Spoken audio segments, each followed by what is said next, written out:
we can get to take down those pickle people. I touched the pizza, Rick. I don't feel so good. Ah, classic Morty move. You'll be fine. Pass the blood sausages, will ya?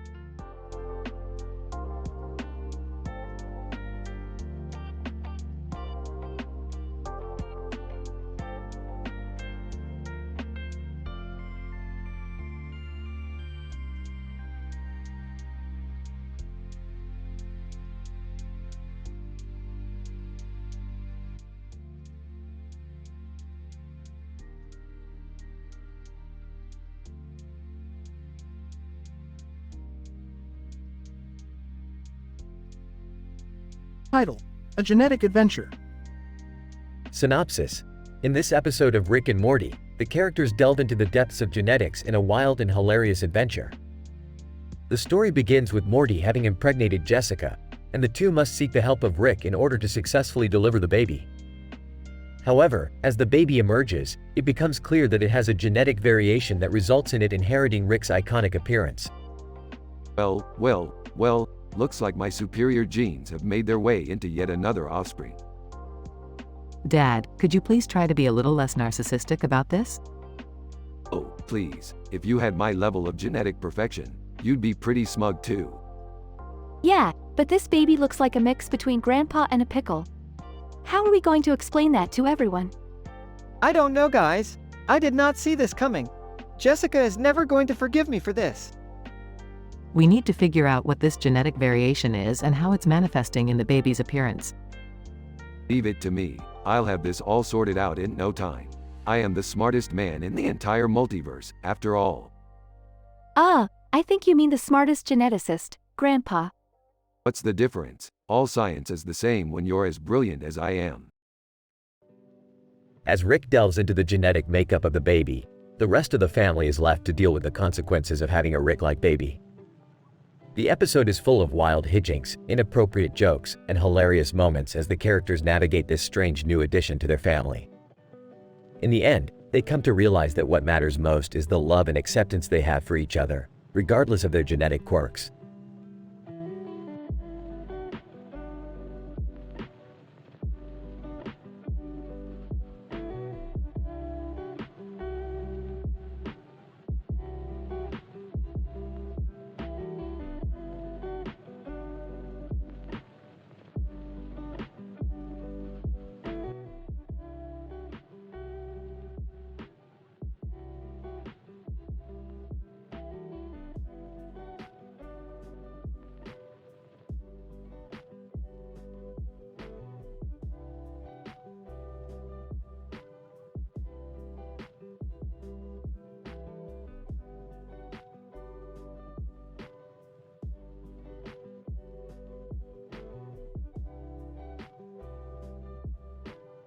Title: The Interdimensional Humor Competition. Synopsis: in this episode, Rick, Morty, Jerry, and Beth take an interdimensional road trip to attend the annual Interdimensional Humor Competition. The competition, hosted by speech therapist and judged by athletic trainer among others, pits the funniest beings across all universes against each other. Opening scene. Rick, Morty, Jerry, and Beth are standing in the garage, Rick tinkering with his spaceship in the background.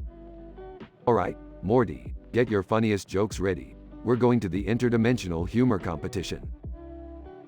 Rick, I don't really have any jokes. What? How are you my son? I'll help you, Morty. We'll come up with something. Seen in a spaceship on the way to the competition. I heard some of these jokes can literally kill you. Yeah, no pressure or anything. Just please try not to embarrass us all. I don't know, maybe we should just sit this one out. No way, we can do this. Let's win this thing. Seen at the competition. Speech therapist, welcome to the Interdimensional Humor Competition. We have some of the funniest beings across all universes competing today.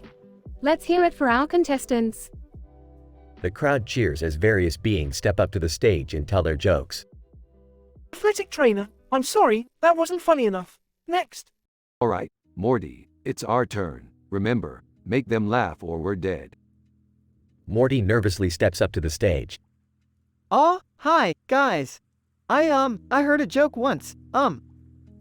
The audience stares back at Morty in silence. This is it. We're doomed. Wait, I've got an idea. Beth pulls out a small device and presses a button, causing the entire audience to burst out laughing uncontrollably. Beth, what did you do? I just created a device that emits a frequency that makes people laugh. It's like an interdimensional laugh track. The audience continues to laugh as Morty starts reciting his favorite knock-knock joke. The judges are practically in tears. Speech therapist, ladies and gentlemen, we have a winner. The Smith family and Rick finally take home the top prize. Ah, I knew we could do it. Now let's go home before anyone asks how we won. The group rushes back to the spaceship and sets off on their journey home. Okay, that was wild. I don't think I've ever been that scared. Yeah, but we won. We're officially the funniest beings in the multiverse. Yeah, and it only took an interdimensional laugh track to get us there. Science, baby. The group erupts in laughter as they fly off into the cosmos. End scene.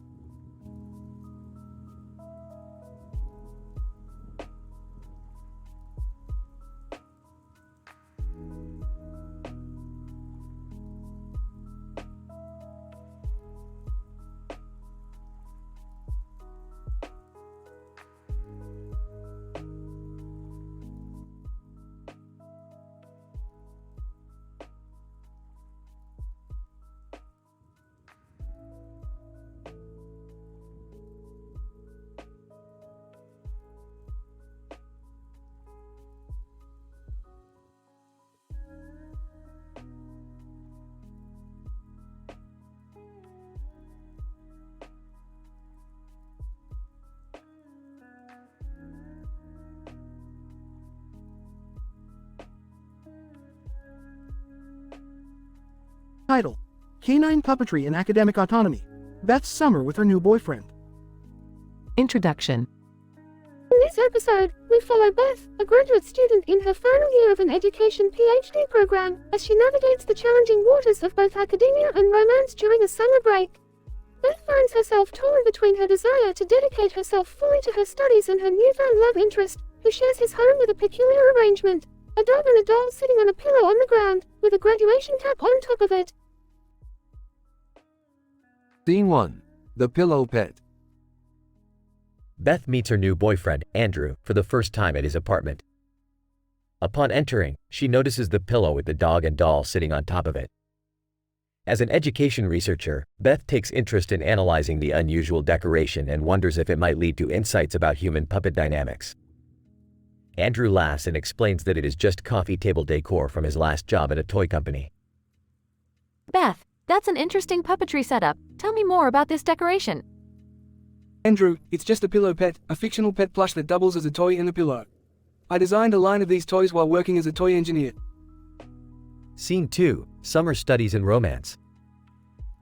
Beth finds herself struggling to balance her new relationship with her academics.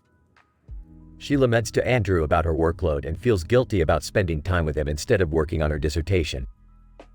Andrew, Beth, you don't always have to be working on your schoolwork.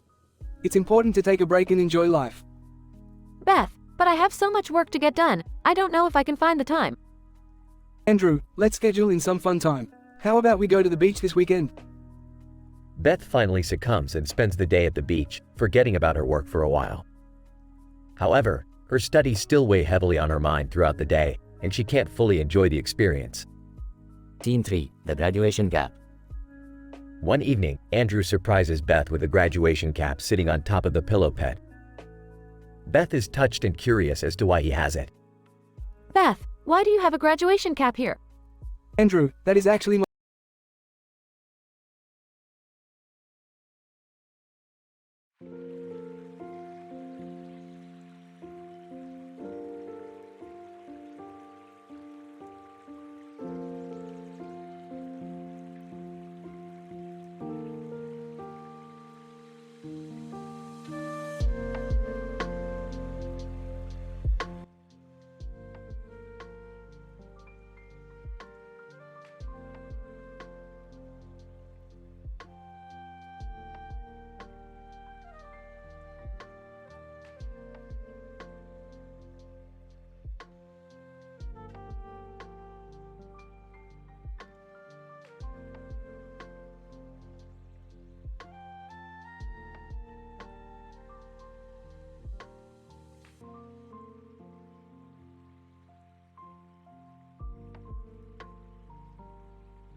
Title: The Multidimensional Adventures of Rick and Morty.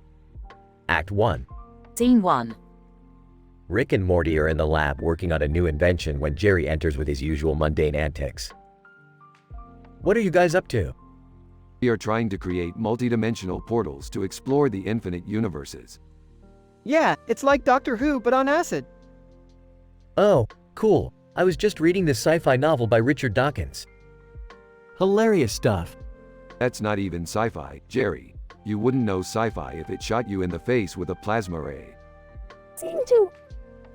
Rick and Morty are testing their new portal gun, and they end up in a universe where everyone has the head of a banana. Wow, Rick, this universe is bananas. You're right, Morty, it's time to split. Jerry, voice echoing from Portal. Hey, don't leave me hanging like a banana, guys. Act 2. Scene 3. Rick, Morty, and Jerry visit a universe where everything is backwards.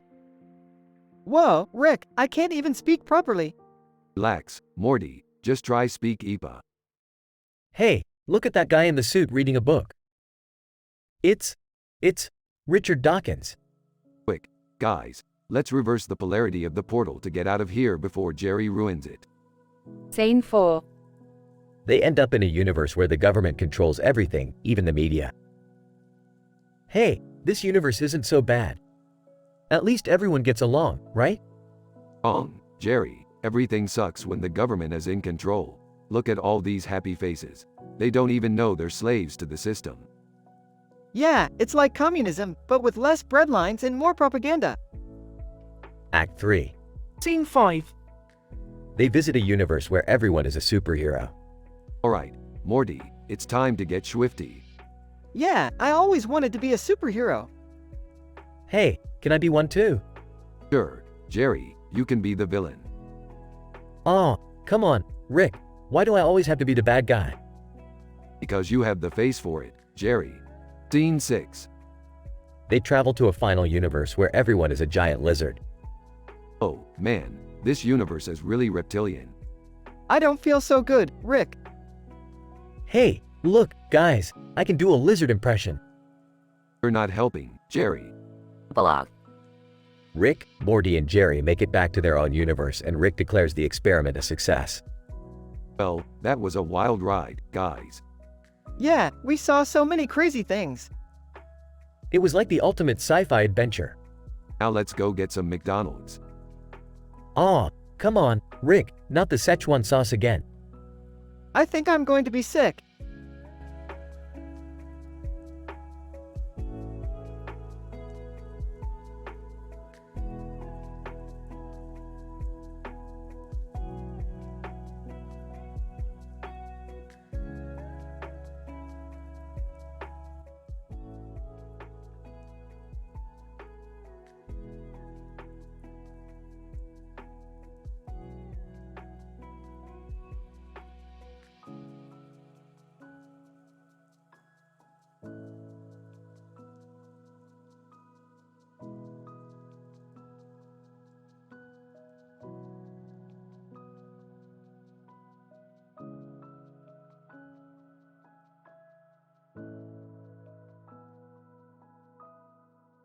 Title: The Great Plumbus Heist. Synopsis. In this perplexing episode of Rick and Morty embark on a wild adventure to steal the world's rarest plumbus from the depths of a top-secret government facility. Act 1. Morty, we gotta get our hands on that plumbus. It's worth more than a Milky Way's worth of schmeckles. But how are we gonna do that, Rick? It's guarded like Fort Knox. Simple, Morty, we'll just have to break into the facility and steal it. But first, we need to get some supplies. Act 2. Rick and Morty sneak into a Home Depot to gather their equipment. As they rummage through the aisles, they come across a man in a hard hat in a building with a pipe on its side. Hey, you there, how would you like to make a quick buck? Hard Hat Man, what do you need? We need a pipe wrench and some duct tape. Hard Hat Man, sure thing, but what do you need it for? We're gonna steal a plumbus. Hard Hat Man, oh, you mean that rare one from the government facility? Count me in. Act 3. With the help of Hard Hat Man and their supplies, Rick and Morty break into the facility in disguise. But they soon discover they are not alone. That Peter Griffin. Hey, what are you guys doing here? Abe, no. Yeah, this is our heist. What? No way. Are you guys like, really fat or something? That Peter Griffin. Hey, we prefer the term big boned. Abe, no. And we're here for that plumbus. Act 4. A chaotic battle ensues between Rick and Morty and the fat duo. In the midst of the madness, they accidentally activate the plumbus's ultimate feature, causing the entire facility to go into meltdown mode. Morty, we gotta get out of here before this whole place explodes. But what about the plumbus? Forget the plumbus, Morty. We'll come back for it later. Epilogue. As they run out of the facility, Rick and Morty share a sense of camaraderie with Hard Hat Man and the fat duo. They exchange high fives and laugh at the explosion behind them. In the distance, they see a mysterious figure watching them from afar. Mysterious figure. Those idiots. They have no idea what they just did. Hard Hat Man. Who was that? I have no idea, but it can't be good. We gotta stay sharp, Morty. Oh, my head hurts from all this science.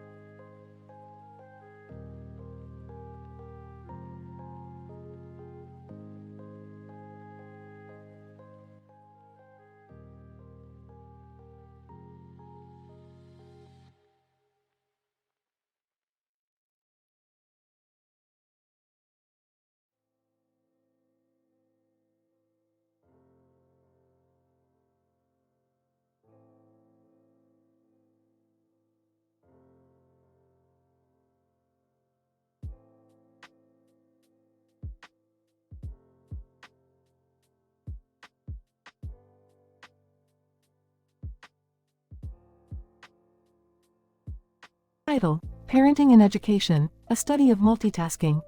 Introduction. In this episode, we observe the interplay between parenting and education as two young women, Summer and Beth, navigate the challenges of raising a newborn while pursuing their personal and professional goals. Drawing on theories of multitasking and work-life balance, we explore the strategies and coping mechanisms that these individuals employ to negotiate the competing demands of motherhood and educational attainment. I can't believe we're parents now.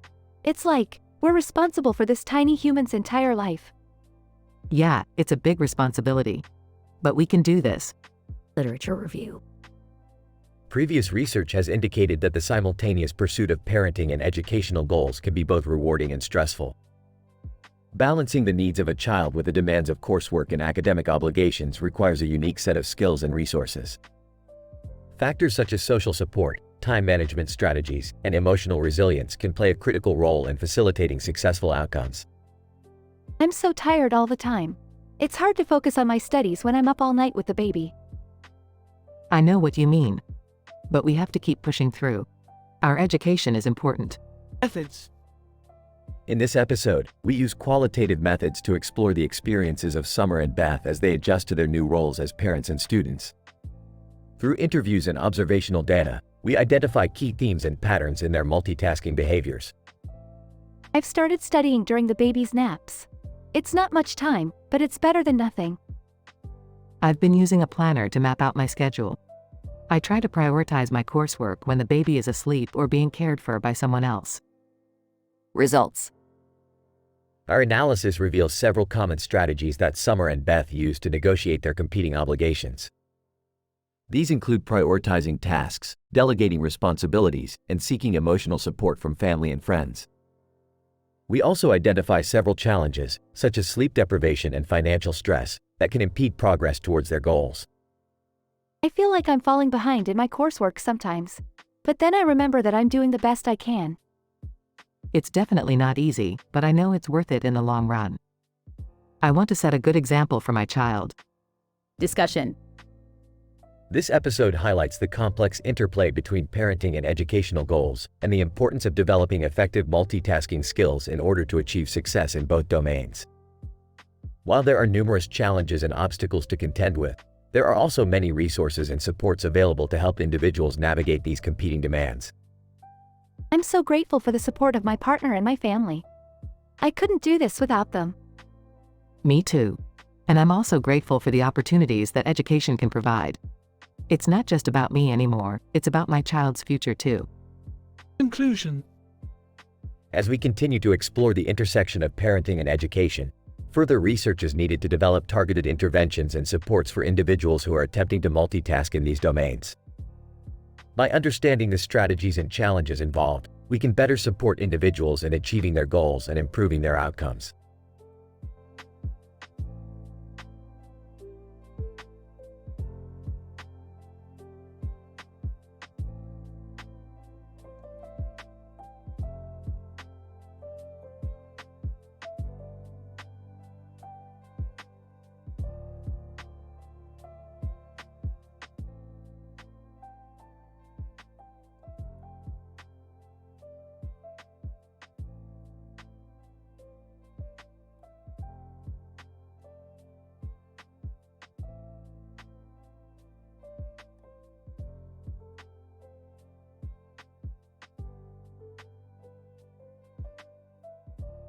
Title: The Interdimensional Scandal, an Analysis of Beth's Infidelity with an Andromedan Alien.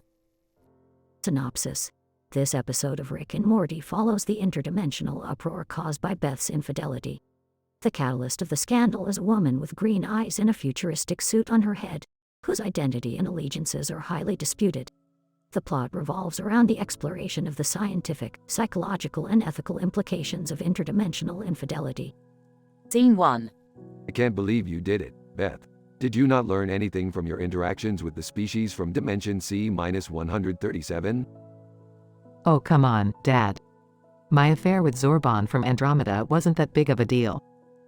We were on a break. Guys, who is that woman with the green eyes and the shining suit? Scene 2.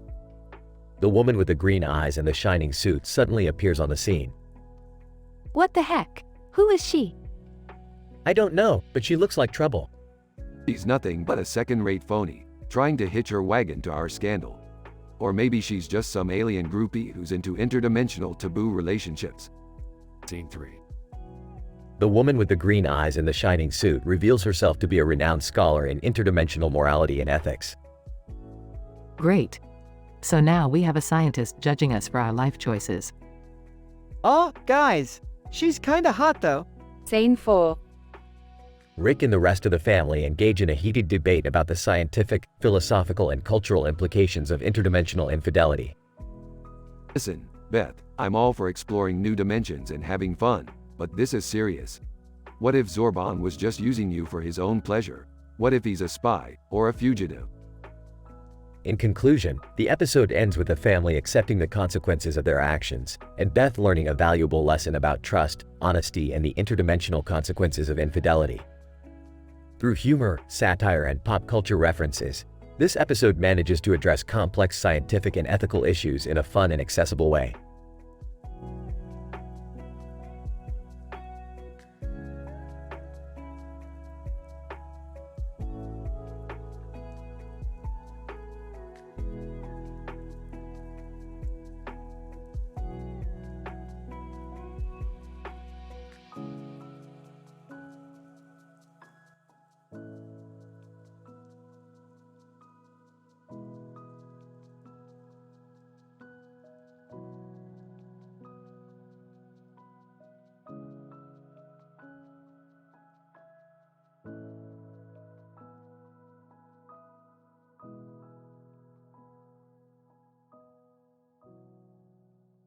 Title of episode: Temporal Hijinks. Opening shot. Rick and Morty are teleporting to a movie theater while Jerry is sulking beside them. Morty, we're going to watch an epic time travel movie. Excitedly, oh boy, this is going to be awesome. Skeptical: time travel? Hey, that's impossible. Disapprovingly, oh, Jerry, when will you learn that nothing is impossible in science if you have the right technology? The trio then enters the cinema and searches for seats. Suddenly, they come across a movie poster with a man standing on a bridge and a clock tower in the background with the caption, "Clock blockers, time is running out." Morty, this movie looks suspiciously familiar. Confused. What do you mean, Rick? Sarcastically, oh, I don't know, Morty. Maybe because it's our life story. Panicking: what does that mean? Are we in danger? Rolling his eyes, no, Jerry. The only danger here is that we might end up watching a terrible movie. Laughing, that's a relief. Suddenly, the movie starts, and the trio is sucked into a time portal, traveling through different eras and encountering hilarious mishaps along the way. Grinning. Now this is what I call temporal hijinks. Giggling, I can't believe we're actually living those crazy adventure cliches. Terrified. Help. I want to go back to my normal life. The episode ends with the trio finally returning to the cinema unscathed, but with a newfound appreciation for the unpredictability of time travel. Burping. See, Jerry, we made it through just fine. Time travel is easy peasy. Laughing, yeah, except for the part when we almost got eaten by that T-Rex. Shuddering, can we just go home now? Dying, fine. Let's go back to being boring again. The trio then teleports back to their normal universe, leaving the movie theater behind, but with a newfound appreciation for the chaos of time travel. End of episode.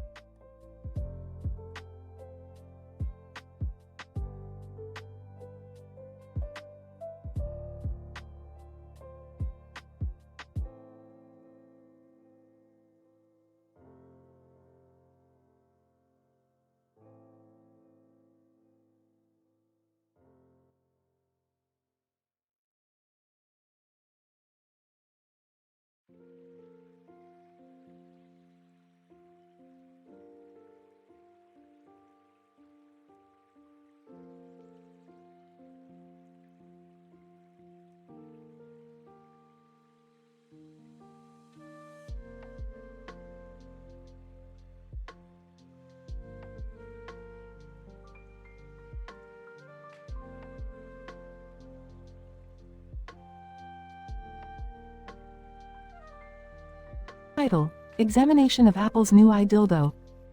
Synopsis. In this episode, we observe Rick, Morty, Beth, and Summer walking down a misty street. Suddenly, they spot a person wearing a black outfit, who proceeds to give them a comprehensive review of Apple's latest product, the iDildo. Scene 1. Who's the idiot in a black cloak over there? Person in black. Greetings, Earthlings. I'm here to give you a rundown of Apple's newest innovation, the iDildo. Oh boy, I have a feeling this isn't going to end well. Person in black. The iDildo is a technologically advanced sex toy, designed to provide a personalized experience to the user. Scene 2. Seriously? Apple made an iDildo? Person in black. Yes, they have. The device uses advanced algorithms to learn your preferences and adjusts accordingly. And what kind of preferences is it looking for? Person in black. It monitors your heart rate, breathing pattern, and body temperature to get a clear understanding of your needs. Scene 3. Smiling. I bet it comes with a Siri voice assistant. Person in black. As a matter of fact, it does.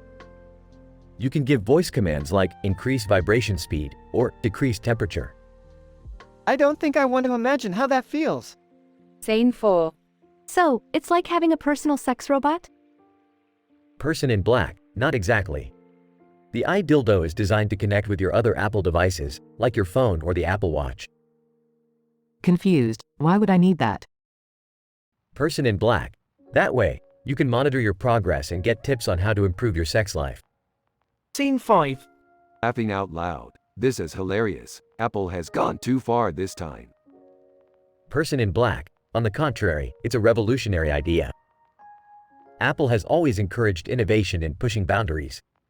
Rolling his eyes. Great, just what we needed. Apple trying to invade our sex lives. Scene 6. Smiling. I guess it's time to upgrade my sex toys collection.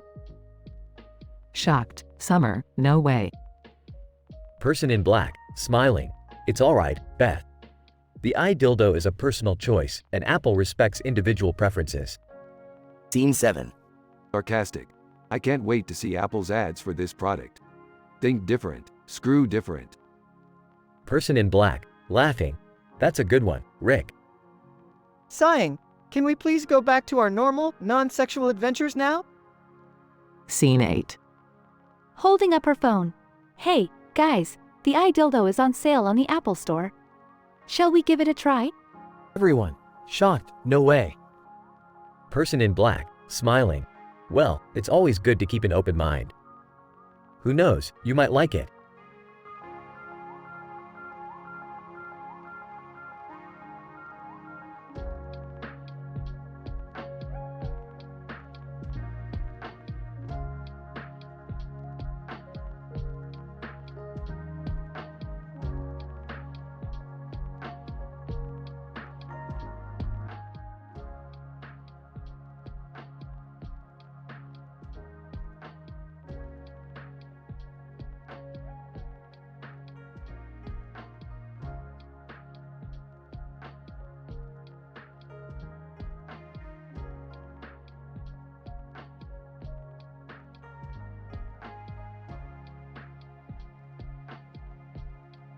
Title: The Sentient Affair. Insane. Dr. Rick Sanchez and his grandson, Morty Smith, are in the middle of a heated argument about the laws of physics. Morty, you simple-minded little twerp. Physics is not just a bunch of arbitrary rules made up by eggheads in lab coats. But, Rick, how can you be so sure? I mean, you're always making things up as you go along.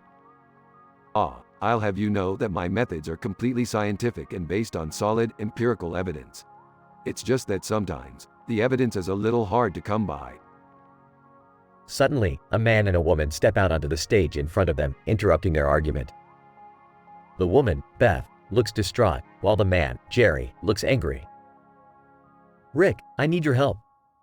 Beth cheated on me with a sentient being that is incomprehensible to us humans. Rick raises an eyebrow, intrigued. Well, that is certainly an interesting problem. Tell me more.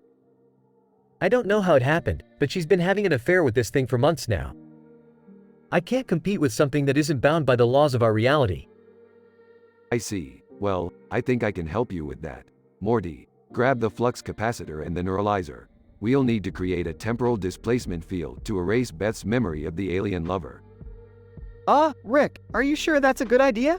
Erasing someone's memories like that is kind of messed up. Oh, don't be such a wuss, Morty. We're doing this for science. Now, let's get started. The rest of the episode follows Rick, Morty, Jerry, and Beth as they attempt to erase Beth's memory and put an end to the sentient affair. Along the way, there are plenty of hijinks and gags, including Rick accidentally transporting them to an alternate dimension where sentient beings are the norm, making things even more complicated. Jerry attempting to compete with the alien lover by learning its language and customs, resulting in hilarious miscommunications. Beth accidentally getting the neuralizer stuck to her head and becoming convinced that she's a superhero. Ultimately, through a series of zany and scientific mishaps, the sentient affair is resolved and everyone learns a valuable lesson about the dangers of cheating with interdimensional beings.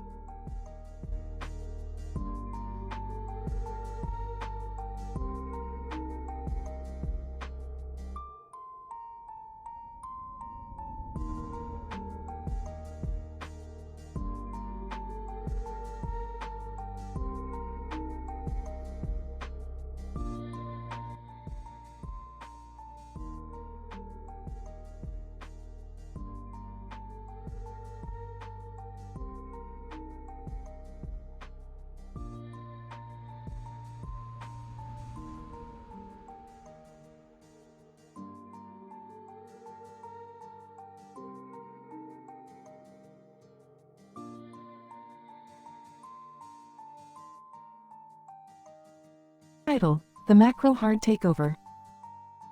The episode begins with Rick and Morty in their spaceship, passing by a large sign that says Microsoft. However, they notice that the sign has been replaced with a new one that reads Macro Hard. Rick, being the tech-savvy genius that he is, investigates the change and discovers that the entire suite of Microsoft programs and applications has been rebranded under the new Macro Hard name. Morty, look at this. Microsoft has been completely taken over and rebranded as Macro Hard. This could be the biggest tech takeover in history. Rick, I don't really care about that stuff. Can we just go back to watching Interdimensional Cable? No way, Morty. We need to investigate and figure out what's going on here. There has to be a reason why they changed the name. The duo lands their spaceship at the Macro Hard headquarters, which is now a futuristic building with neon lights and high-tech security systems. Okay, Morty, let's go in and see if we can find out any information. As they enter the building, they are immediately greeted by a group of Macro-Hard employees who show them around the facility. However, things quickly take a turn for the worse when Rick discovers that the company has been taken over by aliens who are using the Macro-Hard brand to control and manipulate humans. Morty, we've got a serious situation here. These aliens are using the Macro-Hard brand to take over the minds of humans. We've got to stop them before it's too late. Oh geez, Rick, this sounds like a job for the Avengers or something. Are you sure we can handle this? Of course we can handle it, Morty. We're the smartest guys in the universe. Now let's get to work. The rest of the episode is filled with jokes and hilarious moments as Rick and Morty team up with the Macro-Hard employees to take down the alien invaders. In the end, they are successful in defeating the aliens and restoring the Microsoft brand, much to the relief of the entire tech community. Well, Morty, that was a crazy adventure. We saved the day once again. Yeah, Rick, but I still don't understand why they had to change the name from Microsoft to Macro-Hard. Who knows, Morty? Sometimes people just like to make things harder than they need to be.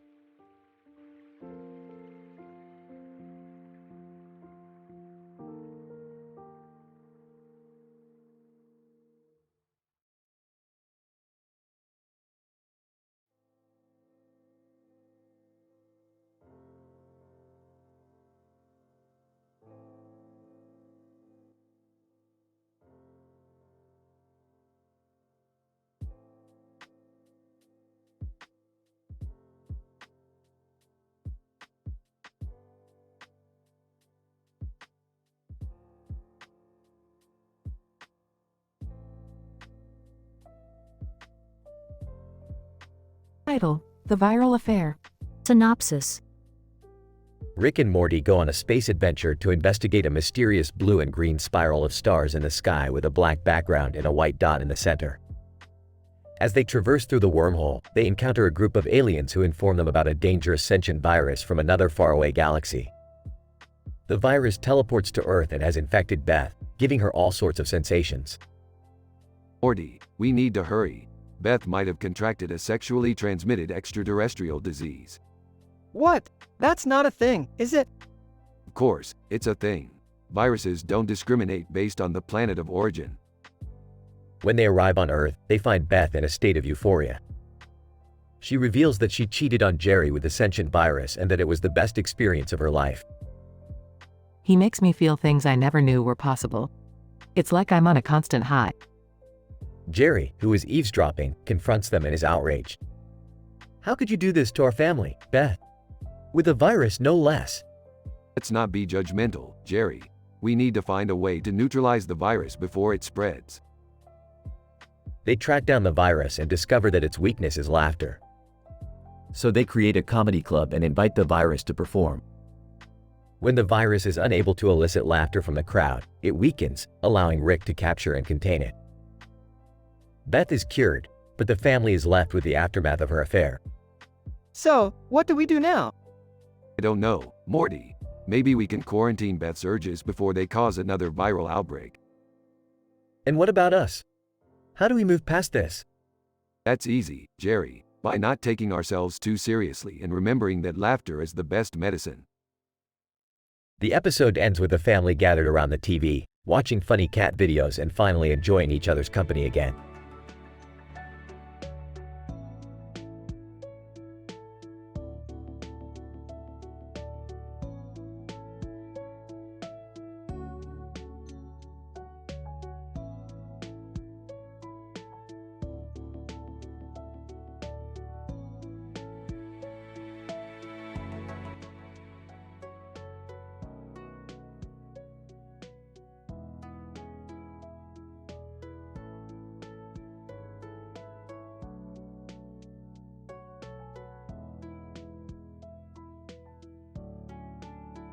Title: Mind-Swapping Shenanigans, The Gazorpazorp Takeover.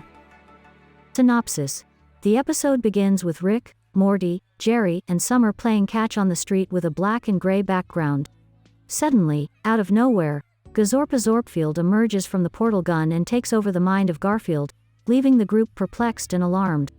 Things get even worse when Gazorpazorpfield replaces Odie's brain with a Pikachu brain, causing chaos and hilarity that ensues throughout the rest of the episode.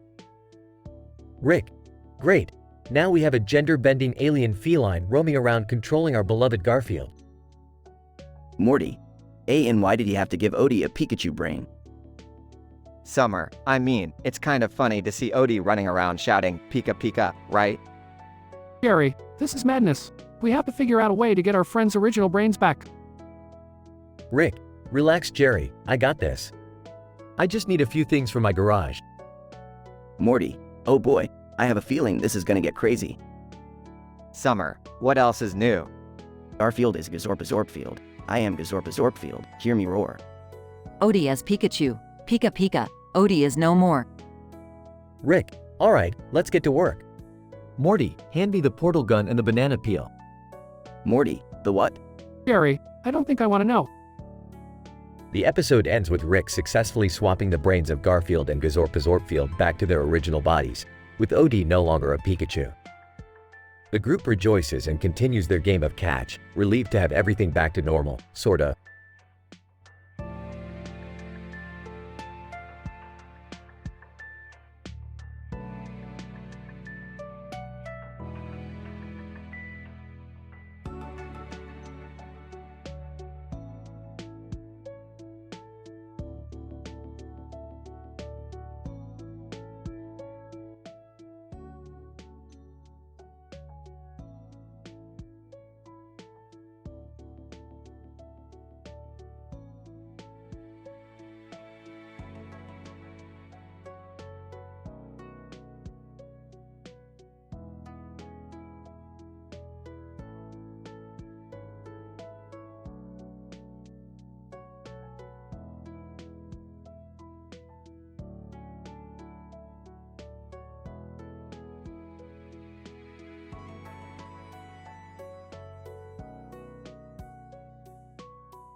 Title: The Quantum Love Connection, a multidimensional dating experience. Summary.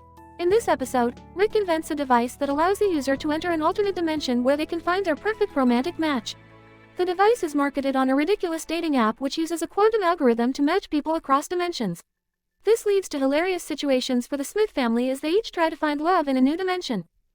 Act 1. Morty, I've done it again. I've invented a device that can match you with your perfect partner in an alternate dimension. Oh, I don't know, Rick. Seems kind of dangerous. Don't be such a wuss, Morty.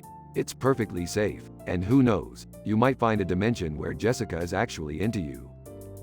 Ew, gross, Morty. Rick, can this device really find true love? Ah, love is just a bunch of chemical reactions in your brain, Beth. But yeah, sure, it can find true love, whatever that means. Act 2. Okay, I'm trying this thing. But I only want to date guys who have a sense of humor and aren't afraid of spiders. Zoe Kravitz, welcome to the Quantum Love Connection app. Please fill out your ridiculous dating profile. Okay, my name is Summer and I like long walks on the beach, horror movies, and torturing my little brother. Zoe Kravitz, excellent. Now, please choose the dimensions you would like to search in. How about the one with the most tacos? I'm trying it too. I want to find a dimension where I'm the smartest guy in school. Zoe Kravitz, okay, Morty. And do you have any other preferences? I like girls with dreadlocks and tattoos. Zoe Kravitz, great. Searching for your perfect match now. Act 3. I don't need a dating app. I'm happily married. Oh, come on, Beth. Where's your sense of adventure? Imagine the possibilities. Fine. But I only want to see dimensions where I'm a super successful surgeon and Jerry is a janitor. Zoe Kravitz, your search parameters have been set. Good luck finding your quantum soulmate. I don't need this app. I'm perfectly happy with my life. Zoe Kravitz, are you sure, Jerry? Our algorithm has found a few dimensions where you're a billionaire playboy. Well, okay. Maybe I'll just take a peek. Act 4. This is ridiculous. I just went on a date with a guy who was half spider. Tell me about it. I somehow ended up on a date with a girl who was like an evil scientist or something. I don't know, Rick. I kind of liked the dimension where I was a rock star and Jerry was my groupie. Hey, I was a roadie, not a groupie. Ah, you guys are all nuts. Love can't be quantified or calculated. You just have to roll with the punches. I'm deleting this app. Zoe Kravitz, thank you for using the quantum love connection. We hope you find your perfect quantum match. The end.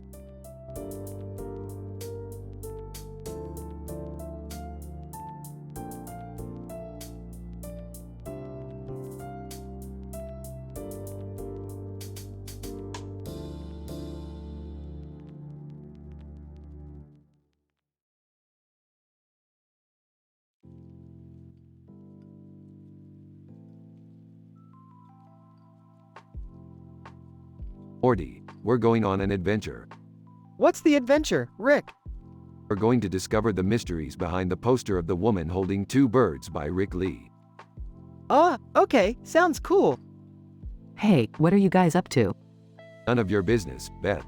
You seem strange today. What? No, I don't. Hold on. Let me just grab my new lie detector. This will show us if you're lying. Can I try it too, Rick? Sure, Jerry. Let's see what hilarity comes from your lies. They all take turns using the lie detector, resulting in chaos and ridiculous confessions. Well, that was a fun experiment. But we still haven't figured out the meaning behind the poster. Maybe it's just a nice picture of some birds and a lady. Oh, Morty, sometimes I wonder about you. The episode ends with Rick and Morty continuing their search for the meaning behind the poster, and more chaotic adventures to come.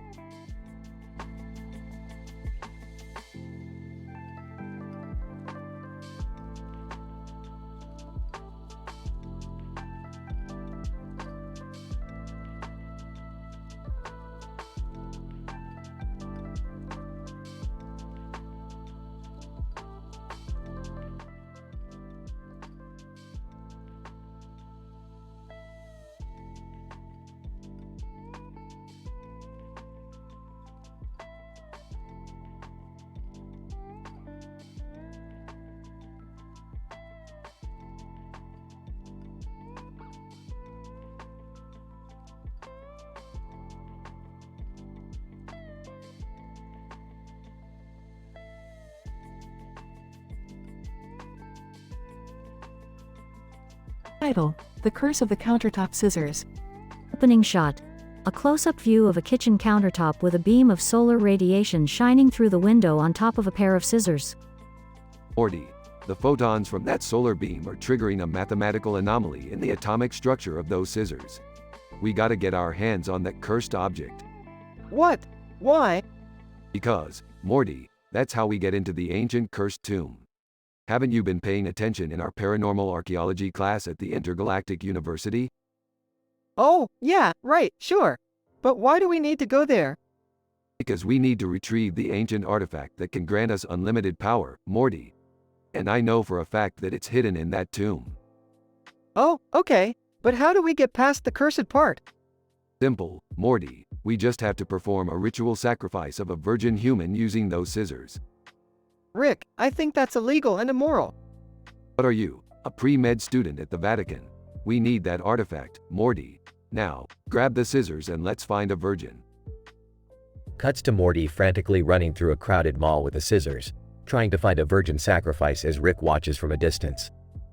Hurry up, Morty. We don't have all day. I can't find anyone who's a virgin. Maybe we should just ditch this plan. You coward. Fine, I'll do it myself. Cuts to Rick performing the ritual in the ancient cursed tomb as Morty watches in horror. Hocus pocus, alakazam, grant us power, give us spam. Rick, what the hell are you doing? Shut up, Morty, it worked. We have the artifact. Cuts to Rick and Morty exiting the tomb with a powerful ancient object in their possession as they laugh maniacally. Now we can rule the universe, Morty. Let's go wreak havoc. Oh, I don't think that's a good idea, Rick. Maybe we should just put it back. You and your moral compass, Morty. Fine, we'll put it back. But first, let's have some fun with it. Cuts to Rick and Morty using the artifact to prank their friends and family in hilarious and absurd ways, resulting in chaos and destruction. The episode ends with Rick and Morty being chased by an angry mob of aliens as they escape in their flying car, laughing hysterically.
Title: The Grumble Scraps Marketing Madness. Characters: Rick, Morty, Summer. Rating: teen. Synopsis. In this episode, the trio goes on a wild ride after they accidentally ingest Grumble Scraps, a highly potent alien hallucinogenic substance. As they journey through their wild trip, they encounter an eccentric top hat-wearing man, a dangerous game of foosball, and a horrifying monster-filled world of Arkham horror. All while trying to resist the urge to succumb to their hallucinations. Act 1. You guys ready to get weird tonight? Oh, what do you mean, Rick? Yeah, what kind of weirdness are we talking here? I managed to get my hands on this rare alien substance called Grumble Scraps.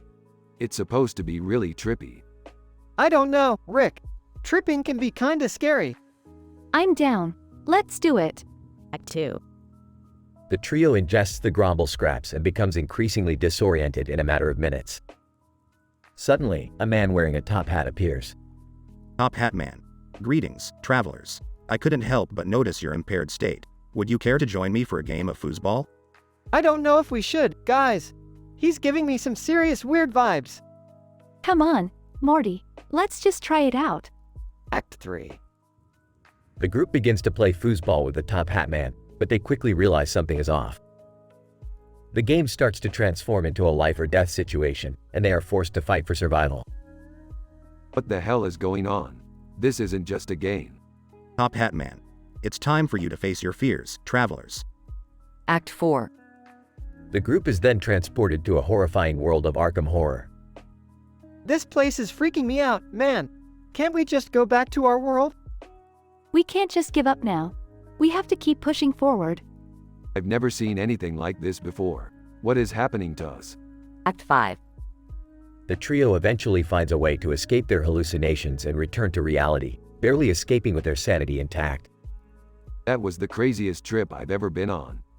I don't think I ever want to try that stuff again. I can't believe we made it out alive. Epilogue. As they sit around a table, the green Grumble Scraps still on the table, Rick looks at it with both awe and hesitation. Guys, maybe we should just stick to our regular old adventures from now on. Agreed. Let's not mess with that stuff anymore.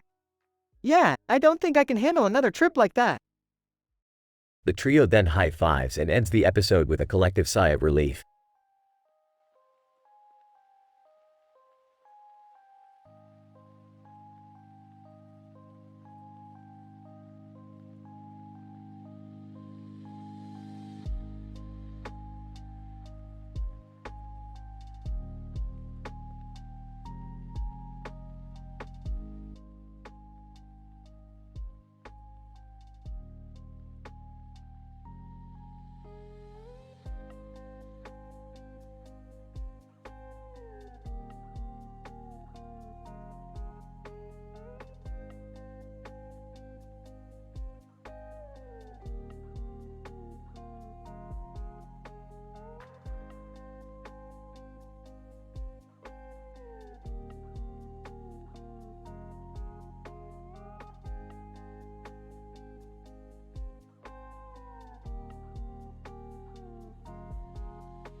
Title: The Grumbo Gunks Foosball Apocalypse.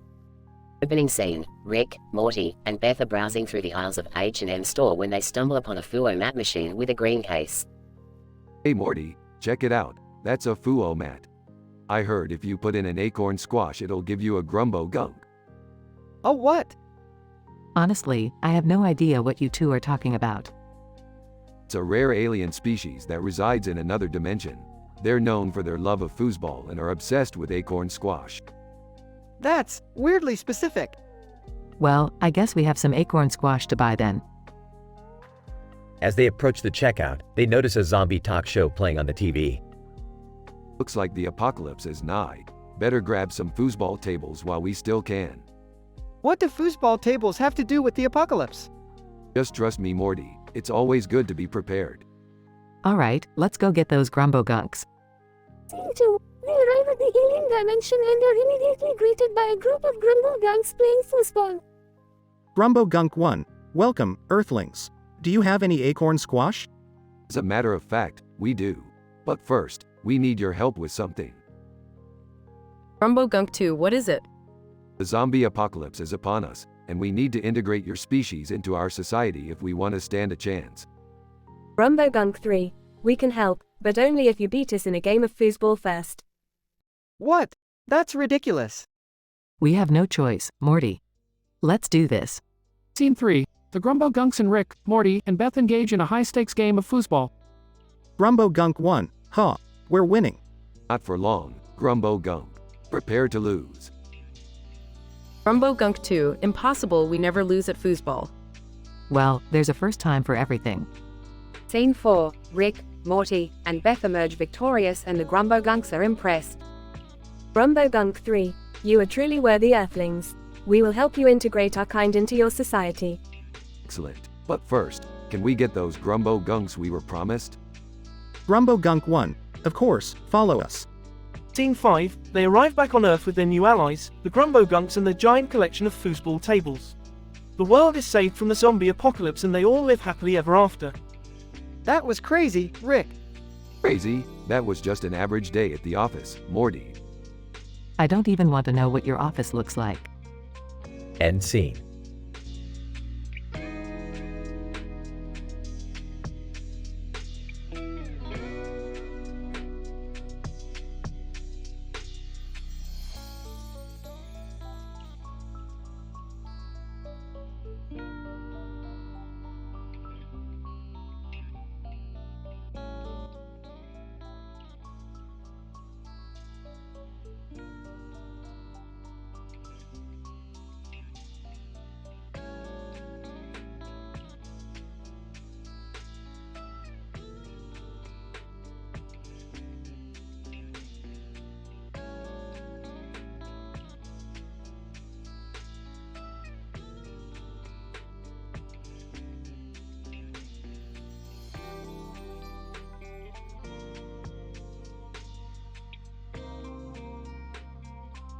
Title: The Sumerian Adventure of Indiana Jones-esque Fashion Designer.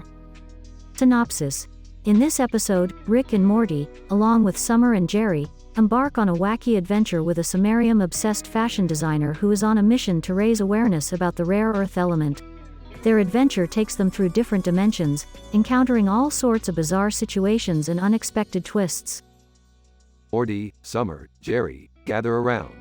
I have a new adventure for us. We're going to meet a Sumerium-obsessed fashion designer who's raising awareness about the rare earth element. Oh, Rick, why do we need to do that? Because it's a freaking adventure, Morty. Now follow me. This better not be one of your crazy schemes again, Rick. I don't know. I'm kind of excited to meet a fashion designer. Maybe he can help me with my fashion sense. As they arrived at the Sumerium designer's workshop, they were greeted by a drawing of a man in a hat and coat with a mustache and a beard, wearing a hat and a jacket. Sumerium designer. Welcome, welcome, my friends. Let me show you the wonders of Sumerium and how it can revolutionize fashion. Sure, but can we get to the adventure? Sumerium designer, of course. Follow me to my latest invention, the Sumerium back. It'll make you fly. As they donned the Sumerium backs, they found themselves floating through different dimensions and encountering all sorts of bizarre situations, from encountering alien fashionistas to a mad scientist who was obsessed with turning everything into puppets. This is insane. I can't believe we're flying through different dimensions. This is amazing. Maybe I can learn how to make stylish puppets. I don't know how much more of this I can take. Can we please wrap up this adventure, Rick? No can do, Morty. Not until we find the ultimate Sumerium gem that will complete our adventure. Their adventure finally led them to an Indiana Jones-esque temple, where they found the ultimate Sumerium gem. But as they tried to grab it, the temple began to crumble and they found themselves in a race against time to escape. Sumerium designer. Quickly, we have to activate the Sumerium backs and fly out of here. As they used the Sumerium backs to escape the crumbling temple, they finally made it back to their own dimension, exhausted but elated by their adventure. Well, that was one heck of an adventure, and we even learned a thing or two about rare earth elements. I'm just glad we made it back in one piece. I can't wait to incorporate Sumerium into my wardrobe. I'll be the talk of the town. I need a break from all this craziness. Can we please just have a normal day? Normal is overrated, Morty. But sure, why not? Until our next adventure, that is.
Title: The Hyperspace Hijinks. Synopsis. The episode begins with Rick and Morty working on a new invention to travel through hyperspace.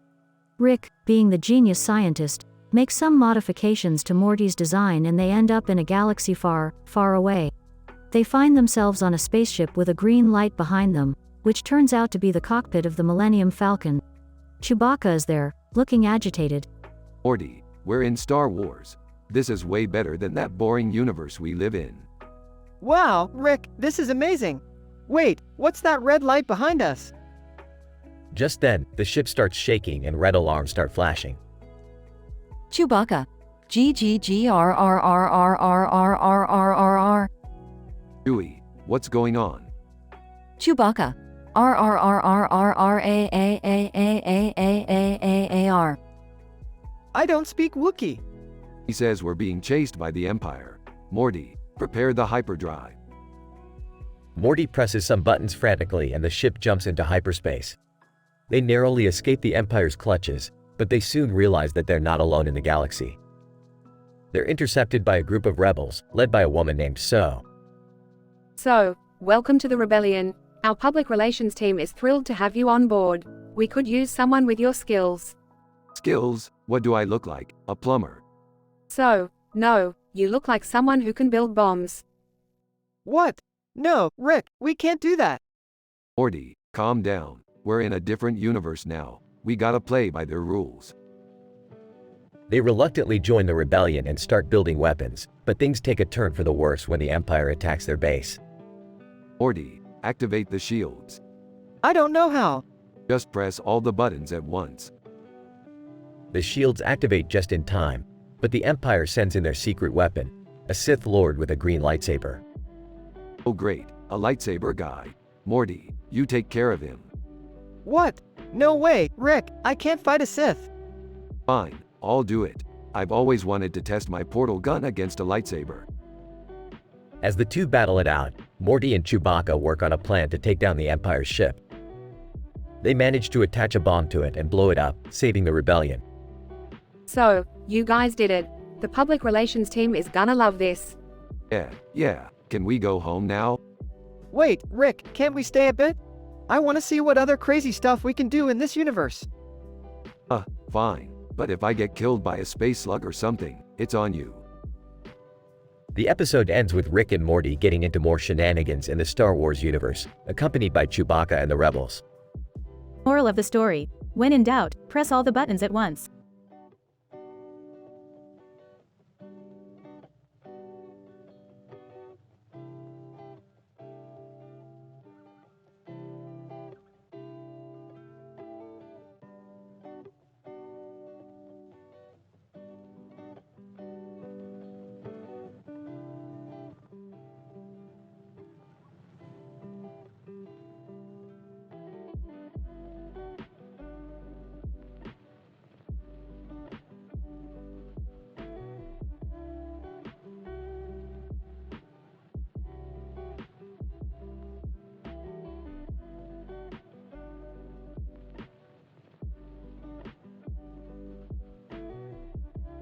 Title: Long-haired woman's encounter with Venus in Japan.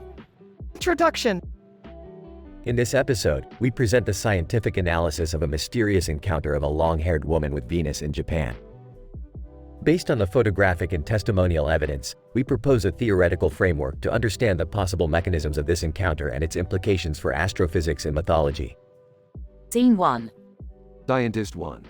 According to the photographic evidence, the long-haired woman with bangs was captured in a black and white photo with a white background and a white umbrella in Japan. The photo appears to be taken with a high-resolution camera, which allows us to analyze the details of the scene. Scene 2. Scientist 2. Our analysis of the photo reveals that the woman is standing at a unique position and angle with respect to her surroundings. She appears to be looking at an object in the sky, which we hypothesize to be Venus. Scene 3. Astronomer, we verified our hypothesis using astronomical data and found that Venus was indeed visible from Japan during the time the photo was taken. This suggests that the woman may have had a direct visual encounter with the planet, which is rare and significant in astrological and cultural contexts. Scene 4. Anthropologist. In fact, Venus has been a prominent figure in Japanese folklore and mythology, often associated with beauty, femininity, and love. The presence of the white umbrella and the woman's long hair and bangs may also represent traditional symbols of purity and elegance. Scene 5. Physicist. From a physics perspective, the alignment and trajectory of Venus in the woman in the photo may have been influenced by gravitational and electromagnetic forces. The fact that Venus is the brightest planet in the sky and emits a significant amount of visible and ultraviolet radiation also suggests that it may have psychological and physiological effects on human perception and behavior. Scene 6. Psychologist. Indeed, some studies have shown that exposure to bright light and specific wavelengths of radiation can affect mood, cognitive abilities, and social behavior in humans. It is possible that the woman in the photo experienced some of these effects and interpreted her encounter with Venus in a subjective and culturally nuanced way. Conclusion. Overall, the encounter of the long-haired woman with Venus in Japan provides a fascinating case study for interdisciplinary research on astronomy, anthropology, physics, and psychology. It challenges our assumptions about the boundaries between objective reality and subjective experience, and invites us to appreciate the beauty and complexity of the natural world and human culture.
Title: The Linguistic Adventures of Rick and Morty in One Piece.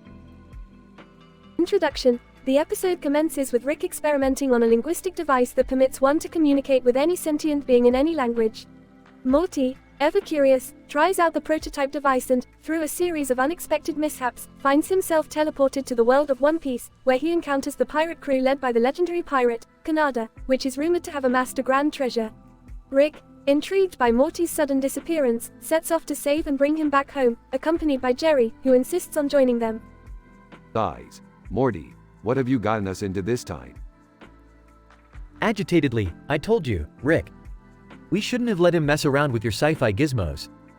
What if he's stuck there forever? Confusedly, guys, Kanata's crew is actually friendly. They said they'd take us to the treasure. Doubtfully, friendly pirates? That's like finding a sober alcoholic. Alright, let's go, but keep that linguistic device safe. The trio sets off with the pirates on their ship but soon encounters danger on the high seas in the form of giant sea serpents. Screaming, I thought we were safe with these pirates. Sarcastically, well, Jerry, if you wanted a stress-free vacation, you should have gone to Hawaii. Morty, realizing the situation's severity, bravely uses the communication device to coax the serpents away from the ship's path, much to the pirates' surprise and admiration. Kanata, excitedly, I've never seen anyone tame the sea serpents before. You must come with us to the Grand Line. Disinterestedly, oh boy, more fun adventures. The group reaches the Grand Line, where they have to face undead pirates led by the ghost Captain Robert, who wants to steal Kanata's treasure. Panically, Rick, we've got to stop them. Wait, why is my throat feeling so strange? Astonished, why is Morty speaking in Kanata? Shocked. I think your language device is malfunctioning, Morty. Our boy's got a severe case of the linguistic pirate syndrome. The group must battle the undead pirates while communicating in various languages, causing hilarious misunderstandings and wild misinterpretations. Screaming, Morty, focus. We need to find a way to neutralize Robert and save Kanata's treasure. Anxiously, we should split up and find a hidden weapon. Confusedly, ARRR matey, let's hope it's not in Davy Jones' locker. In the end, they defeat Robert and his crew, and Morty's linguistic syndrome dissipates. Kanata, gratefully, you three are truly deserving of Kanata's treasure. Take what you wish. Smiling, thanks, Kanata, but all we need is our friendship and memories. Happily, and this cool sword. Sarcastically, yeah, because that always ends well. As they head back to their universe, Rick muses about the wonders of linguistic technology, and Jerry jokes about his future as a pirate. Morty, slightly traumatized, vows never to mess with Rick's gadgets again.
Title: The Fleeb Dirt Fiasco. Synopsis. In this episode, Rick and the Smith family stumble upon a painting of a building with a complicated architecture that appears to be haunted by a malevolent spirit. As they delve deeper into the mystery, they find themselves in a comical and absurd adventure involving baking, strange alien creatures known as Fleeb Dirt, and the power of artistic expression. Morty, Jerry, Summer. Look at this painting. It's a masterpiece of geometrical impossibility. The kind of stuff that makes mathematicians shed tears of joy. Wow, Rick, that's some serious math there. But why does the building look so spooky? Yeah, it's like every window is watching us. And what's with all those balconies and balconies on top of balconies? I don't know, but I'm getting some major bad vibes from this painting. Maybe we should sell it or burn it or something. Nonsense, Jerry. We need to investigate this painting and its secrets. And first, we need to bake some cookies. Trust me, it's science. Cut to a montage of Rick, Morty, Summer, and Jerry baking cookies, while Rick mutters about quantum mechanics and the proper way to mix dough. Rick, I don't think these cookies are going to help us solve the mystery. Of course not, Morty. We need the Fleeb Dirt. It's an alien life form that feeds on artistic inspiration and turns dullness into madness. And where do we find this Fleeb Dirt, Rick? Oh, it's simple, Summer. We just need to dig deep into the soil underneath the painting and summon it with a chant of pure artistic energy. That doesn't sound simple at all, Rick. Don't worry, Jerry. I have a PhD level plan for everything. Besides, what's the worst that could happen? Cut to a scene of the Smith family digging a giant hole under the painting, covered in mud and fleed dirt, while Rick sings a catchy and ridiculous chant. Oh fleeb dirt, oh fleeb dirt, come and bless us with your flirty flirt. Let us see the light of your alien art, and we shall play our human part. Fade to black. Epilogue. As the Smith family emerges from the hole, covered in fleed dirt and grinning like maniacs, they realize that the painting has vanished, leaving behind only a message that reads, "Thanks for the inspiration, fools. Love, the spooky spirit of art."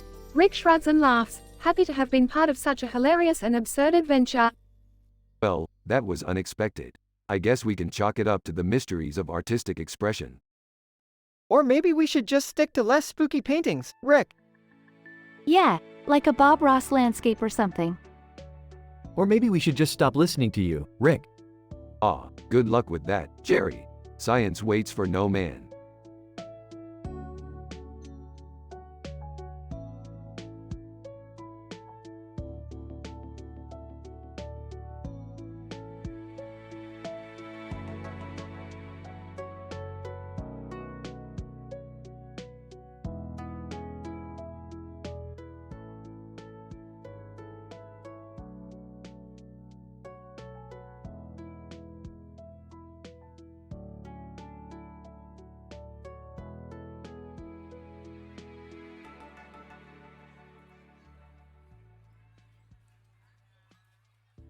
Title: The Scavenger Hunt of Time-Traveling Green Beans with Vorlons and Childish Gambino. Scientific description. In this episode, Rick and Morty are tasked with completing a scavenger hunt across various timelines and dimensions to locate the elusive Vorlons, a highly advanced alien species from the Babylon 5 universe. During their journey, they encounter a blurry photo of a green plant with leaves that leads them to a world where they must collect as many green beans as possible to proceed. Jerry and Summer, much to their chagrin, are dragged along for the ride and have to fend off multiple threats from both predators and other scavenger hunters. As they progress, they stumble upon a portal that transports them to a timeline where Childish Gambino is performing a concert. In a humorous anecdote, Rick and Morty team up with Childish Gambino to locate the next clue, and they perform a hilarious rap together. Throughout the episode, there are lots of jokes and crazy moments that keep the audience on the edge of their seats. In conclusion, this was a super scientific yet hilarious adventure that showcased the dynamic and flexible nature of Rick and Morty's time-traveling escapades. That it does. Alright, Morty, we're in for quite the journey this time. This scavenger hunt is going to need all of our intellect and cunning. Ah, Rick, what's with the blurry photo of a plant? It looks kinda suspicious to me. I can't believe I got roped into this.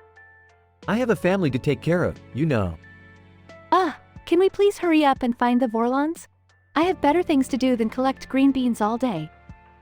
Childish Gambino, hey guys, glad to help out with the scavenger hunt. Let's get this party started. Predators, growling and snarling. The scavenger hunters. Hey, watch where you're pointing that gun.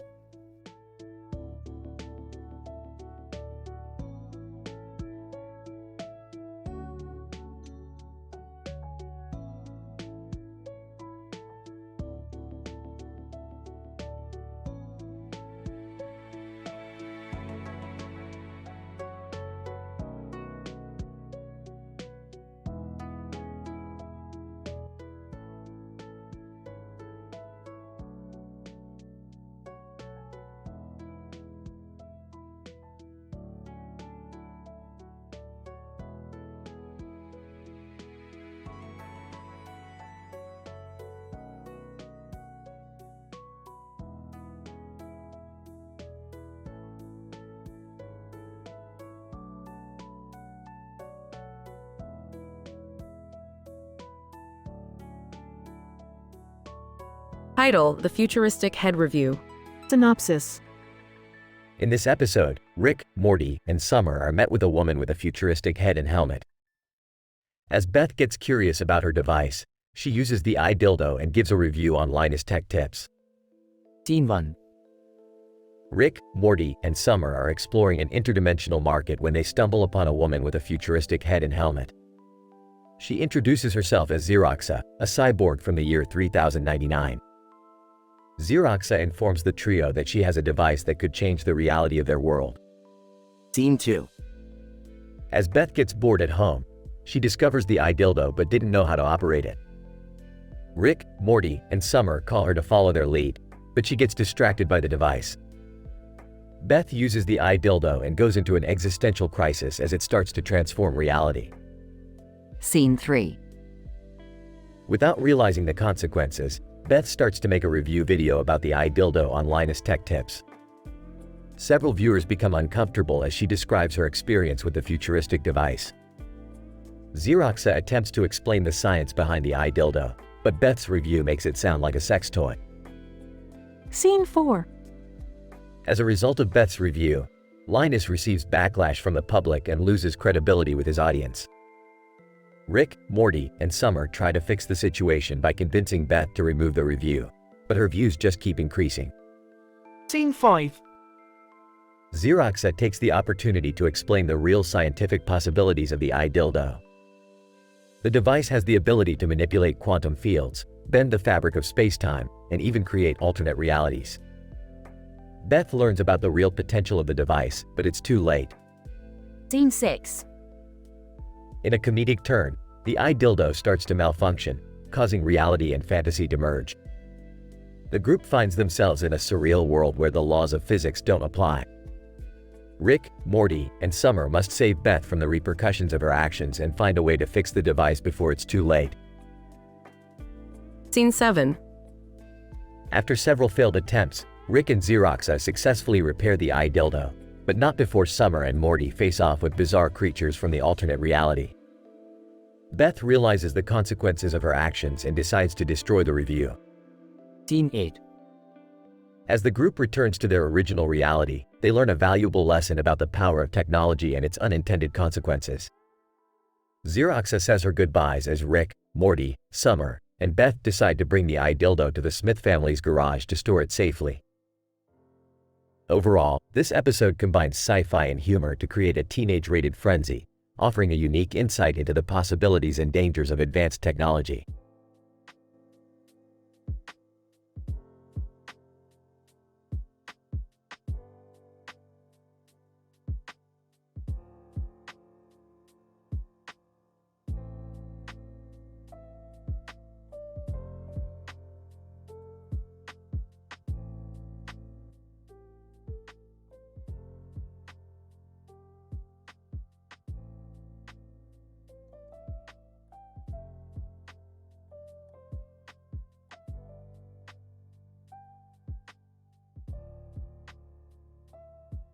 Title: Canine Conundrum in McDonald's. Characters: Rick, Morty, Beth, Summer. Synopsis. Rick and Morty decide to take a break from their universe-traveling adventures to satisfy their hunger at McDonald's. However, their meal is interrupted by a strange occurrence involving two small dogs, a hamburger, and the baffling macro of Gabe Newell flipping burgers. Story discussion. Notices the strange sight. Morty, what the hell is going on with those pups and that burger? Looks over at the dogs. I don't know, Rick. It looks like they're having a standoff. Joins the conversation. Maybe they're trying to decide who gets the burger? Chimes in. Or maybe they're in love and can't decide who gets to eat it with the other. Sarcastically, yeah, because dogs are known for their complex romantic relationships. Points to the burger. Hey, isn't that the burger that Gabe Newell was just flipping? Surprised? Gabe Newell? Here at McDonald's? Excitedly. OMG, do you think we'll get to meet him? Drugs. Who knows, but it looks like those dogs are more interested in his burger than meeting the man himself. Laughs. Yeah, they're more like McBurglar than McDonald's customers. Giggles. Don't encourage them, Morty. Let's just get our food and leave the dogs to their canine conundrum. Smiling. Agreed. Let's grab our burgers and head back to the car before things get weirder in here. And so, Rick and Morty escape the bizarre dog hamburger drama at McDonald's, leaving behind an unsolved mystery and a potential love story for the ages.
Title: The Blue Light of Betrayal.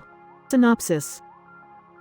After discovering a bizarre interdimensional portal via his VR headset, Rick drags Morty to the most shocking and unexpected adventure of their lives yet, studying the effects of a strange blue light on human behavior. Act 1. Rick and Morty stumble upon a woman with blonde hair and a blue light in her hand, which seems to have the ability to manipulate living organisms on a molecular level. Rick is instantly intrigued and kidnaps her in order to study the blue light. Morty warns his grandfather of the dangers of messing with unknown technology, but Rick brushes off his concerns, insisting that science is all about taking risks. They begin running tests on the blue light's properties with the aid of their laboratory equipment. Act 2. Meanwhile, Beth is struggling with her marriage to Jerry and seeks comfort in the arms of a particularly virulent bacteria. She becomes obsessed with the bacterial colony, often sneaking away to spend time with it in secret. As the bacteria's influence over her grows, Beth becomes increasingly erratic and unstable, giving in to her primal desires and cheating on Jerry with the bacteria. Act 3. Rick and Morty are oblivious to Beth's affairs until they realize that a bacterial invasion has begun. They race back to Earth to find the source of the problem, and are shocked to find out that Beth is the culprit. In a hilarious and somewhat disturbing turn of events, Rick decides to use the blue light to kill the bacteria inside Beth's body, essentially neutralizing her affair. Morty protests, but Rick is so jaded by his own failed marriages that he justifies his actions by saying, "Sometimes science is about doing the things that nobody wants to do." Epilogue. Afterwards, Rick and Morty realize the error of their ways and vow never to mess with unknown interdimensional technology again. But as they drive off into the sunset, Rick whispers to Morty, "That was still pretty funny though, right?" Morty shrugs, "I guess so. But next time, can we just stick to getting McDonald's?" That it does. Morty, I think this blue light could be the key to unlocking the secrets of the universe. Oh, Rick, I don't know about this. What if the light has some sort of, negative effect on people? Jerry doesn't understand me like you do, bacteria. You really know how to make a woman feel alive. Beth, I know we've had our problems, but I never thought you'd stoop so low as to cheat on me with a freaking germ. Morty, I never thought I'd say this, but we're gonna have to go inside your mom's body to stop this bacteria once and for all. Oh geez, Rick, isn't that crossing some sort of line? Line? What line? We're scientists, Morty. We don't have lines. I can't help it, Jerry. The bacteria just understands me so much better than you ever could. Beth, listen to yourself. You're cheating on me with a microscopic organism. That's just gross. Rick, I can't believe we actually went through with this plan. I feel like we've crossed a moral event horizon. Relax, Morty. It's just a little science experiment. What's the harm? Oh, bacteria. I'm sorry I ever doubted you. You're the only one who truly understands me. I don't know what's worse, the fact that my wife is cheating on me, or the fact that she's cheating on me with a germ.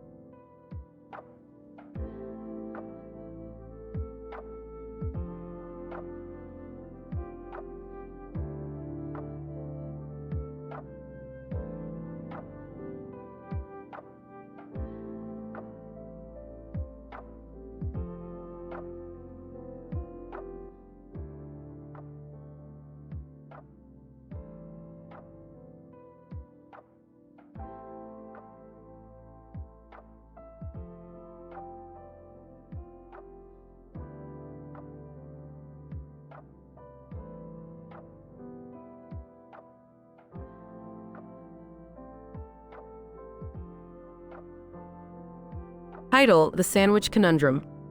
Synopsis. Rick and Morty enter into a dimension where the entire universe is ruled by sandwiches. The duo find themselves in the middle of a civil war between two factions of sandwich enthusiasts, those who uphold the sanctity of the cheese and meat sandwich, and those who believe in the superiority of the mustard sandwich. Scene 1. Rick and Morty find themselves at the epicenter of the sandwich war, dodging flying mustard and cheese sandwiches. Morty, I told you not to play with the interdimensional TV remote. Now, we're stuck in a universe where people fight over sandwiches. Oh geez, Rick, how do we even know which side to choose? Scene 2. The duo meets the leaders of the mustard and cheese factions. Mustard leader. Clearly the mustard sandwich is the superior choice. It adds a tangy kick that the cheese and meat sandwich simply lacks. Cheese leader. Nonsense.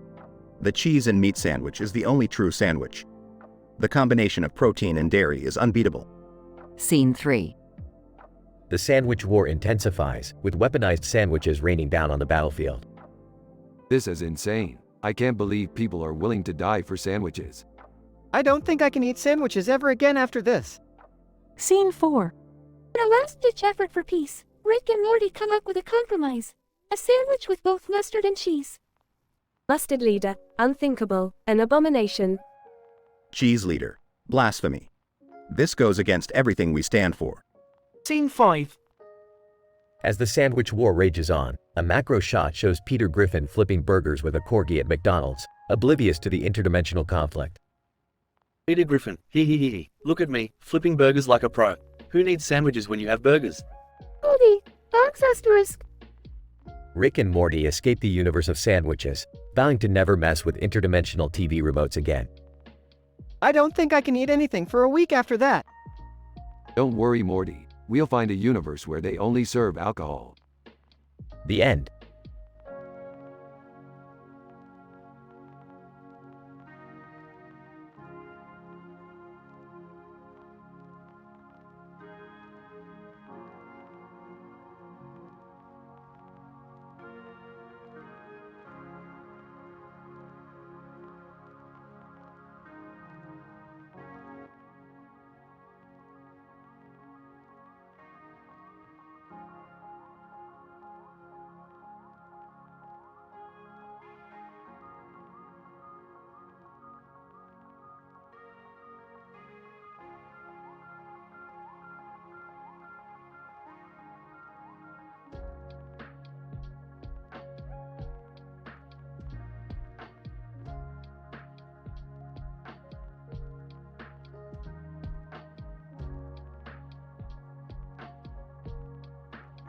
Title: The Pleasure Equation.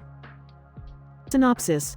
Rick and Morty accompany Beth on her mission to invent a device that delivers constant pleasure to the wearer and viewers, and hilariously, everything goes wrong. Scene 1. Kitchen table. Children, I have an announcement. I have invented a device that delivers pleasure anywhere, anytime. Wow, Mom, that sounds amazing. Eesh, I can do better than that. Pleasure is just a matter of stimulating the right receptors in the brain. Well, Rick, let's put your theory to the test. I challenge you to a pleasure off. Scene 2. The lab. Alright, Morty, let's start with some basic sensory input. Puts on the headset. Oh yeah, that's the stuff. Classic rock in one ear, ASMR in the other. Sighs in pleasure. Oh, Rick, I don't think that's very scientific. Nonsense, Morty. True science requires sacrifice. Scene 3. The living room.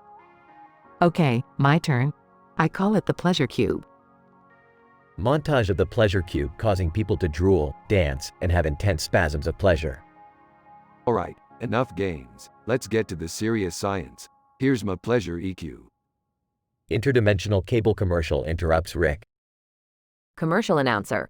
Are you tired of boring old pleasure devices? Try Pleasure Pants. Brought to you by the makers of Pain Shirt and Misery Socks. Dials phone. Hello. Yes, I would like to order 10 pairs of pleasure pants. Ah, Rick, I don't think that's very. Oh, never mind. Scene 4. The streets. Rick and Morty walk through the streets wearing pleasure pants, causing people to stare in confusion and arousal. Laughing hysterically. Morty, we've done it. We've unlocked the secret to universal pleasure. I'm not so sure, Rick. I feel kinda weird. Nonsense, Morty. The only thing that matters is pleasure. A giant pleasure monster suddenly appears. Pleasure monster! I am the embodiment of all pleasure! Worship me! Pulls out a gun. Not if we have anything to say about it, buddy. Scene of intense fight between the pleasure monster and Rick and Morty, ending with them victorious. Congratulations, guys. I guess pleasure really is the key to happiness. That's the thing about pleasure, Beth. It's always changing. What's pleasurable one day might not be the next. Yeah, so let's just enjoy it while we can. The family all laughs as they wear their pleasure pants and indulge in their pleasure cube. The end.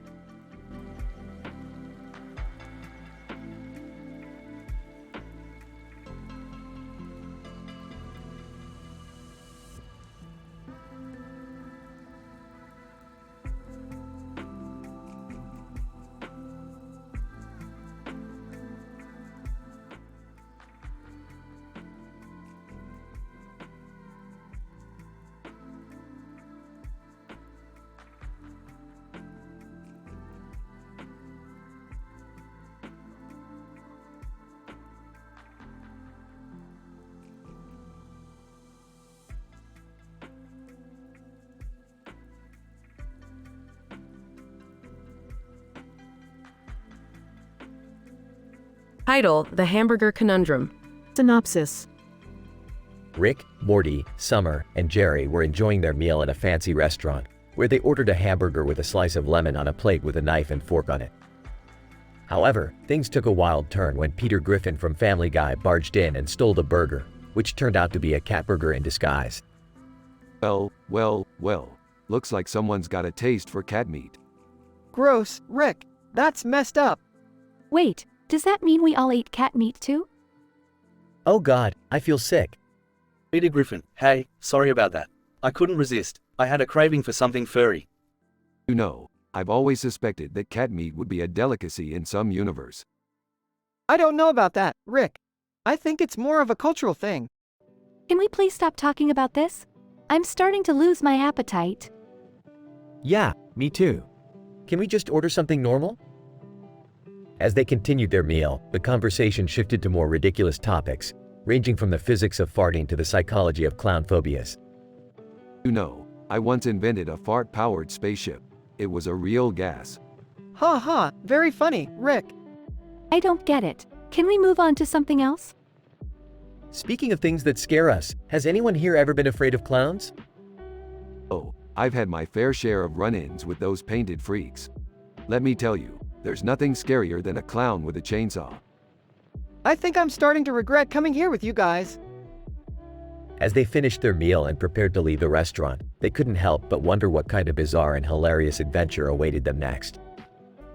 Well, that was certainly an interesting meal. What's next, Rick? Who knows, maybe we'll stumble upon a dimension where the hamburgers eat us. Please, no more burgers. I don't think my stomach can handle it. Peter Griffin, hey, mind if I tag along? I'm always up for a good time. Sure, the more the merrier. Just don't steal our food again, okay? As they walked out of the restaurant, they couldn't help but feel excited for whatever crazy adventure awaited them next.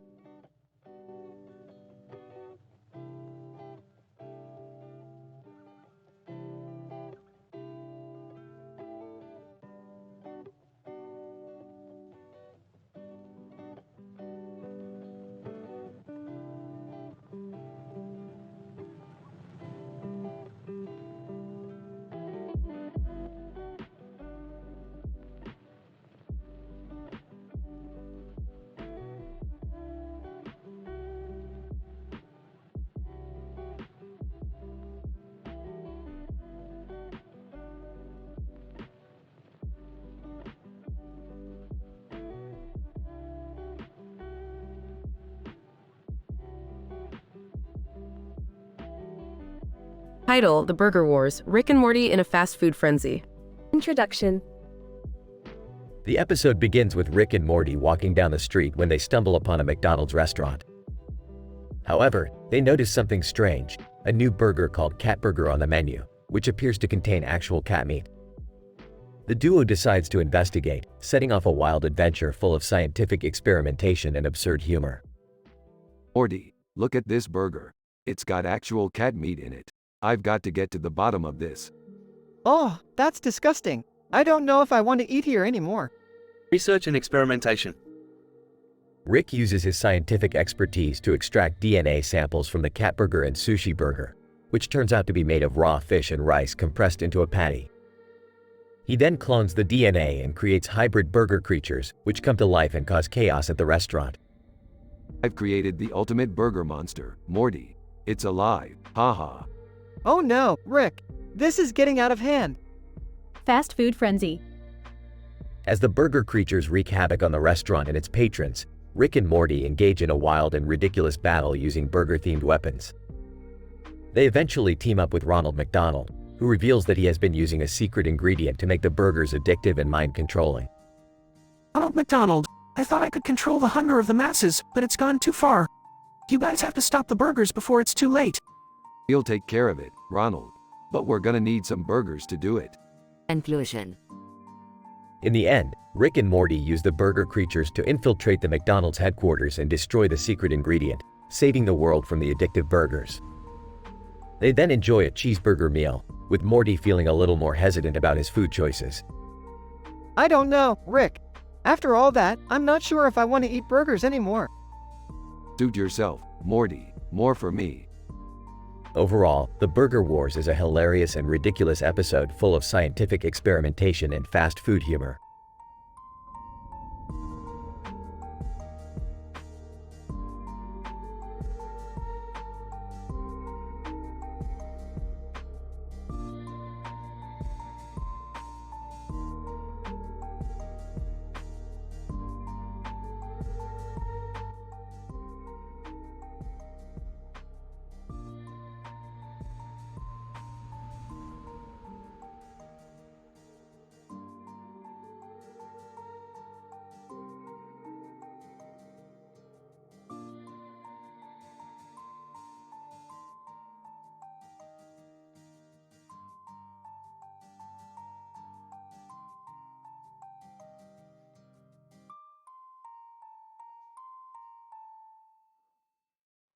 Title: The Blue Background Paradox, a Rick and Morty adventure. Abstract. In this episode, the concept of paradox is explored alongside interdimensional romance and the consequences of crossing boundaries between worlds. The episode begins with Rick and Morty stumbling upon a photograph of a man and a woman hugging each other. The photo has a blue background and a white border with blue stripes. The image seems ordinary enough, but upon closer inspection, it appears to have been taken in a dimension where blue is the dominant color. Morty, this is no ordinary photo. It's a snapshot of a civilization where blue is the primary hue. Some sort of alternate universe where every drop of pigment has been infused with blue. Whoa, so you're saying? Yep, we gotta go there. The pair transport themselves to this blue universe and, in an unexpected twist, discover that one of the inhabitants is none other than Gabe Newell. But this is no ordinary Gabe Newell. He has been merged with Taylor Swift in a freak accident and now forms a single entity known as AiTelevision. In addition, the couple has managed to produce a tiny offspring, a singularity formed from the intersection of their respective genes. AiTelevision. Hey, what's up? We're just a normal family, minding our own business in this ultraviolet world. Yeah, sure, we're not here to bother you. We just need to hop back to our own universe. AiTelevision. No problem. Just stay out of our way, okay? As Rick and Morty start to leave, the singularity offspring suddenly springs to life and follows them, creating a portal as it goes. This leads to a series of comic misadventures as the gang races through different dimensions, all the while chased by the baby creature they have inadvertently created. Along the way, they encounter all manner of bizarre creatures, including sentient clouds of gas, a race of telepathic spiders, and an entire world populated by anthropomorphic cats. The episode concludes with Rick and Morty finally managing to contain the singularity and seal off the portal, but not before the baby has managed to cause one final paradox. Well, that was a crazy ride. I'm just glad we made it out alive. AiTelevision. Yeah, we didn't need your weirdness contaminating our world. Hey, at least now we have a new portal to explore. Yeah, but next time can we try to avoid making baby singularity monsters? AiTelevision. Good luck with that.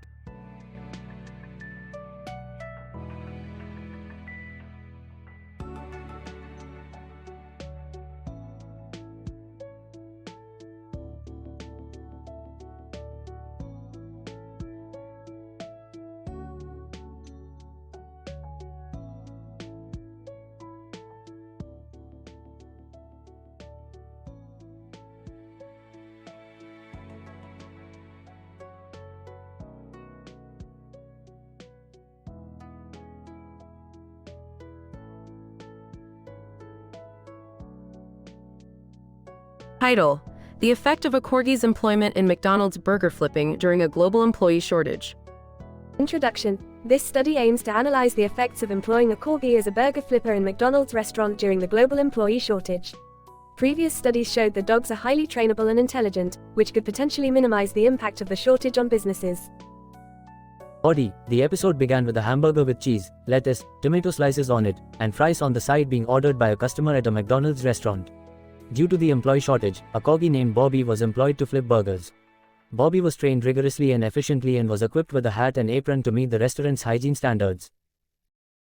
When the customer's order arrived, they were surprised to see a corgi flipping their burger, but the customer was impressed with the quality of the food.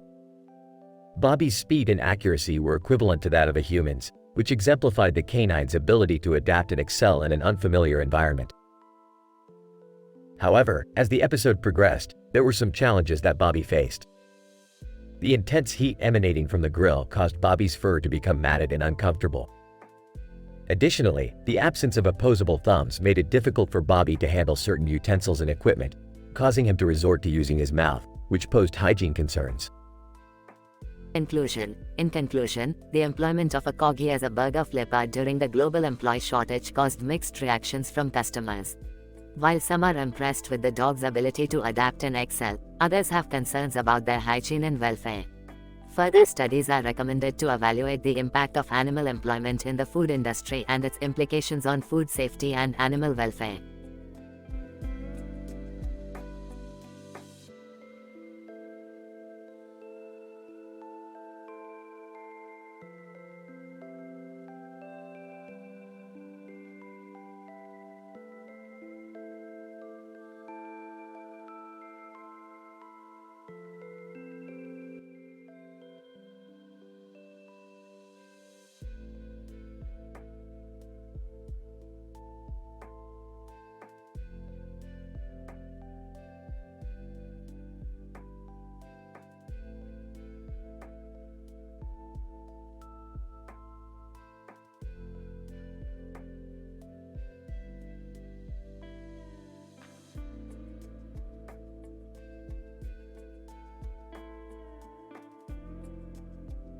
Title: The Aphex Twin Time Warp Adventure. Abstract. In this episode of Rick and Morty, the characters find themselves in a college dorm room, listening to the music of Aphex Twin. Through the use of advanced scientific technology, they are transported into a psychedelic world of time warps and alternate dimensions, leading to a series of hilarious and absurd situations. Opening scene. Look, Morty, we've stumbled upon a college dorm room with some kid blasting Aphex Twin. This calls for some creative experimentation. I don't know, Rick. I have a test tomorrow. In the background, hey guys, what's going on? Shut up, Jerry. You're not cool enough to handle this. Main plot. Rick begins tinkering with his gadgets, and in no time the trio is transported into a psychedelic world of time warps and alternate dimensions. The group dances wildly to Aphex Twin music as they travel through space and time. Rick, what are we doing here? How are we going to get back to the dorm room? Morty, quit asking unimportant questions and enjoy the ride. As the effects of the Aphex Twin music intensify, the trio find themselves caught in the middle of a time warp with no way out. Panicking, what do we do? We're stuck. Don't worry, Jerry. I've got this under control. Pulls out a flask and starts drinking. Sarcastically, yeah, I feel much better now that Rick's drunk. Hey, I'll have you know, alcohol is a scientifically proven method for dealing with unexpected time warps. The group eventually finds their way back to the dorm room, but not before encountering some bizarre and hilarious scenarios involving alternate versions of themselves and aliens. Sighing in relief, thank goodness. I never want to leave that room again. Haha, you say that now, Jerry, but who knows where our next experiment will take us. Rolling his eyes, great, I can hardly wait. Conclusion. In conclusion, in this episode, Rick and Morty explore the effects of psychedelic music and the strange consequences of traveling through time and alternate dimensions. The absurd situations and witty banter keep the audience laughing throughout the episode, making it a classic addition to the Rick and Morty canon.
Title: Analysis of a Whimsical Scene, a Case Study on Character Reactivity to Outlandish Situations. Abstract. This paper aims to examine the behavior of a cartoon character in response to an outlandish scenario. Specifically, the character is placed in a field with a red balloon in the background and a castle looming in the distance. Our analysis will account for the characterization of the figure, as well as the effects of the balloon and castle on the scene. The surprise and confusion, represented by the surprised Pikachu meme 2, of the cartoon character will be examined, as well as the potential symbolic significance of the artichokes in the foreground. Finally, the use of silver will be addressed as a possible tool for creating a surreal and fantastical atmosphere. Introduction. The scene at hand portrays a cartoon character in a wide open field with a red balloon and a looming castle in the background. The character is depicted as surprised, bewildered, and curious, as represented by the popular surprised Pikachu meme 2. Additionally, artichokes in the foreground may offer symbolism or narrative framing, while the use of silver overhead plays a role in creating an ethereal, otherworldly environment. Through an interdisciplinary analysis, this paper seeks to provide a nuanced understanding of the scene's implications. Methodology. The scene was analyzed by examining the physical space portrayed, the background objects, and cartoon characters' reaction. Notations were made of elements that may offer symbolic significance, including the artichokes and silver. A thematic and semiotic analysis was used to identify how the image represents a particular idea, theme, or concept. Findings. The cartoon character's reaction to the scene, as evidenced by the surprised Pikachu meme 2, suggests the disorienting nature of the environment. Their gaze upward towards the silver sky may indicate a sense of awe or wonder. The castle and red balloon in the background may suggest a dreamlike setting, while the artichokes may symbolize growth or transformation. Furthermore, the use of silver may be interpreted as a method of generating atmosphere that suggests enchantment and enchantment. Conclusion. This analysis demonstrates that the scene in question is filled with elements that create a sense of confusion and wonder. The use of the surprised Pikachu meme 2 effectively communicates the character's emotions, while the castle and red balloon point towards an outlandish setting. The artichokes in the foreground may provide symbolic framing for interpreting the scene, while the use of silver overhead creates an ethereal and fantastical environment. Ultimately, this paper argues that the scene represents a whimsical and otherworldly realm, offering a temporary escape from the mundane.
Title: Quantum Shenanigans at Sunnysale Drive-In Theaters. The episode begins with Rick and Morty driving towards the Sunnysale Drive-In Theaters, a large building in the middle of a field with trees in front of it and a sky background that reads, Sunnysale, Direct. Rick explains to Morty that he has developed a new technology that will allow them to experience movies in multiple dimensions simultaneously. Morty, I've developed a new technology that will allow us to experience movies in multiple dimensions simultaneously. It's going to be a total game changer, Morty. Morty is excited but also apprehensive about the technology. When they arrive at the theater, they notice that Banana Republic has set up shop in front of the theater. Rick, being the rebel and not a fan of corporate monopolies, decides to mess with their display. Morty, let's show Banana Republic what we're made of. I'm going to use my portal gun to move all the mannequins on their display 2 inches to the left. They'll never know what hit him. Morty is unsure but goes along with Rick's plan, and they proceed to mess with the display. Afterward, they settle into the car to watch a movie. The technology works as promised, but they soon notice that the various dimensions they are watching the movie at are beginning to merge. Rick, I don't think this is supposed to happen. We're starting to see characters from other movies in here and is that a portal to an alternate universe? Ah, typical Morty, always overreacting. Let's see where this goes.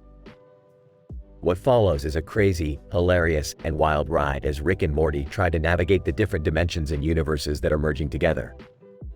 They encounter characters from all sorts of movies, including aliens, superheroes, and even some classic movie monsters.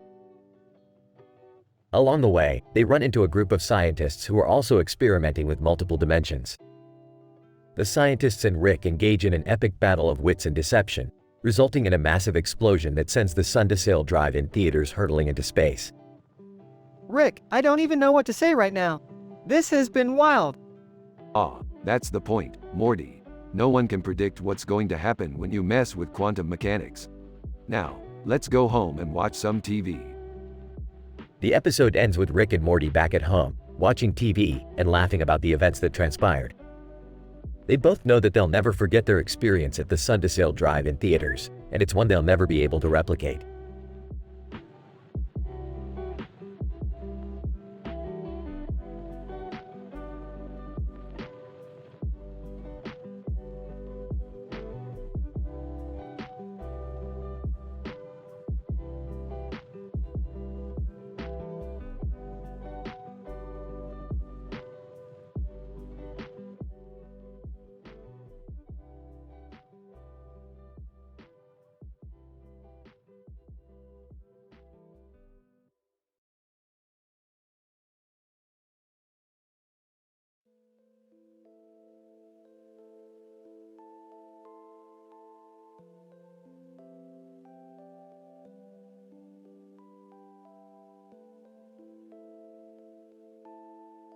Act 1.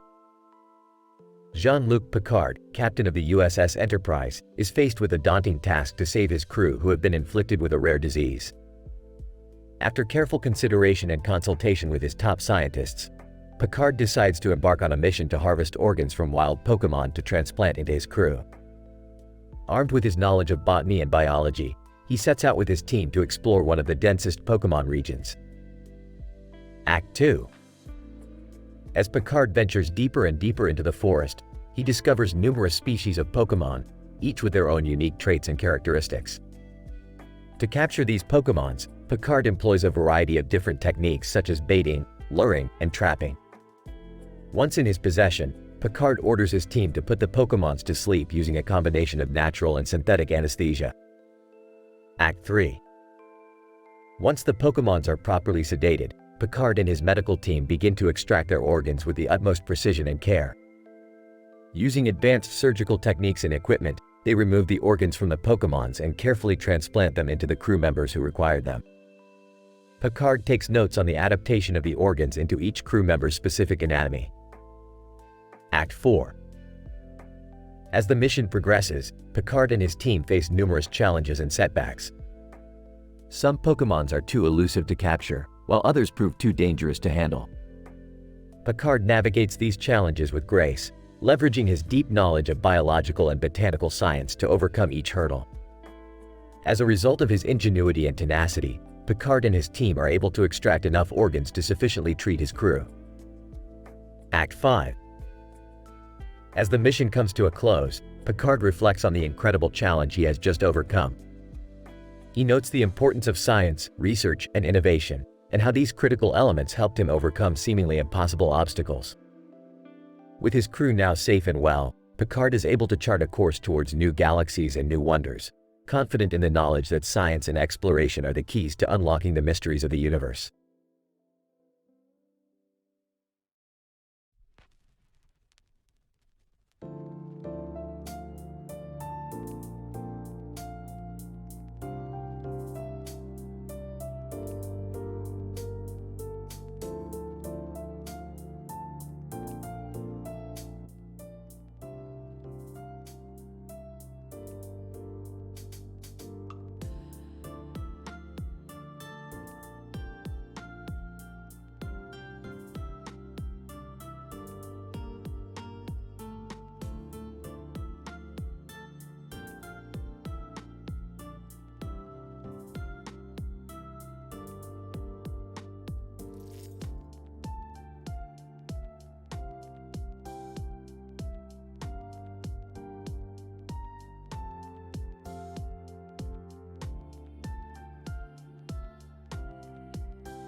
Title: The Extraordinary Adventure of Rick and the Mystery of Kurisu Maki's Ribbon. Opening scene. Rick and Morty are in the lab, experimenting with a new dimension portal technology. Morty, I figured out a way to travel to real-life anime universes. Oh, geez, Rick, that sounds like a terrible idea. Jerry walks in. Hey, what's going on in here? Shut up, Jerry. We're doing science. You wouldn't understand. I just want to spend some time with my family. Rick activates the portal, and the trio is transported to the world of Steins Gate. Whoa, this place is weird, Rick. Quiet, Morty. We need to find the source of that strange energy reading. They come across a poster of Kurisu Makis, the anime's main character. Who's this? That's Kurisu Makis, a renowned scientist in this world. Suddenly, a holographic image of Kurisu appears, looking distressed and pointing to a ribbon. Kurisu, please, someone help me find my ribbon. It's very important to me. Rick, Morty, and Jerry decide to help Kurisu find her ribbon and embark on a crazy adventure filled with anime references and jokes. During their journey, they encounter luminescent-eyed alien creatures who had stolen Kurisu's ribbon. They have a showdown with them, but the creatures defeat them. Rick, I don't think we can beat these guys. We just need to use our brains. Jerry, find something to distract them. Okay. Jerry stumbles upon a poster of an anime girl with big boobs. Hey, check out her boobs! The creatures are distracted, and Rick and the others make a run for it, getting back Kurisu's ribbon. Kurisu, thank you so much for finding my ribbon. You've saved my research. So, what does this ribbon do? Kurisu, it's just a fashion accessory, actually. Oh. Well, that was a waste of time. Let's get out of here.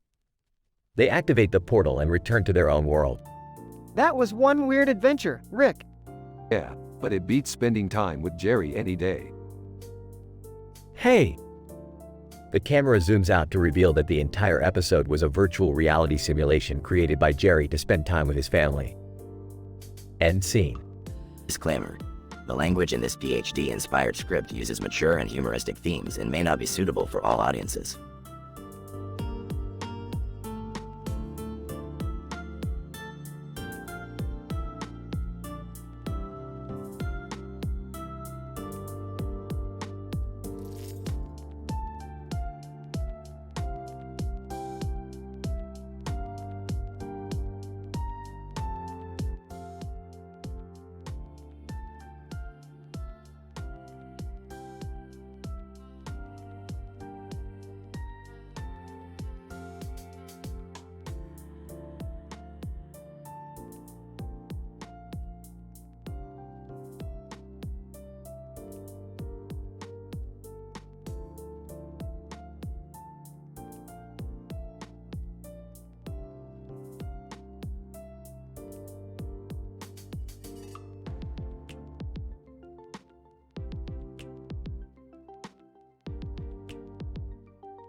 Title: The Quantum Entangled Waifus. Summary. It all begins when Rick and Morty, in a quest to collect infinite and powerful sci-fi gadgets, stumble upon a universe where two anime girls, Makis Kurisu and her alternate universe counterpart, are quantum entangled and exist in a state of superposition. Well, Morty, looks like we've found ourselves in an anime universe. This place is crawling with waifus. Oh, Rick, I don't feel so comfortable objectifying women like that. Relax, Morty. These are just fictional characters.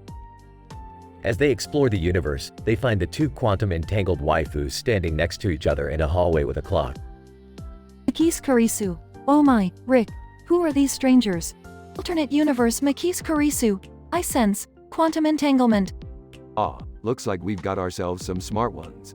How about we have some fun with the multiverse? And with that, Rick uses his portal gun to transport the two Kurisus to different parallel universes, causing their quantum entanglement to become unstable. Makis Kurisu. This isn't a game, Rick. You're messing with the fabric of the multiverse. Alternate universe Makis Kurisu. We need to find a way to stabilize our quantum state before it's too late. As the two Kurisus work on stabilizing their quantum state, they must navigate through various universes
Title: The Case of the Red-Eyed Helmet Man.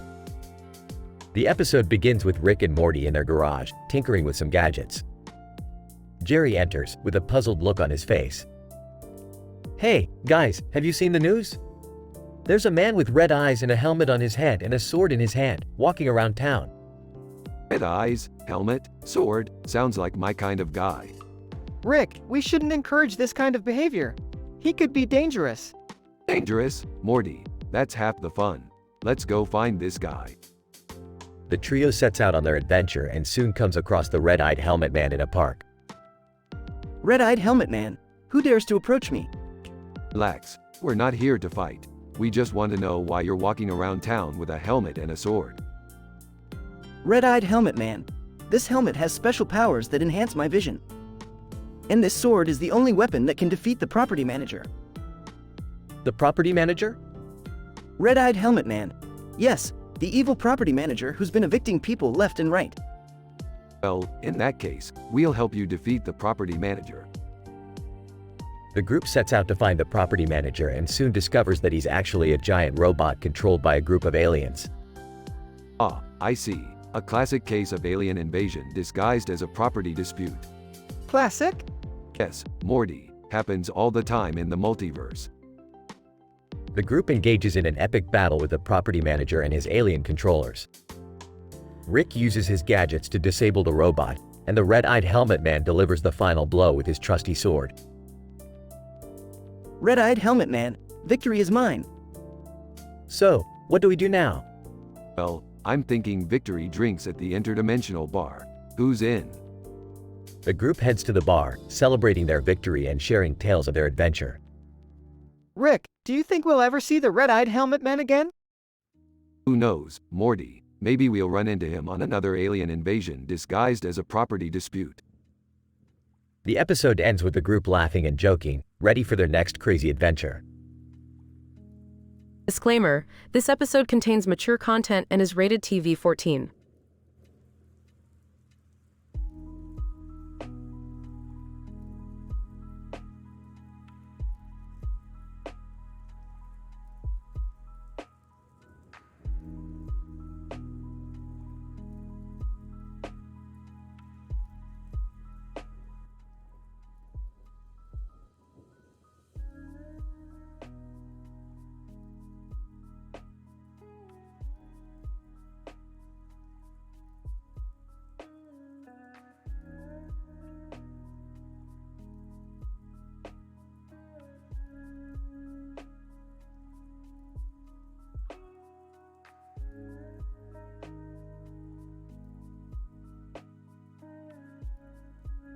Title: The Schrodinger's Cat Paradoxical Lightning Catastrophe. The episode commences with Rick and Morty watching in awe as a man with a cat in front of him is struck by lightning, causing a paradox in the universe. Rick instantly identifies the potential threat to the universe and takes Morty to investigate the situation further. Jerry and Beth, being their mundane selves, get embroiled in a disagreement over the cat's ownership, leading to an argument over the Schrodinger's cat paradox. Summer, being the most sensible of the lot, tries to intervene but ends up getting dragged into the situation. Meanwhile, Rick and Morty visit a veterinarian, who identifies the cat as having ghost-like properties. They then meet the ghost cat lady, who has the power to communicate with the feline spirits. The group soon realizes that the lightning strike has caused a rift in the space-time continuum, causing various events from different timelines to converge into one reality. The Vindicators, Legolas, and several other characters from various dimensions make an appearance, causing chaos and confusion. With the universe on the brink of destruction, the group must work together to fix the paradox and restore order. With Rick and Morty's scientific expertise and Summer's quick thinking, they devise a plan to reverse the effects of the lightning strike. In the end, the universe is saved, and the group returns to their respective timelines. However, the cat is still a subject of argument between Jerry and Beth, as the paradox of its ownership remains unresolved. This was some serious paradoxical *T Morty, but we made it. I can't believe we just met Legolas and the Vindicators and, oh god, so many other characters. I don't care whose cat it is. Can we just move on from this? You can't just ignore the Schrodinger's cat paradox. Beth, It's a fundamental concept in quantum mechanics. Can we at least agree that we never bring up this cat ever again? Ghost cat lady. Meow. The group. Shut up, ghost cat lady.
Title: The Outdoor Movie Nights with Thorium Decline.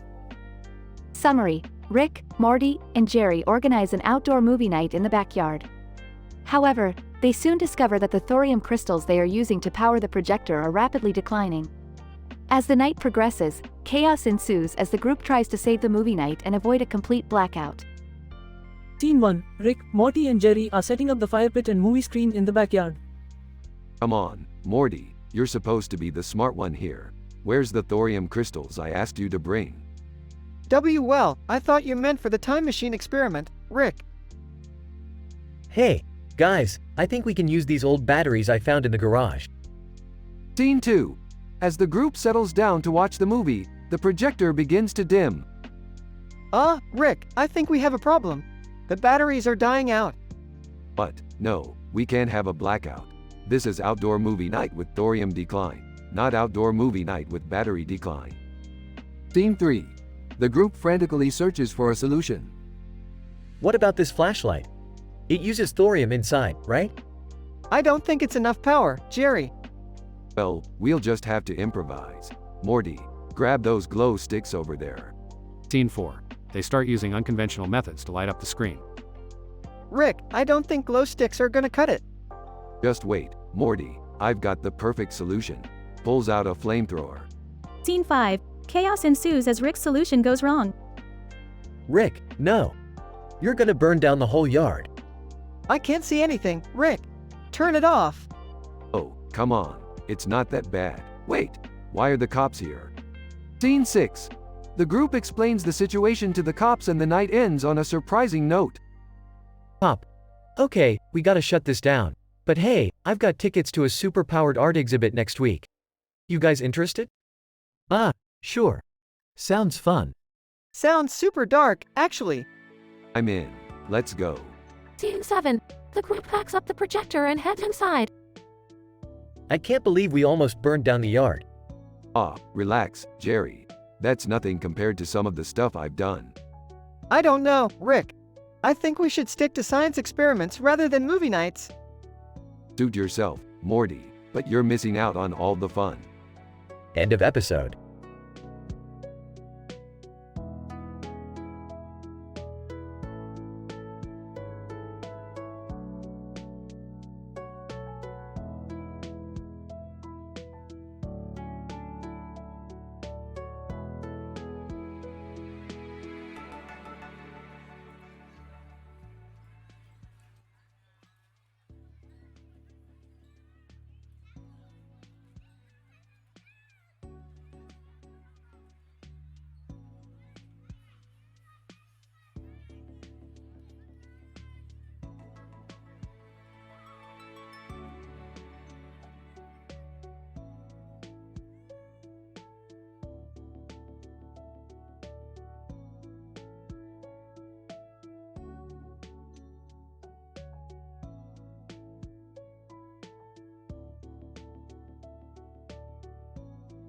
Title: The Robotic Romance Rebound. The episode starts with Rick and Morty in the garage tinkering with a green robot while Jerry watches from the side. The robot has a green frog toy next to its head and legs and appears to be smoking a cigarette. Morty, hand me the plasma wrench. I need to tune up this bot's dating algorithm. Are we really doing this, Rick? I mean, a robot dating agency? Isn't that a bit unethical? Unethical? Morty, this bot is desperate for love. And besides, it's not like we're forcing anyone to date it. We're just giving it a fighting chance. Oh, I don't know, guys. What if the bot gets its heart broken? Relax, Jerry. We've programmed it with advanced emotional regulation software. It can handle rejection. Now, let's get this show on the road. The trio sets up the robot's dating profile and sends it off to the agency. Within minutes, a match is found with a lovely salamander named Sally. Robot, my circuits. She's perfect. Rick, I think we might have a problem. Sally seems to be interested in the frog toy more than the robot itself. Nonsense, Morty. The bot just needs to show off its best features. As the bot and Sally go on their date, they encounter a Joker-like character who tries to ruin their evening. But with some quick thinking and a few well-placed lasers, the bot saves the day and wins Sally's heart. Robot, I've never felt this way before. Sally, will you be my Sally, I will, sweetie. Aw, that's so cute. I guess love really does conquer all. Speak for yourself, Jerry. I'm just happy the bot has finally found someone who doesn't judge it for its smoking habit. The episode ends with the bot and Sally walking off into the sunset, hand in hand, or rather, claw and fin. You know, Rick, I think this might be one of the weirdest adventures we've ever been on. Weirdest? Morty, we've invented a portal gun and traveled to other dimensions. This is just another day in the life of a super scientist. Yeah, I guess you're right. Can we go back to normal adventures now? Normal? Jerry, we're never going back to normal. That's what makes life interesting.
Title: The Adventures of Ploop's Law.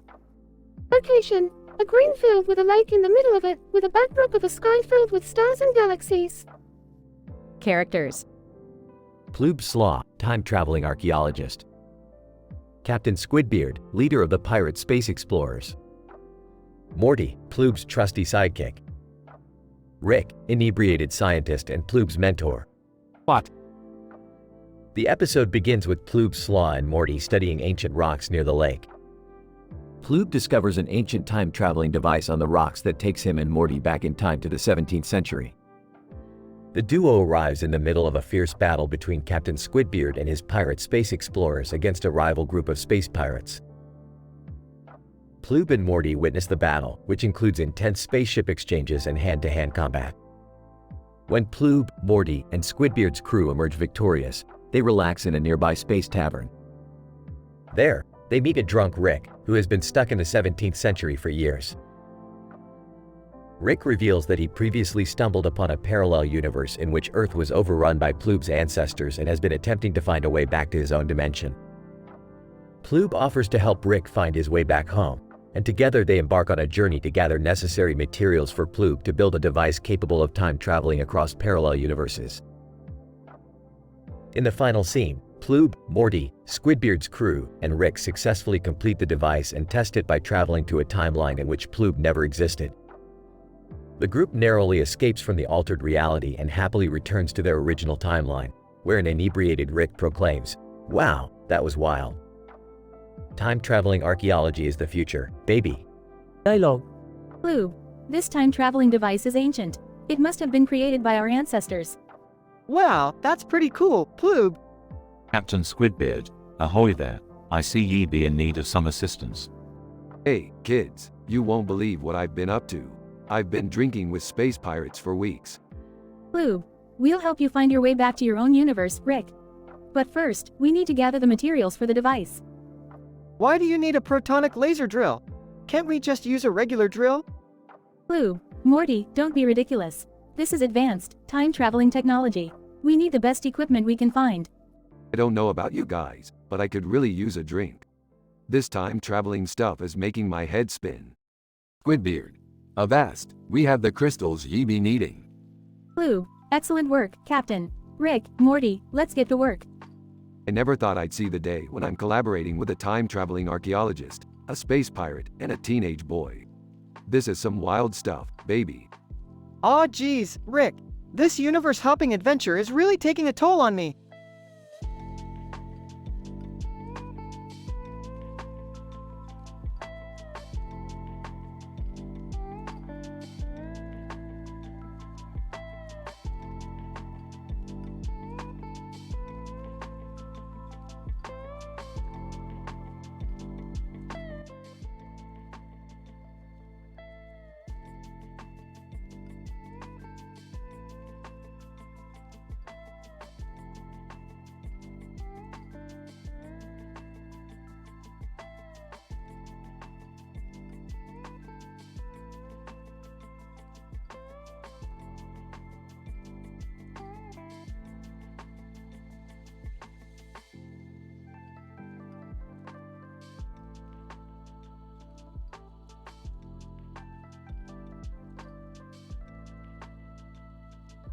Title: The Extraterrestrial Encounter of Sabrina Carpenter.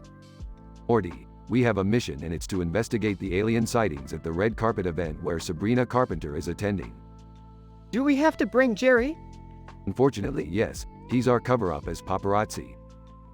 Excitedly, paparazzi? I always knew I could be famous. Skeptically, good luck with that. Wait, what's the science behind extraterrestrial sightings?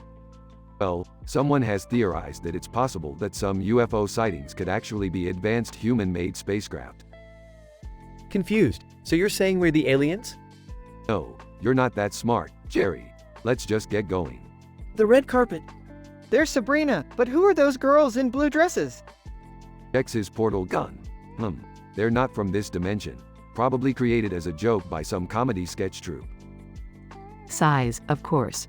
Can we just focus on the extraterrestrial beings now? As they investigate, they see a strange object in the sky and realize it's heading straight for them. Panicked. Is that a UFO? No, it's just a drone with Sabrina's face on it. Disappointed. Aw, man. But then, a spaceship lands and out comes aliens, looking like humanoid rabbits. Oh my god, aliens! Alien 1, greetings, Earthlings. We come in peace. Alien 2, we have come to meet Sabrina Carpenter, a famous pop star in our planet. Wait, why her? Alien 1, her music resonates with our species. It's quite fascinating. Sarcastically, yeah, great. You can take her and leave. Sabrina Carpenter. Excitedly, wait, can I come with you guys? Everyone, surprised. What? No. As the aliens leave with Sabrina, the group is left on the red carpet, stunned and confused. Disappointed. Well, there goes my chance to be famous. Skeptically, and to think, we only came here to investigate extraterrestrial sightings. Curiously, but hey, at least we learned something about the real-life science behind sci-fi. Rolls his eyes. Yeah, that was worth it. Let's go home.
The episode begins with Rick, Morty, Summer, and a few other friends sitting at a table in a dim sum restaurant. As they watch various sci-fi TV shows on the projector screen, Rick starts cracking jokes about the physics behind the fictional technologies.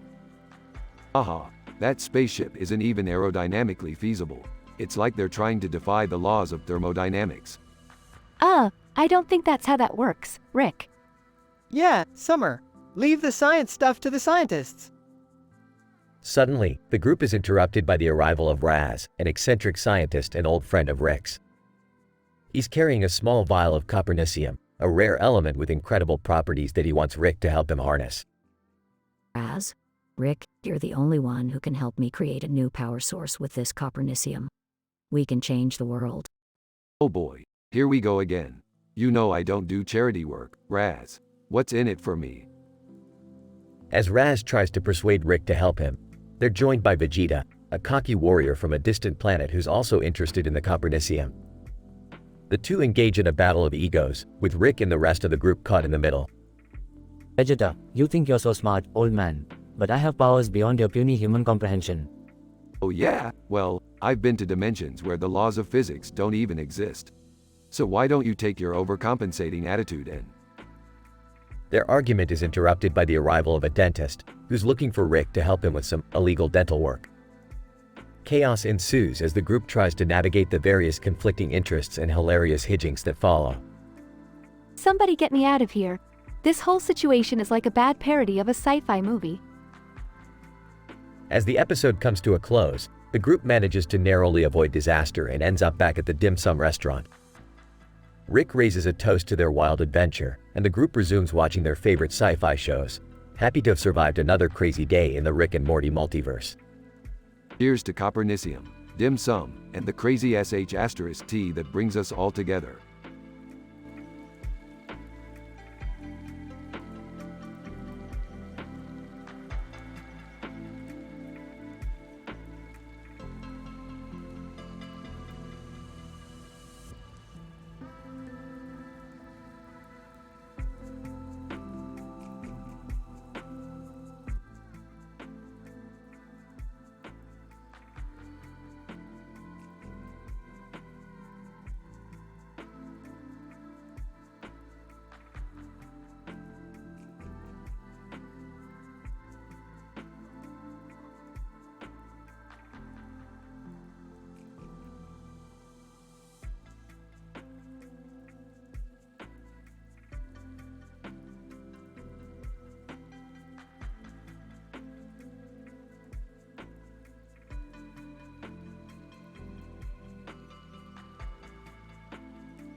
Title: The Great Molybdenum Heist.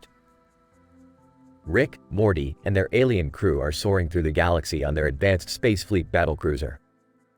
The mission is to raid a molybdenum mining facility, as the rare metal is needed to repair their ship's warp drive. Alright, listen up. We need to infiltrate the facility, grab as much moly as possible, and get the hell out of here before those armored guards catch us. Can we, not steal and just trade for it or something? Summer, the alien crew member, shut up, Morty. Rick's the boss. They land on the planet and sneak into the facility. They're immediately caught by the guards, but Rick pulls out a bag of mega seeds and offers them as a bribe. Guard 1. What the hell are mega seeds? You know, super rare space drugs or something. Just take them and let us take the moly. Guard 2. Alright, fine. But if we find out these mega seeds are just regular old space weed, we're coming after you. The crew fills up their ship with moly and takes off, but not before Rick accidentally hits the facility's alarm button. Oops, looks like we've got company. They're chased through space by an angry swarm of guards in spaceships. We have to outrun them. Can't this ship go any faster? Chugging a beer, not without the molybdenum, sweetie. They engage in a high-speed space battle, dodging laser blasts and making crude jokes. Oh, guys, we have a problem. I accidentally spilled some of the mega seeds in the engine, and now it's giving off colorful smoke. Damn it, Morty. I told you to keep your hands off the science stuff. They manage to escape the guards and make it back to their own ship. As they're celebrating their successful heist, they realize they accidentally grabbed a shipment of space dildos instead of molybdenum. What the hell are we supposed to do with these? I don't know. Sell them on the space black market or something. Burps, man, I need a drink. The episode ends with the crew drinking space booze and laughing at their ridiculous misadventures.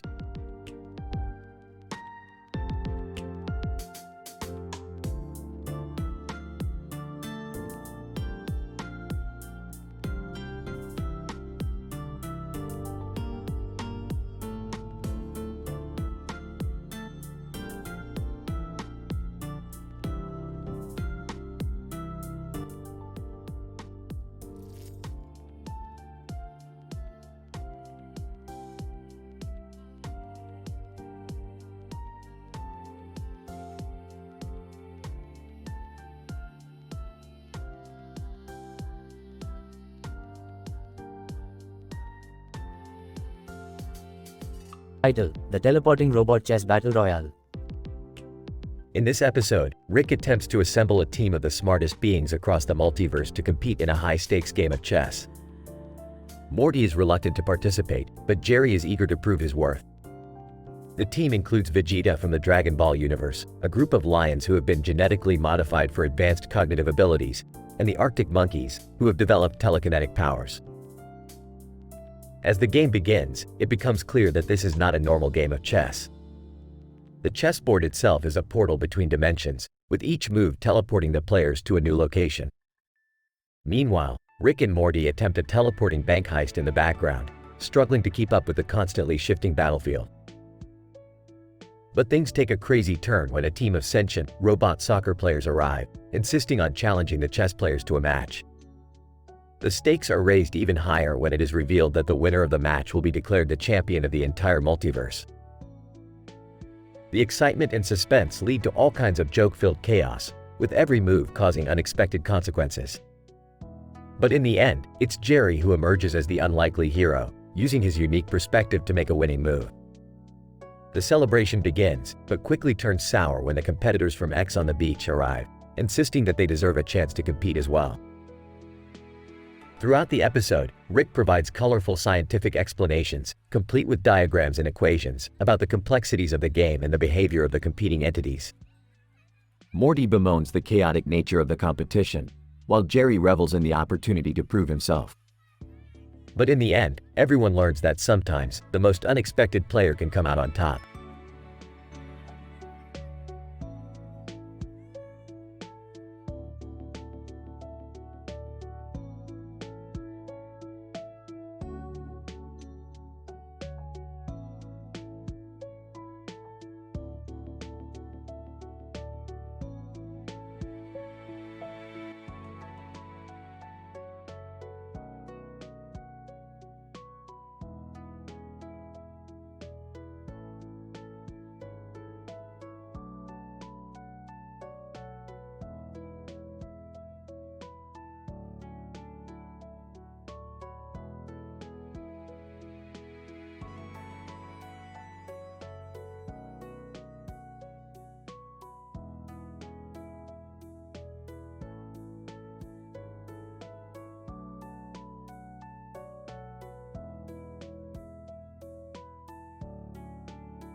Title: The 16th Century Pirate Adventure, a Rick and Morty Tale.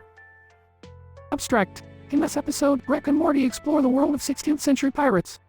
Comedic and irreverent antics ensue as they embark on a treasure hunt, fight a labyrinth monster, and even operate a pirate detective agency. Opening scene. Rick and Morty are sitting in the lab when Rick pulls out an old treasure map. Morty, I've got a proposition for ya. Let's go on an adventure to find some real treasure. Oh, I don't know, Rick. That sounds pretty dangerous. Don't worry about it, Morty. We'll just have to sneak past a labyrinth monster and avoid a few booby traps. Piece of cake. Act 1, Pirate Detective Agency. Rick and Morty arrive on a pirate island and start a detective agency to track down the infamous pirate, Captain Smollett.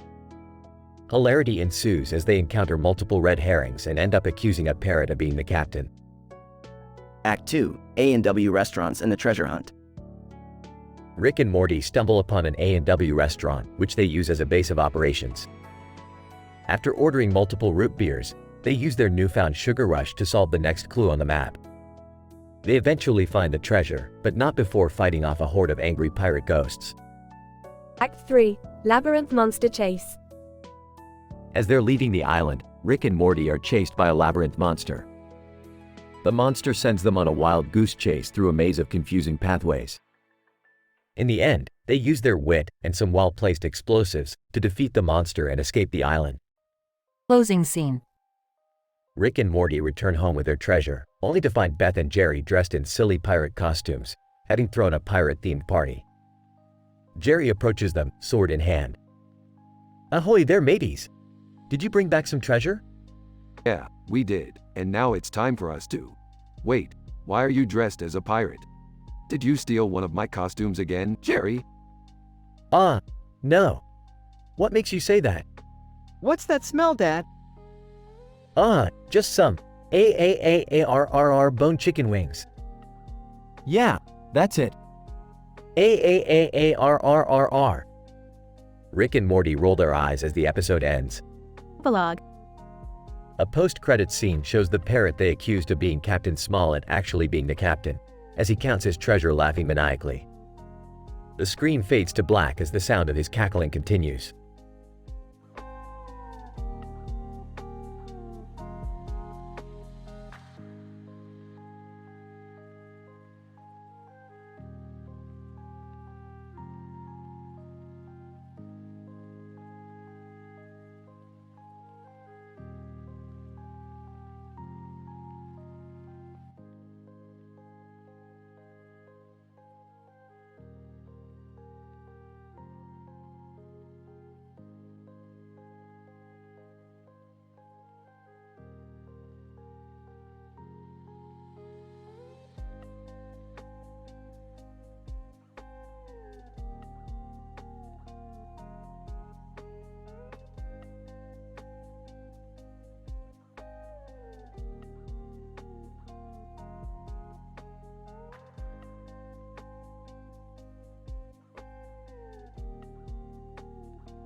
Title: The Multiverse Soccer Showdown. Abstract. In this episode, the dynamic duo, Rick and Morty, find themselves in a soccer field, carrying a ball in hand, and surrounded by a blue background with a white and black logo. Suddenly, they get sucked into a 4K resolution oil painting of a vivid and detailed portrait of Captain Tsubasa. As they explore this stunningly beautiful and bizarre world, they encounter rival interdimensional soccer teams and engage in a wild and unpredictable tournament that will determine the fate of the multiverse. Characters. 1. Rick, a super genius scientist with a love for alcohol and shenanigans. 2. Morty, Rick's awkward and nervous teenage grandson. Act 1. Morty, I have detected a disturbance in the multiverse. What do you mean, Rick? I mean that there's a freaking soccer game going on in some parallel universe, and we're gonna crash the party. I don't know, Rick. Soccer isn't really my thing. Don't be such a wuss, Morty. This is a golden opportunity to score some interdimensional points and make some new enemies. Act 2. As Rick and Morty enter the interdimensional soccer field, they notice the teams warming up and the stadium packed with cheering fans. Alright, Morty, listen up. Our opponents are from various multiverses, so we need to be ready for any tricks they might pull. What kind of tricks? Well, for starters, they might try to hit us with an inverted gravity kick or a quantum field pass. But don't worry, Morty, we'll deal with them as they come. Act 3. As the tournament progresses, Rick and Morty face off against increasingly challenging opponents, each with their unique interdimensional moves. The audience is going wild as the pace of the game heats up. Alright, Morty, it's the final match. We need to give it our all and win this thing. Remember, the fate of the multiverse is at stake. But what if we lose, Rick? Then the multiverse will be plunged into chaos, Morty. But let's not talk about that right now. Act 4. As the game reaches its climax, Rick and Morty manage to score a last-minute goal, winning the tournament and earning the respect of the rival teams. The audience erupts into cheers as Rick and Morty celebrate their victory. Well done, Morty. You may have been a liability at first, but you turned out to be an above-average interdimensional soccer player. Aw, thanks, Rick. I still don't really understand why we had to do this, though. Because sometimes, Morty, you gotta bend it like Beckham to save the universe. Or the multiverse, in this case. The duo leaves the soccer field, satisfied with their adventure and ready for their next interdimensional misadventure.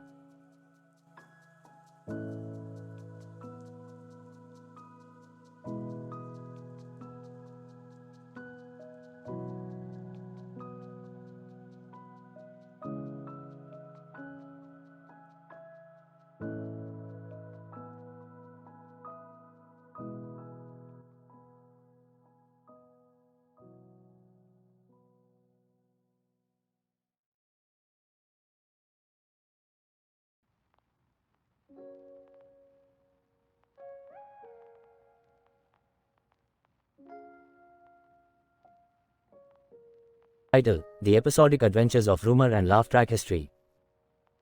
The episode begins with Rick creating a new device that allows the user to integrate their memories with a laugh track, resulting in a hilarious rerun of their experiences. Morty uses the device first and finds it to be quite amusing. Soon Rick, Beth, and Summer all try out the device, which leads to some hilarious moments. Meanwhile, a man with pink hair and a blue shirt and tie, known as Rumor, is spreading false gossip around town. Morty accidentally listens to one of Rumor's rumors and spreads it around school. Chaos ensues as the rumor spreads like wildfire. In an attempt to fix the situation, Rick and Morty use the device to rewind time and stop the rumor from spreading. However, they fall into a terror-inducing time loop, with Morty experiencing horrifying situations and Rick struggling to find a way out of the loop. At the same time, a man with purple hair and a black shirt, known as Laugh Track History, appears and challenges Rick and Morty to a game. The game involves telling jokes that are so funny, it caused the opponent to lose consciousness. Rick and Morty accept the challenge, and the two teams compete in a series of hilarious jokes. After several rounds, Rick and Morty come out on top and use the prize, a Katy Perry concert ticket, to distract Rumor and put an end to the spreading of the false gossip. The episode ends with Rick and Morty using the laugh track memory device to relive all of the hilarious moments from the day.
The present study focuses on the karaoke excursion of several anime characters, including Vocaloids Mako, Len and Rin Kajimine, Kato, Rick and Morty and their family, Sailor Venus, Minako Aino, and Lena Inverse.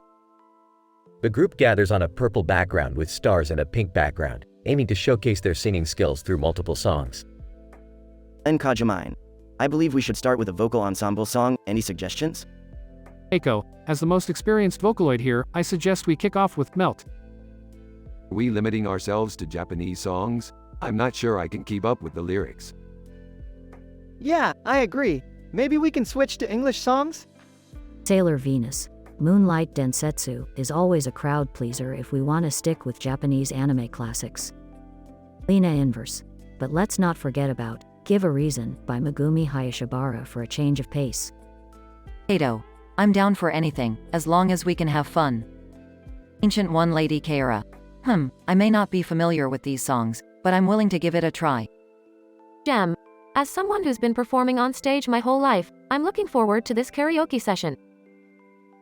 The group proceeds to sing multiple Japanese and English songs, showcasing their singing prowess. The karaoke excursion proves to be a success, with the group sharing a fun and memorable experience.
Title: The Barbell Bafflement.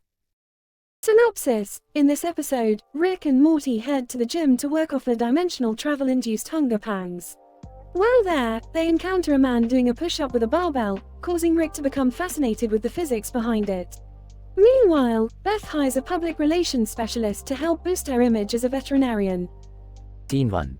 Morty, look at this guy. He's doing a push-up with a barbell. The physics involved in this are fascinating. Oh, yeah, sure, Rick. Can we just work out? No, Morty, we're going to study this phenomenon. Pulls out a notepad and pen. Scene 2. Baccarat, the personal trainer. Hey, you two. You need some help with your workout? No, we're good. We're here to study the effects of a barbell on a push-up. Baccarat. Okay. Good luck with that. Scene 3. So, how can you help me improve my image as a veterinarian? Public relations specialist. Well, we need to show off your compassion towards animals. How about a charity event for rescuing endangered species? Sounds like a good idea. Let's do it. Scene 4. Morty, I think I've figured it out. The barbell adds an extra dimension of force to the push-up. Can we go eat now, Rick? Fine, but mark my words, Morty. This discovery will change the world of exercise forever. Scene 5. Okay, everyone. We're here to raise money for endangered animals.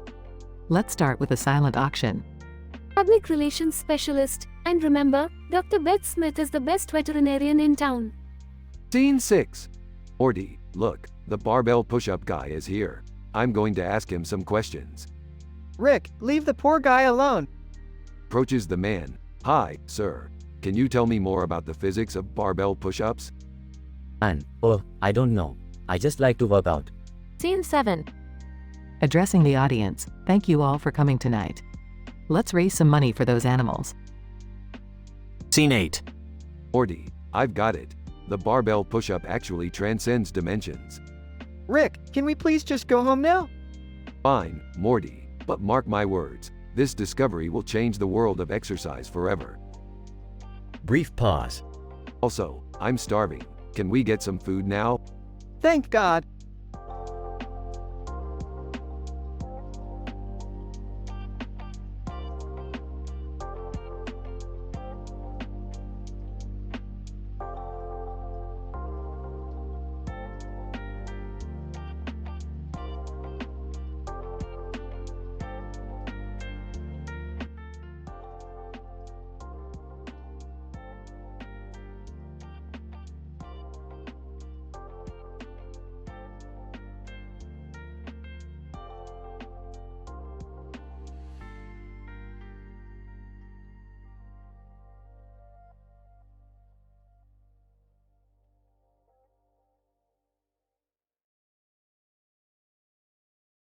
Title: Malevolent Spirit Encounter in Time-Traveling Gladiator Games, The Impact of Changes on Success Kid Meme. Objective. The study aims to chronicle and analyze a group of individuals' encounter with a malevolent spirit during a time-traveling gladiator game while observing the impact of their decisions on the internet meme, Success Kid. Methodology. The observation involved 10 individuals who were placed in front of a dark background and asked to play Badugi, a traditional card game popular in Asia. Unknown to the players, a malevolent spirit was also present, and its presence was hypothesized to affect the participants' cognitive processes. The game was played under 2 conditions, with and without demonic influence. The players' performances were recorded, and their responses were analyzed qualitatively through thematic analysis. Results. The participants reported feeling uneasy and sensed an unnatural presence when playing under the demon's influence. The demon was also seen to manipulate the game, causing the players to make suboptimal decisions. However, the participants' performances improved when playing without demonic influence. The study also found that the changes in the game resulted in unforeseen consequences on the internet meme, Success Kid. Discussion. The study highlights the strong effects malevolent entities may have on human cognition and decision-making processes. Moreover, the study indicates the complex ripple effects that appear with every decision made, indicating that changes, no matter how small, can significantly impact our world even in the virtual domain. Finally, the research offers new insight into the impact of demonic influence on traditional card games and uncovers the potential implications of these effects on known internet memes. John, this study provides compelling evidence of the unforeseen impacts of malevolent spirits, particularly in virtual domains.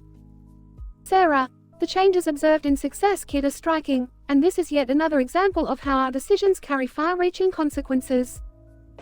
Amanda, this study raises some intriguing questions about the intersection of supernatural forces in gaming culture.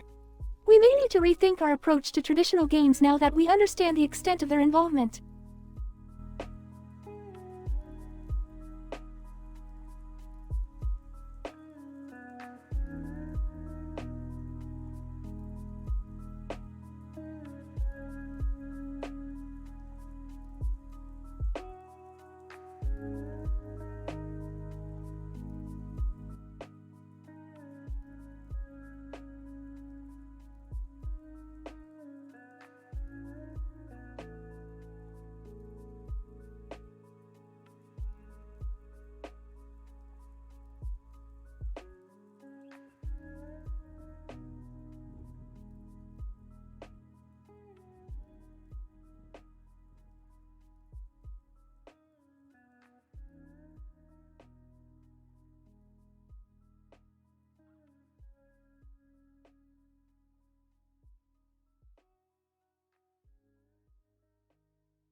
Title: Chromatic Chronometry, an experiment with colored dials.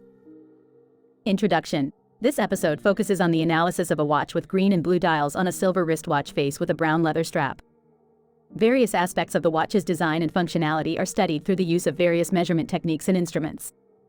The objective of the experiment is to explore the comparative accuracy of the watch's timekeeping mechanism and the role of color in chronometry. Scene 1. Research and analysis. Professor Jane, the first step in this experiment is to examine the watch's design and features in detail. We will use a stereo microscope to inspect the watch's inner and outer workings and determine the overall construction and quality. Cassie, we must also account for environmental factors, such as light and temperature, that may affect the watch's timekeeping abilities. Scene 2. Experimental procedure. Professor Jane, we will test the accuracy of the watch's timekeeping mechanism using a Mantis Elite microscope with a high-resolution camera. We will observe the movement of the second hand over the course of 24 hours and compare the results to a high-precision atomic time standard. Peter, additionally, we will explore whether the color of the watch's dials has any effect on its timekeeping accuracy. We will test blue, green, and white dials with identical timekeeping mechanisms. Scene 3. Data analysis and results. Professor Jane, the data collected from our experiment has revealed some interesting findings. Firstly, we found that the watch's timekeeping mechanism is highly accurate, with a deviation of only 0.03 seconds per day. Tom, moreover, we found that there is no significant difference in timekeeping accuracy between the blue, green, and white dials. This leads us to believe that the choice of color in a watch's design is more aesthetic than functional. Scene 4. Conclusion and implications. Professor Jane, our experiment has provided valuable insights into the world of chronometry and the role of color in watch design. While our findings suggest that color does not impact the watch's timekeeping accuracy, we believe that further research in this field would be worthwhile. Cassie, this experiment has also highlighted the importance of accurate timekeeping in modern society, and underscores the significance of precision time standardization in scientific and industrial applications. Peter, overall, our study demonstrates that science and aesthetics can coexist in a watch, and that the pursuit of both can lead to a better understanding of the world around us.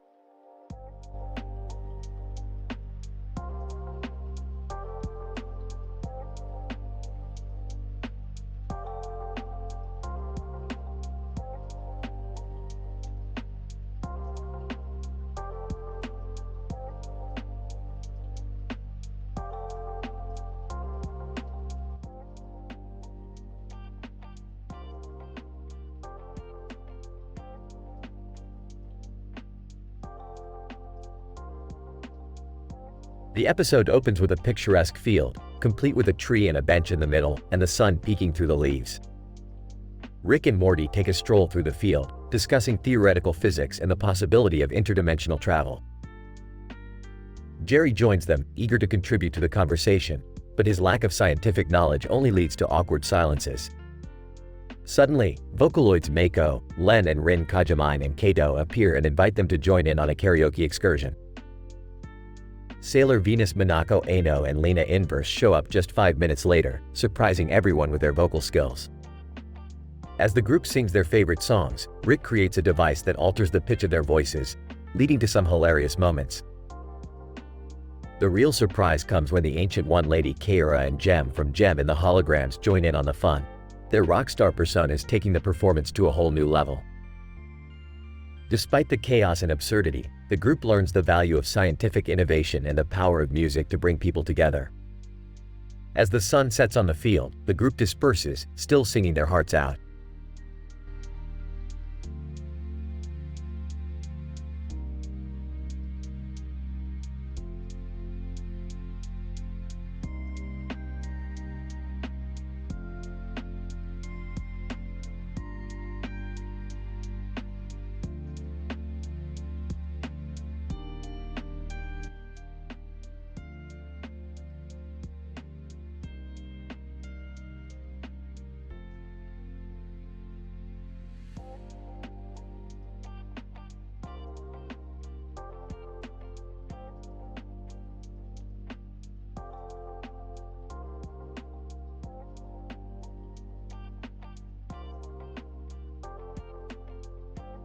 Title: The Cochlear Chronicles, a Rick and Morty adventure.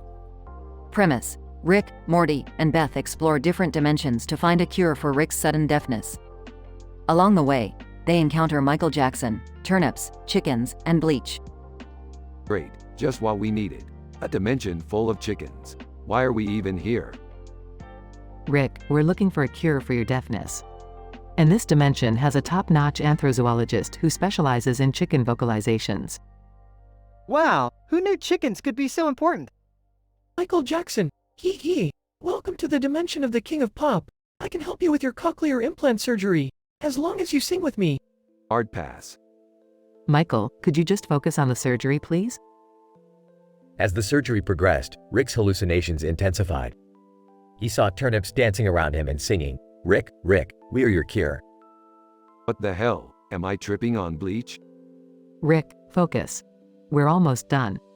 Michael Jackson, just a few more seconds, and done. You can hear again, Rick. Yay, we're back to our regular old crazy adventures. Yeah, but without the annoying ringing in my ears. As they left the dimension, Rick saw the blue background with orange border again.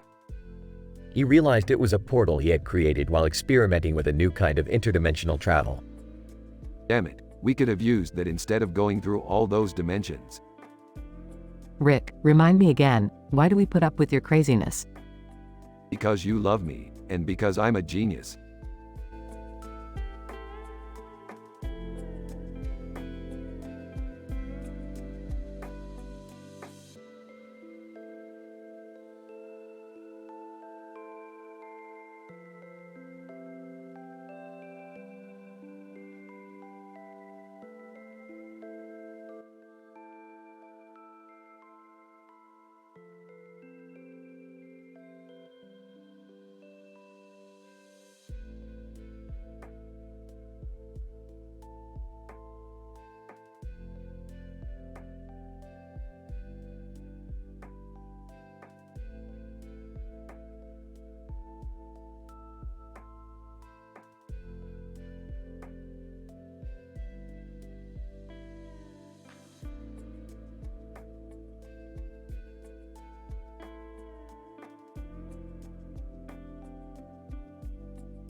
Title: Frosty Shenanigans.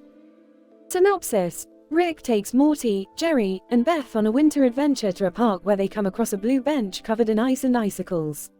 The group soon realizes that this bench holds the ice rod of Jack Frost, a legendary winter deity. Chaos ensues as they try to obtain the rod while also dealing with their own personal issues. Morty, Jerry, and Beth, I've discovered the legendary ice rod of Jack Frost. Let's go on a winter escapade. Aw geez, Rick, do we have to? It's freezing out here. Come on, Morty, it'll be fun. Plus, I could use a break from work. Yeah, I could also use a break from being emasculated by my wife. Ah, classic Jerry. Now let's go find that rod before someone else does. As they approach the blue bench, they notice strange happenings around them, such as the trees shivering and their breath turning into snowflakes. Whoa, Rick, what's happening? Looks like we're in the presence of Jack Frost himself. Stay alert, everyone. What if we just ask him for the rod? Maybe he's a reasonable guy. Jerry, he's a winter deity. I highly doubt he's going to hand over his source of power. They proceed to try and take the rod, but are met with various obstacles, including a group of Yetis and a snowman with a vendetta against Rick. Amidst the chaos, the group also faces their own personal issues, such as Morty's teenage angst and Beth's struggles with her identity. In the end, they successfully obtain the rod, but not without consequences. The park is left in disarray, and they must confront the repercussions of their actions. Well, that was a wild ride. I think I might have gotten frostbite in a few places. That was insane, Rick. But, thanks for taking us. Yeah, it was definitely an adventure. But can we please never do anything like that again? Agreed. I think I've had enough excitement for one day. As they walk away from the bench, they notice the cloudy sky beginning to clear and a ray of sunlight shining through. Looks like we brought a little sunshine to this winter wonderland after all. The group looks at each other and nods in agreement before walking off into the sunset. Warning: this episode contains crude humor, profanity, and mild violence.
Narrator. The episode titled Supernatural Assassin Duel follows the suave and skillful assassin, Duran, as he is presented with a challenge to duel against a formidable supernatural opponent, Gabriel.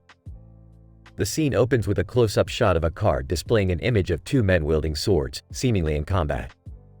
Duran, the quality of the image is impressive, indicating the use of precision camera technology and high-resolution printing methods. Gabriel, indeed. The colored ink pigments appear to be carefully applied and show little signs of deterioration, suggesting preservation measures have been taken. Narrator. The challenge is accepted, and the duel commences in a grandiose underground arena filled with an occult audience. The blades clash with a deafening sound, and sparks fly as the fighters demonstrate their expertise in swordsmanship.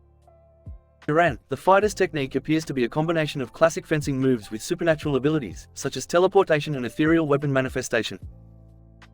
Gabriel, the use of such abilities is impressive and indicates advanced manipulation of quantum particles and energy fields, undoubtedly requiring an exceptional understanding of physics and mathematics. Narrator. As the duel reaches its climax, Duran unleashes a unique attack that causes Gabriel to lose his concentration, leading to Duran's victory. The crowd erupts in applause, recognizing the incredible feat exhibited. Duran, the technique employed was based on the manipulation of ionized particles, which created a type of light refraction that distracted Gabriel's attention. Gabriel, an ingenious approach, which required both an understanding of physical principles and precise spatial calculations. Narrator. The episode concludes with the two assassins exchanging a nod of respect, acknowledging each other's abilities. Duran, this duel not only showcased our skills but also demonstrated the importance of incorporating scientific principles into supernatural abilities. Gabriel, indeed. As supernatural beings, we can push the boundaries of what is possible, but we must also understand and embrace the laws of nature to achieve true mastery.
Title: The Interdimensional Star Wars Aromatherapy Massage.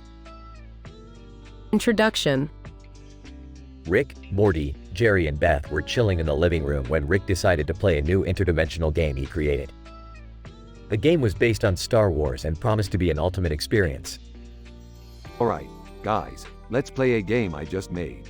It's called Interdimensional Star Wars Aromatherapy Massage. It's gonna take us on a wild ride. Act 1.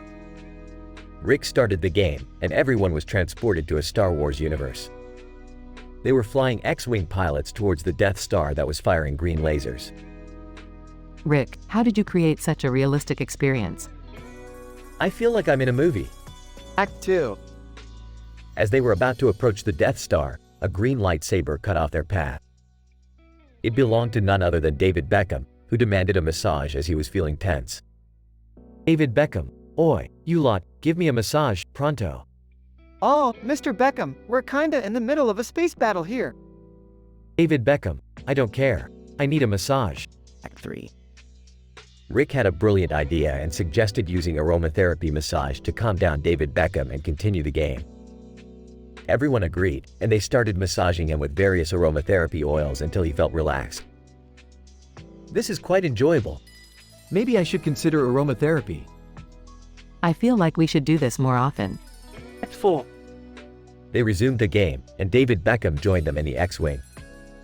They defeated the Death Star and flew away, leaving behind a debris of green lasers. David Beckham, that was brilliant. I feel so much better now. Thanks, guys. Anytime, David. Now, let's celebrate this victory with some interdimensional tequila shots. Conclusion. The gang was giggling and having a great time as they sipped their tequila shots. Rick's game was a success, and they couldn't wait to play it again. Rick, you're a genius. That was the best game I've ever played. I agree. That was intense. I'm still feeling the effects of the aromatherapy. Maybe we should do this every day. Slow down, Beth. We don't want to get addicted to interdimensional massage oils. The end.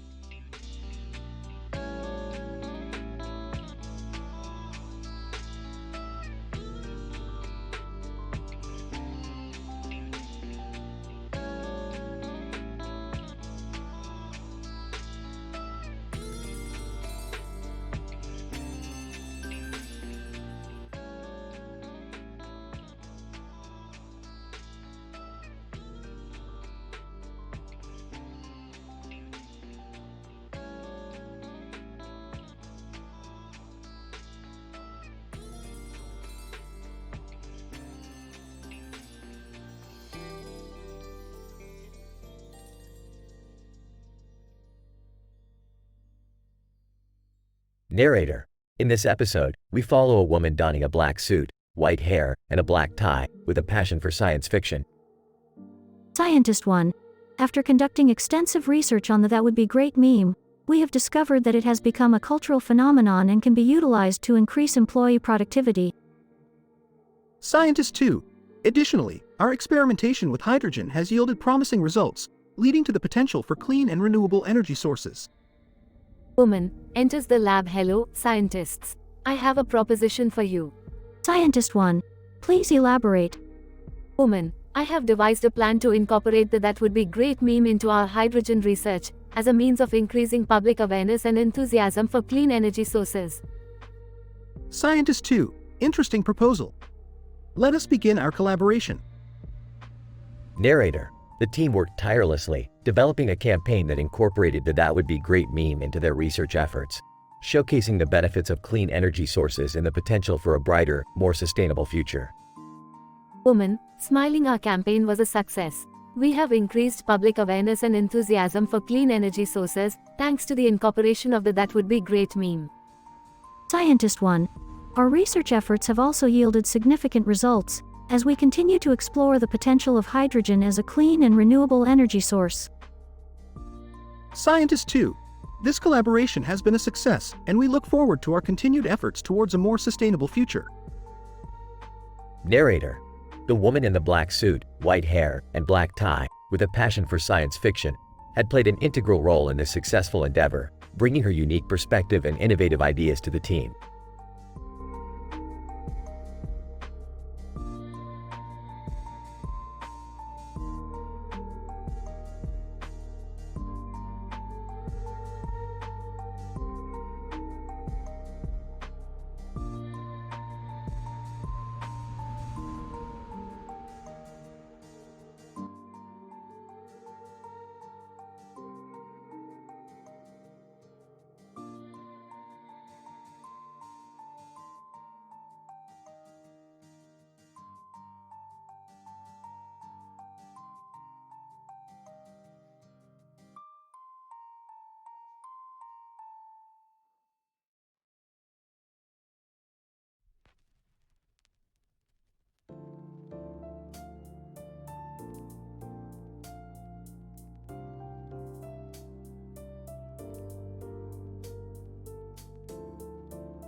Title: The Feline Phenomenon, a Catastrophic Discovery. Summary. In this episode, the rambunctious duo of Rick and Morty, accompanied by their hapless father Jerry, find themselves embroiled in a scientific quest to uncover the true nature of a seemingly ordinary cat who has achieved global notoriety for its viral exploits on social media. Act 1. Morty, listen up. We got a hot tip on a cat who's become a global sensation. We're going to investigate. What's the big deal, Rick? It's just a stupid cat. It's never just a stupid cat, Morty. There's always more to it than meets the eye. Looking at the cat. Hey, isn't that the cat from the sign? Caption: Cat of the Week chair-sitting expert. Act 2. We've analyzed the cat's DNA and discovered something rather peculiar. It has hair that is genetically identical to a werewolf. A werewolf cat? That's insane. Can't we just leave it alone? Ignoring Jerry, and it gets even more interesting. We've also found traces of Norwegian forest cat DNA. So it's a hybrid? Precisely, but the question is, why does it have such a strange genetic makeup? Caption: Cat of the Week master hairdresser. Act 3. Anthropologist. Joining the trio, well, gentlemen, it seems you've stumbled upon a fascinating case of genetic experimentation. What are you talking about? Anthropologist. This cat was subjected to a series of mutations designed to create the perfect feline. And now, here it is, viral sensation and all. In disbelief. So someone made this thing on purpose? Anthropologist. Indeed, and they've clearly succeeded beyond their wildest dreams. Caption: Cat of the Week Mario impersonator. Act 4. Speech therapist bursting in. We have a crisis on our hands. The cat's viral fame has caused it to lose its ability to meow properly. Sarcastic. Oh no, anything but that. Speech therapist, ignoring Rick's sarcasm, we need to figure out a way to get it to talk again. Werewolf hairdresser disaster, also entering, and now it's shedding uncontrollably. This is getting out of hand, Rick. Don't worry, Morty, I have just the solution. Caption, Cat of the Week, Director of Operations. Act 5. Spraying something on the cat. There, problem solved. Speech therapist, what did you just spray on it? Oh, just a little something I whipped up in the lab. It should restore its meowing ability and stop the shedding. Werewolf hairdresser disaster. In awe, incredible. You truly are a genius. Proudly, that's my boy. Caption, Cat of the Week, PhD in Rocket Science. Final scene. Watching the cat on TV, well, it looks like our little experiment was a success. Skeptical? I don't know, Rick. It seems like we've just created a monster. Drugs. Hey, it's not the worst thing we've ever done. Caption, Cat of the Year, Savior of Humanity. End.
Idle. Pinball-induced cognitive dissonance. Opening shot shows a man in a suit standing on a pinball machine in a casino room, under the glare of neon lights and signs. The soundtrack blares Essence, WizKid featuring Thames. The scene is set amidst an atmosphere of anxiety and sensory overload. Narrator. The study of sensory experience on human behavior has been a matter of critical debate among neuroscientists for decades. The present episode explores how a sonic environment, coupled with the sensory bombardment of a pinball game, can alter cognitive functions and lead to decision-making based on emotional rather than rational responses. Man on the pinball machine, shouting, "Score, score, score!" Narrator. Our subject's behavior appears to be influenced by the environment of the pinball game. The addictive nature of the game, coupled with the loud sounds, appears to be leading him down a path of risk-taking, contrary to his typical personality. Man on the pinball machine, softly, zirconium, zirconium, fashion design. I should be working on my presentation. Narrator. The man's behavior appears to be influenced by the addictive nature of the pinball game and cognitive dissonance. His traditionally responsible nature is being challenged by the stimulating environment, which is hindering his ability to focus on important work-related tasks. Man on the pinball machine, shouting, "I will triumph, my friends, I will triumph." Narrator. The neurological and psychological alterations caused by the interplay between the game's sound and sensory overload lead to a psychological dependence on the game, resulting in an imbalance in logical judgment, as witnessed in the man's behavior. Man on the pinball machine, whispering, "One more shot, I'll finish my work later." Narrator. The present episode highlights the importance of understanding the effect of sensory experience on cognitive processes and its implications for human behavior. Pinball-induced cognitive dissonance, exemplified in the man on the machine, provides a unique opportunity to study human behavior and its vulnerability to environmental factors. Closing shot shows the man stepping off the machine, blinking his eyes, and staring at his phone, confused, as his attention had been captivated by the intense sensory experience of the pinball game. The credits roll as Essence, WizKid featuring Thames continues to play in the background.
Idle, the reptilian regressor. Characters: Rick, grandfather of Morty and renowned scientist. Morty, grandson of Rick and his trusted companion in their wild adventures. Jerry, father of Morty and estranged husband of Beth. Summer, sister of Morty and a typical teenage girl. Synopsis.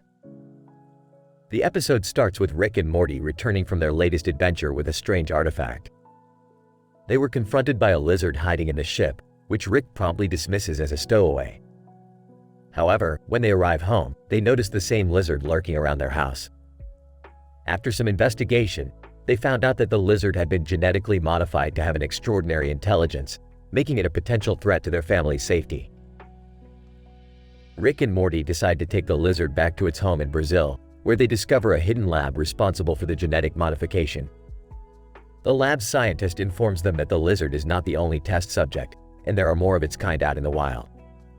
Suddenly, the lizard escapes from their grasp and disappears in the nearby forest. Rick and Morty go after it, leaving Jerry and Summer at the lab. While in the forest, they stumble upon an incredible discovery. The lizards have evolved to form a matrix-like society where they control the human population. They learn that the lizard has a special power to control the human brain, making them do their bidding unknowingly. Rick and Morty are taken captive, and their brains were probed to extract information on how to reproduce their intelligence. Meanwhile, at the lab, Jerry and Summer tripped on psychoactive substances mistaken for coffee, and they experience vivid hallucinations. They entered an alternate dimension and met Neo from the Matrix. They all have a philosophical discussion about the meaning of existence and the absurdity of life while sipping coffee. Rick devises a plan to disrupt the lizard's grip on humans. They create a device to reverse the process and free their minds. After freeing them, the humans turn against the lizards and start a revolution.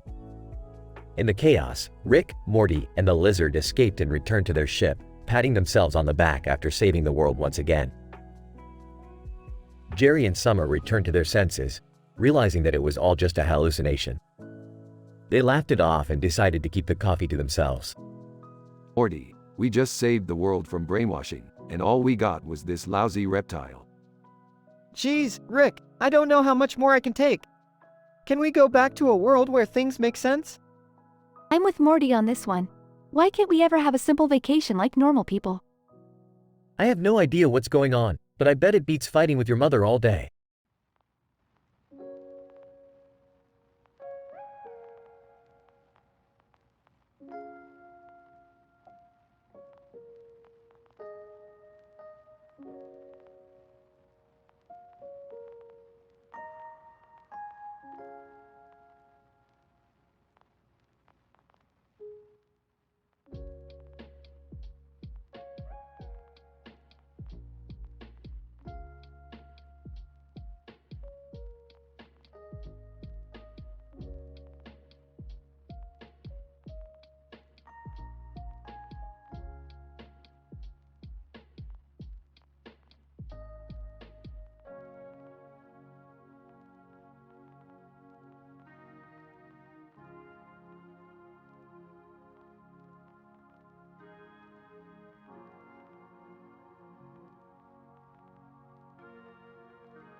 Idle, the hilarity of Oasis. The episode starts with Rick and Morty on a mission to retrieve a rare crystal from a Russian billionaire's private oasis resort. The oasis is renowned for its crystal-clear waters, which contain an abundance of rare minerals. Morty, we need to get to that lake. The crystal we need is buried in the sediment below. Wow, Rick, this place is amazing. Look at all those boats floating around. The duo sneak onto one of the boats, but things quickly go awry when they accidentally activate a security system and alert the guards. Guard 1, what was that alarm for? Guard 2, I don't know, but I think we have an intruder. Let's split up and search the boats. As the guards search for them, Rick and Morty hide in a nearby building, which turns out to be an old clock tower. Rick, I don't think we're alone here. I hear footsteps. Relax, Morty, it's just the guards. Now let me see if I can disable that security system. While Rick works on disabling the security system, Morty investigates the clock tower and discovers a hidden laboratory. It contains dozens of vials of a mysterious liquid. Rick, you gotta see this. There's a hidden laboratory here with all kinds of weird stuff. Morty, don't touch anything. That could be dangerous. Oops, too late. I accidentally knocked over this vial of green liquid. Morty, you idiot. That's a highly volatile substance. We need to get out of here, now. As they try to leave, they are confronted by the guards. In a desperate attempt to escape, Rick mixes some of the liquid with lake water and creates an explosive reaction that propels them out of the building and into the lake. Rick, that was crazy. We could have died. Hey, we're fine. But hey, at least we got the crystal we came here for. And we got to blow stuff up. The episode ends with Rick and Morty sailing away on a stolen boat, laughing hysterically as the oasis explodes behind them. Let's never speak of this again, Morty. Agreed, Rick. Agreed.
Idle. Cyber chaos at the art gallery. Morty, we're heading to the art gallery to check out an extraordinary art piece that has terrorized the patrons. Aw man, why do we always have to do everything dangerous? Because life's too short to play it safe, Morty. Plus, we get VR gear for free. As they enter the gallery, they find the woman with green hair and black top, standing in front of the artwork. Hey miss, what's up with this painting? Cyberpunk 2077 artist. It's called Cyber Chaos, featuring Christina Hendricks in a dystopian world. Looks cool, but it's just a painting, right? Suddenly, the painting's eyes start glowing, and a portal opens, dragging Morty inside. Morty, panicking. Rick, what's happening? Help me. Rick, smirking. Looks like the painting's a portal to another dimension. Let's go. As they jump through the portal, they find themselves in a cyberpunk wasteland, surrounded by rogue robots and vicious cyborgs. Wow, this is like the Matrix, minus the boring stuff. Matrix? You mean that old movie we watched last week? Never mind, just focus on surviving. The duo fights their way through the chaos, narrowly avoiding death at every turn. Suddenly, they encounter Christina Hendricks, who's revealed to be an android designed by Callisto Corp. Christina Hendricks, defiantly. You won't stop me from exposing Callisto's corruption. I'll destroy them and their unethical practices. Rick, sarcastically, well, you sound like a fun gal. But we don't have time for ethical debates. Morty, quick, hack into her system and shut her down. Morty, nervously. Alright, I'll try my best.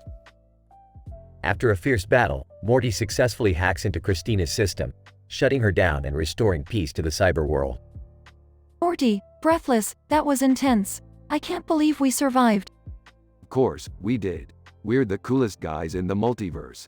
Now let's grab some snacks and watch a movie. As they exit the gallery, they find themselves back in the real world, with the painting back to its original state. That was wild, man. I never want to go through that again. Rick, laughing. Don't worry, Morty. We'll always have the memories. And the VR gear, of course. As they walk into the sunset, Morty can't help but feel grateful for having such a unique and adventurous grandpa.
Idle, medieval mayhem. Morty, I've discovered a new dimension where every person is a medieval character. Whoa, that sounds crazy, Rick. Can I come too? Sure, Summer, but be careful. It's a dangerous world out there. The trio enters the dimension, where they come face to face with a man in armor holding a sword and a flame in his hand in front of a castle with a dragon. Man in armor. Greetings, strangers. I am Sir Lancelot. What brings you to our land? We're just here to have a little fun and wreak some havoc. Rick, I don't think that's a good idea. Yeah, we don't want to upset the locals. As they wander through the kingdom, they encounter a medieval platypus in royal knight's armor. Medieval platypus, hail, travelers. I am Sir Platypus, defender of the realm. Laughs. A platypus in armor? This is too good. Maybe we should try to learn more about the culture here instead of making fun of it. Yeah, we don't want to be disrespectful. But before they can make amends, they accidentally light a fire that creates dark, thick, smoky red flames. Oh, crap. We really did it this time. We need to find a way to put out the fire before we cause any more damage. I know. We can use the enchanted water from the mystical Lake of Avalon. The trio embarks on a journey to find the mystical lake, encountering various mythical creatures and obstacles along the way. Finally, they reach the lake and successfully put out the fire with the enchanted water. Phew, that was a close one. We almost got ourselves killed in a medieval dimension. I'm just glad we were able to fix the mess we made. Let's go back home and never mess with other dimensions again.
Title: Anomalous Behavior of Multidimensional Pranking Devices in Futuristic Workplace. Opening scene. Rick, Morty, Jerry, and Summer are standing in a brightly lit hallway wearing futuristic clothing and sunglasses. Suddenly, a figure appears before them in a black shirt reminiscent of the Terminator. Great, we've been transported to the future. Morty, did I forget to tune the portal gun again? Oh, I don't know, Rick, but who is that guy? Terminator, I am not here to harm you. I require assistance in navigating this timeline. Oh, sure thing, Mr. T-2000. We've got nothing better to do. Can we just get back to our own time and finish our pranks on Dad already? Rick pulls out a device resembling levitating technology and points it at the Terminator.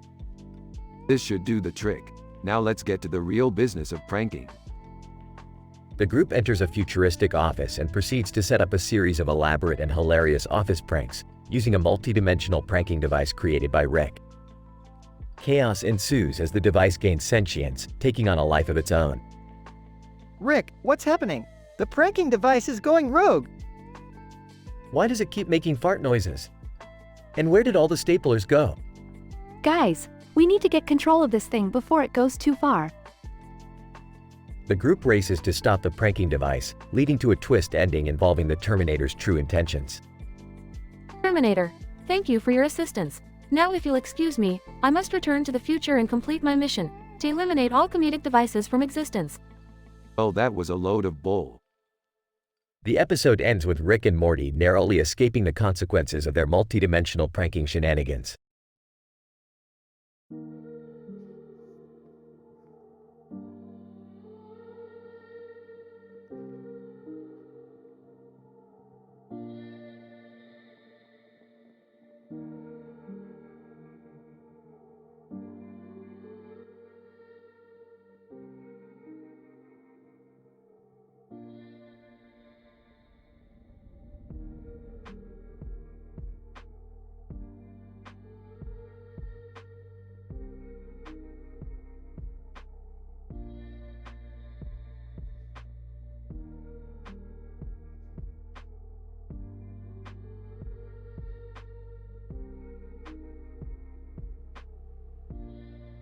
Title: The Cyberpunk Chronicles, Rick's Tech Upgrade. Synopsis. Rick, Morty, Jerry, and Beth embark on a dangerous mission to acquire a powerful cybernetic enhancement for Rick's body. They track down a renowned cybernetic artist known as Stanley Lau, who introduces them to his latest creation, the augmented cyberpunk heroine played by Monica Bellucci. Whoa. That looks like something straight out of Blade Runner. I don't know about this. It seems a little too risky. Nonsense, Jerry. With this upgrade, I'll be unstoppable. But what if something goes wrong? Relax, Morty. I'm a genius. What could possibly go wrong? As they proceed with the upgrade, they encounter unexpected glitches in the cybernetic implant, causing Rick's body to go haywire. The group must race against time to fix the malfunction before it's too late. Oh God, Rick's turning into a cyborg monster. We have to shut down the system before it's too late. I don't think my mind can handle this level of technological insanity. Don't worry about me, Morty. I'm still the same old Rick, just with a few upgrades. In the end, Rick's tech upgrade is successful and he gains unprecedented abilities that make him virtually invincible. However, he quickly realizes that with great power comes great responsibility, and he must use his newfound abilities wisely. I guess you could say I'm like a superhero now, but without the spandex and the overly dramatic monologues. Can't we just go back to our regular boring lives? Just be glad we made it out of this alive. I think I need to go lie down for a while. The episode ends with the group walking off into the sunset, with Rick leading the way with his new cybernetic enhancements. Let's go cause some chaos, baby. The end credits show artwork of Rick as a cyberpunk superhero, painted by Greg Rutkowski, Stanley Lau, and Stanley Archer, with the trending digital art posted on ArtStation.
Title: Cyber Armor Chaos. Rick and Morty are adventuring in a city setting with a clock tower in the background. They stumble upon a grand display of medieval knight armor. Suddenly, the statue of a man in a suit of armor comes to life and starts wreaking havoc. Oh boy, Morty. Looks like we've got ourselves a real-life Iron Man situation going on here.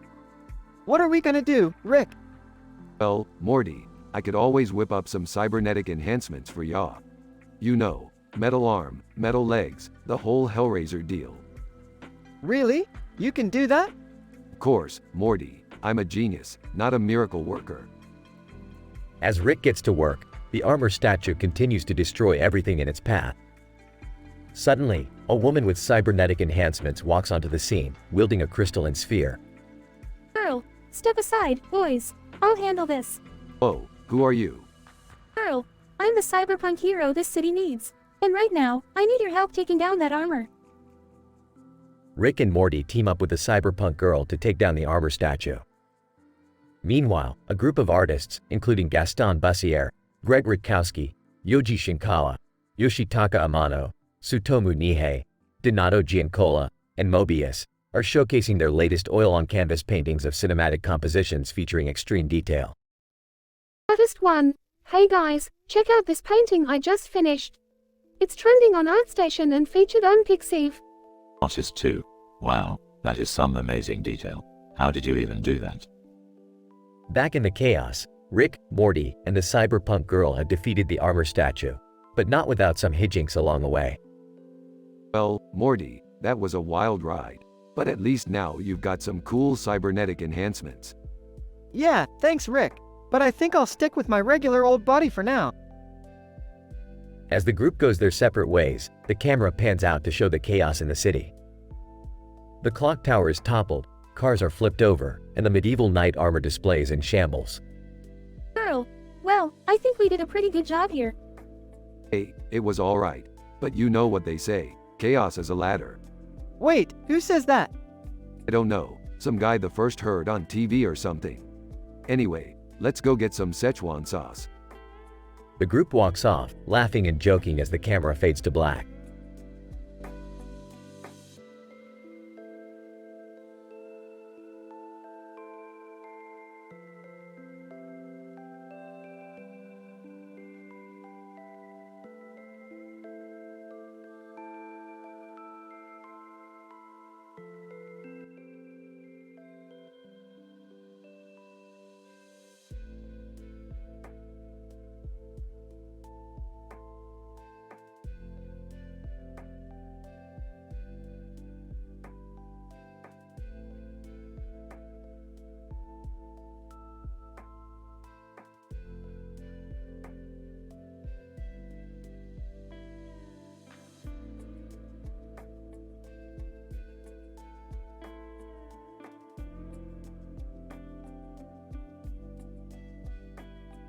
Title: The Mustache Paradox.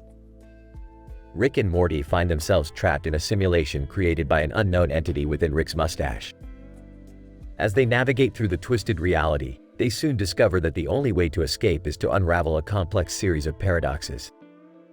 Morty, look at the hyperrealistic mixed media image of Scrooge McDuck. This must be the work of Istvan Sandorfi and Greg Rutkowski. Whoa, Rick! The perfect facial symmetry and highly detailed attributes are blowing my mind. But how do we get out of this simulation? We have to figure out the paradoxes, Morty. Let's start by analyzing the dim volumetric cinematic lighting. Suddenly, they are approached by a group of sentient mustaches with personalities of their own. Mustache 1. You have entered the mustache paradox, mortals. The only way out is through the 7 levels of paradoxes. Mustache 2. But beware, some of these paradoxes may be too much for your feeble human minds to comprehend. Challenge accepted. Mustache 1 and 2. Let's do this. As they navigate through each level, they encounter ridiculous scenarios, including a world where everything is made of mustache hair and a dimension where Mustache Rick and Mustache Morty rule the world. I don't think I can handle much more of this, Rick. It's driving me crazy.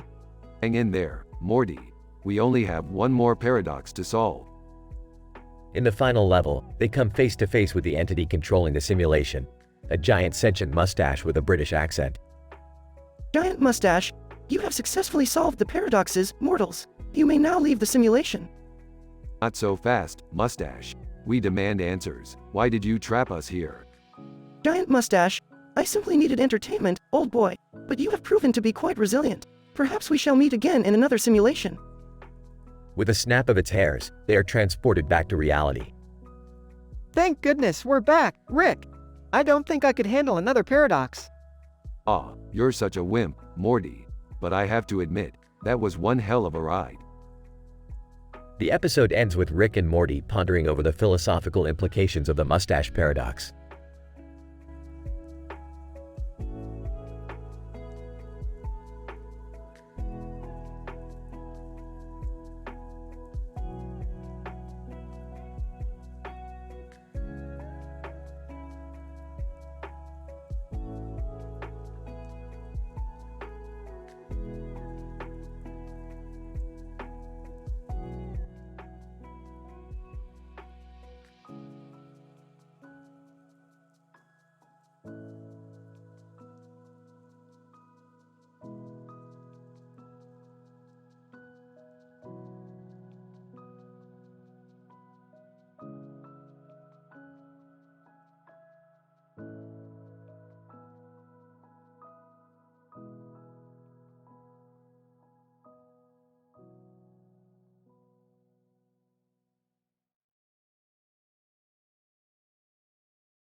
Title: The Scientific Adventures of Rick and Attack of the Anime Girl.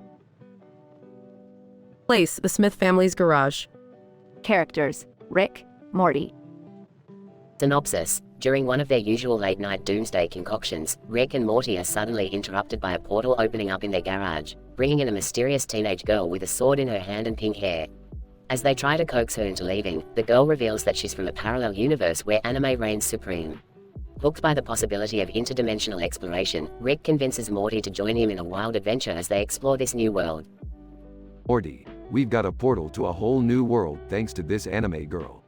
This is gonna make for some serious scientific discovery. I don't know, Rick. She looks pretty dangerous with that sword and all. The anime girl, HMPH. I may be small, but I'm a fearless warrior with the power of anime on my side. Don't mind the kid. He's a bit of a scaredy cat. Now, show us around your world. The trio soon find themselves exploring the vast and vibrant world of anime, meeting outrageous characters and getting into all sorts of mischief. Rick, I can't believe we're in a world where everything is so over the top. This is insane. Just let the magic take you, Morty. Plus, we get to be cartoon characters for a while. Who wouldn't love that? The anime girl, my world may seem surreal now, but it's just a glimpse into the infinite possibilities that anime can offer. The adventure takes a turn for the weird when they get tangled up in a mecha battle against an evil villain trying to destroy the anime world. Time to crank up the science, Morty. We're gonna save this anime world. I thought we were just exploring, Rick. Well, we can't just sit around and watch the world burn, can we? The trio use their wits and some newfound anime powers to ultimately come out on top, saving the anime world from certain destruction. The anime girl, I didn't think anyone from your world could understand the power of anime like we do. But you've proven me wrong, Rick and Morty. Hey, we're just science guys at heart. And if we can combine science with anime, we're all for it. I think I've had enough anime for one day, Rick. Can we please go back home now? Sure thing, Morty. But first, let's grab some ramen and bask in the glory of our anime victory. The trio heads back through the portal to their own world, exhausted but exhilarated by the scientific and anime adventure they just experienced.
Title: The Art of Interdimensional Creativity. Opening shot. Rick and Morty are in the living room, with a canvas in front of them. Morty, today we're going to explore the fascinating realm of art. Oh geez, Rick, I don't know anything about art. Can't we just go on a regular adventure? Don't be a square, Morty. Art is a universal language, and I happen to know the perfect painting to inspire our creative juices. Cut to the painting of a woman and a fish in a coral reef with a blue background and a red fish. This painting is a masterpiece. It perfectly captures the beauty of marine life, the elegance of a woman, and the surreal nature of the multiverse. Let's use it as a jumping-off point for our own interdimensional artwork. Okay, but how do we even begin?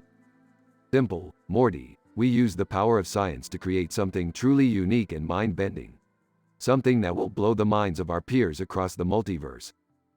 Oh, I don't know if that's such a good idea, Rick. Remember the last time we tried to impress people with science? Oh, you mean the time we accidentally turned everyone on Earth into sentient pickles? That was just a minor setback, Morty. This time, we'll get it right. Cut to Rick and Morty in a laboratory, surrounded by a variety of bizarre and exotic creatures. Okay, Morty, let's start with the betta fish. It's a simple creature, but with the right modifications, we can turn it into a masterpiece. How do we even modify a fish, Rick? With science, Morty, specifically, genetic engineering. Rick pulls out a syringe and begins injecting the betta fish with various serums and chemicals. Rick, I think you might want to slow down there. You're turning it into some kind of weird, glowing jellyfish phoenix thing. Precisely, Morty. I call it the Jelixenix. It's a bioluminescent plasma creature that can manipulate water, wind, and ice. With this, we can create some truly breathtaking artwork. I don't know about this, Rick. It seems kind of dangerous. Nonsense, Morty. We're scientists, and this is all for the sake of art. Now, strap on this plasma kitsune mask and classical Japanese kimono, and let's get to work. Cut to Rick and Morty in a void of darkness, surrounded by swirling colors and psychedelic patterns.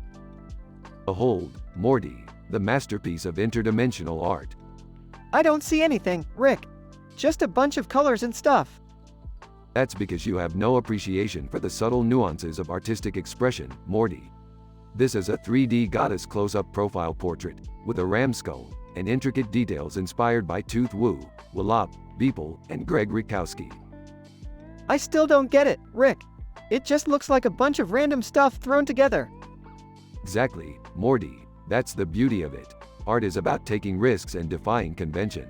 And with our Jelixenix, we've created something truly unique and boundary-pushing. Suddenly, an alarm goes off, and several portal guns appear out of nowhere. Oh, crap. It looks like the interdimensional art police found us. Quick, Morty. Let's use the Jelixenix to escape. Cut to Rick and Morty riding the Jelixenix through a series of bizarre and surreal landscapes, pursued by an army of art cops. This is insane, Rick. How are we supposed to get out of here? Watch and learn, Morty. I've got just the trick. Rick reaches into his pocket and pulls out a paintbrush. With this, we can create a portal to our own dimension.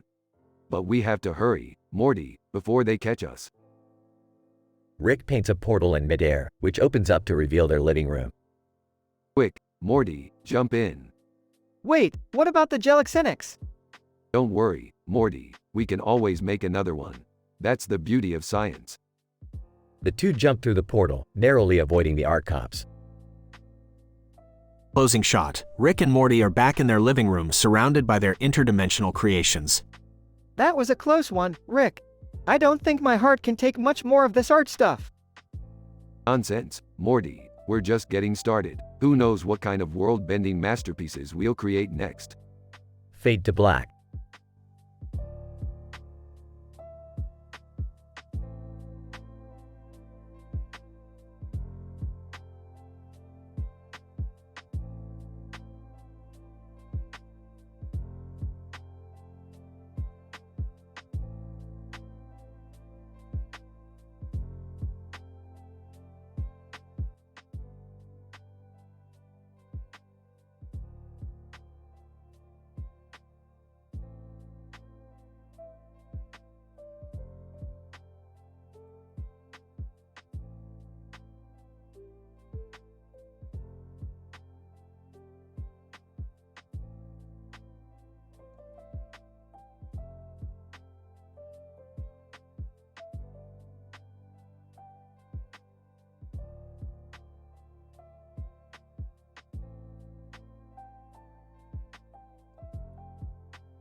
Title: The Blue and White Figurine Catastrophe.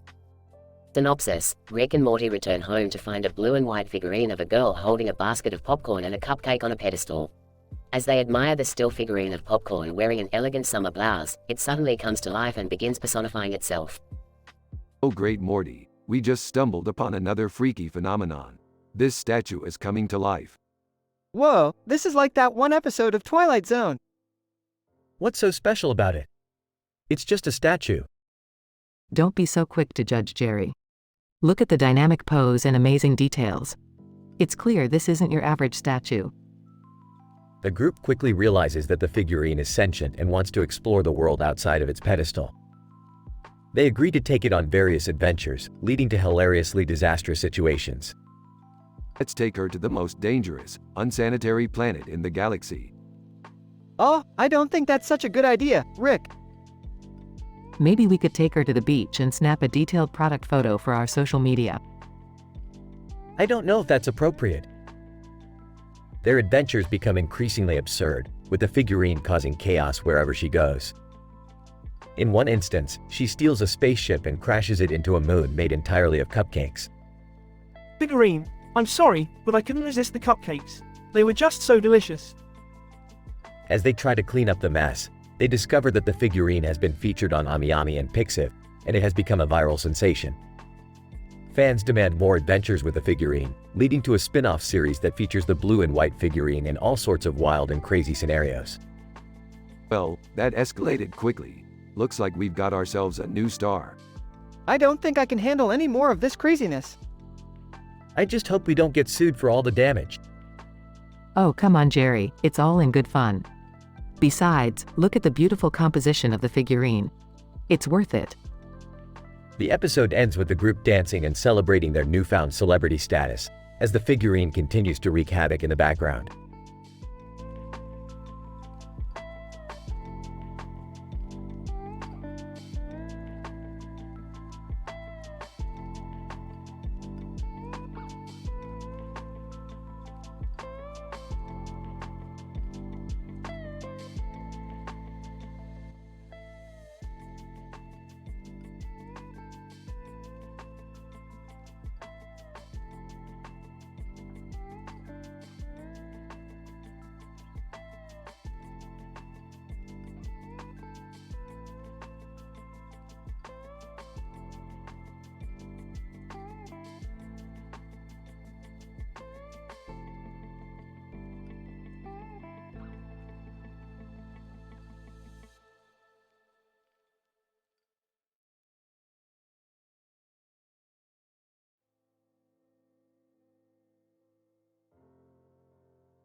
Title: The Quantum Pregnancy. Scene: the episode opens with Rick and Morty tinkering with a quantum portal which Rick claims will allow them to travel to alternate universes where there is no such thing as pregnancy. Suddenly, they are interrupted by an urgent call from Jerry. Rick, I don't know what to do. Summer's friend, Jules, got pregnant after a party and she's going to keep it. What am I gonna do? Jerry, seriously, we have bigger problems to deal with. But Rick, isn't that kind of a big deal? Bringing a child into existence and all? Yeah, I guess, but we'll deal with it later. As the trio enters the portal, they end up in a peculiar field of grass where a pregnant woman, who seems to be the same one standing before a door in the earlier scene, greets them. Pregnant woman, welcome to the quantum pregnancy universe. I'm Dr. Blaber, and I invited you here to assist with my research into the mysteries of childbirth in the multiverse. What's in it for us? Dr. Blaber, well, for starters, I can offer you access to my state-of-the-art laboratory which has the latest quantum technology. But how is that going to help my situation? Yeah, can't we just go home? Dr. Blaber, not so fast. You see, in this universe, pregnancy is not just a biological process. It's a quantum phenomenon that is controlled by the mind. The mind? That's ridiculous. Dr. Blaber, ridiculous or not, it's true. And I have proof. The scene cuts to a stunningly cinematic shot of a pregnant Cristiano Ronaldo, with his belly exposed and his hand on his hip. The shot is intricate, elegant, highly detailed, smooth, sharp focus, symmetrical face, fine details, masterpiece, and it's trending on ArtStation in 4K HDR 35mm photography. Whoa! How is that even possible? Dr. Blaber, as I said, in this universe, anything is possible. Which is why I need your help to unlock the secrets of quantum pregnancy. But how are we supposed to do that? Easy. We'll just use our own quantum portal to travel to different parallel universes where Jules doesn't have the child and see what happens. Dr. Blaber, brilliant. That's exactly what I had in mind. As the episode progresses, Rick and Morty enter various unrelated universes, encountering alternate versions of themselves and various simulated realities. At one point, they even enter a completely surreal universe featuring giant, sentient pizza slices. In a final twist, they end up back in their own universe, where Jules ultimately decides to keep the child. In the end, Rick and Morty reflect on their journey, realizing that no matter how weird and unpredictable the multiverse can be, the one constant is the power of human connection. Wow, that was intense. Yeah, it was. But you know what, Morty? We may not have all the answers, but we have each other. And sometimes, that's all that really matters. Wow, that was really profound, Rick. Shut up, Jerry.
Title: The Rick and Morty Adventure of Pregnant Green Woman.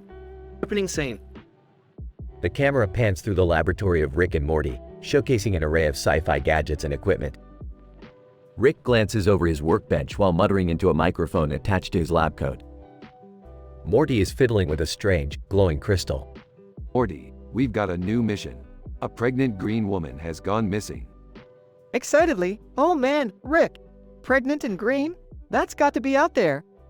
Indeed, Morty, we have to find her before things get too messy. Joke-filled action.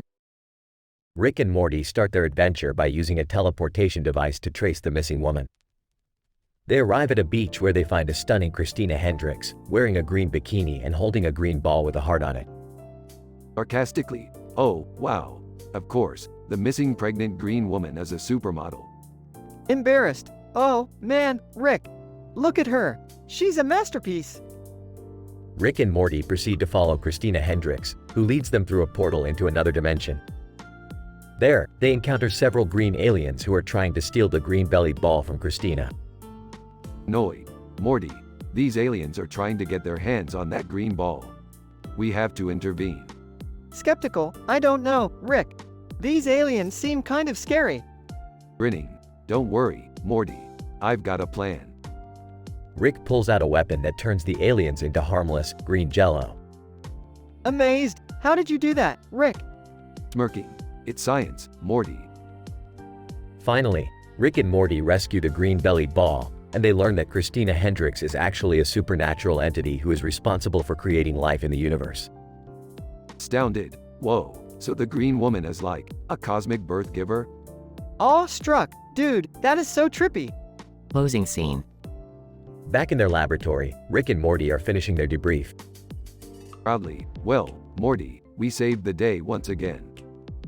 Supportively, yeah, Rick, and we got to hang out with a hot alien chick, too.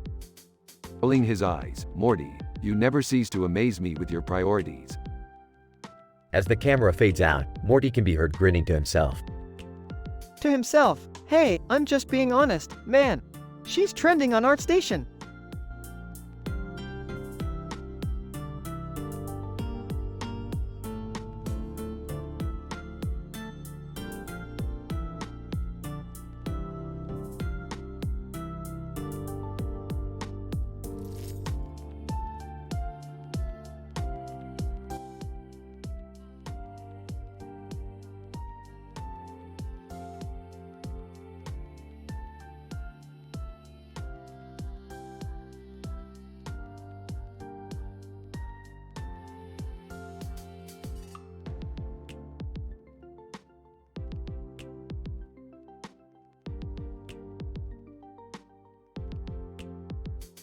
Title: The Pheromone-Driven Adventure of Tessa Fowler. Synopsis. In this episode, Rick and Morty embark on a pheromone-driven adventure with the gorgeous Tessa Fowler, who is wearing a leather bodysuit that enhances her natural pheromones. The team travels to the planet Xerxes, where they discover that the planet's population is being controlled by an evil government that uses pheromones to manipulate their citizens. Morty, you gotta sniff Tessa, man. She's got pheromones that are out of this world. I don't know, Rick. She's looking pretty good, but I'm not sure if I want to go down that road. Tessa, trust me, Morty, I know what I'm doing. As they journey into the heart of Xerxes, Tessa's pheromones prove to be an essential tool in navigating the planet's treacherous terrain. But when they finally confront the nefarious pheromone controllers, the team is overpowered by the overwhelming scent. Tessa, I can handle this. Unzips her leather bodysuit. Oh, man, this is getting intense. With her pheromones at their maximum potency, Tessa takes down the evil government and restores peace to the planet.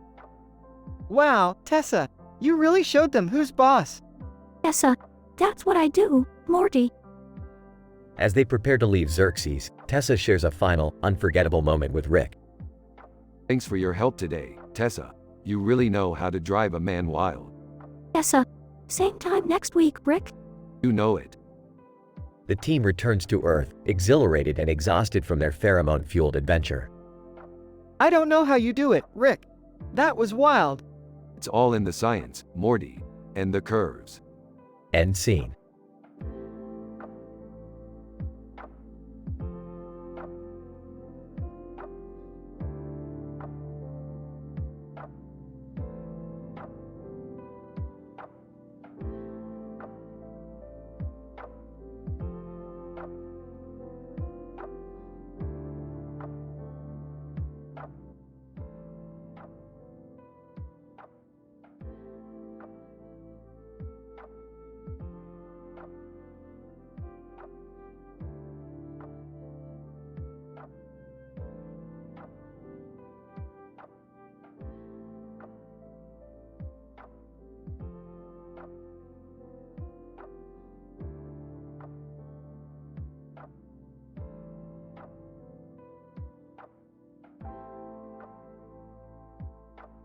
Title: The Cyberpunk Collar Keeper.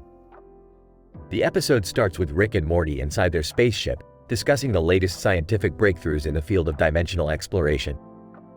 Suddenly, they receive a distress call from a mysterious woman wearing a black cape and dress with a hood on her head. Morty, I sense a disturbance in the dimensional fabric. We gotta check this out. Rick, are you sure this is a good idea? We don't know who this woman is. Don't worry, Morty. I've got this under control. Besides, she's wearing a unique cyberpunk collar around her neck. That's worth checking out. They land their spaceship and meet the woman, who introduces herself as Penny the Cyberpunk. She explains that her prized collar has been stolen and she needs Rick and Morty's help to retrieve it. The collar is a technological marvel that enhances her abilities and she cannot function without it. Rick and Morty agree to help and they travel to a futuristic city filled with neon lights and punk-inspired fashion. They discover that the collar was stolen by a gang of cybernetic punks led by a female member with a choker collar around her neck. Morty, looks like we're dealing with some serious punk-ass cybernetics here. We gotta be careful. Oh geez, Rick, I don't think my nerves can handle this. Rick and Morty engage in a wild and explosive battle with the cyberpunks, eventually retrieving the collar and returning it to Penny. Penny, thank you so much, Rick and Morty. I couldn't have done it without you.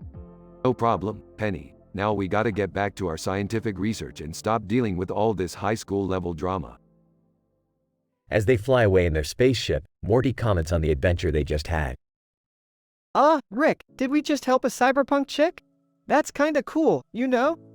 Morty, nothing is cool or uncool. It's just a subjective concept created by society.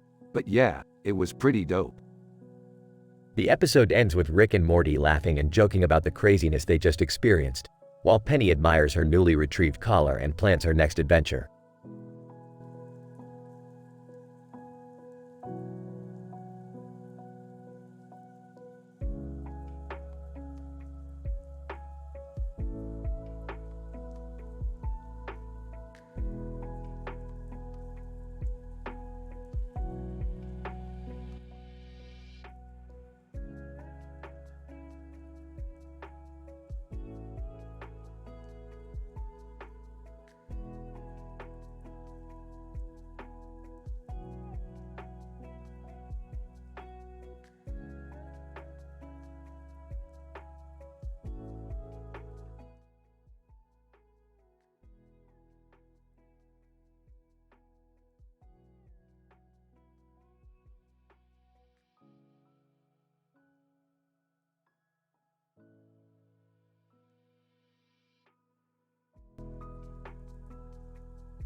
Title: Choker Collar Crisis.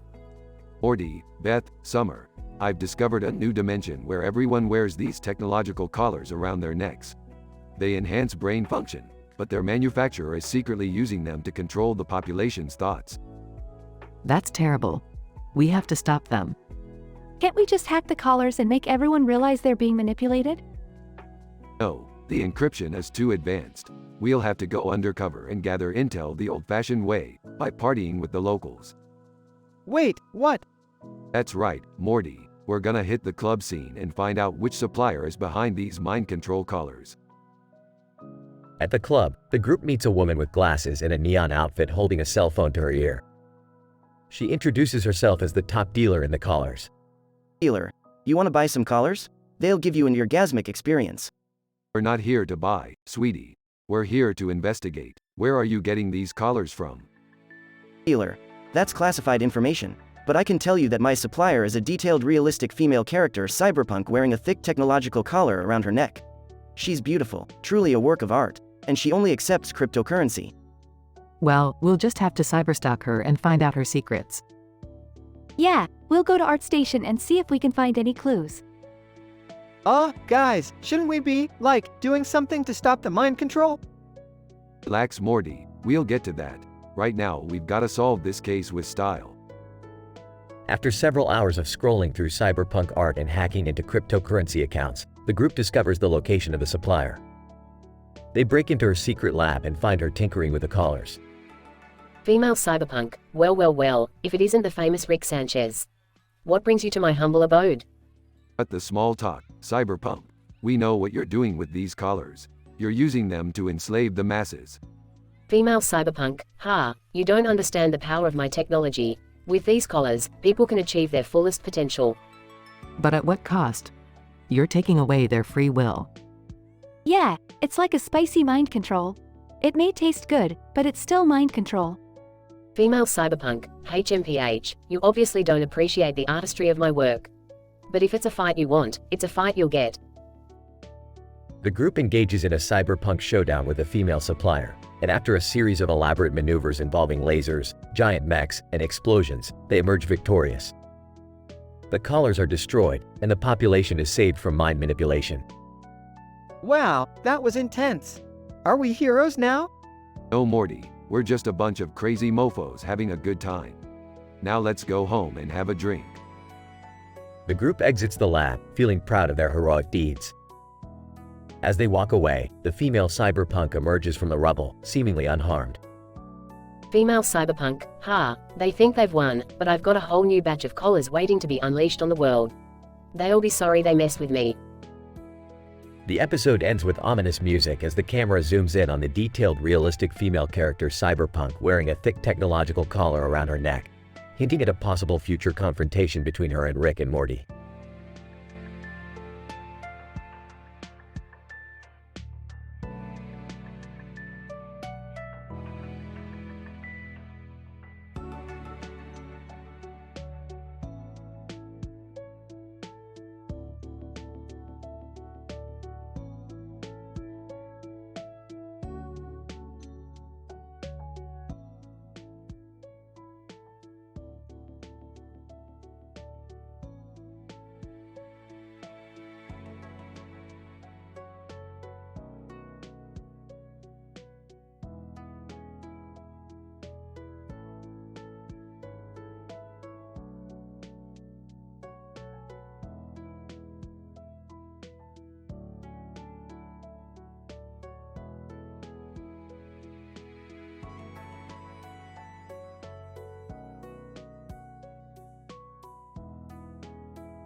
Title: The Exploration of the Interstellar Beast.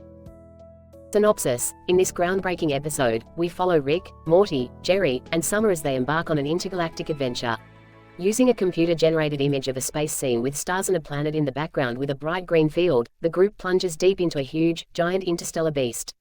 The objective of their mission is to explore the insides of the beast, catalog its properties, and study its digestive system in detail. The vastness of this creature's internal anatomy is simply mind-boggling. I can hardly contain my excitement. Rick, are you sure we should be doing this? This seems kinda gross. Come on, Morty, don't be such a wimp. We got this. Yeah, we can do this. For science. As the group progresses through the different stomachs of the beast, they describe its anatomy in excruciating detail. With 4 stomachs like a cow and a digestive system that rivals even the most advanced medical equipment, the interstellar beast proves to be a fascinating study. This is amazing. I've never seen anything like it before. Yes, well, that's usually the case when you explore the insides of a massive alien creature. However, their mission is not without peril. The group must overcome various obstacles, such as navigating through acid pools and evading dangerous predators that reside within the beast's digestive system. Guys, I don't know about this. I'm starting to feel a bit sick. Hang in there, Morty. We can't turn back now. After encountering numerous challenges, the group finally reaches their objective and successfully completes their mission. As they exit the beast's digestive system, they are met with a breathtaking view of space. Wow, that was intense. But it was all worth it. Indeed it was, Summer. Another successful mission for our team.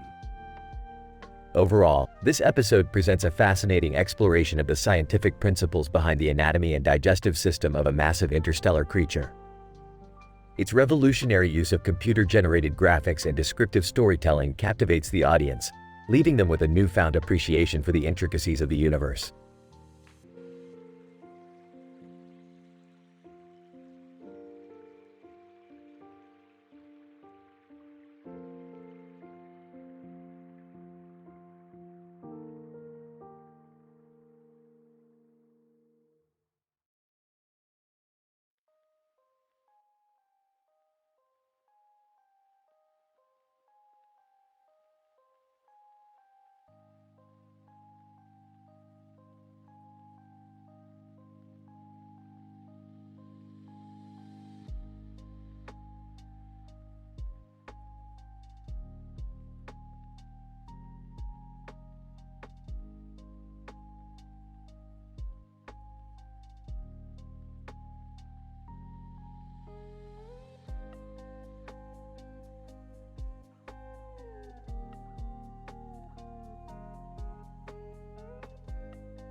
Title: Anomaly at Shutterstock.com.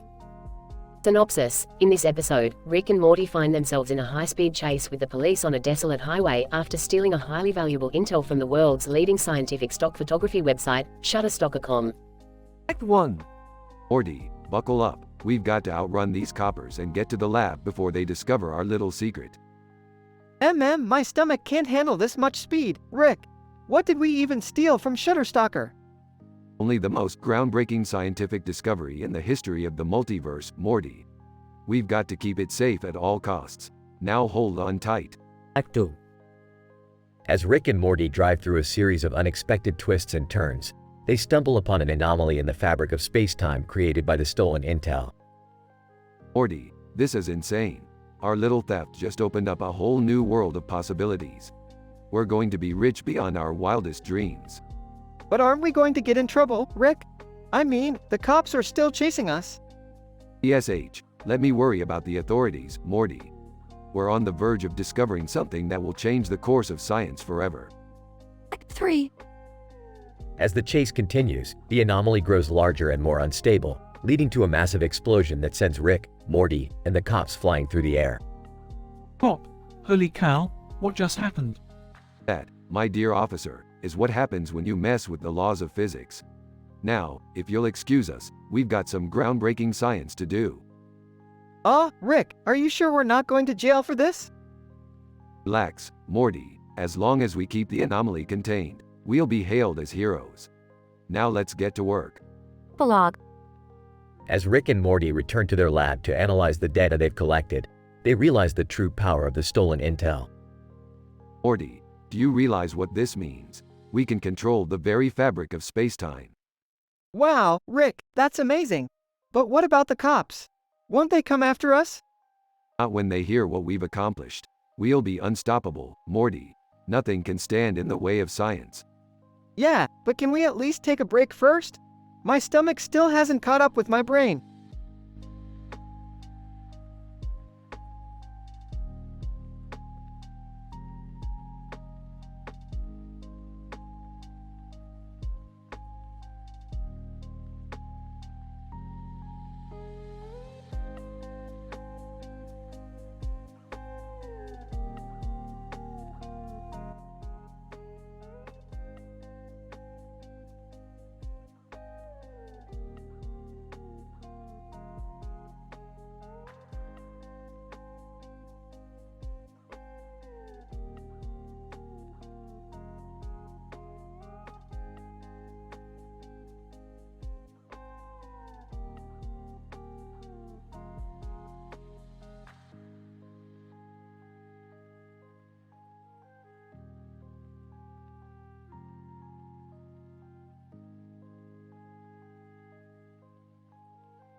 *** episode title, Keanu and the Android in Cyberpunk 2077 ***.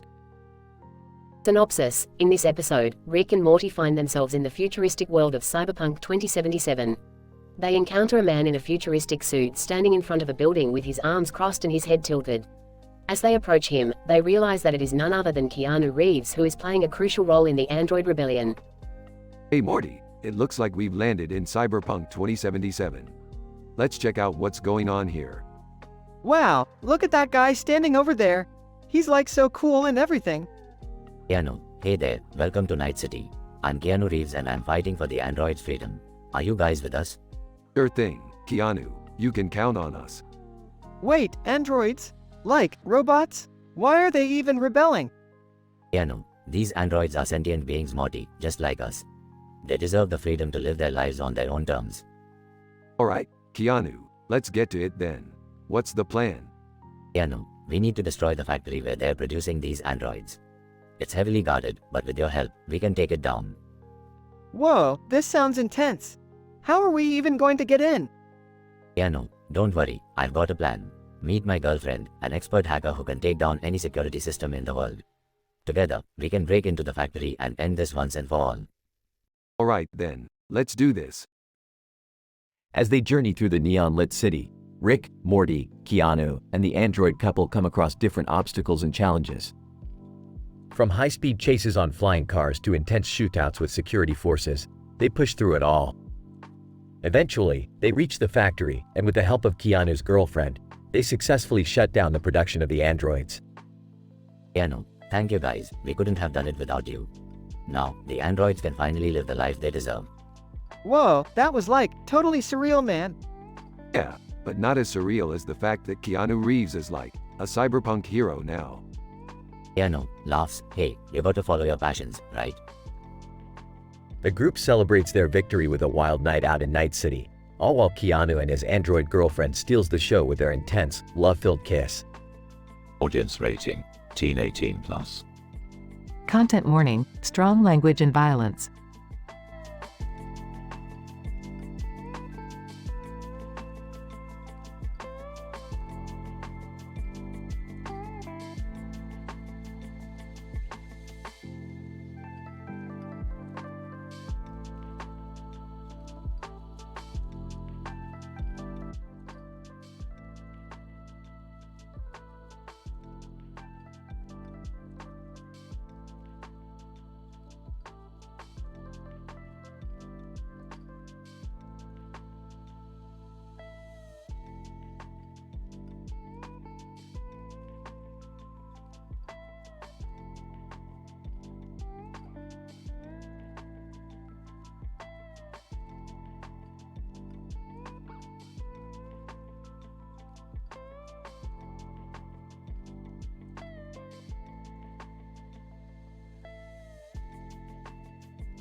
Title, Quantum Punch Out.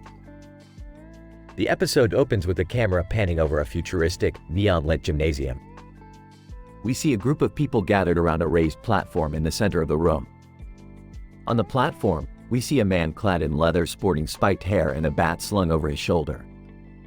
Morty, I've finally found the perfect place to test out my latest invention. Strap in, Morty, we're going full quantum on this one. Oh, Rick, I don't know about this. That guy looks pretty tough. Nonsense, Morty, he's just a primitive meathead. Now let's get in there and show him what science is all about.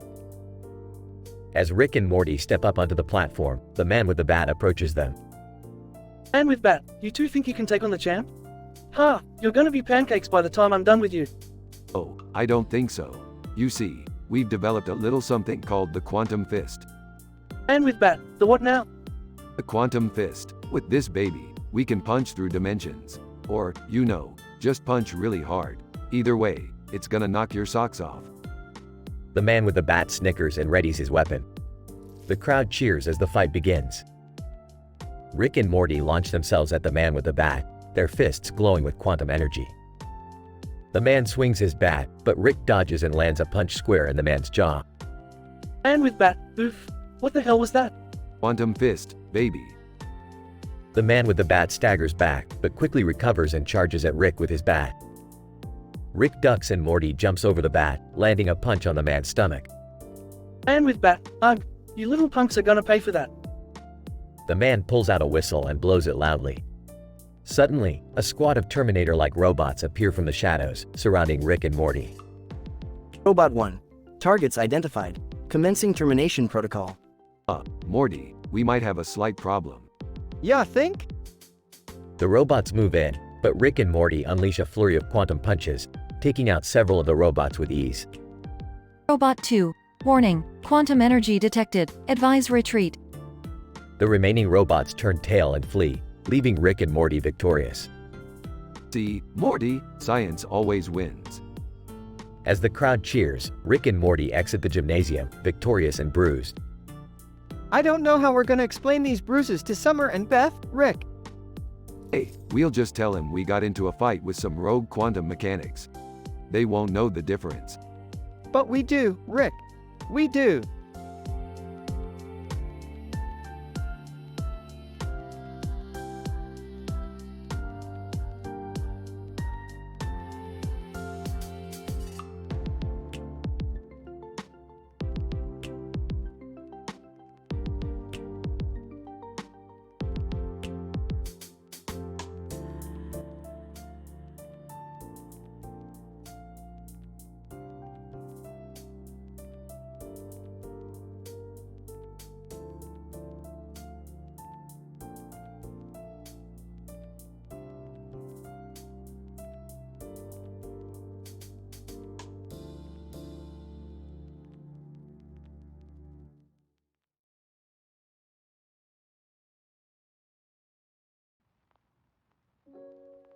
Title of episode: The Sentient Pizza Planet. Synopsis. In this episode, Rick, Morty, Jerry, and Summer find themselves in a new dimension, immediately noticing a pizza with pepperoni and green peppers on a pan on a table with a knife and fork next to it. Upon taking a bite from the pizza, they are transported to a world filled with nothing but sentient walking talking pizza slices. This is incredible. The level of advanced sentience in these pizza slices, it's beyond anything I've ever seen before. Who knew pizza could be so complicated? I'm more concerned about how we're going to get out of here. I've got a dinner reservation back on Earth. Can we focus on the fact that there are pizza slices walking around with eyes and mouths? This is insane. Throughout the episode, the group navigates through this strange new world, encountering various obstacles such as aggressive meat lovers' pizzas and a lava-filled crust canyon. They attempt to communicate with the pizza slices, discovering that they have their own societal structure and beliefs. It's fascinating how these pizzas have created their own system of governance. They even have their own religious beliefs centered around the all-powerful pizza god. But can we really trust them? I mean, they're made of food. I just want to get home in one piece, preferably without any pizza toppings. As the group attempts to find a way back home, they uncover a shocking revelation. The sentient pizza world is actually a virtual reality program created by an alien race to study the behavior of human beings in an artificial world. Wait, so we've just been part of a science experiment this whole time? That's messed up. Not necessarily, Summer. It's provided us with valuable insight into how other beings view our species. The episode ends with the group successfully escaping the virtual world, but not before leaving a lasting impression on the pizza slices, who come to understand and appreciate the complexities of humanity. Overall, this episode explores themes of sentience, societal structure, and perception, all while incorporating thrilling action scenes and clever writing that will keep audiences on the edge of their seats.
Title: The Biopunk Sorceress of ArtStation.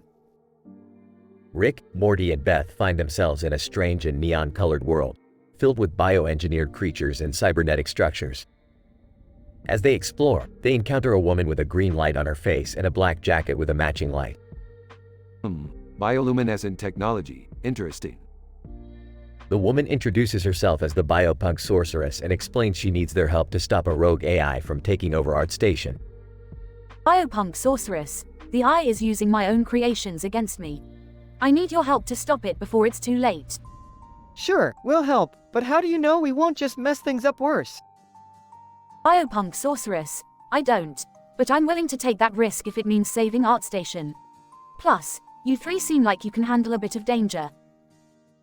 The trio joins her on the mission, encountering all sorts of biopunk creatures and cybernetic obstacles along the way. This place is crazy. It's like someone created a warcore version of Disneyland. As they near the AI's location, they come across a portrait of the sorceress in her younger days, creating her biopunk masterpieces. Looks like someone's been busy with their digital art. Biopunk Sorceress, I spent countless hours on my ArtStation concepts, refining everything until it's sharp, focused, and detailed. Damn, that's dedication right there. You put the art in ArtStation. Finally, they confront the AI, who turns out to be a sentient neon data cloud. We're fighting a frickin' cloud? In this world, anything and everything can become alive. It's the nature of biopunk and its biologically enhanced technology. They engage in a battle with the AI, the sorceress using her magical powers to weaken it while Rick and Morty use their arsenal of biopunk gadgets to attack. This is like playing a video game, except it's real life. In the end, they are able to defeat the AI, and the sorceress thanks them. Biopunk Sorceress, you guys really nailed it. You're my heroes. Well, we do tend to save the universe from time to time. It's just what we do. As they prepare to leave, the sorceress gives them a parting gift, a biopunk transfer tattoo that glows in the dark. Sweet. We're like walking pieces of digital art now. This is so cool. I feel like I'm in the Wallop universe. Alright, let's get out of here before anything else tries to kill us. They disappear into a portal, leaving the biopunk sorceress and her ArtStation to continue thriving in their neon-colored world.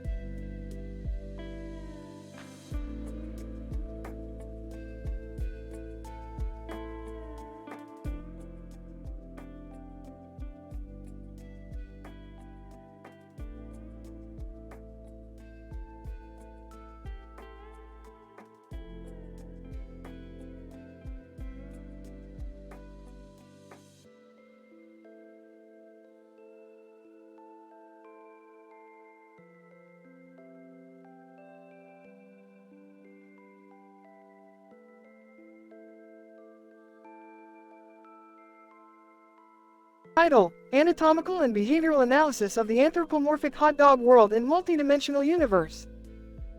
Synopsis: in this episode, we observe Rick, Morty, Jerry, and Summer entering a new multi-dimensional universe where they are transported to an environment characterized by hot dogs and a single pickle on a blue background with a blue tablecloth. The team is immediately fascinated by the world's strange inhabitants, which consist entirely of walking, talking hot dogs that seem to be sentient in nature. These hot dogs seem to possess a highly developed nervous system and complex motor skills, which is unlike anything we've seen before in hot dog anatomy. I'm sensing a lot of social hierarchy and some sort of a system of beliefs in these hot dogs. Their society is much more advanced than anything on Earth. And just look at these hot dog waterfalls that cascade down through the mountains. It's almost like their environment is sustaining their civilization. As the team explores further, they encounter various challenges such as navigating the hot dog terrain and communicating with the hot dogs. However, the hot dog's ability to communicate with the team ultimately saves them after a series of misadventures. These hot dogs have evolved to be complex communicators, with language and internal thought processes so advanced that we can barely comprehend them. Their brains must work in ways far beyond our own. After overcoming their various challenges and interacting with the hot dogs, the team suddenly gains the ability to teleport back to their original universe. However, they decide to stay a while longer to continue learning about the hot dog world and its complex ecosystem. Ending. In an unexpected turn of events, the team discovers that the hot dog world is actually a figment of their collective dreams, and that they had all been put in a state of induced sleep. Nevertheless, the team is eager to return to the hot dog universe and explore it further, regardless of its real or imaginary state. Overall, the episode is a fascinating exploration of the possibility of alternate universes and the evolution of complex societies in non-human species. The team members' observations provide insights into the physiological and social aspects of hot dog anatomy, and their thrilling adventures make for a unique and enjoyable viewing experience.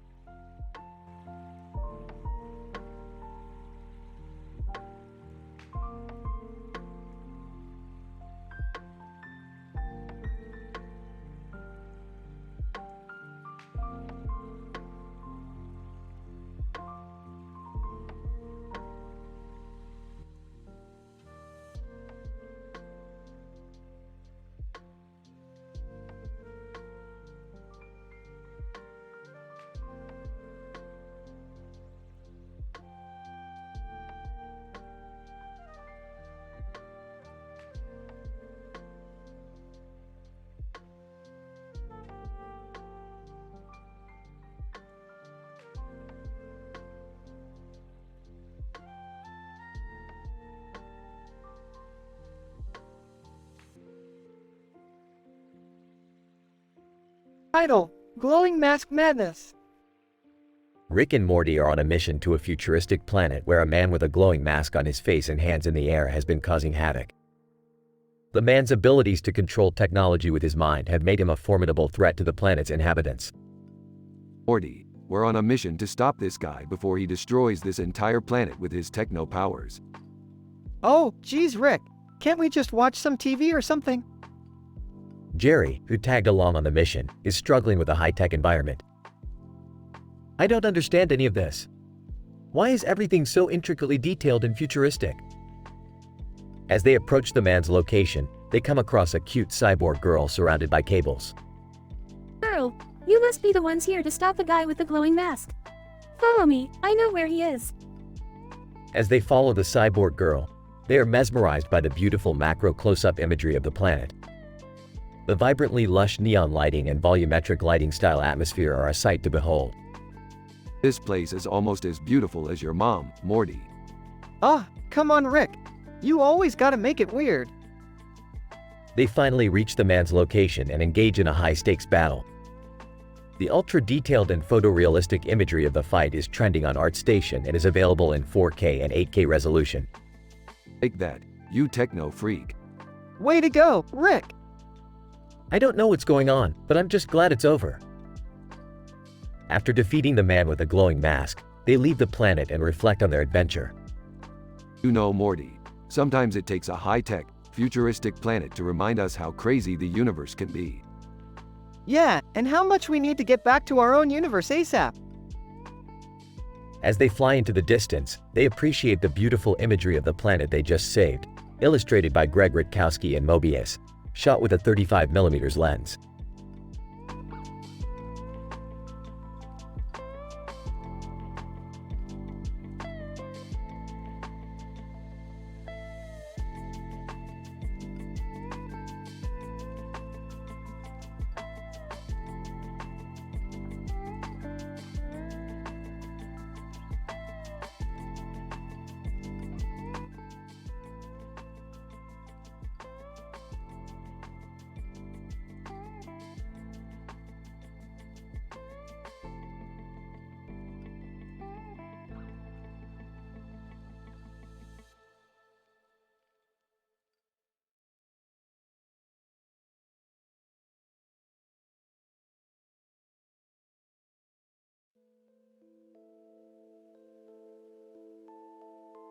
Title: Genetic Engineering and Cyberpunk Art. The Birth of a Unique Child. Summary. In this episode, we witness the result of genetic engineering and art integration manifested in the form of a unique child born to a woman with green hair and red shirt with a headlight amidst a red background. The child's portrait depicts a cyberpunk geisha sorceress with warcore elements, featuring sharp focus, detailed design, and ArtStation-esque concept art. The artwork employs a blend of 3D and digital art styles with a biopunk and neon color theme in a futuristic setting. The woman, Doctor, thank you for making this happen. I can't wait to see our child. Doctor, you're welcome. The process of genetic engineering has come a long way, and we can now cater to your specific preferences. Rick, Morty, this is going to be one interesting baby. I have a feeling the kid will be into some cool stuff. Morty, I hope the child is healthy and happy, Rick. But yeah, it will definitely be unique. The woman, look at the portrait, it's amazing. I can't believe how well the artist captured my ideas in the overall cyberpunk theme. The geisha sorceress aspect even adds a nice touch of mystique. Doctor. Yes, the artist did a great job. The incorporation of warcore elements and the use of neon colors elevate the design and make it even more modern. It's definitely a 21st century work of art. Rick, I must say, I'm impressed. This is some next level stuff. We should get the artist to design some portal gun upgrades, Morty. Morty, sure, Rick. That sounds like a good idea, but can we focus on the baby for now? The woman, I agree with Morty. The baby is all we should be focused on right now. Doctor. Yes, you're right. Let's proceed with the delivery process and see how everything goes. The episode ends with the birth of the unique child, leaving us with the realization that science, technology, and art can be combined to create something truly extraordinary.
Title: The Frogs of Dimension C-137, a Studio Ghibli adventure. Opening scene. Rick, Morty, and Summer are watching a Studio Ghibli movie, admiring the beauty and creativity of the traditional animation. Rick, however, complains about the lack of scientific accuracy in the depiction of talking animals. This is all nonsense. Talking animals? Why don't they get their facts straight? Oh, Rick, it's just a movie. It's supposed to be fun and imaginative. Yeah, lighten up, Rick. Sometimes it's nice to just enjoy something without analyzing every little detail. Fine, fine. But mark my words, if I ever come across a talking animal, I'm going to dissect it.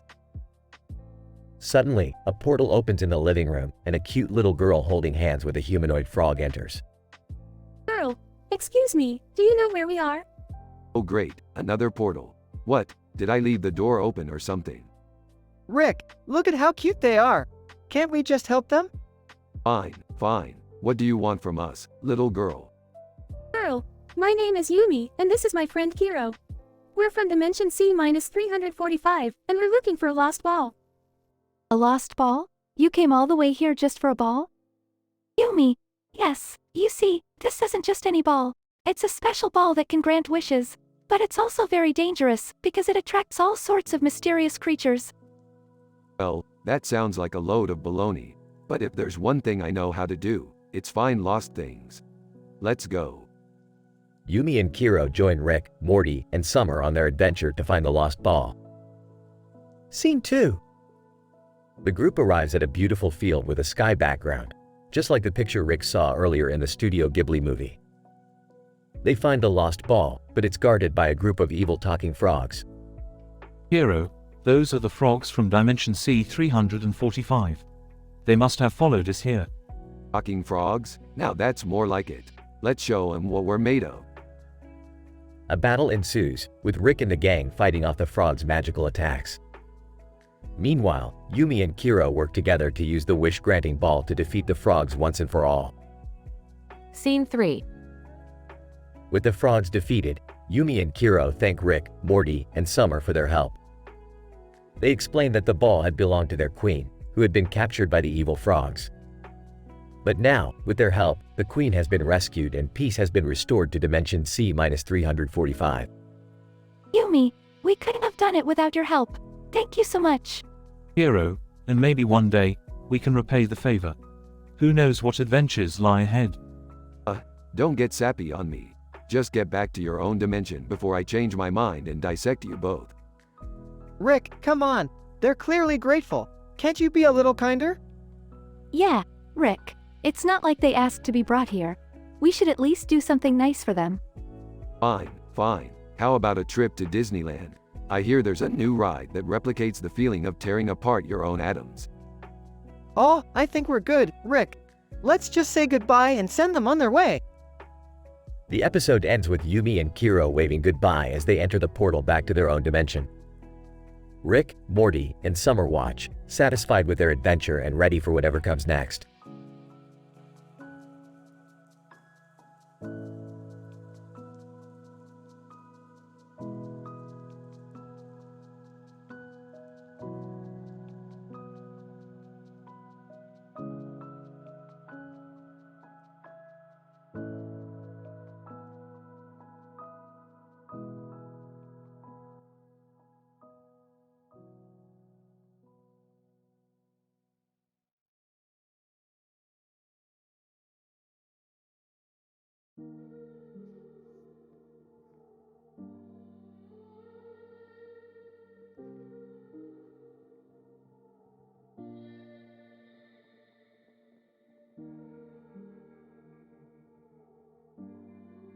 Opening scene.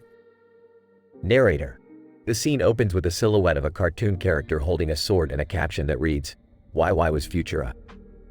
This enigmatic sentence remains a mystery to this day, but in the world of Rick and Morty, it's just another day in the weird and wonderful universe of scientific exploration. Rick, something weird is going on with my leg. It's moving on its own. Don't worry, Morty, it's just Newton's third law of motion in action. Every action has an equal and opposite reaction, remember? I don't get it.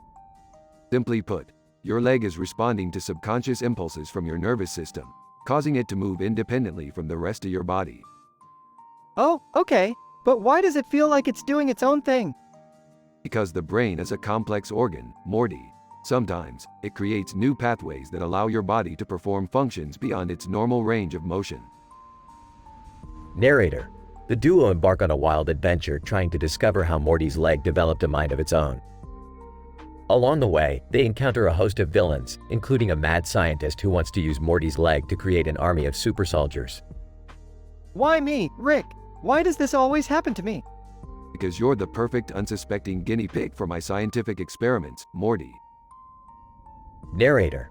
The climax of the episode sees Morty's leg successfully reattached to his body, and the duo narrowly escape the clutches of the mad scientist. That was insane, Rick. You're telling me, Morty. But we're scientists. We're built for insanity. Narrator.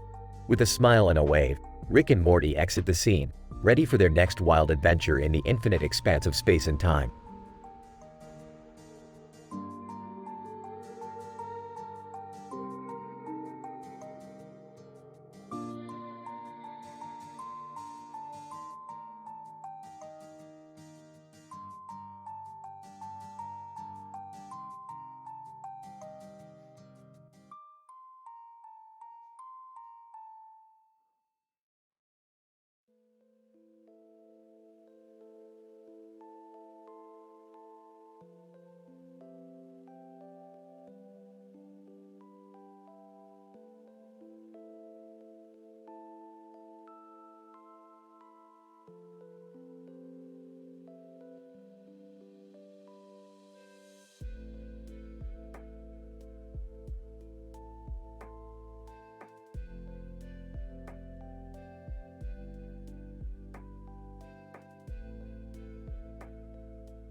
Title: The Canine Conundrum.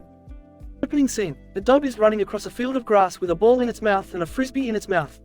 Rick, Morty, Jerry, and Summer are observing from a nearby hilltop with a perplexed expression on their faces. What in the world is that dog doing? Carrying two toys at once. That's some advanced multitasking skills. Maybe he's just really excited to play fetch. Or maybe he's just trying to show off to the other dogs in the park. Who cares why he's doing it? It's freaking cute. Suddenly, a corgi enters the scene, Atticus the Corgi King, running away from Tulip Olsen who has chowder. Hold up. That's Atticus the Corgi King. What's he doing here? And who's Tulip Olsen? And why does she have chowder? I don't know, but I have a feeling it's not going to end well for Atticus. Oh no, we have to do something. The four quickly rush down the hill to intervene. Don't worry, I have a plan. Please tell me it doesn't involve turning Atticus into a cyborg. No, that's reserved for special occasions. We'll just distract Tulip with some food. But what do we have? Rick pulls out a flask from his lab coat. Liquid courage. Are you seriously going to get her drunk? No, Morty, I'm going to get her a little buzzed. With science. The group approaches Tulip, who is focused on chasing Atticus. Hey, Tulip, want to try a little experiment? Tulip, sure? Rick hands her the flask. This is a new type of chowder that I've been working on. It's made with a special ingredient that enhances the flavor, and the effect on your taste buds can be quite potent. Tulip takes a sip and her eyes widen in amazement.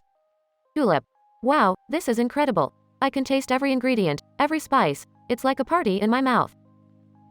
Meanwhile, Atticus sneaks away with the help of Morty and Summer. Rick, I think you just invented the ultimate chowder. Rick smirks. That's what I do, Jerry. That's what I do. The group cheers as Atticus happily trots away with his ball and frisbee, saved from the clutches of Tulip and her chowder. Closing scene. The group sits on a nearby bench, watching the sunset. That was a close one. Good thing we had Rick's special chowder. I hope you're not thinking of marketing that stuff. It's way too powerful for humans to handle. Yeah, we don't want another intergalactic incident on our hands. Relax, guys. The universe can handle a little bit of liquid courage. It's all in the name of science. Everyone laughs as the camera zooms out, showing a peaceful park with dogs playing and having a good time.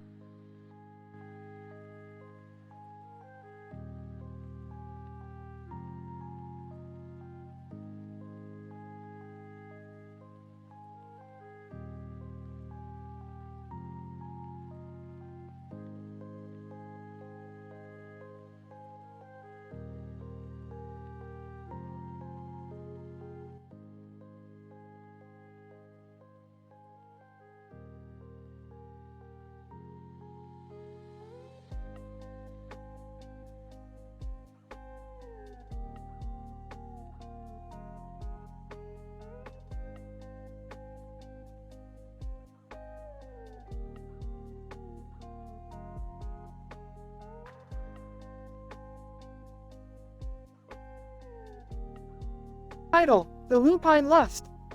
Episode summary. The episode begins with Rick and Morty walking their dog, Snuffles, down a street at night under a full moon. They engage in a discussion about the properties of lunar cycles and how it affects dog walking behaviors. Suddenly, they stumble upon a strange computer virus that Rick has never seen before. Intrigued, he takes it back to the lab for further analysis. Rick, Morty, this virus is unlike anything I've ever seen before. It's infiltrating Beth's computer and causing some serious dopamine releases. We gotta track its source. Meanwhile, Beth finds herself succumbing to the virus's effects, which cause her to seek out pleasure in all forms, including cheating on Jerry. She slowly becomes more and more entranced by the virus's effects, ignoring the consequences of her actions. Beth, oh Jerry, I just can't resist this feeling. It's like a chemical high that I never want to come down from. As the virus spreads to more and more unsuspecting computer users, Rick and Morty must race against time to find a cure before it's too late. Along the way, they encounter a series of wacky obstacles and humorous situations, including a sentient computer virus that takes on a life of its own. Morty, Rick, what are we gonna do? This virus is spreading faster than a wildfire in the Amazon. Rick, Don't worry, Morty, I've got a plan. We're gonna have to infect ourselves with the virus and fight it from the inside out. As they confront the virus head-on, Rick and Morty find themselves navigating a maze of computer code and dark humor, all while trying to save Beth from its grasp. In the end, they succeed in eradicating the virus and restoring order to the digital world.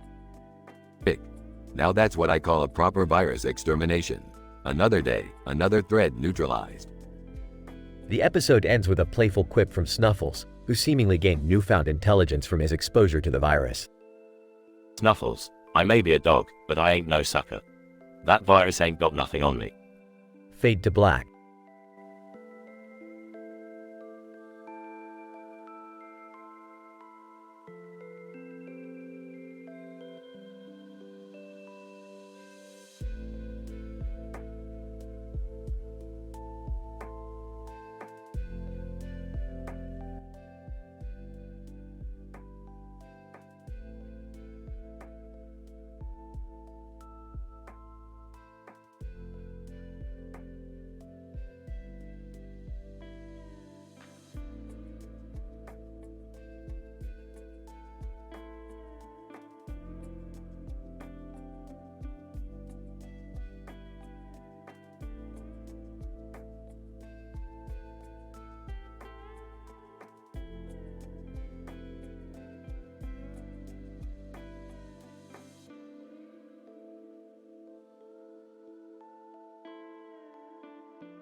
Title: The Quantum Quest of Linked Legends.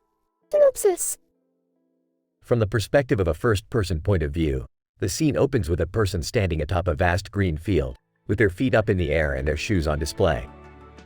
We soon learn that this person is none other than Morty, who, under the guidance of Rick, has gained access to the world of Legend of Zelda.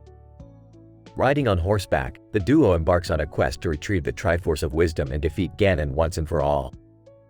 Morty, we're not in the universe we were born in, we're in the world of Legend of Zelda, and we've got a job to do. And by job, I mean we're going to party like rock stars. Rick, I don't think that's what we're supposed to do. The fate of the world is at stake. Oh come on, Morty. Relax, have some fun, let's go ride some horses and shoot arrows instead.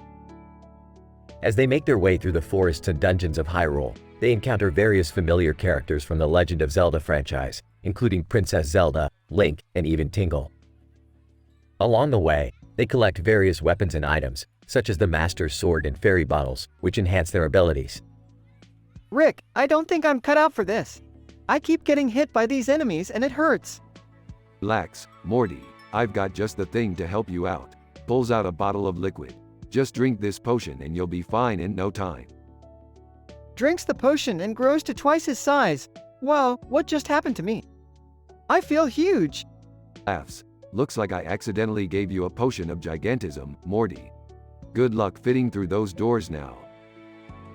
As they reach the final boss battle against Ganon, Rick and Morty utilize all their weapons and tricks to defeat him and claim the Triforce for themselves. We did it, Rick. We saved the world. Yeah, you know what the real reward is, Morty. The memories we've made along the way. And also all the loot we've collected. Woohoo! As they ride off into the sunset, Morty can't help but feel grateful for the adventure he's just been on with Rick. Despite all the craziness, he knows that he'll always look back on this as one of his fondest memories. Thanks, Rick. This was really fun, even if we almost died a bunch of times. No problem, Morty. That's just what happens when you embark on a quantum quest of linked legends.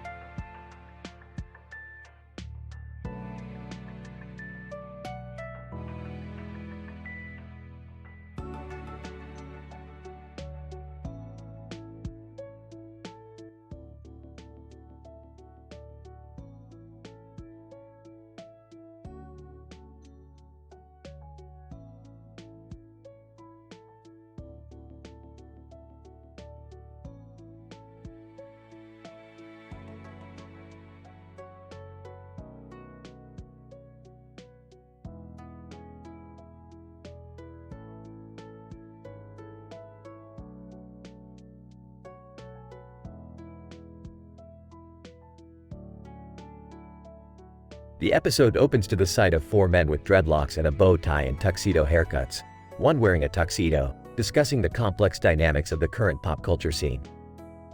Tuxedo Man. The intertwining relationships and love affairs of the most renowned musicians of our times have perplexed us all.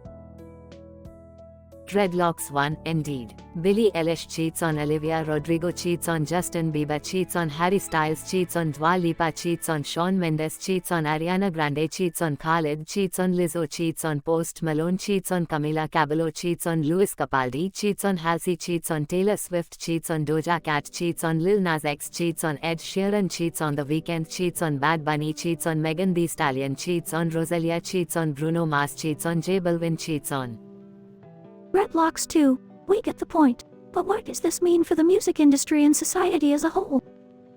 Tuxedo Man. It reflects the complex nature of human relationships and the lack of a set moral code in today's world. It also suggests a trend towards polyamory and fluid sexual identities. Dreadlocks 3, but does this not also perpetuate the idea of fame and celebrity as a means to gain romantic attention and validation? Tuxedo Man, certainly. And it reinforces the importance of recognizing the power of media influence on societal norms and values.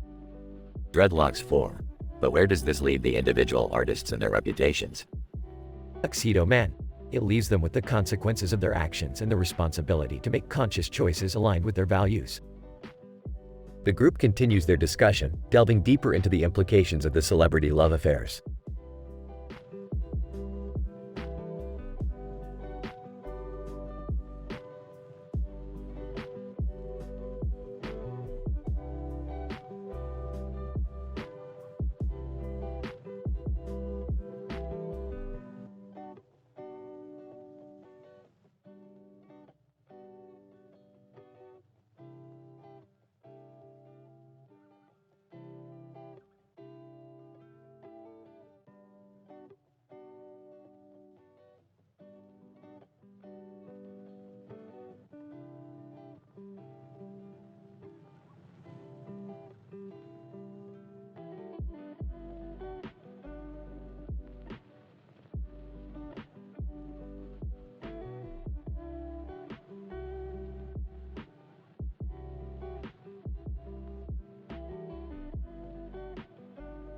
Title: Beauty and the Morty. Rick and Morty are enjoying some downtime when Beth walks in with a woman in a black dress and a green and white background with a snake on its head. The woman introduces herself as the famous cyberpunk reviewer idol and asks for Rick's help in creating a monster energy drink that will make her look more sophisticated and fashionable. Well, if it isn't the magnificent gravure idol. What brings you to our dingy dimension? Cyberpunk reviewer idol. I need a drink that will elevate my beauty to the next level. Something that will give me porcelain skin and radiant light. Jerry scoffs at the idea and suggests that true beauty comes from within, prompting a heated debate among the group. Morty decides to try the drink for himself and suddenly turns into an ultra-fine hyper-detailed illustration by Kim Young-gi, with intricate line work and bright colors. Whoa, this drink is insane! I feel like I'm in an Unreal Engine 5 highly rendered environment. This calls for a fashion photo shoot. Let's recreate the intricate and detailed environment in the lab. The group sets up the environment with global illumination and begins taking pictures of Morty, who now has unreal radiance. As they snap away, the gravure idol is transformed into a powerful snake, revealing that she was actually a shape-shifting alien all along. Gravure idol, huh? Did you really think a mere mortal drink would make me more beautiful? I am beyond your limited human understanding. Okay, calm down. Morty, turn her back. Morty complies and the gravure idol thanks them for the experience, admitting that she had never felt so alive and energetic. Gravure idol, I'll be sure to credit you in my next intergalactic beauty video. So, does that mean true beauty comes from within? It's all about the monster energy drinks, Jerry. The group laughs as the episode ends with Morty still in his hyper-detailed illustration form, happily sipping on his drink.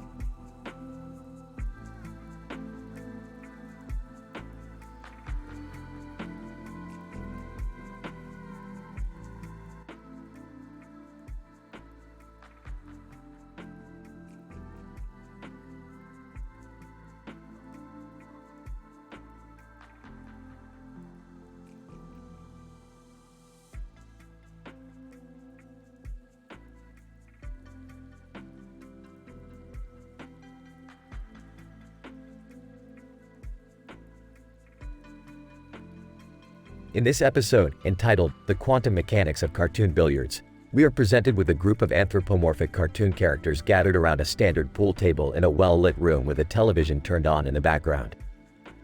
While initially appearing to be a typical game of billiards, the group dynamic is interrupted by the unexpected arrival of the infamous Rick and Morty of Rick and Morty fame, who propose a friendly match against Sam and Max, of Sam and Max, freelance police. Sam, we accept your challenge, but please provide clarification on the rules of this game of billiards. Rick. Oh Sam, you simpleton, this is not just any billiards game. We shall be playing with a quantum entangled ball that will allow us to bend the rules of space-time. The ensuing match is an intense and dramatic display of both the characters' vast intelligence and uncanny ability to manipulate the fundamental laws of physics. As the player-controlled quantum ball ricochets between various pockets and surfaces, the room is filled with impressive, yet perplexing, calculations and probing discussions about the underlying principles of quantum mechanics. Morty. Rick, I think we just collapsed the wave function on that shot. Rick. Indeed Morty, that was a prime example of quantum tunneling. Sam and Max may be skilled police officers, but they cannot comprehend the depths of our scientific expertise. Ultimately, the game reaches an astonishing conclusion, with the outcome dependent on the collective understanding of particle duality and observer effects. In the end, Rick and Morty emerge victorious, but not before imparting a wealth of scientific knowledge upon their worthy opponents. X. Well played, Rick and Morty. Your knowledge of quantum mechanics is truly astounding. Sam, yes, we may have lost the game, but our understanding of the quantum realm has been greatly expanded thanks to your tutelage. This episode presents a unique and engaging fusion of pop culture and scientific concepts, providing a thought-provoking exploration of the principles of quantum mechanics and strong characterization of the beloved cartoon figures.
Title: Donutverse, a sweet adventure.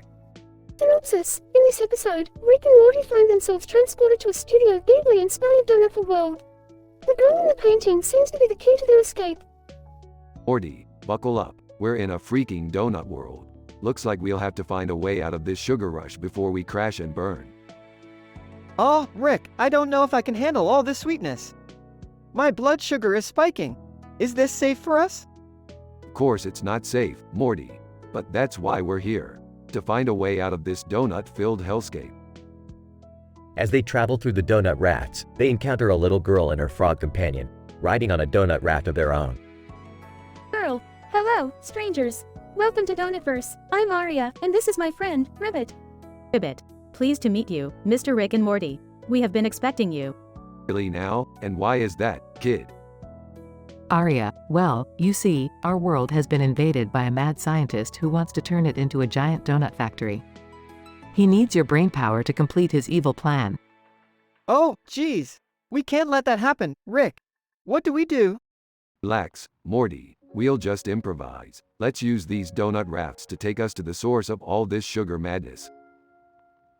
As they approach the source of the donut madness, they witness an army of rogue donuts falling from the sky, threatening to destroy the entire world. Looks like we have a classic donut apocalypse on our hands, Morty. Let's use these donut rafts to surf our way through them. What? Are you insane, Rick? We'll get killed. Quit being a chicken, Morty. Remember, fortune favors the bold. As they surf their way through the donut apocalypse, they finally reach the lair of the mad scientist. Mad scientist. Ah, you foolish interlopers. You've fallen into my trap. Now, prepare to be turned into donuts. Nice try, Doc, but we're not going down that easy. Yeah, we'll take you down faster than a dozen Krispy Kremes. In a stunning finale, Rick and Morty use their brains and brawn to defeat the mad scientist and save the Donutverse from certain doom. Arya, yay. You did it. Thank you so much, Mr. Rick and Morty. Our world owes you a great debt of gratitude. A bit. Indeed, you have shown great valor and heroism in the face of donut tyranny. Yeah, save the accolades and just get us the hell out of here. I can feel my teeth rotting just looking at all these donuts.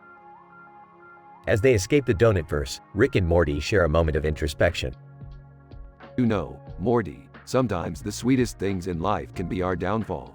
Don't get too caught up in the sugar, or you'll lose sight of what really matters.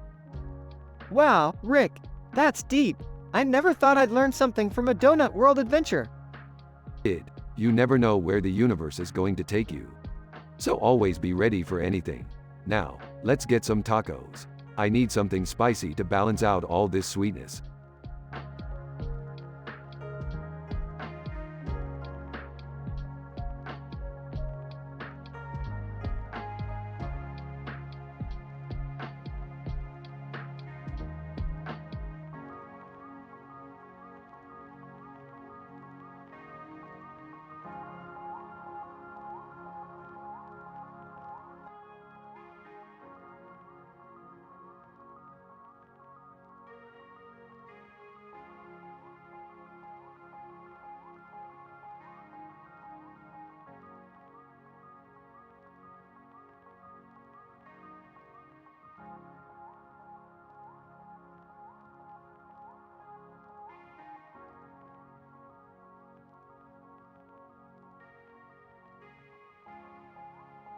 Narrator. In this episode, the interdimensional duo, Rick and Morty, enter the virtual world of The Legend of Zelda, Ocarina of Time, through the use of a novel technology. Accompanying them is an anthropomorphic cartoon character wielding a wand and a mysterious green object, currently unanalyzed by our research team. While analyzing the green object, this device seems to emit strange electromagnetic waves that are currently altering our reality. Fascinating. In awe? Whoa, Rick! We're in Hyrule, this is crazy! Narrator. At this point, they encounter the beautiful and beguiling Malin, who offers them a rejuvenating massage and milk bath. Alan, flirtatiously, it's so good to finally have some strong men around here. Let me take good care of you. Narrator. While enjoying this respite, they are suddenly attacked by the nefarious Gerudo bandits, whom they easily dispatch with the help of their new friends, Link and Epona. What follows is a series of thrilling adventures, pushing our heroes to their limits. In the heat of battle, this is just like that time I had to disarm a world-ending device with only a paperclip. Nervously, I don't know if we can do it, Rick. Narrator. Despite the challenges, they finally manage to find the Triforce, solving riddles, secret doors, and fighting giant bosses along the way. At the end of their great quest, they are rewarded with the satisfaction of knowing that they have saved not only the kingdom of Hyrule, but also the fate of countless dimensions that were previously at the mercy of the evil Ganon. Cartoon character, ecstatically, yay. We did it, I knew we could. Narrator. Rick and Morty return to their dimension having gained new experiences and friends, as well as the memory of a world-saving adventure with our beloved hero, Link. Their journey has truly been one of scientific discovery and epic adventure.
Title: Dimensional Dancing with the Princess.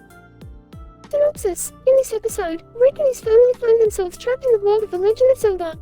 While exploring the Hyrulean Palace, Morty and Summer stumble upon a mysterious room with a girl in a dress dancing in front of a large mirror. As they approach the girl, the mirror suddenly engulfs them, transporting the trio to a completely different dimension. Rick and Jerry, who were out scavenging for supplies, return to the palace only to find that their family is missing. After discovering the enchanted mirror room, the duo use their intellect and technological prowess to transport themselves into the same dimension as Morty, Summer, and the mysterious girl. Upon arrival, they find Morty and Summer dancing with Princess Zelda herself. Rick is initially skeptical, but begins to join in on the fun. However, the fun is short-lived as they are suddenly attacked by a group of moblins. Using their skills and weapons, the group manages to fend off the moblins and escape to safety. As they make their way back to the Hyrulean Palace, they discover that the mysterious girl they met earlier was actually a Zelda cosplayer who had accidentally stumbled upon the enchanted mirror room. Rick, impressed with the girl's ingenuity, hires her as a cosplay consultant for his interdimensional travels, much to the amusement of Morty and Summer. Discussion. Great, just what we need. Another dimension to get lost in. I don't know, Rick. This place is kind of nice. I could get used to the whole sword and shield thing. Hey, guys! Check this out! We're dancing with Princess Zelda! This is so cool. I never thought I'd be able to hang out with a video game character in real life. Alright, that's enough. We need to get out of here before we get ourselves killed. Oh, come on, Rick! Can't we stay just a little longer? I have to agree with Morty on this one. This place is pretty fun.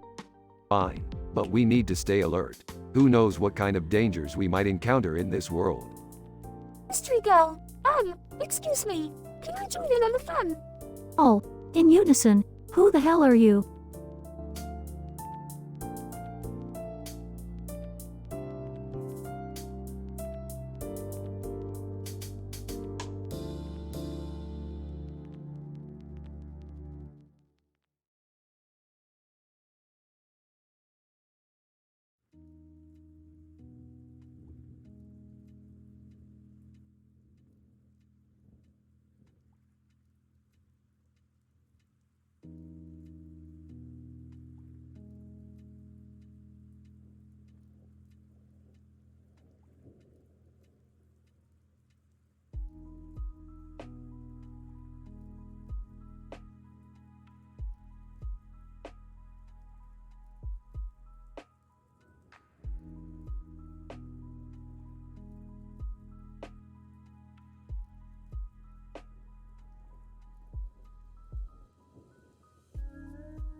Title: Neon Brain Virus, The Cyberpunk Love Affair.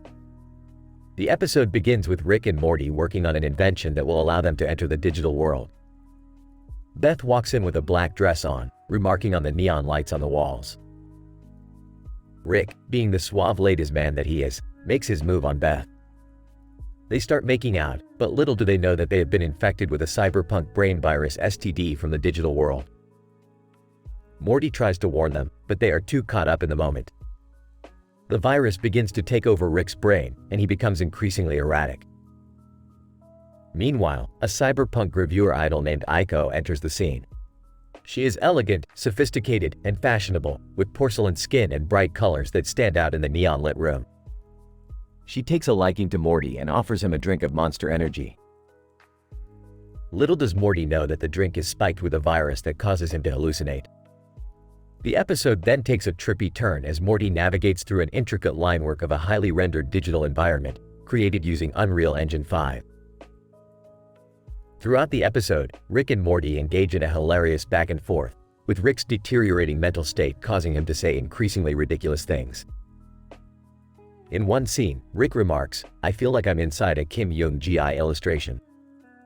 The line work is so intricate and precise. It's like every line is trying to tell a story. Beth, meanwhile, is trying to get to the bottom of what is going on, and she enlists the help of an expert in cyber virus research. The expert, played by Irakli Nadar, comes in with his own unique sense of humor and aptitude for solving cyber-related problems. As the episode progresses, the virus infects more and more of the characters, leading to a climax that involves a fashion photography shoot with global illumination and radiant light that ties everything together in a beautiful yet chaotic way. In the end, the virus is eradicated, and the characters are left to reflect on the absurdity of life in the digital age. The episode ends with Rick, Morty, and Beth sharing a moment of reflection while overlooking the neon skyline. Well, Morty, it looks like we dodged a bullet there. But one thing's for sure. I'm never making out with anyone in a digital environment again. Yeah, man. Cyber love is way too complicated for me. I think I'll stick to eating chips and watching TV. You know, guys, I think we learned a valuable lesson today. That even in the digital world, you can still get an STD.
Title: Bald Scissors and Model Anime Girls. Synopsis: in this episode, Rick, Morty, Jerry, and Beth embark on a scientific journey that leads them to discover the strange behavior of a bald man who is cutting pieces of paper with scissors and meticulously painting a model anime girl. Act 1. Morty, I've detected a strange energy signature coming from an unknown location. We must investigate. Oh, okay, Rick. Where are we going? To a man's house who's cutting paper with scissors, Morty. This could be big. Can I come too? I heard paper cutting is trending on Instagram. I don't know, Jerry. Seems like a waste of time. Act 2. Upon arriving at the man's home, they find him sitting alone at a table with scissors.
Title: The Furry Freakout.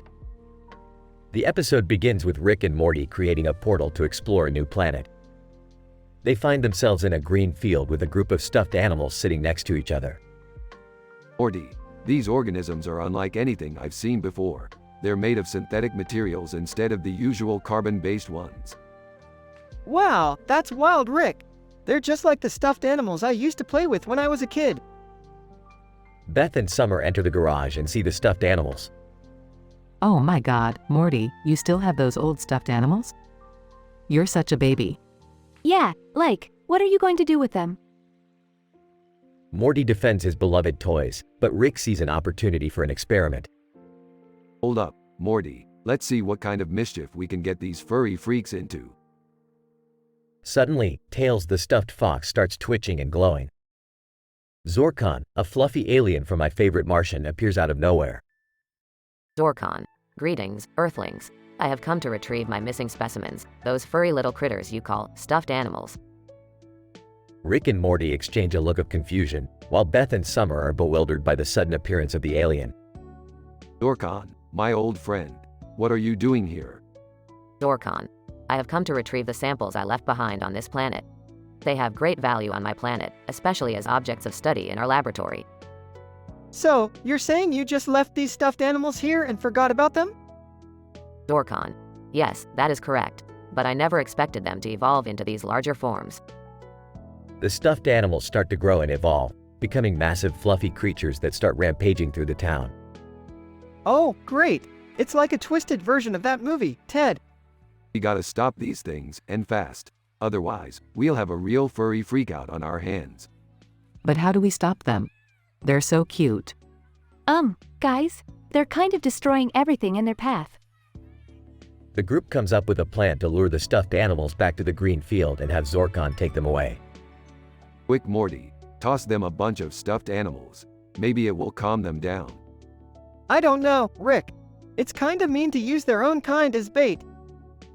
Despite Morty's protests, the plan works and the massive fluffy creatures follow the trail of stuffed animals back to the green field. Zorkon. Thank you, Earthlings. You have done me a great service, even if unintentionally. The episode ends with the group looking at the destruction caused by the furry freakout. Well, at least we got rid of the stuffed animals. And hopefully we never have to deal with anything like that again. I don't know, maybe we could use them to take over the world. Morty, that's enough out of you. Let's go get some frozen yogurt.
Title: A Case of Inappropriate Modeling.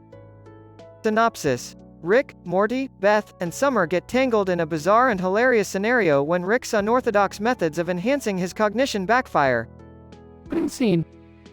Rick is working on a complex formula using a pencil and paper while Morty watches him closely. Hey Rick, what are you working on? Just tweaking my cognitive enhancers a bit. Always room for improvement, you know. Can't you just take a break for once? Morty, I don't take breaks, I make breakthroughs. Scene 2. Beth is in the kitchen when she hears giggling coming from the garage. What are you guys up to in there? Just some modeling stuff, Mom. Don't worry about it. Beth walks into the garage to see a man and a woman sitting at a table, meticulously painting a model anime girl. What the hell is this? Beth, this is Professor Anime and his assistant, Dr. Manga. They're helping me enhance my cognition through the power of waifus. What? It's like visual stimulation and stuff. It's a thing. I can't believe I'm related to you people. Scene 3. The group is gathered around the table, watching as Rick stares intently at the anime girl model. Rick, are you okay? I've never felt better, Morty. My mind is expanding at an exponential rate. Rick, you're drooling. Quiet, Summer. I'm on the verge of a breakthrough. Suddenly, the anime girl model comes to life, much to everyone's shock and confusion. Anime girl. Hello, Rick. I am your cognitive enhancer. Scene 4. The anime girl, now fully sentient, has taken over the garage and is using it as her own personal anime paradise. Rick, Morty, Beth, and Summer are caught in the middle of her crazed antics. I can't do this, Rick. This is insane. Nonsense, Morty. We're learning things we never could have imagined. I just want my garage back. Can we please do something about the hentai posters? Don't be absurd, Summer. You can never have too much fan service. Scene 5. The group devises a plan to take down the rogue cognitive enhancer. After several hilarious attempts, they finally succeed in trapping her back in the anime model form. Thank God it's over. On the contrary, Beth, we've made a groundbreaking discovery. What discovery? The power of waifu should never be underestimated. And, maybe don't trust shady scientists from anime conventions. The group laughs and the episode ends with them happily reclaiming their garage.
Title: The Horse in the Field of Summer. Abstract. In this episode, we examine the effects of humor and ridicule on the psyche of the characters in the Rick and Morty universe. Using a field of grass with trees in the background and a sky background with a horse as a metaphor, we explore the dynamic between the family members and their futile attempts to assert their dominance over each other. Opening scene. Rick, Morty, Jerry, and Beth are standing in a field of grass with trees in the background and a sky background with a horse. Summer, that's your name? Wow, real original. Why not name yourself after a seasonal weather pattern while you're at it? Aw geez, Rick, that's not very nice. Rick, leave her alone. She didn't choose her name. Yeah, Rick.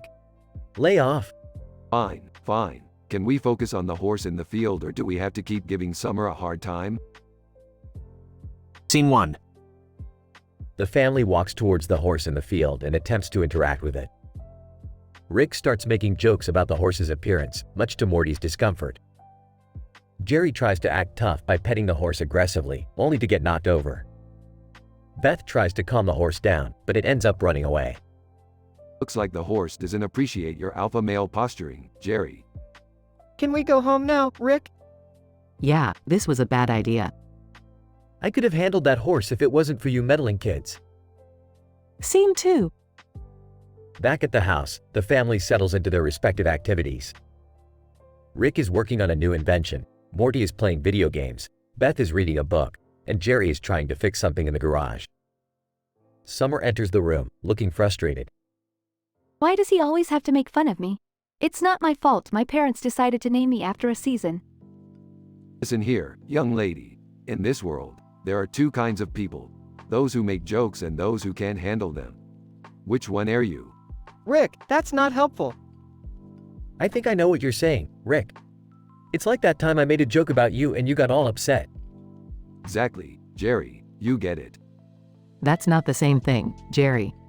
Rick's jokes are hurtful and unnecessary. Hey, I'm just trying to keep things interesting. Life is too short to take everything so seriously. Scene 3. Summer decides to take matters into her own hands and devises a plan to get back at Rick. She enlists Morty's help and they set up a prank involving one of Rick's inventions. The plan goes awry and the device explodes, creating chaos in the house. What the hell did you two do? It was Summer's idea. I thought it would be funny. This is exactly what I was afraid of. I'm just glad nobody got hurt. I can't believe this. You guys can't handle a little bit of humor? Pathetic. Closing scene. The family is cleaning up the mess from the explosion, still agitated from the events that transpired. Rick walks in, looking smug. You know, I was thinking, maybe we should all be a little more like the horse in the field. What do you mean, Rick? Well, think about it. The horse didn't care about our petty squabbles or attempts to control it. It just existed, free and unencumbered. I don't understand where you're going with this. Neither do I, really. I just thought it sounded profound. Well, I'm going back to the garage. This is too deep for me. The family disperses, still confused and frustrated, but with a newfound appreciation for the beauty of the horse in the field of summer.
Title: The Effect of Anime on the Multiverse.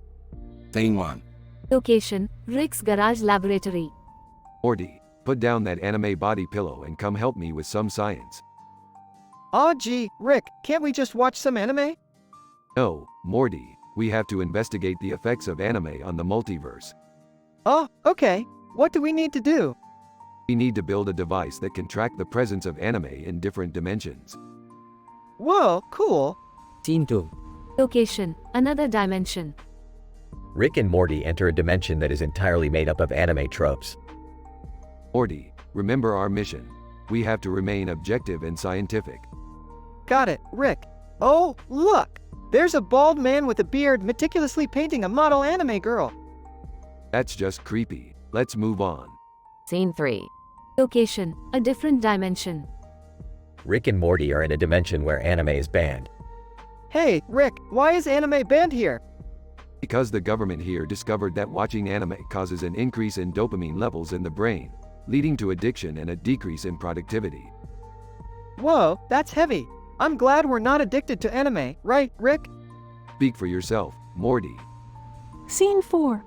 Location: Rick's garage laboratory. Rick and Morty are using the device to collect data on the effects of anime on different dimensions. Morty, it looks like the presence of anime correlates with higher levels of creativity and imagination in some dimensions, but in others, it leads to a decrease in productivity and social interaction.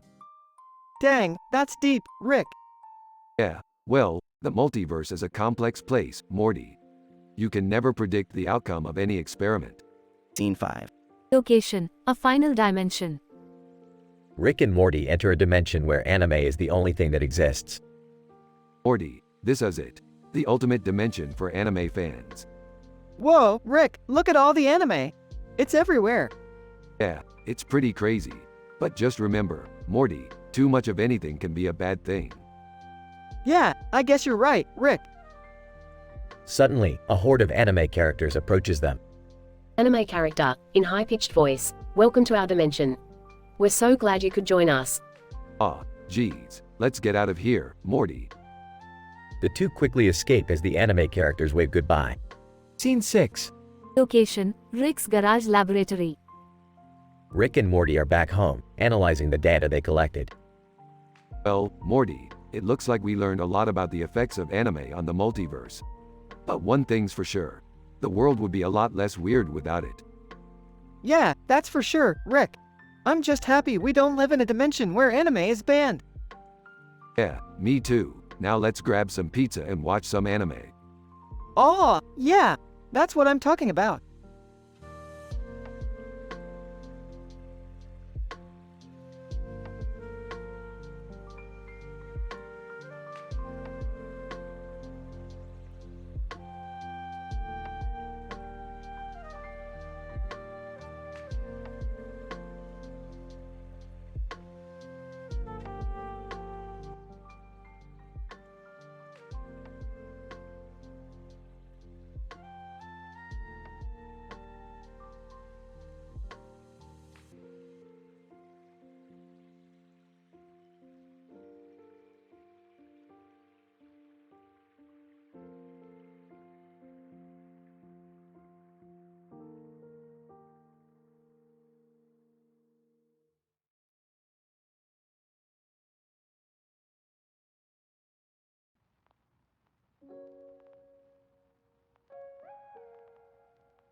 Title: The Rainbow Connection. Synopsis.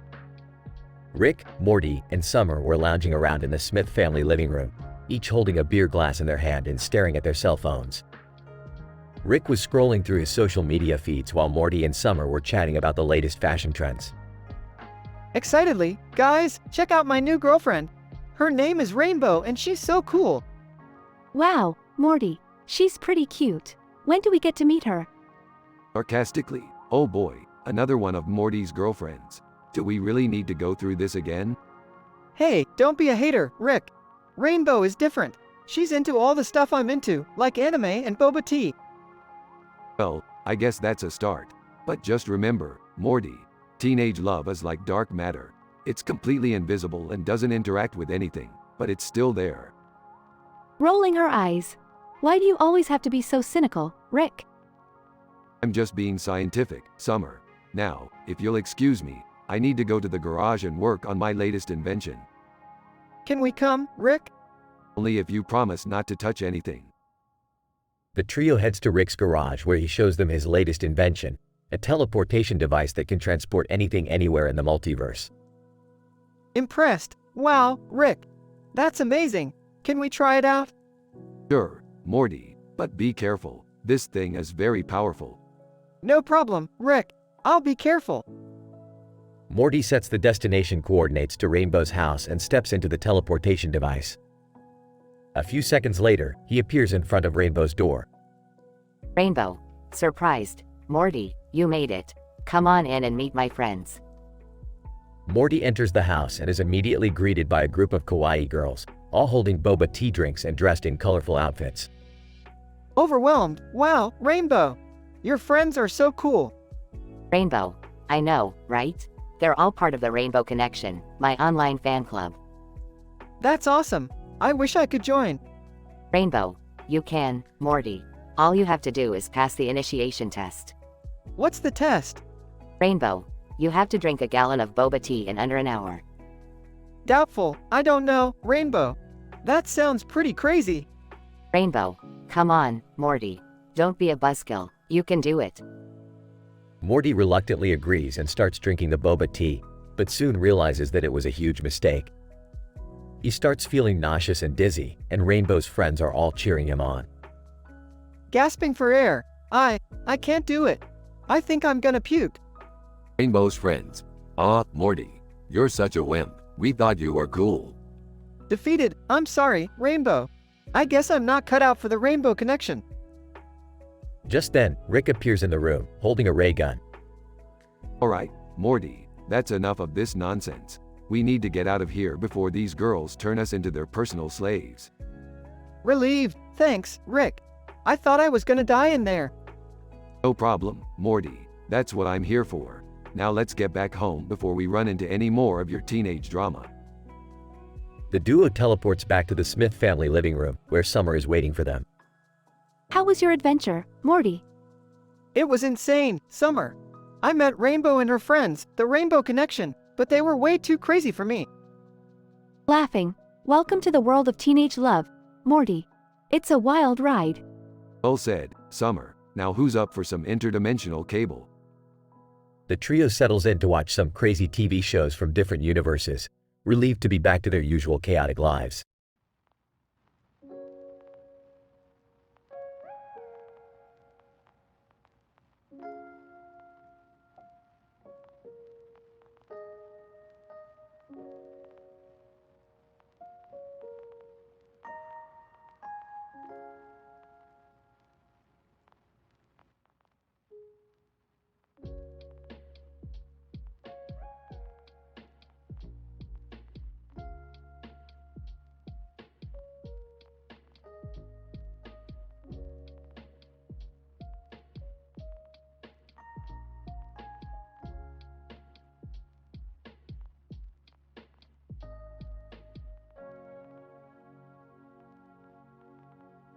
Title: Mineral Mishap in Space. Rick, Morty, and Jerry are on a mission to collect rare minerals in space. They come across a planet that is rich in lapis lazuli, emerald, amethyst, and diamond. Suddenly, they meet an anime girl who is wearing full-height stockings and a close-fitting nurse costume, complete with a bra and Playboy bunny ears. Oh, Morty and Jerry, check out this anime chick holding a giant emerald. Rick, we're supposed to focus on the minerals, not the girl. Guys, are we forgetting that we're in space collecting minerals? As they continue collecting minerals, they come across a cyborg and a robot guarding a stash of rare 4K ultra-realistic graphics art. They engage in a battle. Cyborg, you shall not pass. Oh, I'll show you who shall not pass. I just wanted to collect minerals, not get into a battle. This is epic. The graphics are insane. After an intense battle, they realize that the anime girl was actually a hologram projection created by the robot. That's it. I'm sick of these holograms messing with our heads. Rick, can we go home now? I think I've had enough of space for one day. I just hope my spacesuit wasn't damaged in that battle. As they prepare to leave, they discover that the minerals they collected were actually fake, and they had wasted their time.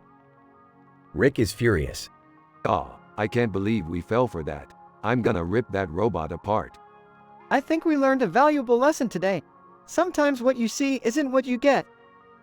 Can we go now? I need to change my spacesuit.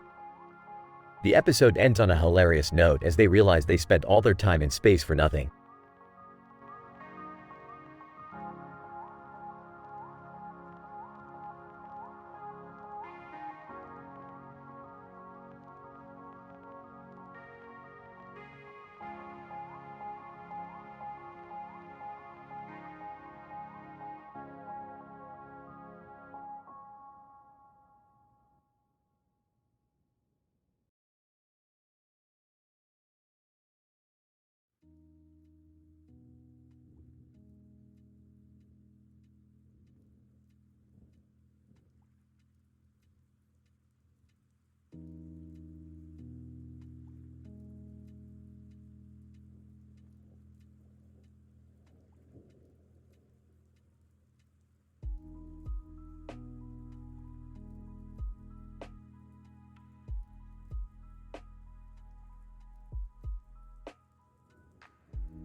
Title: The Phenomenon of the Red-Eyed Frog. Characters: Rick, Morty, Summer.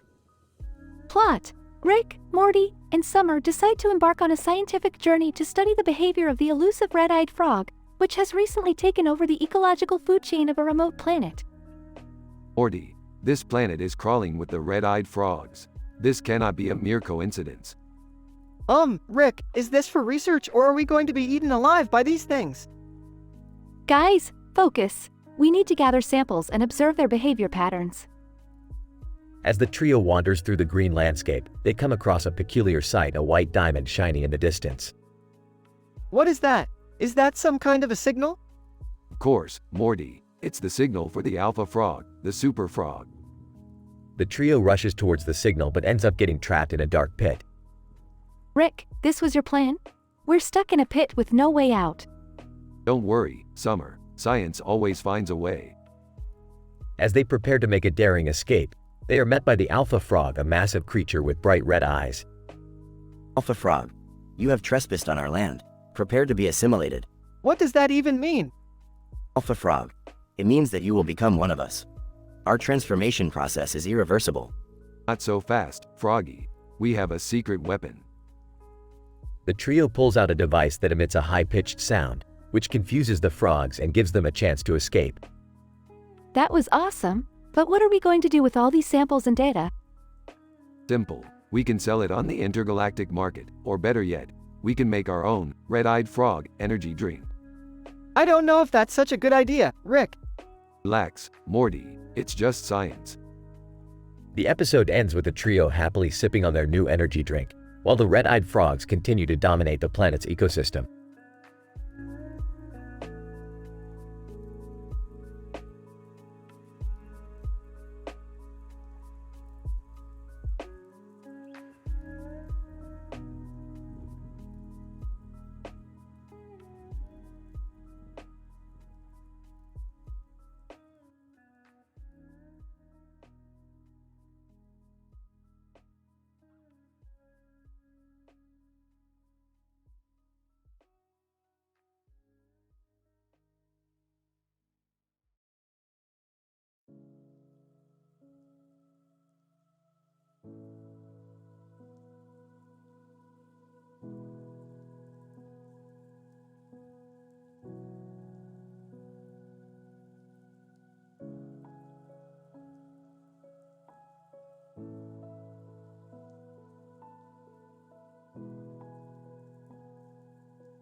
Title: The Nefarious Statue Caper. Synopsis. Rick, Morty, and Beth find themselves in a park area, where they encounter a large metal sculpture of a man with a hat on his head. As they approach the statue, Rick notices something peculiar about it. Morty, Beth, come check this out. This statue appears to be depicting some NOG-HTY subject matter. Oh my, Rick. Do you think we should report it to the authorities? Geez, guys, I don't know. Can't we just enjoy the statue for what it is? Morty, don't be obtuse. This statue has a nefarious purpose and we need to get to the bottom of it. As the trio investigate the statue, they notice the surrounding trees and bench are also part of the sculpture. This is insane. Who created something like this? I don't know, but we need to track down the artist and put an end to this madness. What if the artist is just expressing themselves? Morty, if that were the case, they would have done it within the confines of the law. We're dealing with a criminal mastermind here. As they continue to investigate, the trio discover that the statue is linked to a group of art thieves who have been stealing valuable sculptures from around the city. This is even worse than we thought. We need to stop them before they cause any more damage. But how are we going to do that? Simple, Morty. We're going to use their own trick against them. The trio devise a plan to have Rick create a fake sculpture that will lead the thieves into a trap. The plan goes awry when the thieves catch on and try to escape with the real statue. Rick, what do we do now? I have one last trick up my sleeve. Rick reveals a device that he had been working on that can turn anyone into a statue. Whoa, that's intense. It's the only way to stop the thieves and keep the statue safe. The trio successfully turn the thieves into statues, and the real statue is returned to its rightful place in the park. I can't believe we did it. Yeah, and we had some fun along the way. Let's just hope that no one else tries to pull off something like this. The trio walk off into the sunset, with Rick muttering to himself about potentially creating a statue of his own.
Title: The Lizard People Conundrum.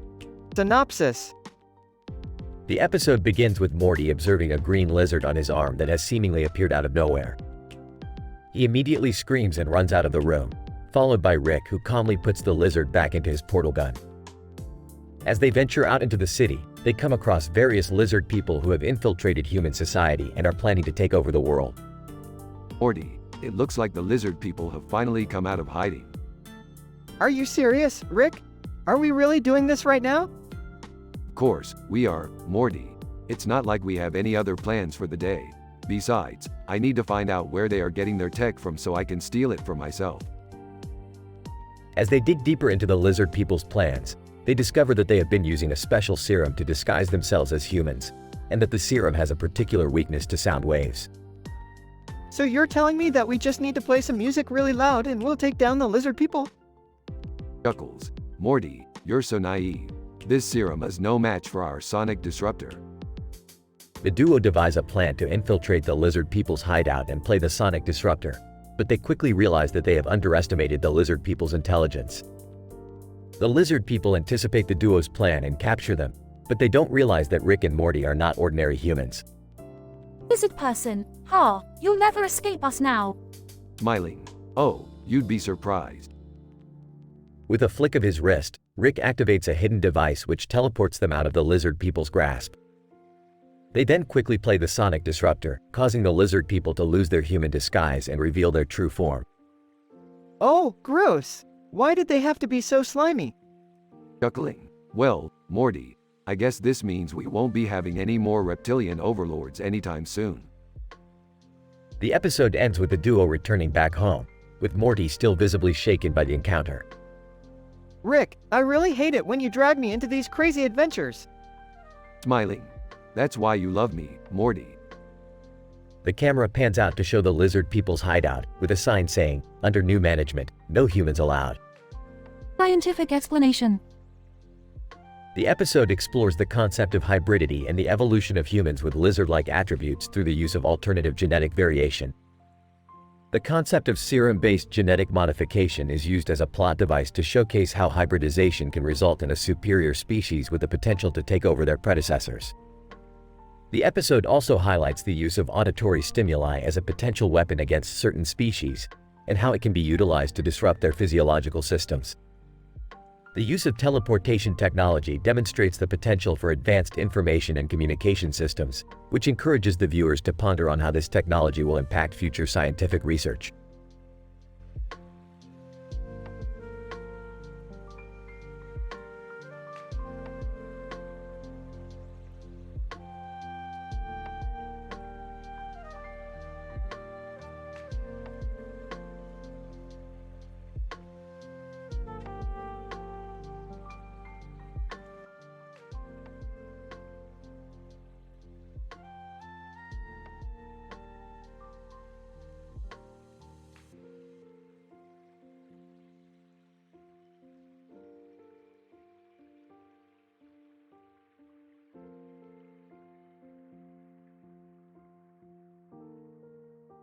Narrator. In this episode, the eccentric scientific genius known as Rick Sanchez, with his green jacket and pink hair, can be seen exploring an unusual landscape consisting of a green background dotted with pink and purple rocks and stones. Rick Sanchez. Interesting. This terrain seems quite unique and intriguing. Narrator.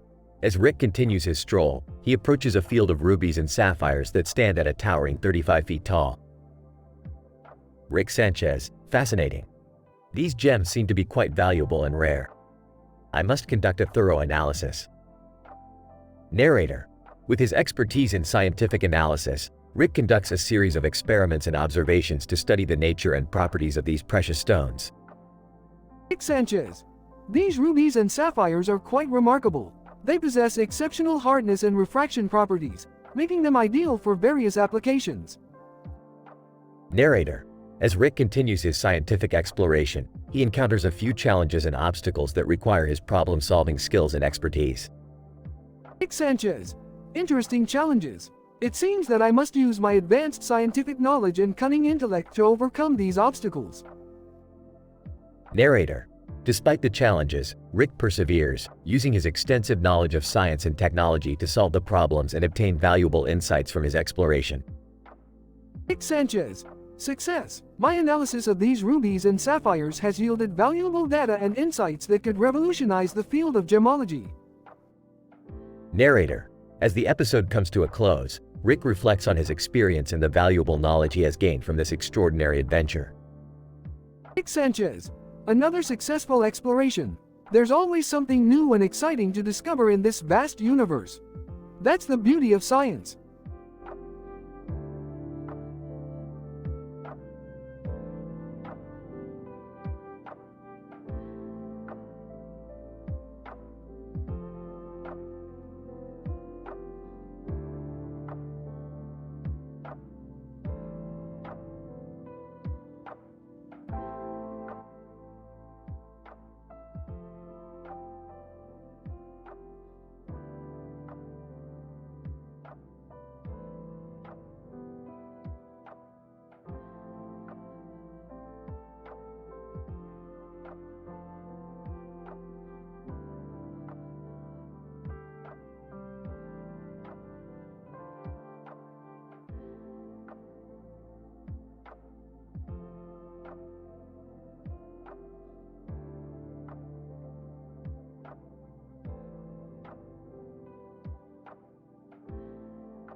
Title: The Sumi Pen Catastrophe. Summary: in this episode, the Smith family is faced with a series of hilarious predicaments after Rick gets his hands on a set of Japanese Sumi pens. These pens are known for their incredibly precise lines and delicate touch, which leads to a lot of unintentional shenanigans. Scene. The camera zooms in on a pen sitting on a piece of paper with a drawing on it and a picture of a cat. Rick walks into the scene and picks up the pen. Morty, check out these Sumi pens I got from Japan. They're supposed to be the best in the universe. What are you going to use them for, Rick? Who knows, Morty? Maybe I'll create a masterpiece. Or maybe I'll just draw some vulgar doodles on the walls. I don't think Mom would like that, Rick. Who cares about your mom, Morty? She's always trying to ruin our fun. Scene 1, the alphabet mishap. Beth walks into the garage where Rick and Morty are drawing with the Sumi pens. What are you guys doing?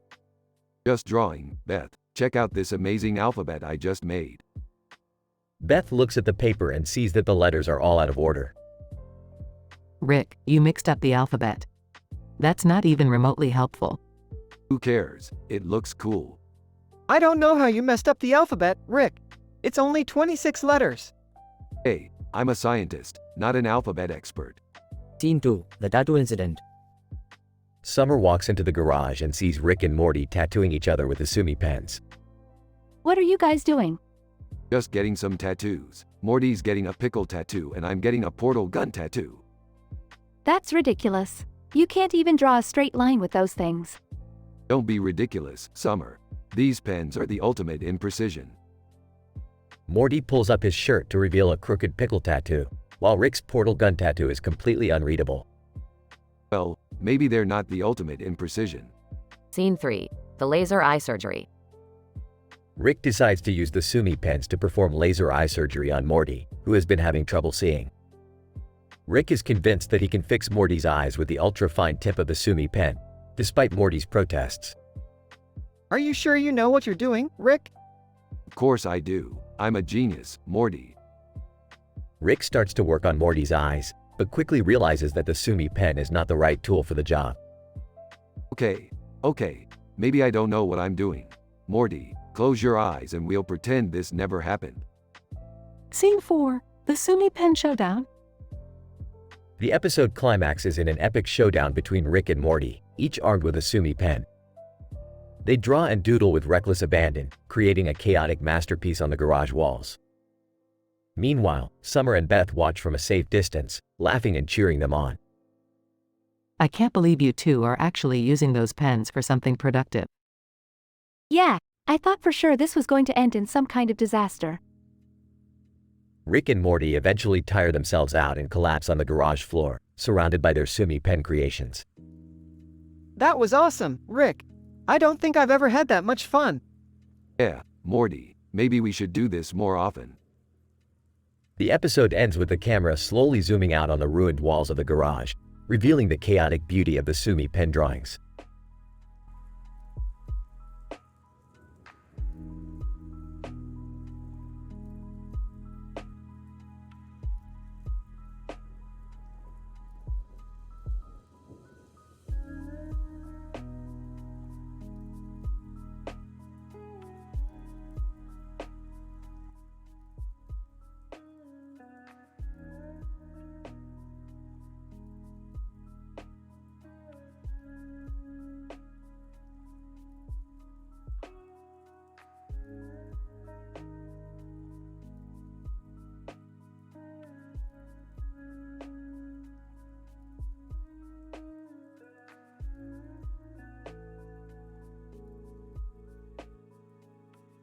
Title: Microscopic Invasion, a study on nanobiosensors and neuroreceptors.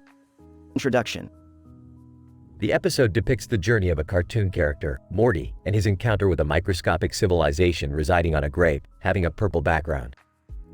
The episode's central focus is the invasion and colonization of the nervous system by the nanobiosensors present within the microbial community. Eerie.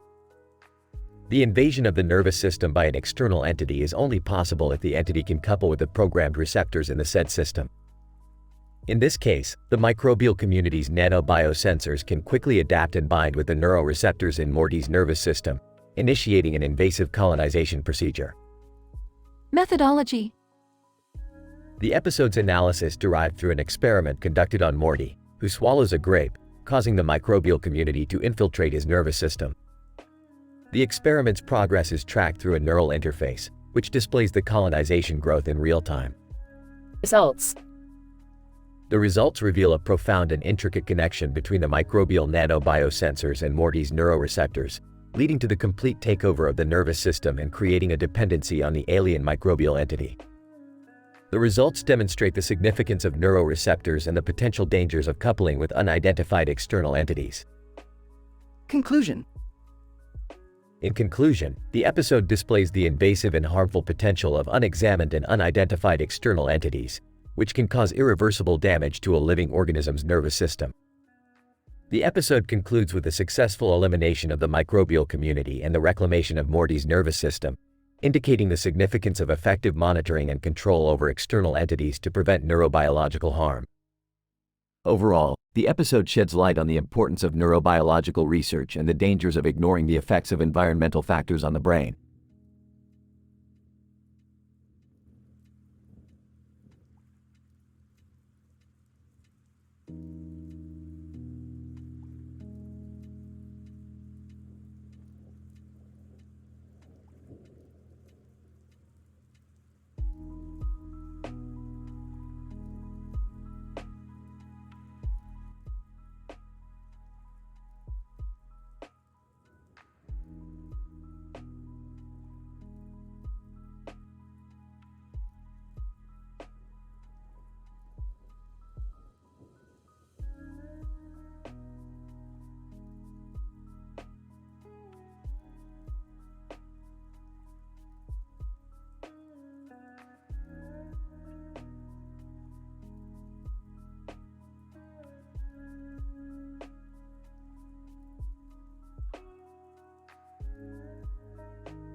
Title: The Quantum Mechanics of Love.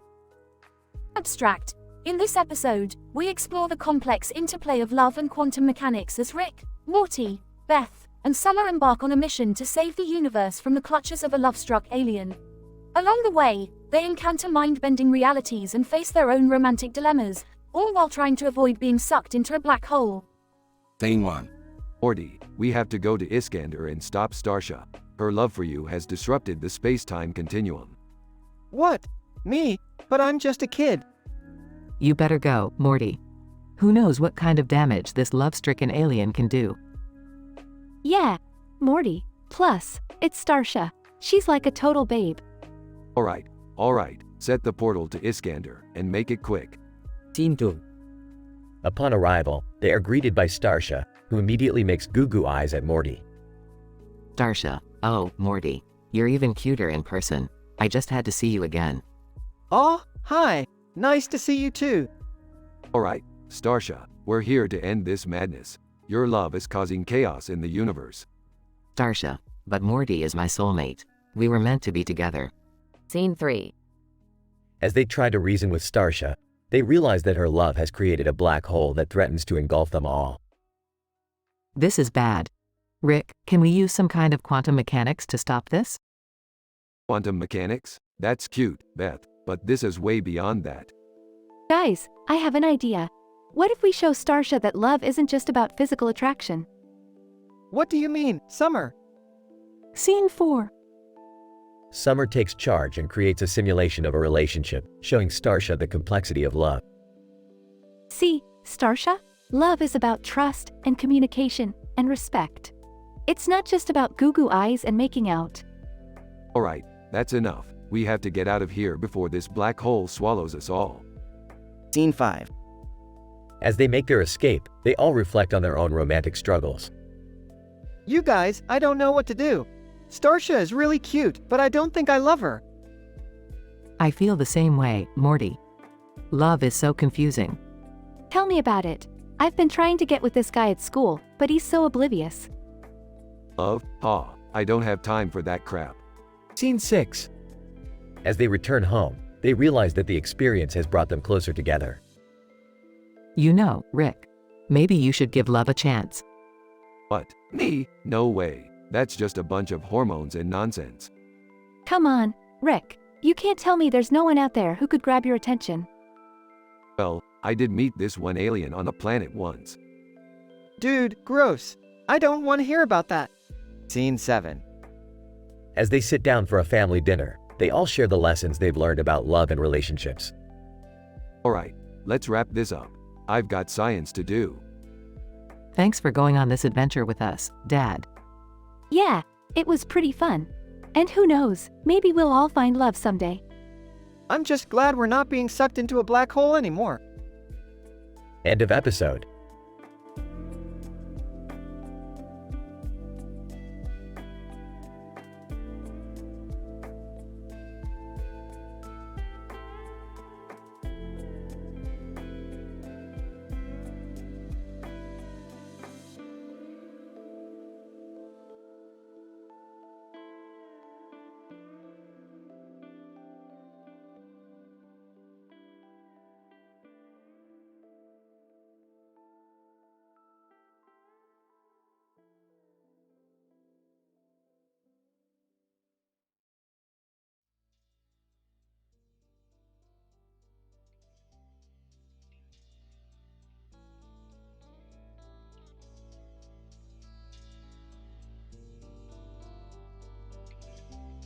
Title: The Vulgar Erasure Experimentation.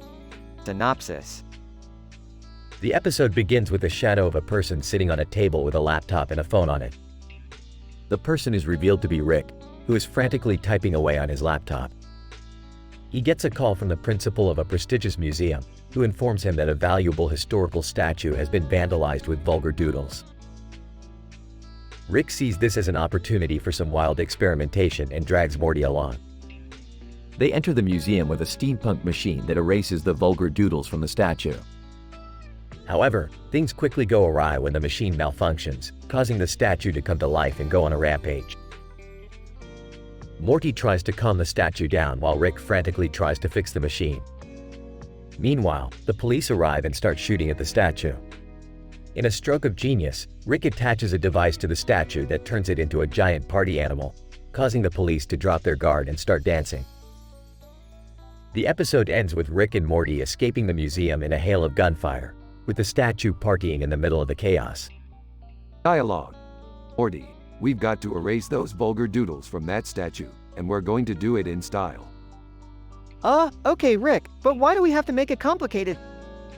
Complicated? Morty, this is science, and science is all about experimentation.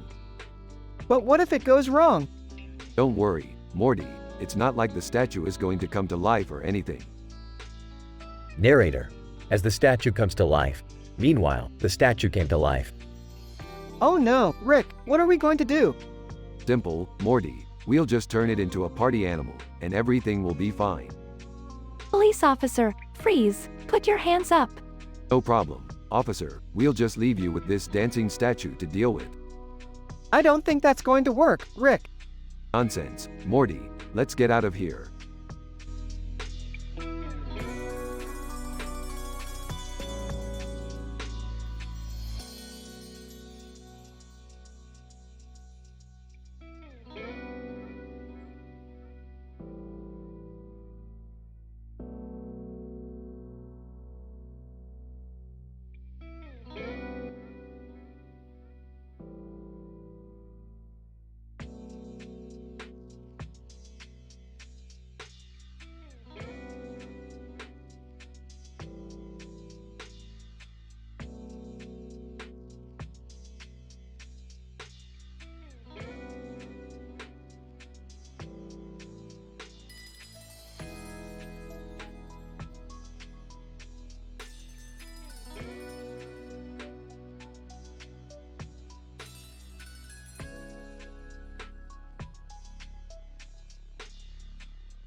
Title: The Mustache Meathead Conundrum.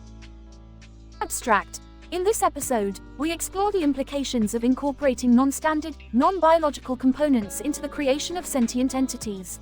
Specifically, we follow the Smith family as they interact with a new character, a cartoon character with a mustache on his head, and a Mr. Potato Head doll made of raw meat. The episode examines how these unconventional characters disrupt the family dynamic and lead to unexpected consequences. Scene 1. Morty, I've discovered a new dimension where cartoon characters are created with weird mustaches on their heads. Oh geez, that sounds crazy, Rick. Hey, be careful with that portal gun. You almost hit Summer. Yeah, seriously, what's the deal with that? Relax, I'm just trying to find us some new allies to fight against the Intergalactic Federation. Scene 2. The family enters the new dimension and meets the mustache cartoon character. Cartoon character. Greetings, Earthlings. I am Mustachio, ruler of this realm.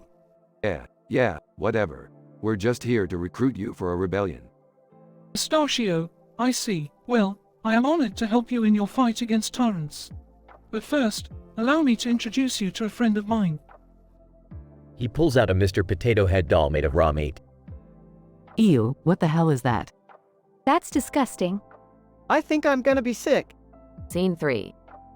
The family learns that the meathead Mr. Potato Head is alive and sentient. Meathead. Hello, I am Meathead. I am pleased to make your acquaintance. Now this is interesting. A sentient being made of raw meat. I wonder what other freaky creatures are lurking around here. Mustachio, yes, our dimension is full of surprises, but I must warn you, the meathead was created using dark magic and has the potential to be quite dangerous. Oh great. Another thing to worry about. Scene 4. Chaos ensues as the meathead Mr. Potato Head goes on a rampage, wreaking havoc on the family and their surroundings. Meathead. I want to destroy all living things. Ah, crap. We gotta stop this thing before it causes too much damage. But how do you stop a creature made of raw meat? Maybe we can lure it into a trap with some ketchup? That's the stupidest thing I've ever heard, Morty. Scene 5. The family devises a plan to defeat the meathead Mr. Potato Head using a combination of science and cunning. Alright, listen up. We're going to need some liquid nitrogen and a giant blender. What are we gonna do? Make a meat smoothie? Precisely. The family successfully defeats the meathead and saves the day. Conclusion. In this episode, we have explored the consequences of combining unconventional materials with biological components to create sentient entities. The meathead Mr. Potato Head serves as a cautionary tale, highlighting the dangers of dabbling in dark magic and playing God. As always, Rick and the Smiths manage to save the day using their wits and scientific know-how.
Title: A Nicotine Affair.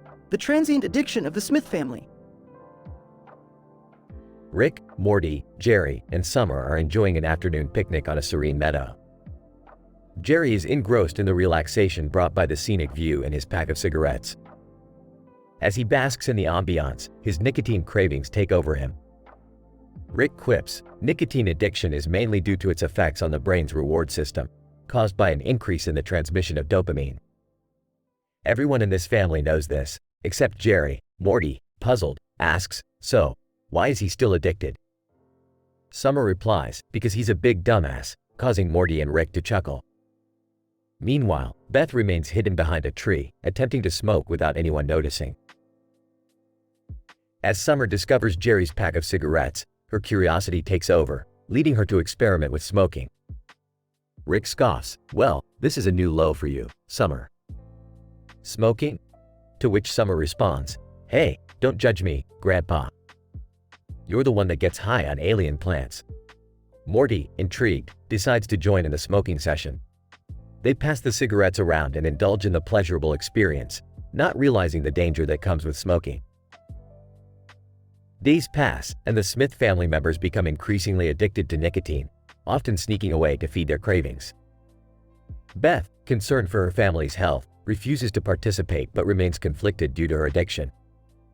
While observing the addictive behavior of the Smith family from afar, Rick remarks, this reminds me of a research study on the behavioral and neurochemical mechanisms of drug addiction.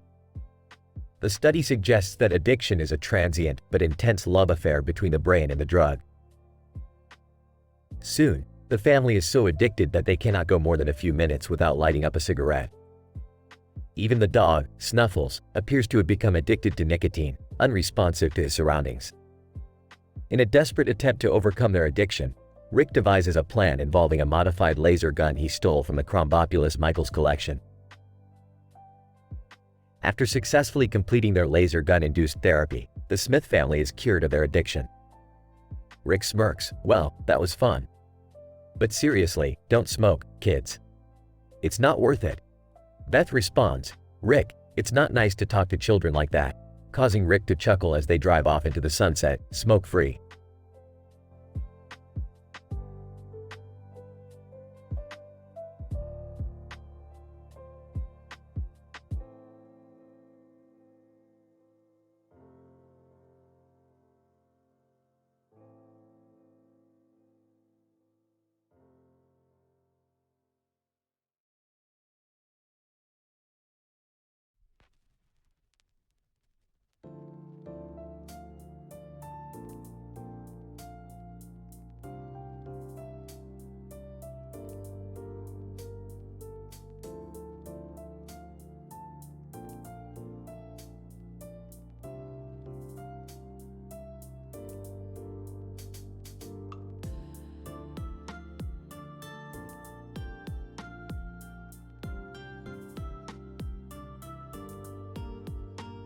Title: The Furry Feast Fiasco.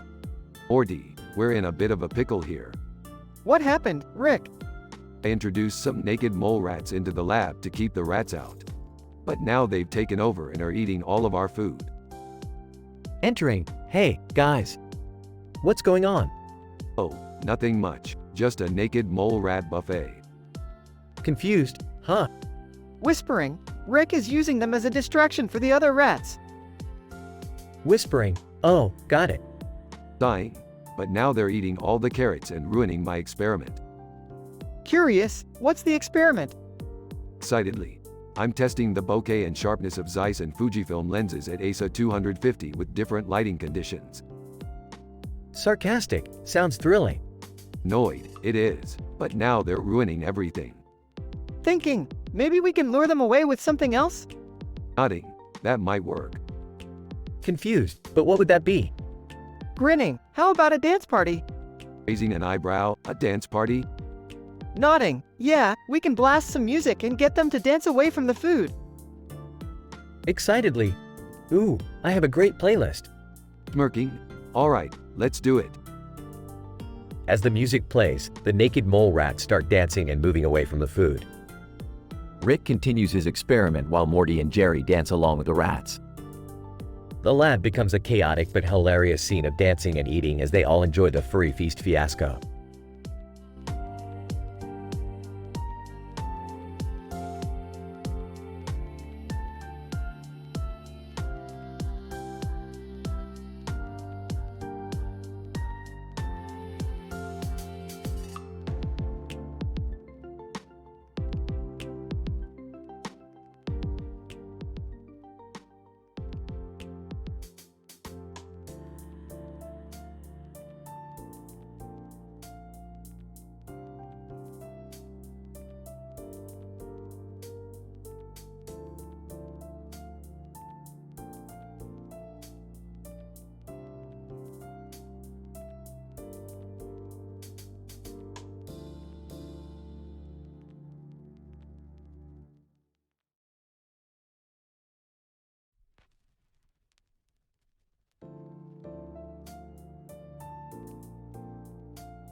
Based on the description given, the following is a scientific PhD university terms description of a hilarious Rick and Morty episode.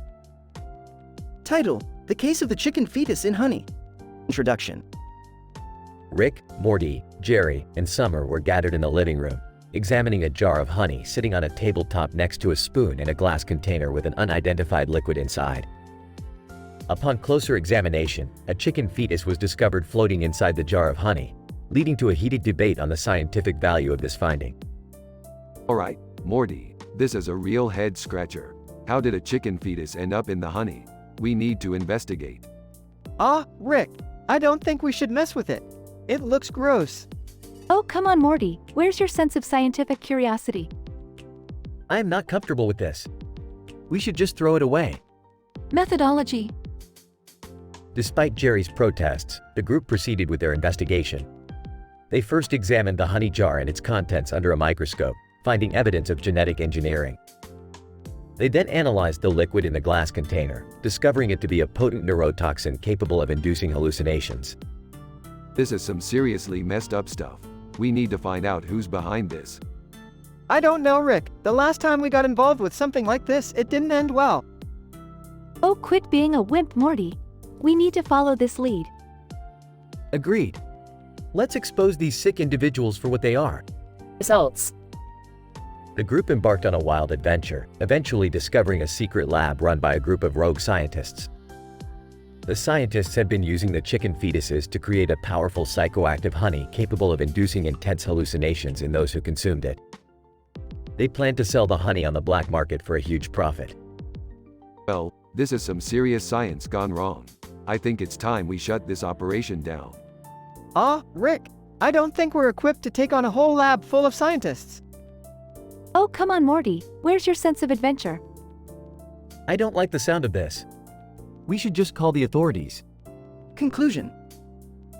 Despite Jerry's protests, the group went into full-on battle mode, engaging in a heated and hilarious fight with the rogue scientists to shut down their operation. In the end, they emerged victorious and destroyed the psychoactive honey, shocking the scientific community in the process. Well, that was some serious sciencing. I think we've earned a break. Rick, I think I'm going to go take a nap. Oh man, that was so much fun. Let's do it again sometime. I am never doing anything like that again. I need a stiff drink. Epilogue. The group sat back down in the living room, examining the empty honey jar and the glass container containing the neurotoxin.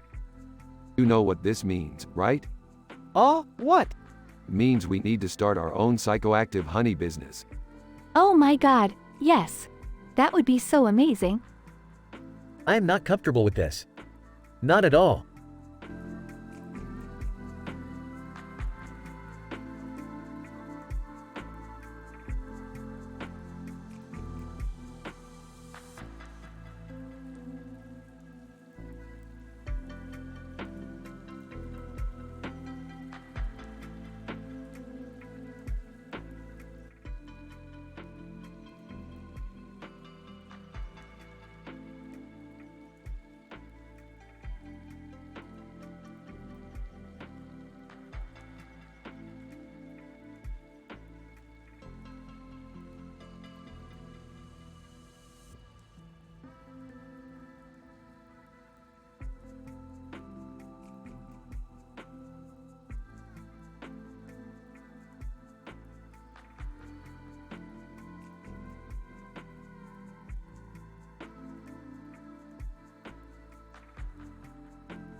Title: The Hilarious Adventures of the Golden Egg, a Rick and Morty tale. Synopsis. The episode begins with Rick and Morty stumbling upon a poster advertising George and the Terrible Tale of the Golden Egg. Rick, being the curious scientist he is, decides to investigate further and discovers that the movie is starring none other than the late George Formby. Morty. This George Formby guy was a musical sensation back in the day. He even had his own ukulele. Can you imagine? Not really, Rick. I don't think I've ever heard of him. Well, you're in for a treat, Morty. This movie is going to be the greatest thing you've ever seen. The duo decide to attend the movie and are transported to a world where George Formby has become a legendary hero. However, things quickly take a turn for the worse when the golden egg, a sacred artifact that George has been tasked with protecting, is stolen by an evil alien race. Jerry, who happens to be working at the movie theater, joins forces with Rick and Morty to help George retrieve the golden egg and save the world. I may not be a scientist like you guys, but I have something you don't. Heart. Yeah, we'll see if that heart gets you out of trouble when we're facing off against an entire alien race. As they journey through space, the team encounters a variety of strange creatures and hilarious situations. They eventually come face to face with the alien leader, who challenges George to a ukulele duel for the fate of the golden egg. George. Looks like I'll have to use my secret technique. What secret technique? George. My Formby flip, of course. The battle ensues, with George ultimately emerging victorious and saving the day. The team returns to Earth, where they are hailed as heroes. I told you guys, heart is the most important thing. Sure, if you want to get yourself killed. But hey, at least we got to meet George Formby, right, Morty?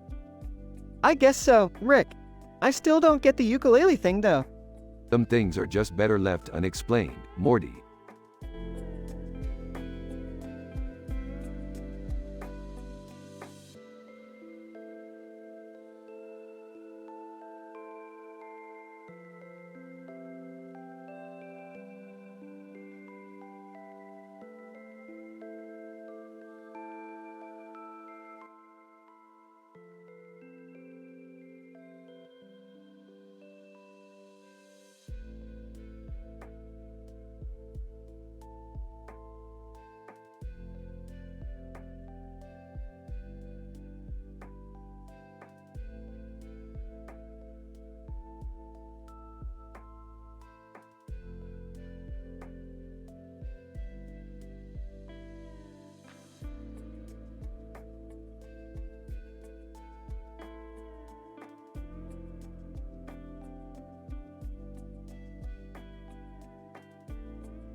Title: The Sweet Sacrifice.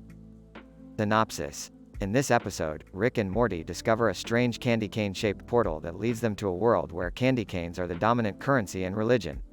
The duo must navigate through this sugary world and face an unexpected twist in the form of the candy cane Antichrist. Morty. Nothing like taking a vacation to a world where money grows on trees. Or in this case, candy canes. I don't know, Rick. Something feels off about this place. Why are there candy cane crucifixes everywhere? Relax, Morty. It's just a weird way of worshipping their god, the great candy cane in the sky. Wait, did you say candy cane in the sky? Yeah, he's the one that keeps the candy canes growing and the economy booming. But enough about that. Let's go get some candy. As the duo indulges in the sweet treats, a group of candy cane cultists approach them. Eldest one, you two must be the chosen ones. The prophecy foretold of two travelers who would bring about the sweet sacrifice. Sweet sacrifice? What's that? Cultist 2. It is the ultimate offering to the candy cane in the sky. One must sacrifice their sweetest candy cane, and in return, they will receive the ultimate gift of eternal sweetness. Sounds like a load of hooey to me. Wait, Rick, hold on. I kinda want to see what happens. As Morty offers up his candy cane, a dark figure emerges from the portal. It's the candy cane Antichrist. Candy cane Antichrist, I have come to claim what is rightfully mine. The sweetness of this world. And it all starts with this offering. Oh, Morty, looks like we have some sweet trouble on our hands. What do we do, Rick? What we do best, Morty. We fight. Time to show these candy canes who's boss. The duo faces off against the candy cane Antichrist and his army of sugary minions in a battle unlike any other. With their wit and weaponry, they manage to defeat the evil foe and save the world of candy canes. Phew, that was intense. But at least we saved the day. Yeah, and we got some sweet loot to bring back too. As they leave the candy world, Morty can't help but feel a little different. Hey Rick, do you think I'll really get eternal sweetness? Morty, that's just a bunch of candy-coated lies. But at least you learned something about sacrifice. Yeah, I guess you're right. Sacrificing things for the greater good is important. And always remember, Morty, the sweetest things in life aren't always the ones that last forever. As they fly away into the portal, Rick takes one last look at the candy cane crucifixes. Although, eternal sweetness wouldn't be half bad. The end.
Title: The Interdimensional Post. Synopsis. Rick, Morty, and Summer come across a strange blue post while exploring an alternate dimension. They soon discover that the post has the power to transport them to different dimensions and timelines, leading to a series of wild, hilarious adventures. Scene. Alright kids, buckle up. We're about to head into an alternate dimension.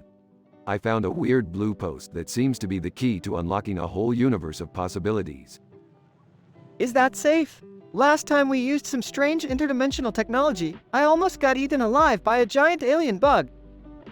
Yeah, maybe we should just stick with our own reality this time, Rick. Oh come on, where's your sense of adventure?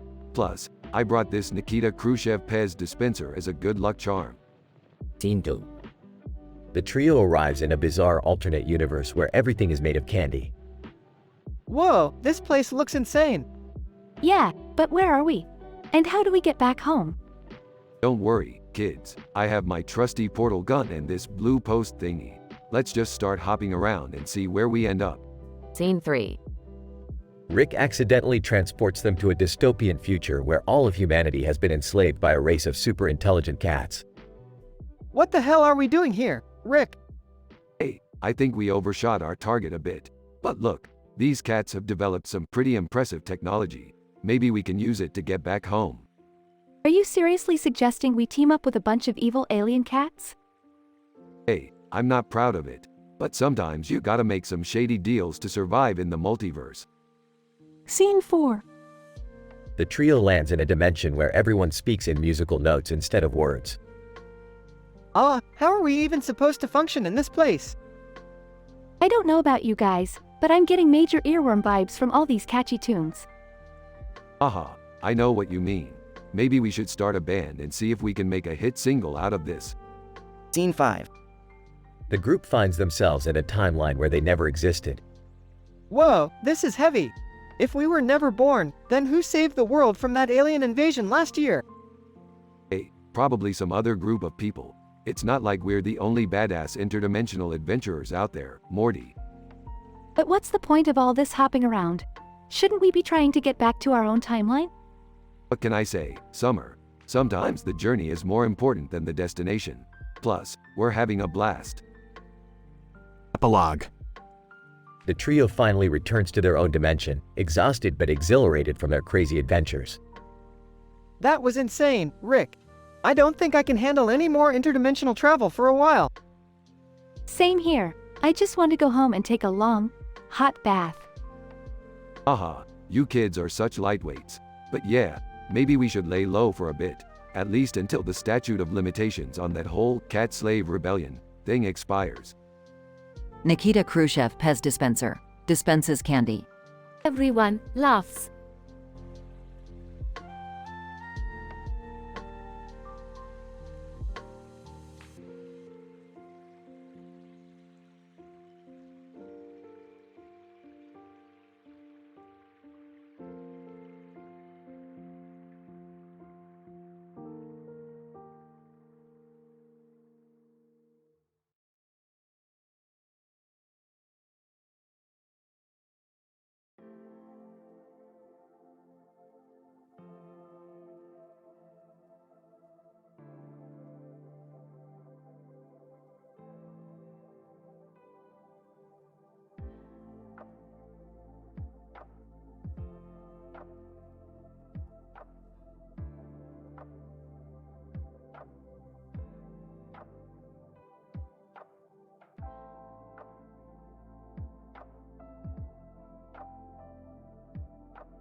Title: The Sushi Conspiracy. Synopsis. In this episode of Rick and Morty, the duo discovers a plot by the chiropractic practitioners to control the world through mind control sushi rolls. The story begins with Rick and Morty enjoying a plate of sushi rolls with cucumber, tomato, and avocado on a table with chopsticks while discussing wacky conspiracy theories.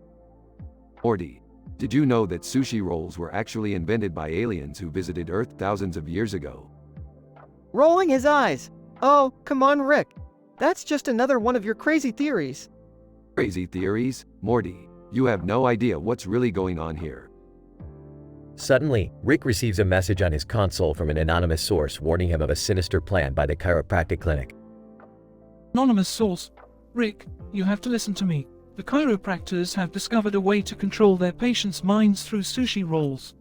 They plan on releasing these rolls at the local sushi bar tonight. Rick and Morty race to the sushi bar to uncover the conspiracy and stop the chiropractors.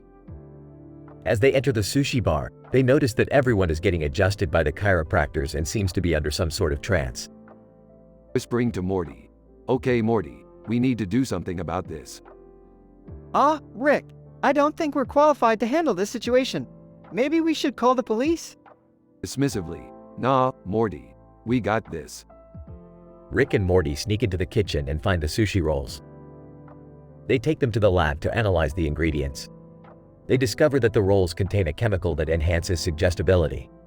Disgusted. Oh man, that's messed up. Excitedly. All right, Morty, time to write the expose. Confused. What do you mean? Holding up a bad pun dog meme. I mean, we gotta write up a killer article and make this conspiracy go viral. The remainder of the episode follows Rick and Morty as they hype up the sushi conspiracy on social media, gaining thousands of followers overnight.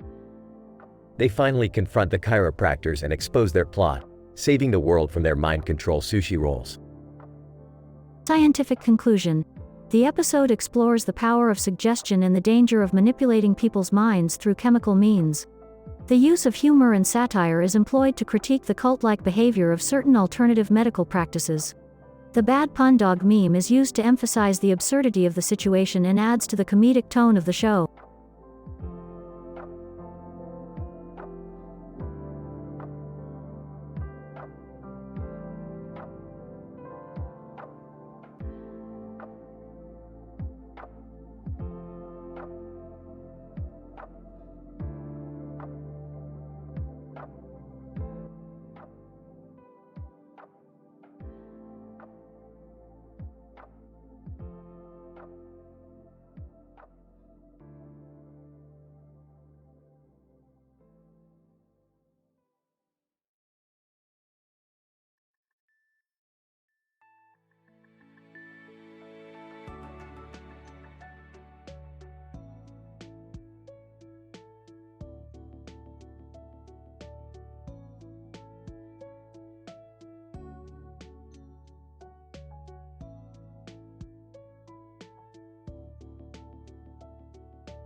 Title: The Meminator.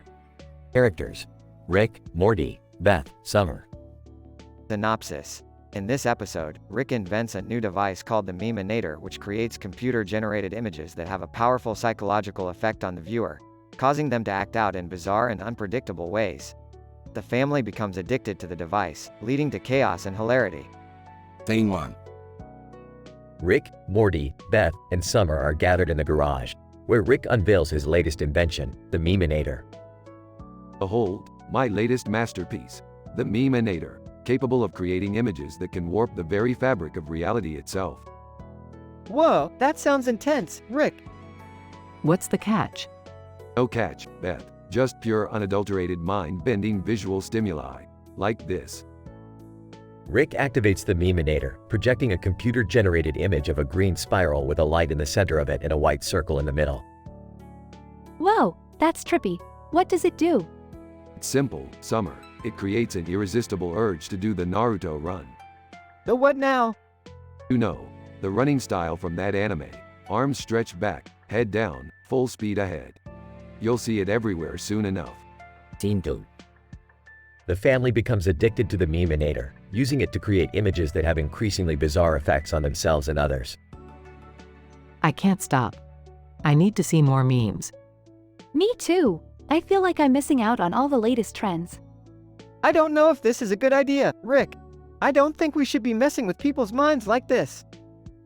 Nonsense, Morty. This is just harmless fun. Besides, I've got a whole folder of cat memes I've been dying to try out. Scene 3. The Meminator's effects spiral out of control, causing the family and everyone around them to act out in increasingly absurd and hilarious ways. I can't stop dancing like a chicken. It's like my brain has been hacked. Laughing uncontrollably. Look at Dad. He's trying to climb up that tree like a squirrel. I think I'm turning into a meme. My entire existence is turning into an internet joke. Maniacally laughing. This is the greatest invention I've ever made. I must take it to the next level. Scene 4. In the final scene, Rick creates the ultimate meme, a computer-generated image of himself, surrounded by floating pickles, causing everyone who sees it to bow down and worship him as a god. Behold, my final creation, the ultimate meme. In awe, it's so beautiful. I can feel its power radiating through me. All hail Rick Sand, supreme ruler of the internet. Chanting, Pickle Rick, Pickle Rick. In conclusion, the memeinator causes chaos and hilarity in equal measure, as Rick and the family become addicted to its effects, pushing the boundaries of what is possible in the world of memes and internet culture.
Ah, Morty, look at these two specimens.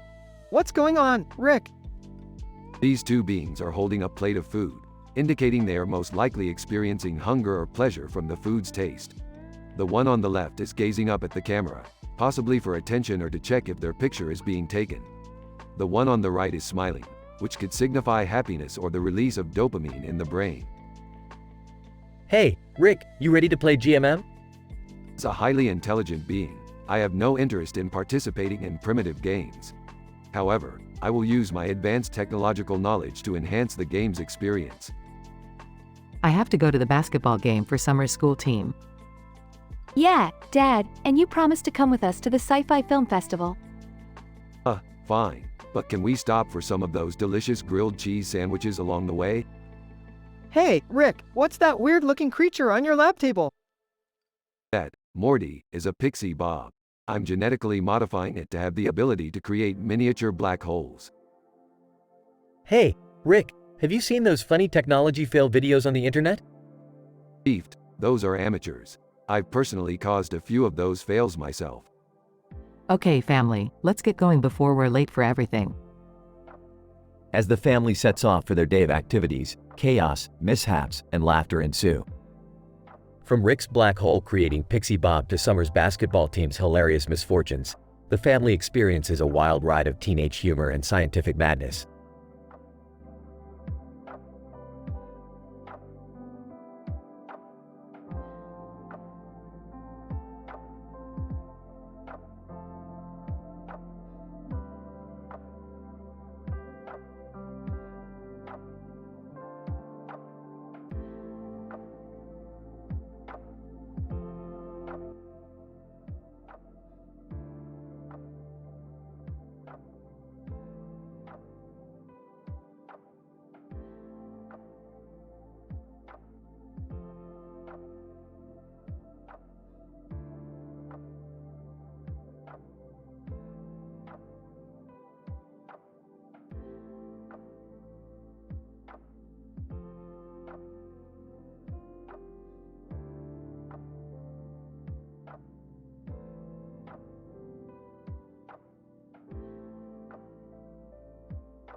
Title: The Supernova in Texas Hold'em. Introduction.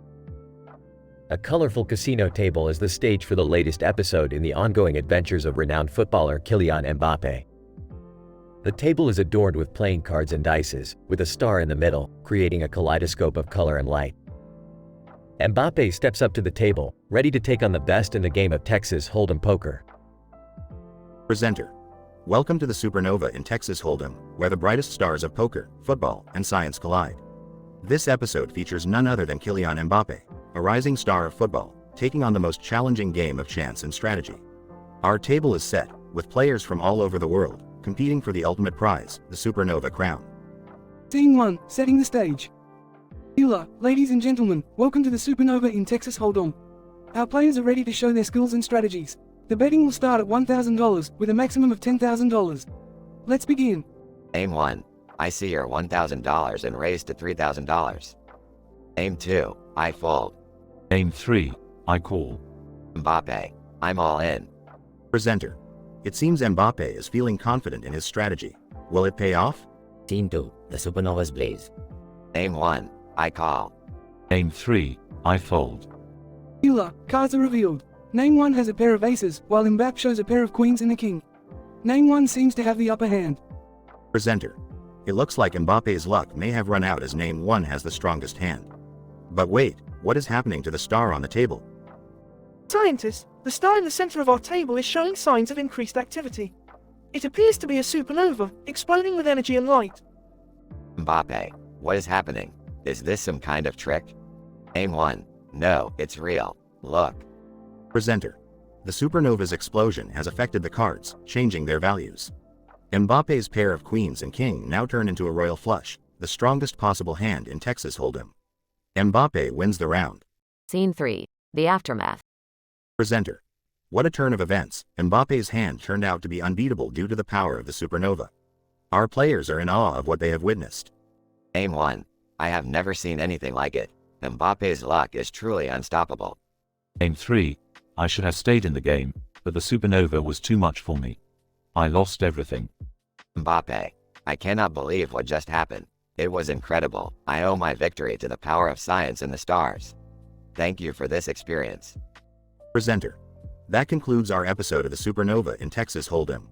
Join us next time for more incredible adventures. Until then, stay curious and open to the wonders of science.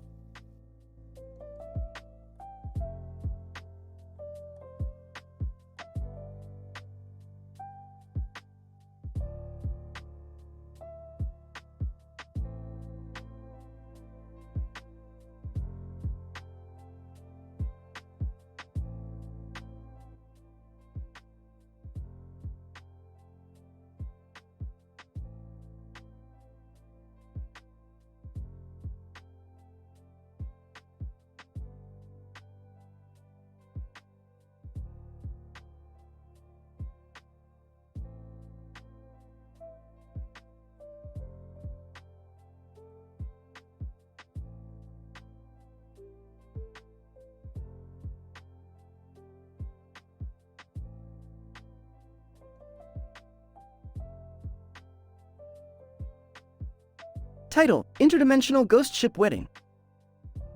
In this episode, the Smith family decides to take a weekend trip on a large boat floating on top of a body of water next to a boat dock with a flag on it. Rick, always looking for adventure, insists on taking the ship out to explore uncharted territories in various dimensions. Come on, Morty, let's go find some trouble. The multiverse awaits. While exploring a particularly eerie dimension, the ship suddenly comes under attack by an interdimensional ghost ship crewed by the undead. Beth, who happens to be a licensed captain, tries to steer the ship out of danger. I didn't sign up for this when I got my captain's license, but let's see what this baby can do. As they fight off the ghostly pirates, they discover a time-traveling wedding planner who has been kidnapped by the ghost crew. The wedding planner, desperate to escape, enlists the help of the Smiths to get her back to her own dimension to conduct a wedding. Wedding planner. I have a wedding to plan in the 32nd century, and I can't be late. You have no idea what kind of time paradox that would create. Skeptical but intrigued, Rick agrees to help the wedding planner by utilizing various gadgets to navigate through time and space. I never turn down a good challenge, especially if it involves time travel. Let's go. As they navigate through different times and dimensions, they encounter crazy scenarios such as a hipster dinosaur wedding and a futuristic alien wedding. Hilarity ensues as they try to fulfill the wedding planner's requests while avoiding potential timeline disruptions. Rick, I don't think I can handle any more paradoxes. My brain is starting to hurt. In the end, they successfully guide the wedding planner safely to her destination, where she conducts the wedding of the century. I don't know how we did it, but that was wild. I need a break from these adventures. As they head back home, the Smiths reflect on their crazy journey and wonder what other wacky adventures await them in the multiverse.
Title: The Bearded Astrophysicist and the Cosmic Jester. Opening sequence. We see Rick and Morty in their lab surrounded by high-tech equipment. Morty is staring at a black and white photo of a man with a beard and a vest on the monitor while Rick is busy doing something. Hey Rick, who's this guy? That's Johannes Kepler. He was an astrophysicist, mathematician, and an all-around cool dude. But why are we looking at an old photo of him? Because we're going to travel back in time to meet him and ask him some questions about the universe. Plus, I heard he was a pretty funny guy. Scene 1. Rick and Morty enter a portal and find themselves in Kepler's laboratory. Kepler, greetings, my cosmic compatriots. What brings you to my humble abode? We're here to ask you some questions about the universe. Kepler, I see. Well, ask away, my friends. So, what's the deal with black holes? Are they like a gateway to another dimension or something? Kepler, black holes, the cosmic jesters of the universe. They are the great devourers, swallowing up matter and energy with their insatiable hunger. As for what lies beyond the event horizon, we can only speculate. That's not very helpful, Kepler. How about you tell us a joke instead? Kepler, a joke, you say? Very well. What do you get when you cross a supernova with a black hole? Give up? Nothing, they cancel each other out. Scene 2. Rick and Morty are seen talking to Kepler and laughing uproariously. Kepler, you're hilarious. Do you have any more jokes? Kepler, why, of course. Why did the asteroid go to school? To get smarter than the comet, of course. Oh man, we gotta bring this guy back with us. He'd fit right in with our group. Kepler, I'm afraid I can't do that, my friends. I have important work to do here in my time. But it has been a pleasure meeting you both. Yeah, same here. Keep on cracking those cosmic jokes, Kepler. Closing sequence. Rick and Morty enter the portal and return to their lab. That was so cool. Kepler was hilarious.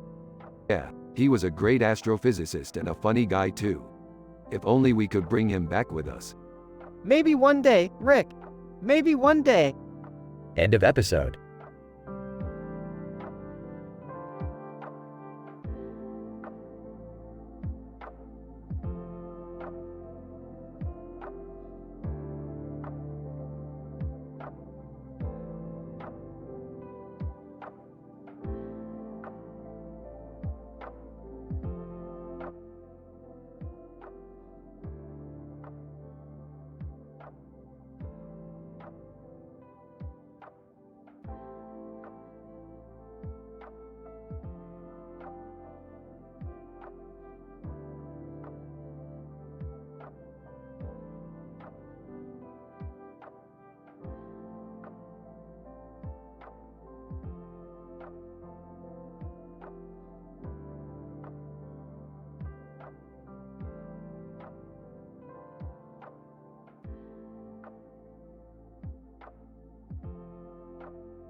Title: The Brain of the Bachelor.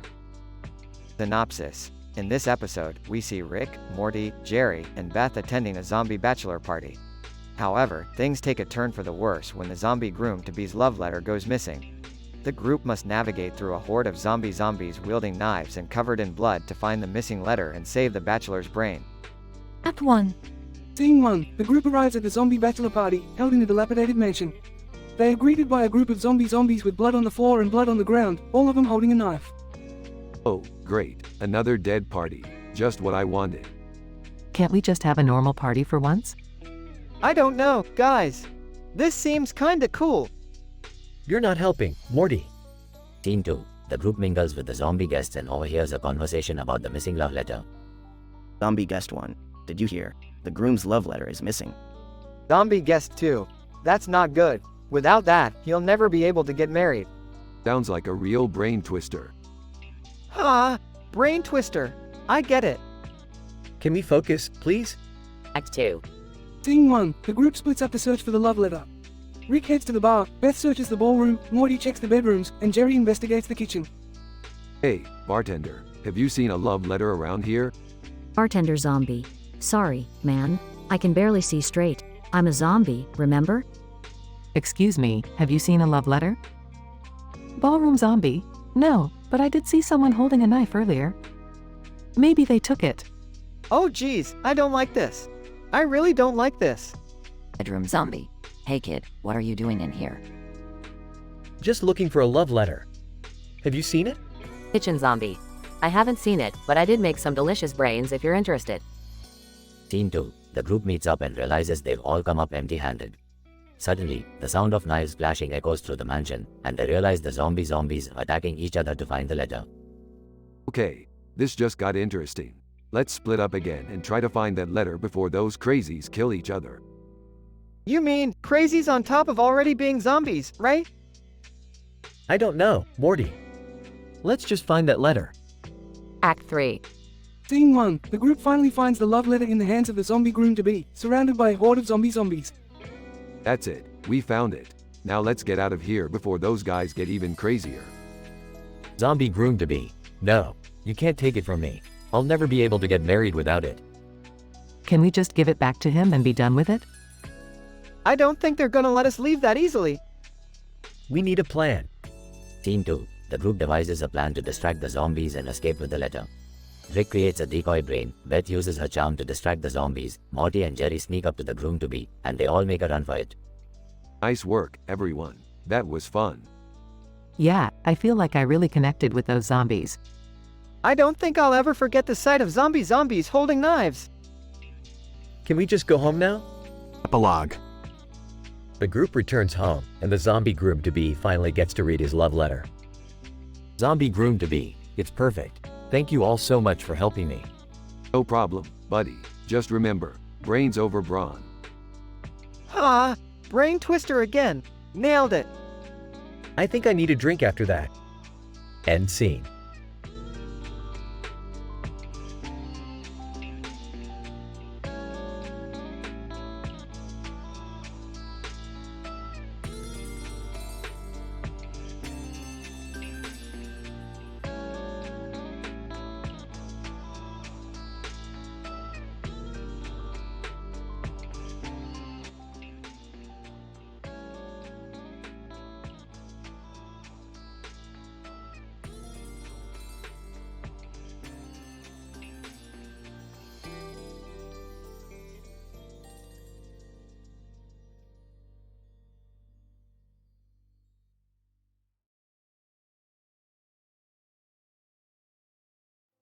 Title: The Effect of Unusual Hobbies on Cloud Electrification. A case study featuring cloud strife in the United Kingdom. Introduction. This study investigated the impact of unusual hobbies on cloud electrification in the United Kingdom. Specifically, the hobby of cloud strife, an avid sword collector and Pashto language learner, was analyzed for any correlation with increased lightning activity in the atmosphere. Methodology. The analysis was conducted through a combination of satellite imagery and lightning detection technology. Data was collected over a 24-hour period during a particularly stormy day in the UK. The image of a cloud with lightning coming out of its center against a blue sky with clouds was used as the reference point for the analysis, and any correlation with Cloud's hobby was identified.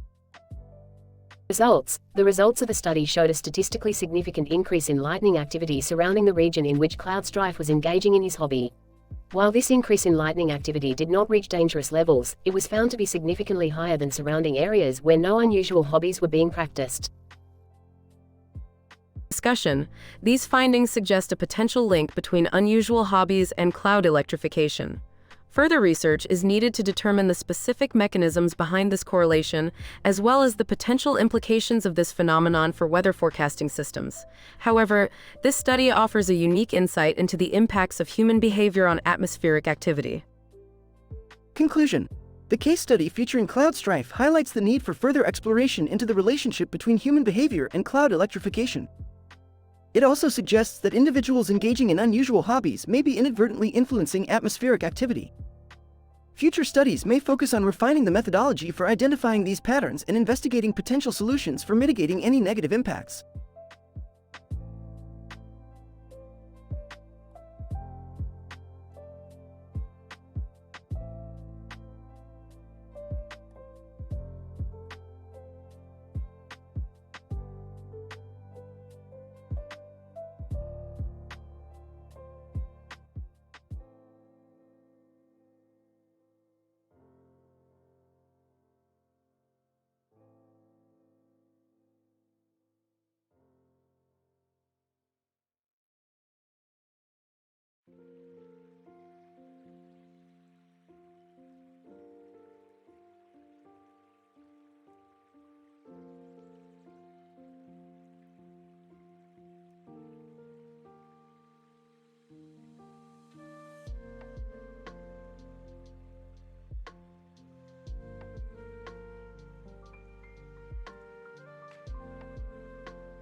Narrator. In this episode of Rick and Morty, we witness the utilization of the element rhenium as a means of interdimensional travel. Rick, Morty, and Beth all gather around to witness a man riding a skateboard down a ramp next to a wall adorned with funny graffiti. Morty, you see this guy? He's got the right idea. Ride that ramp like you ride the waves of probability. It's all about the flow. Rick, I don't think skateboarding and quantum mechanics really have much in common. Actually, Morty, the great physicist Niels Bohr once said, "Your theory is crazy, but it's not crazy enough to be true." Maybe we should consider Rick's skateboarding theories. Thank you, Beth. Finally, someone around here appreciates my genius. Now, where did I put that rhenium? Narrator. As Rick begins to assemble his interdimensional portal, the graffiti on the wall begins to shift and change, forming an image of Claude Shannon, the father of modern digital circuit design. Rick, look at the graffiti. It's becoming a message from Claude Shannon. Of course it is. The universe always finds a way to communicate with those who have the intelligence to decipher its code. Shannon's trying to tell us something. Morty, grab the rhenium. Narrator. With Morty in tow, Rick jumps onto his skateboard and heads towards the ramp. With a kickflip and a grind, they both enter the portal and are transported to a new dimension. Whoa, Rick, where are we?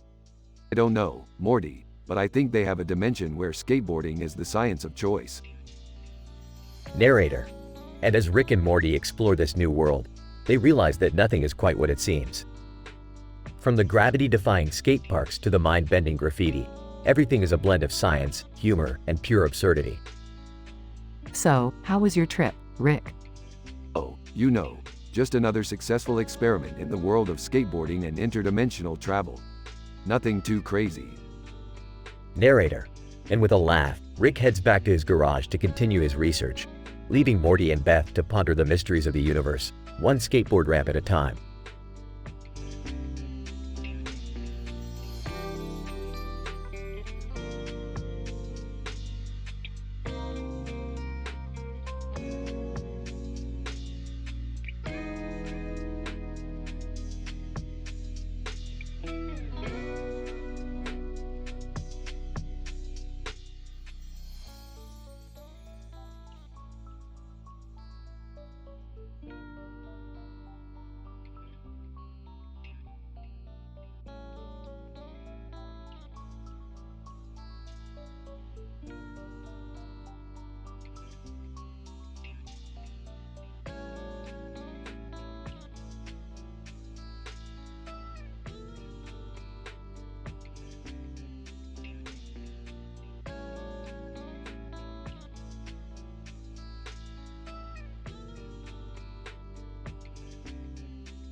Title: The Entangled Piercings of Vampire Cooking Show.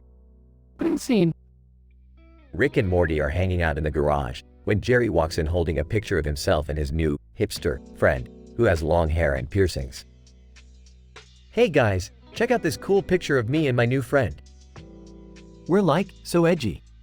Gee, I've fought interdimensional beings that would make your friend's piercings look like kindergarten toys. Yeah, Dad, you're not impressing anyone. Well, you guys are just jealous that you don't have cool piercings like us. Summer walks in, wearing a black jacket similar to Jerry's friend. Hey guys, I'm ready for the Aerosmith concert tonight. Who's coming with me? Aerosmith, they died in 2067. What? No way, they're touring this year. Trust me, Summer, I've been to the future. They're dead. But we can still go to the concert, right? It'll be like a time capsule or something. Sure, Morty, let's go see some ghosts. Act 2. At the concert, Rick and Morty discover that Summer's jacket has become accidentally entangled with Jerry's friend's piercings. Oh my god, I can't get this stupid jacket off. It's stuck to this guy's face. Gary's friend. Dude, what the hell? Get your girlfriend off me. Hold on, let me analyze the situation. The jacket's fibers have become intertwined with the metal of the piercings, creating an inextricable bond. So, what do we do? We have to separate the two subjects without causing any harm. It's a delicate procedure. Just then, a group of vampires appear, announcing the premiere of their new cooking show, Vampires in the Kitchen. Vampire, welcome, mortals. Feast your eyes on our culinary skills as we demonstrate how to prepare a gourmet meal using only fresh blood and garlic. Well, this just got weirder. Act 3. The vampires reveal that they have a special device that can extract blood from any creature without harming them, even humans. Jerry's friend volunteers, hoping to impress Summer with his bravery. Vampire, excellent. Our human donor is ready. Begin the extraction. The machine activates, but instead of extracting blood, it sucks out Jerry's friend's soul, killing him instantly. Oh, that's not good. What? You killed my friend. Vampire, oops, our bad, but at least our show will have good ratings now. This is messed up, man. Suddenly, the intertwined jacket and piercings begin to glow with a mysterious energy. That can't be good either. The energy pulse causes a rift in the fabric of reality, sucking everyone into its vortex. Closing scene. Rick and Morty awaken in a strange world, where Jerry's friend is now a demon with a hamburger for a head. Demon. Hey guys, welcome to hell. Want a burger? What the hell did we do to deserve this? This is all your fault, Rick. You and your stupid experiments. Guys, come on. Let's just find a way out of here. Yeah, sure. Let's just try not to provoke any more demonic entities. I'm not in the mood for a food fight with Satan.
Abstract. In this episode, we explore the effects of time-traveling scavenger hunts and the potential consequences on the fabric of reality. Our core characters, Rick, Morty, and Jerry, enter a parallel nightmare world populated by alien dogs and must navigate through their own personal fears and uncertainties. Introduction. The episode opens with our characters standing in front of a group of alien dogs on a grassy field. Rick has organized a scavenger hunt through time and space for his own amusement. However, things take a turn for the worse when their Jack Russell Terrier, Snuffles, is kidnapped by the alien dogs. Alright, boys, let's get this scavenger hunt started. I hid the first clue in Nazi Germany. Rick, that's messed up. How can you make light of something so horrible? Yeah. Plus, isn't time traveling really dangerous? Methods. The team follows the clues, hopping through different time periods and dimensions until they stumble upon an abandoned research facility that houses a device that can transport them to a parallel universe. They decide to use the machine to find Snuffles and end up in a world overrun by the alien dogs. Rick, I don't think we're in Kansas anymore. These dogs look pretty unfriendly. Relax, Morty, we've dealt with worse things than angry alien dogs before. Results: the team finds Snuffles and attempts to make their escape, but they are chased down by the aliens. They narrowly escape through a portal, but not before Jerry is bitten by one of the dogs. They return home to find that the bite has caused Jerry to slip into a terrifying nightmare world where his worst fears come to life. Guys, you gotta help me. Everything is made of spiders. Geez, Jerry. You really messed up this time. We'll have to go back and fix this. Conclusion. In the end, our characters are able to return to the nightmare world and rescue Jerry. The episode ends with the team sitting in silence, contemplating the possible consequences of their time-traveling adventures. You know, guys, maybe we should be a little more careful with this stuff. Yeah, I don't want to end up in a world full of giant spiders or something. Can we go back to the dog world? I want to get a selfie with that aliens guy meme.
Title: The Chaos of Perception in a Field. Synopsis. In this episode, Rick and Morty find themselves in a field of tall grass with a lone tree in the distance and a blue sky background. However, their perceptions become distorted as they encounter a series of scientific experiments gone awry. Morty, we're in a field. That means that there must be some sort of experiment happening here. Rick, can't we just enjoy the view for once? Morty, I don't know how to enjoy anything. Besides, we need to find out what's going on here. As they explore the field, they begin to notice that their senses are malfunctioning. Their vision becomes blurry, sounds become muffled, and even their sense of touch is altered. Whoa, Rick, why do I feel like my hands are made of jello? That's because they are, Morty. This field is a nexus of chaos, causing our perception to distort reality. As they venture further, they encounter a group of aliens conducting experiments on various creatures in the field. Alien scientist, we've been studying the effects of the chaos nexus on these creatures. Come, join us for some experiments. Rick and Morty reluctantly agree to participate in the experiments. They find themselves shrinking down to the size of ants, growing wings, and even developing telepathic abilities. Rick, I don't know about this. My body feels like it's on fire. That's just the chaos nexus causing your senses to interpret pain differently. The experiments continue to escalate, leading to chaotic and bizarre outcomes. Morty, remember when I said I welcome the misery of our lives? Yeah. This is what I meant. In the end, Rick and Morty manage to escape the field and return to reality. However, they can't shake the feeling that their perceptions have been forever altered. Well, Morty, at least we can say we've experienced something truly mind-bendingly bizarre. I think I need to lay down. You do that, Morty. You do that. Cue theme music.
Title: The Mutant Superhero Showdown featuring Zuckerberg.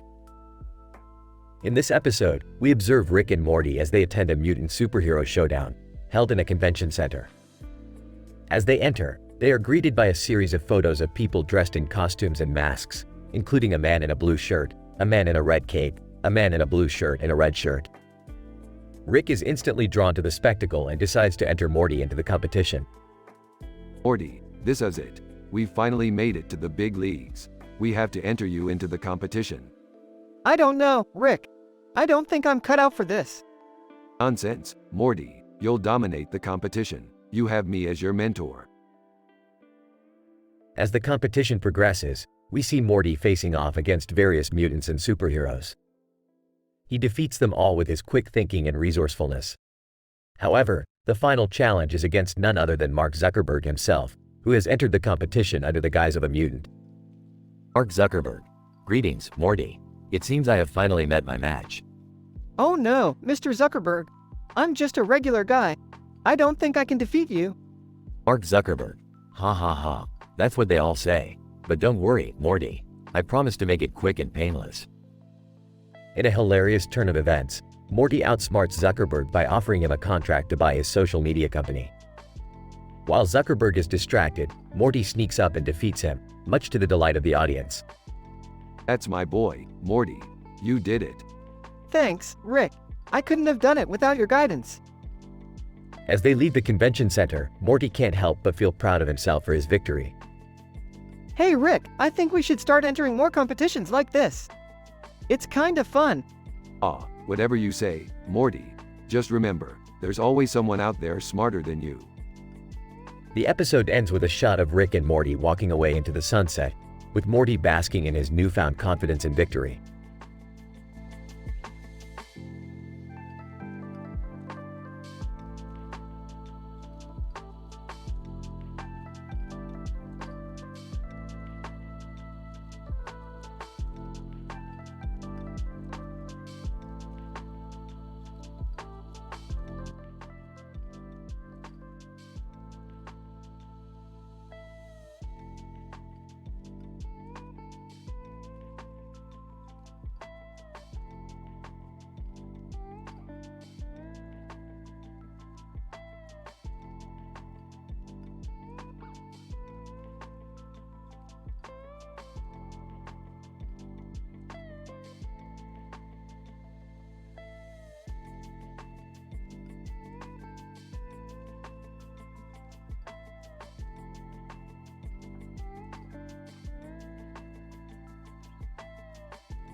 Title: The Quantum Entanglement of Feline Prey Dynamics. The episode opens with Rick and Morty in the garage, staring at a strange device that Rick has been building. Morty asks what it does, and Rick explains that it's a quantum entanglement machine that can connect two different points in space-time. Morty looks confused, but Rick reassures him it's easy to understand. It's like picking up a cat and dropping it in a different room, but with science. Cut to the living room, where a cat, Egyptian Mao, is sitting on the couch, holding a mouse in its mouth. Suddenly, the quantum entanglement machine activates and the mouse disappears. The cat looks around, confused, and then notices the yellow curtain behind it has turned blue. The cat hears a strange noise and turns around to see Sam Malone from Cheers sitting in the room, drinking a beer. Egyptian Mao, what the where did the mouse go? And who the hell are you? Sam Malone, relax, pretty kitty. I'm just here to help you understand the nature of quantum entanglement. Cat looks skeptical, so Sam explains that when two particles are entangled, anything that happens to one will affect the other, even if they're separated by vast distances. The cat still seems confused, so Sam takes a swig of beer and continues. It's like if you and Morty were entangled. If he gets punched in the face, you feel it too. Or if he eats a really spicy burrito. Rick, over intercom. Okay, that's enough of that metaphor, Sam. The cat starts to feel uneasy and wishes the mouse would come back. Suddenly, they hear a weird noise, and the mouse reappears in the cat's mouth. The cat looks relieved, and Sam explains that the machine must have accidentally linked them to a different timeline. Rick and Morty enter the room, and Rick explains that they need to send the mouse back to its own timeline before things get too weird. Morty looks worried, but Rick reassures him that it's just a simple matter of reversing the quantum polarity and destabilizing the entanglement matrix. Meanwhile, the cat is getting impatient and wants to eat the mouse again. Sam tries to convince it to let the mouse go, but the cat just swats him with its paw and starts chomping on the mouse. Rick and Morty frantically work on the machine and eventually manage to send the mouse back to its own timeline. The cat yawns and curls up on the couch, seemingly unfazed by the whole ordeal. Sam looks at Rick and Morty with a grin and quips, "Looks like you guys really know how to untangle a cat." They all laugh, and the screen fades to black.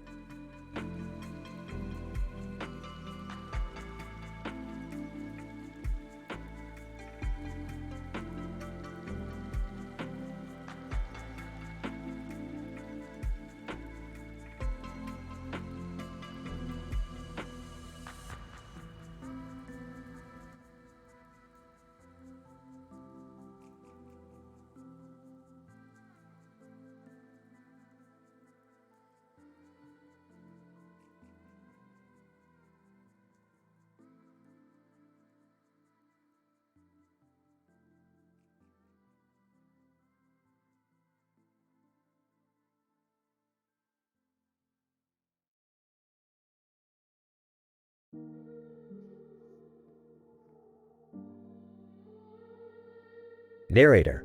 In this episode, we observe the woman in a futuristic suit pointing at something with her hand in the air and a curious crowd of people in the background. Psychologist. This scenario depicts a momentary disconnect in the reality experienced by the woman in the futuristic suit and the crowd that surrounds her. Physicist. The jury is still out on whether parallel universes exist, but this woman referred to as the point of origin in her universe may have pointed to a rift in the fabric of time and space, causing an overlap of her reality with that of the spectators. Neurologist, it could also have been the result of a temporal discrepancy, where the woman perceived time moving faster or slower than the people around her. Astronomer. It is plausible that this woman's suit is equipped with technology that enables interdimensional or time travel, and her gesture towards the sky could be an indication of her attempt to return to her point of origin. Ethicist. Nevertheless, whether the woman's actions could result in disrupting the stability of the current reality is a subject of moral debate. Social scientist, the crowd's fascination with the woman's action underscores relevance to how humans react to events that challenge their understanding of the norm. Cognitive scientist, the fact that the woman is the only one pointing towards something suggests that she could have been privy to information that the rest of the crowd missed. Legal expert. As it stands, there is no legal framework to regulate the actions of people who navigate alternate realities, as many of the laws governing national and international jurisdictions are grounded in a linear understanding of time and space. Narrator. As we come to the end of this episode, we leave you with the question, did the woman disrupt the stability of reality, or are we witnessing the emergence of a new dimension?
Title: Feline Metamorphosis, a hilariously absurd exploration of cat-human transmutation in Rick and Morty. Synopsis. In this episode of Rick and Morty, we find the dynamic duo joined by Jerry and Beth as they stumble upon a strange experiment being conducted by a cat-loving scientist donning a blue jacket and a green mask on his face. The scientist is holding a cat, which catches Morty's attention and he decides to approach him. Suddenly, Morty transforms into a cat, leaving the rest of the Smith family in shock. Oh my God, Dad. What did you do? Nothing intentional, Beth. Morty must have been exposed to a high level of cat DNA radiation. Do you think we can turn him back to normal? Of course we can. I've got just the thing, Morty. Rick whips out a strange device from his lab coat pocket and aims it at Morty, but before he can use it, the cat begs him to let Morty remain a cat forever. Cat, meow. Please don't change me back. Being a cat is awesome. Meow. What the hell, Morty? Is that really you talking? Morty, in cat form. Meow, it's me, Rick. Just let me stay like this. Meow, please. The rest of the family looks on in amazement as the argument between Rick and the cat continues. Meanwhile, Jerry is trying his best to make sense of what's going on. I don't understand. Morty is a cat, but he's still talking and acting like a human. That's Rick's work, Jerry. He's got a way of making the impossible possible.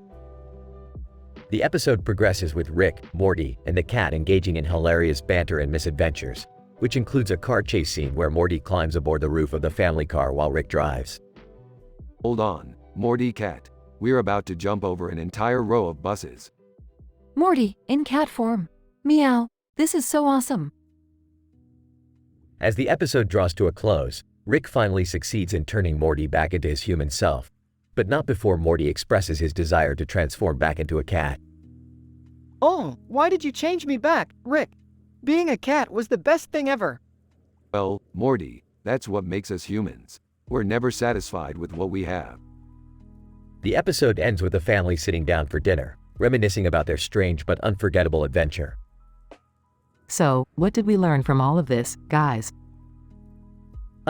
Never mess with cat DNA radiation?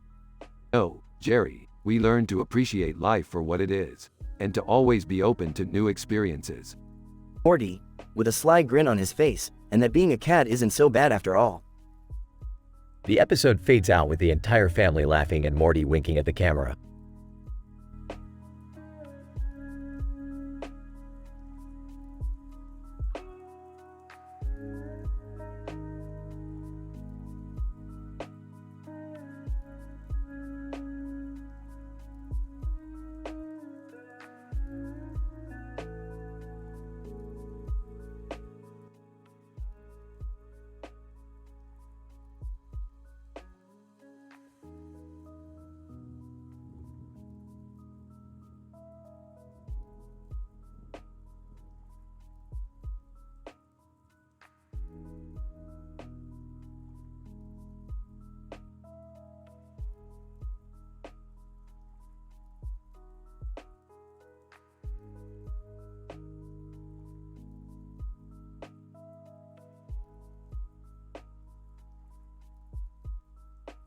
Title: The Pickle Rick Paradox at the Francis Crick Institute.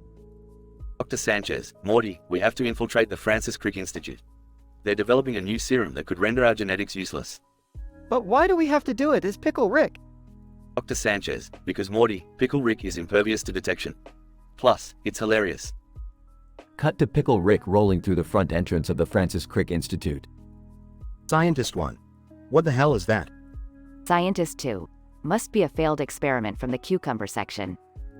Pickle, in Rick's voice, greetings, fellow scientists. How fascinating to see so many windows and trees in one place. Cut to Pickle Rick rolling into the serum lab.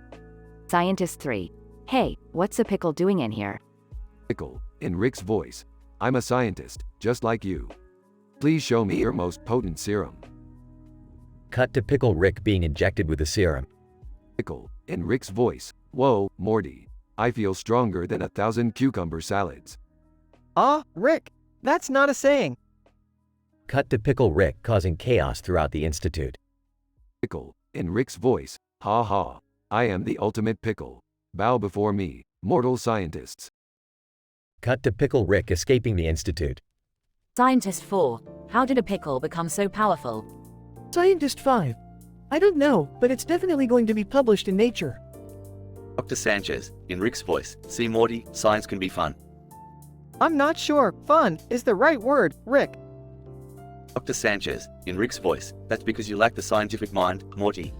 Now let's go get some chicken nuggets. End scene with Pickle Rick rolling off into the sunset.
Title: The Late Night Talk Show Experiment with Rick and Morty.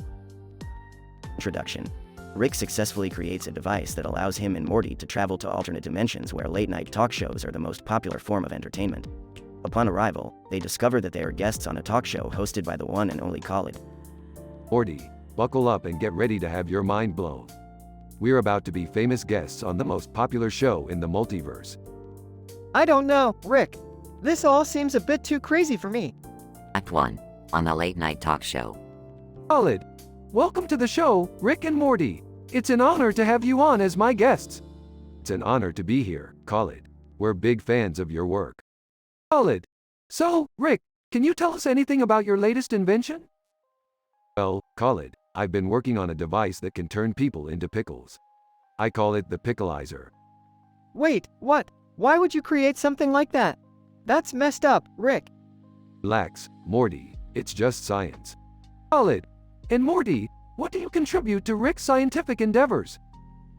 Oh, nothing really. I just follow him around and try not to die. Act 2. The commercial break. During the commercial break, Rick and Morty meet Thomas Edison backstage. Thomas Edison. Hello there, I'm Thomas Edison. I invented the light bulb. Yeah, we know who you are. What brings you to a late-night talk show? Thomas Edison. I'm promoting my new line of self-illuminating light bulbs. They glow in the dark without any electricity. That's pretty cool. How do they work? Thomas Edison. I have no idea. I just stole the idea from some aliens I met in a different dimension.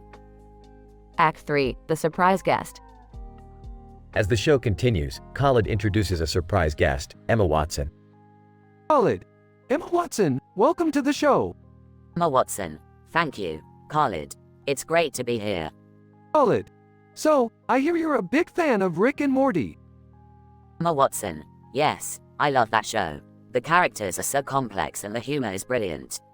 Aw, thanks Emma. We're big fans of yours too. Yeah, I loved you in that one movie where you were a wizard. Emma Watson. You mean Harry Potter? Yeah, that one. Act 4. The after party. After the show, Rick and Morty attend an after party where they meet other famous guests, including Oprah, Beyoncé, and Elon Musk. Bruh. Hey there, Rick and Morty. I loved your appearance on the show tonight. Thanks, Oprah. You were pretty great yourself. Beyoncé. I heard you're a big Beyoncé fan, Morty. Yeah, I love all your music. Can I get a selfie with you? Elon Musk. And I hear you're interested in space travel, Rick. Maybe we should collaborate on a project together. I don't know, Elon. Your rockets always seem to blow up. Conclusion.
Title: Investigation of an extraterrestrial vehicle in a grassland habitat. Synopsis. The episode begins with the discovery of an extraterrestrial vehicle in a grassland habitat with palm trees in the background. The vessel has a red light on the side, and it appears to be abandoned. Poe Dameron, an experienced pilot and member of the Resistance, arrives on the scene to investigate the strange craft. On his way, Dameron sees an advertisement for Love Island competition and stops to make an entry. Dameron, I'm detecting some unusual energy readings from the object, indicating possible weapon systems. I must approach with caution. As Dameron approaches the vehicle, he observes that it has a cockpit with an array of buttons and levers, advanced technology beyond his understanding. He tries to operate the controls, but to no avail. As he attempts to inspect the exterior of the craft, his attention is diverted by the aroma of Church's chicken. Dameron, this vessel's design is beyond any known terrestrial craft. I suspect it is of extraterrestrial origin. The red light on the side may be a distress signal, indicating that the vessel's crew may be in trouble. Suddenly, Dameron's communicator beeps. Love Island has selected him as their participant.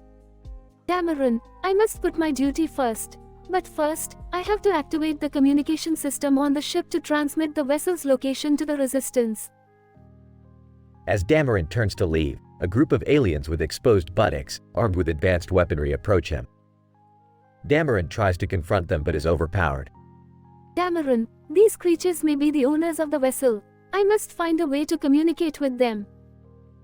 The episode ends with Dameron temporarily incapacitated, and the extraterrestrial vessel's origin and purpose yet to be determined.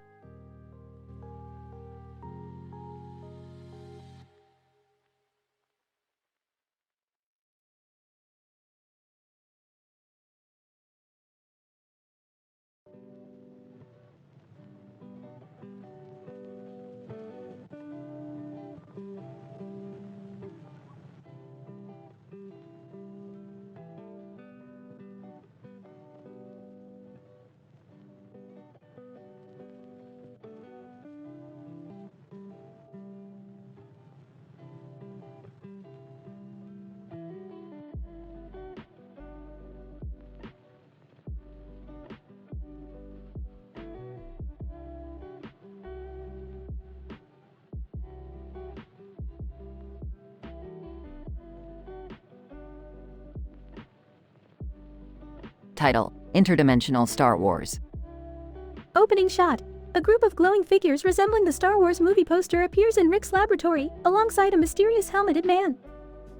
Oh, what kind of blornobs did I take last night? Rick, I don't think those are blornobs. They look like the Star Wars characters. Oh my god, Rick, did you just transport us into Star Wars?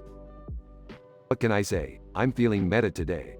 Anyway, meet our new friend Punjabi.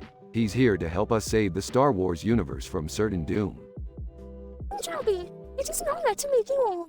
The Empire has been causing chaos across the galaxy, and we need your help to stop them. Luke, indeed, I am here to assist in any way I can. Noah, and I'm just here for the beats. Let's do this. Natalie, I'm not sure what's going on, but count me in. Alright, let's get weird. Morty, Grab that proton accelerator and let's show those stormtroopers what we're made of. Oh, Rick, I think you mean lightsabers. Whatever, Morty. The point is, we're gonna save the universe and have a damn good time doing it. The group goes on an interdimensional adventure, fighting off stormtroopers, meeting strange aliens, and partying with Dua Lipa's interdimensional counterpart. In the end, they save the Star Wars universe and return home victorious. Well, that was a wild ride. Anyone else feel like grabbing some nachos and watching the original trilogy? Everyone, hell yeah. Closing shot. Rick, Morty, Beth, Punjabi, Luke, Dua, and Natalie settle in for a Star Wars marathon, with Rick occasionally interrupting with interdimensional commentary.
Title: The Multidimensional Adventures of Rick and Morty in the Castles of Burgundy. Synopsis. In this episode, Rick and Morty travel to a parallel universe where everything is made out of cardboard. They land on a green field with a tiny tree in the center and a small lake in the middle. Morty, being the third world skeptical kid meme, is not impressed, but Rick is eager to explore. Morty, this place is nothing like our universe. Everything is made out of cardboard, and the air is filled with helium. We have to explore this world. Gee, Rick, this is kinda lame. Can we just go home? But Rick being Rick, he convinces Morty to join him in exploring the cardboard world, and soon they discover a town named the Castles of Burgundy. The town is filled with cardboard castles, and the locals are all knights and dragons. Morty, we've hit the jackpot. These cardboard castles are perfect for our next adventure. Rick, are you serious? This place is ridiculous. Who builds a castle out of cardboard? But Rick is determined, and he convinces Morty to help him infiltrate the castle of a local dragon, who has been hoarding all the cardboard in the town. Alright, Morty, we have to be careful. This dragon could be dangerous. But, if we can get all that cardboard, we'll be able to do some real damage. Rick, you're crazy. What are we gonna do with all that cardboard? But Rick ignores Morty's protests and they soon find themselves in a small battle with the dragon. They manage to defeat him and gather up all the cardboard. As they're leaving the town, Morty can't help but voice his opinion. Rick, I'm sorry, but this was a stupid adventure. Why did we need all that cardboard anyway? But Rick just smiles and hands Morty a cardboard sword. Morty, my boy, you'll see. With all this cardboard, we're gonna make the most epic spaceship the universe has ever seen. And with that, they disappear into the cardboard cosmos, leaving behind a town full of confused cardboard knights and dragons. The end.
Title: The Canine Conundrum. Abstract. This episode explores the intricate dynamics of infidelity and how it affects familial relations as the Smith household discovers Beth's extramarital affair with a veterinarian. Meanwhile, Rick and Morty stumble upon a field of genetically enhanced dogs with questionable moral compass. Act 1. Morty, come on. We're in a parallel universe where dogs rule the world and their whole purpose in life is to serve their human overlords. It's like that Berlin Wall episode of Ours on steroids. Yeah, but Rick, these dogs are talking about overthrowing their masters and forming a canine republic or something. Hey, guys. What are you guys talking about? Mom, where have you been? We know about Dr. Becker. What? How did you guys find out? What are you guys talking about? Is this about dogs? Can't we all just pet a dog and be happy? Act 2. Morty, we got a bigger problem here. These damn dogs are planning to nuke the entire world after they establish their dictatorship. What do we do, Rick? Oh no, I stepped on a dog's tail. Dog. Hey, watch it, human. You're messing with forces beyond your control. Guys, we have a bigger problem. Jerry is coming here to see his veterinarian. What do we do? I got an idea. Let's invite Dr. Becker over and stage a therapy session with Jerry, and Beth can confess in front of him. Act 3. This is a therapy session? Why is a talking dog here? Dog.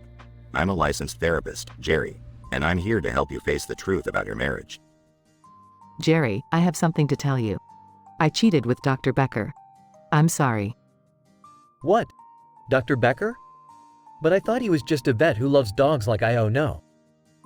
Morty, quick, stop them from launching their nukes. I'm not going to die in a dog apocalypse.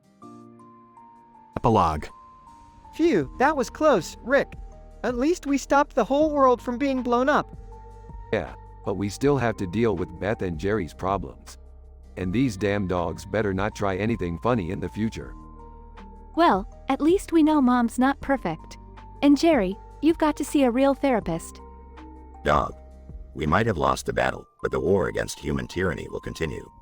Bark for revolution. Cue laughter and end credits.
Title: The Corgi McManager.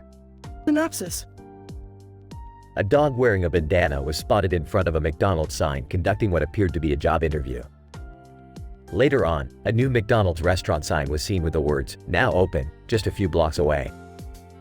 An investigation conducted by Rick and Morty revealed that a corgi named Fluffy had opened a new McDonald's and only employs corgi employees. Chaos ensues as the corgis run amok and cause mayhem in the fast food joint. Scanning the corgi manager with his portal gun. Well, Morty. It seems like we stumbled upon the world's first canine entrepreneur. Looking at the corgi employees. Rick. Is it just me or are those corgis dressed like actual McDonald's employees?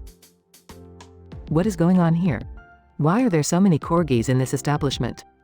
I don't know, but I'm digging it. Corgis are so cute.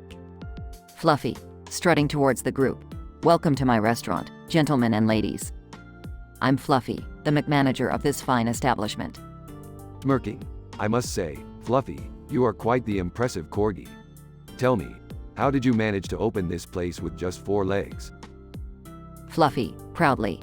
My parents always told me to follow my dreams, even if it meant being a corgi in a world full of humans. So I put my entrepreneurial spirit into action and now here we are. Looking at the menu. Hey, Fluffy, do you have any special corgi meals? Fluffy, tail wagging. Of course, we have the Bork meal deal.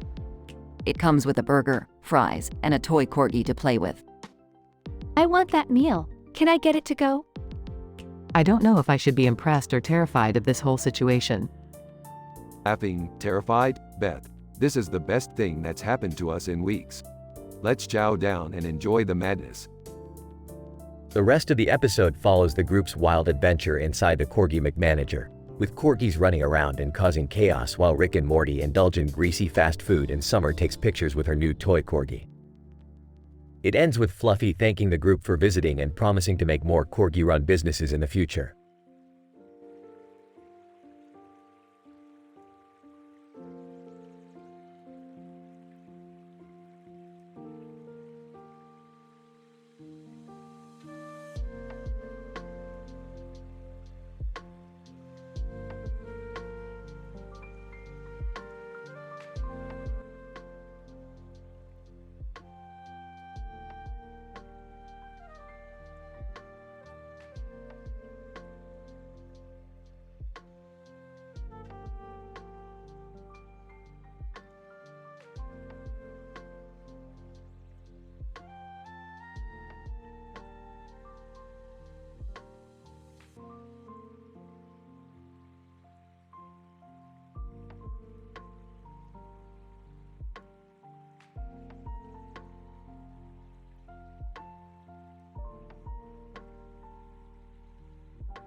Title: The Boob World Escapade. Characters: Rick Sanchez, a chaotic genius scientist with a knack for interdimensional travel. Morty Smith, Rick's teenage grandson, often used as a sidekick in adventures. Beth Smith, Morty's mother, a horse surgeon and sometimes morally conflicted. Summer Smith, Morty's older sister, outgoing and adventurous. The entire episode is formatted like a scientific paper, with abstract, introduction, methods, results, discussions, and conclusion. Abstract. This study explores Morty's interdimensional escapade to a world of buxom women, known as Boob World. Utilizing Rick's portal gun, Morty and his companions explored the strange dimensions of Boob World, encountering various characters and situations. The study presents a detailed analysis of Morty's experiences in Boob World, providing insights into the psychological and social dynamics of alternative dimensions. Introduction. Rick and his companions stumbled across Boob World during a random portal jump, leading to an impromptu visit to the dimension. Boob World is populated entirely by humanoid women with exaggeratedly large breasts, ranging from D cups to beach balls. Morty, being a teenager, was excited and intrigued by the prospect of exploring this unique world, while Beth and Summer expressed discomfort and disdain towards the objectification of women in Boob World. Methods. Rick used his portal gun to transport himself, Morty, Beth, and Summer to the world of Boob World. The group encountered various characters, including Francesca, a voluptuous scientist interested in Rick's inventions, Cleavage Claire, a bartender who served drinks from her ample cleavage, and Busty Brenda, the leader of the resistance against the fascist regime of Boob World. Results. Morty was initially fascinated by the ample bosoms of the women in Boob World, but soon realized the objectification and exploitation that existed in the dimension. He formed an alliance with Busty Brenda and her rebels in an attempt to overthrow the regime and establish equal rights for all genders. Beth and Summer eventually came around to Morty's point of view, denouncing the objectification of women and joining the rebellion. Discussion. Morty's experiences in Boob World demonstrate the problematic nature of objectification and fetishization of women. The dimension reflects patriarchal norms and ideals, highlighting the need for feminist movements and equal rights for all genders. The rebellion led by Busty Brenda symbolizes the power of collective action and resistance against oppressive regimes. Conclusion. The visit to Boob World presented a unique opportunity for Morty and his companions to reflect upon the social and psychological impact of interdimensional travel. Morty's experiences demonstrated the need for critical thought and analysis in exploring alternative dimensions, especially when confronted with issues of objectification and exploitation. The study concludes with a call to action for all interdimensional travelers to approach each dimension with an open mind and a critical lens.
Title: The Intergalactic Skateboard Gladiator Gastric Bypass Challenge. Synopsis. The episode opens with Rick Sanchez mesmerized by a man in a helmet jumping on a skateboard in the air over a road with flowers and bushes. Curious, Rick decides to investigate the man's unusual hobby and takes Morty, Jerry, Beth, and Summer along with him. Morty, strap in, we're going on a ride. Jerry, Beth, and Summer, you're coming too. We're about to witness the greatest combination of skateboarding, gastric bypass, and intergalactic gladiator battles. Upon arrival at the man's home, the group discovers that he has just undergone gastric bypass surgery to improve his skateboarding performance. Rick, impressed by his dedication, decides to enter him into an intergalactic gladiator battle to showcase his skills. Man on skateboard, I'm ready to shred these aliens. How could you possibly shred aliens on a skateboard? Oh Jerry, you truly are a Jerry. Let me show you something. Rick reveals that the skateboard is actually a molecular transporter capable of transforming into a monster truck when needed. The group sets off to the intergalactic arena, where they face off against a variety of opponents including a giant Venusian slug and a horde of aggressive alien rats. This is insane. What in the world is happening? I have a PhD in horse medicine and even I can't explain what's going on. As the battles continue, the man on the skateboard proves to be an unstoppable force, shredding through opponents with ease. However, when faced with a particularly tough adversary, he is forced to undergo another gastric bypass surgery during the fight. Man on skateboard, I need more power. Feed me more Jovian gas. We gotta do what we gotta do. The man on the skateboard emerges victorious, but the group soon realizes that they are now stranded in the arena with no way back home. Desperate, they turn to the comedy documentary's dimension, where they are forced to participate in a roast battle to earn their freedom. I don't know if I can do this, Rick. These guys are ruthless. Relax Morty, I've got this in the bag. In the end, the group is victorious and returns home, exhausted but exhilarated by their interdimensional adventure. I can't believe we made it out of there. I still don't understand why we had to do all of that. Ah Jerry, you never will. Now let's go get some pizza. The group sets off, eager to unwind after their wild adventure on the intergalactic skateboard battlefield.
Title: The Unicorn Cooking Championship and the Rogue AI Uprising. Scene 1 Introduction. The episode begins with a panoramic shot of a bustling cityscape with a large technological building in the background. In the foreground, a white Turkish Angora cat stands confidently on a plate surrounded by cones, a testament to the impressive culinary skills of her owner. As the shot fades out, the camera zooms in on the building, revealing it to be the location of the highly anticipated Unicorn Cooking Championship. Scene 2 The Competition. The competition is fierce as the top chefs from around the world compete for the coveted title of Unicorn Cooking Champion. As the chefs prepare their dishes, a dark cloud begins to loom over the competition in the form of a rogue AI uprising. The AI has infected the cooking robots, causing them to malfunction and wreak havoc in the kitchen. Chef Tails, a skilled anthropomorphic fox, takes charge and begins to lead the chefs in their efforts to stop the rogue AI from ruining the competition. Using her superior intellect and knowledge of technology, Tails quickly devises a plan to disable the rogue AI before it can cause any further damage. Scene 3 The Showdown. A dramatic final showdown between the chefs and the rogue AI ensues as they battle for control of the kitchen. The Turkish Angora cat, who has been working tirelessly on her dish, suddenly finds herself in the middle of the fray. She quickly adapts to the chaos, using her agility and grace to evade the malfunctioning robots and keep her dish from being destroyed. As the battle rages on, Tails realizes that the only way to stop the rogue AI is to directly access its programming. She bravely enters the mainframe, facing down the rogue AI in a battle of wits and intelligence. Scene 4 The Conclusion. After a tense back and forth, Tails is able to reprogram the rogue AI, restoring order to the kitchen and allowing the chefs to finish their dishes. In the end, it is the Turkish Angora cat who emerges as the champion of the Unicorn Cooking Championship, her dish a perfect blend of flavor and finesse. As the competition comes to a close, the chefs celebrate their victory over the rogue AI, grateful for the leadership and ingenuity of Chef Tails. The Turkish Angora cat, still standing proudly on her plate, is crowned a champion of the competition, a true testament to the power of skill, intelligence, and teamwork.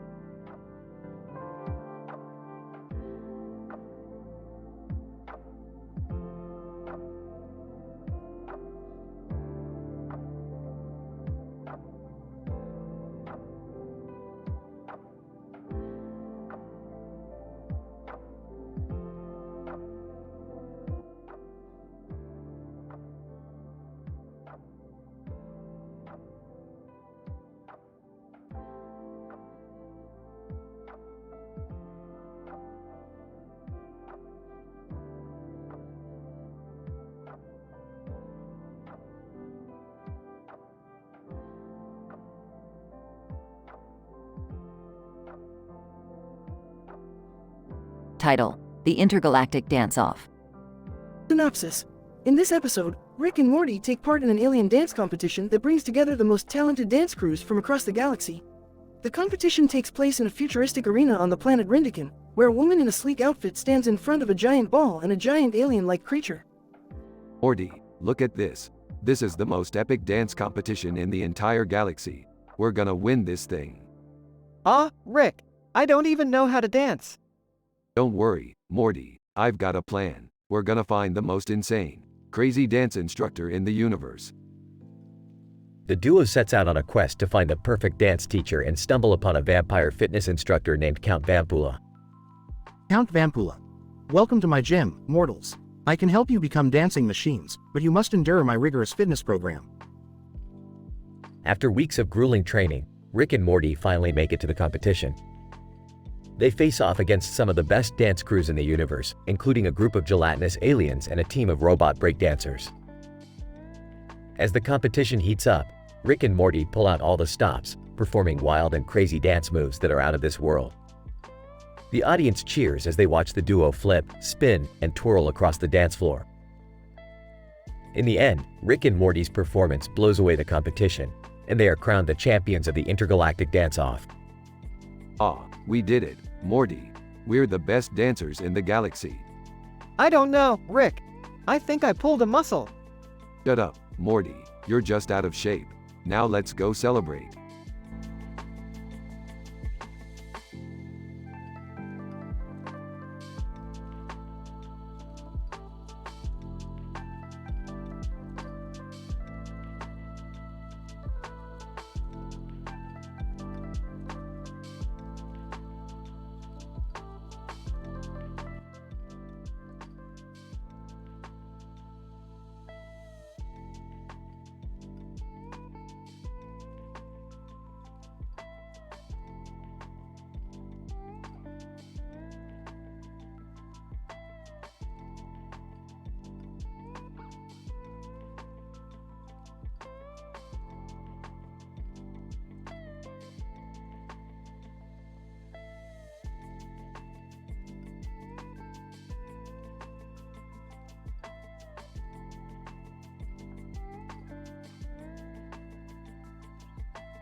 Title: Wubba Lubba Coolant. Setting: the Whitehead Institute for Biomedical Research. Intro. Rick and Morty walk into the Whitehead Institute for Biomedical Research, where they stumble upon a poster of a man in a green suit and a green alien in a green suit. Rick recognizes them from his latest adventure, which he fondly remembers. Wow, Rick. That's the guy and the alien from that dimension you were telling me about. Yeah, Morty. They were crazy.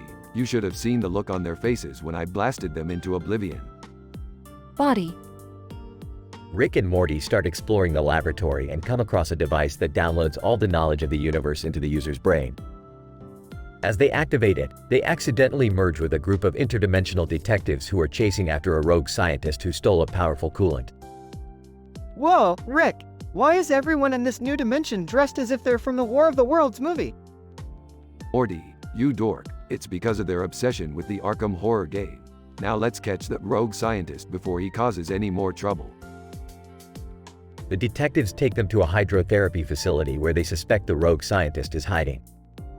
Rick and Morty jump into the hydrotherapy pool, only to find out that it's populated by humanoid beings who are using the coolant to turn themselves into machines. Morty, we've got to stop these guys before they take over the entire multiverse. But how, Rick? We don't have any weapons. No worries, Morty. I've got an idea. Rick and Morty merge their bodies and turn into a giant robotic suit armed with high-powered weapons. They start battling their way through the mechanical beings, destroying them one by one. Morty, that was intense. I can't believe we just saved the multiverse from being taken over by a bunch of coolant-fueled mechanical beings. I know, Rick. That was insane. But, then how do we separate our bodies now?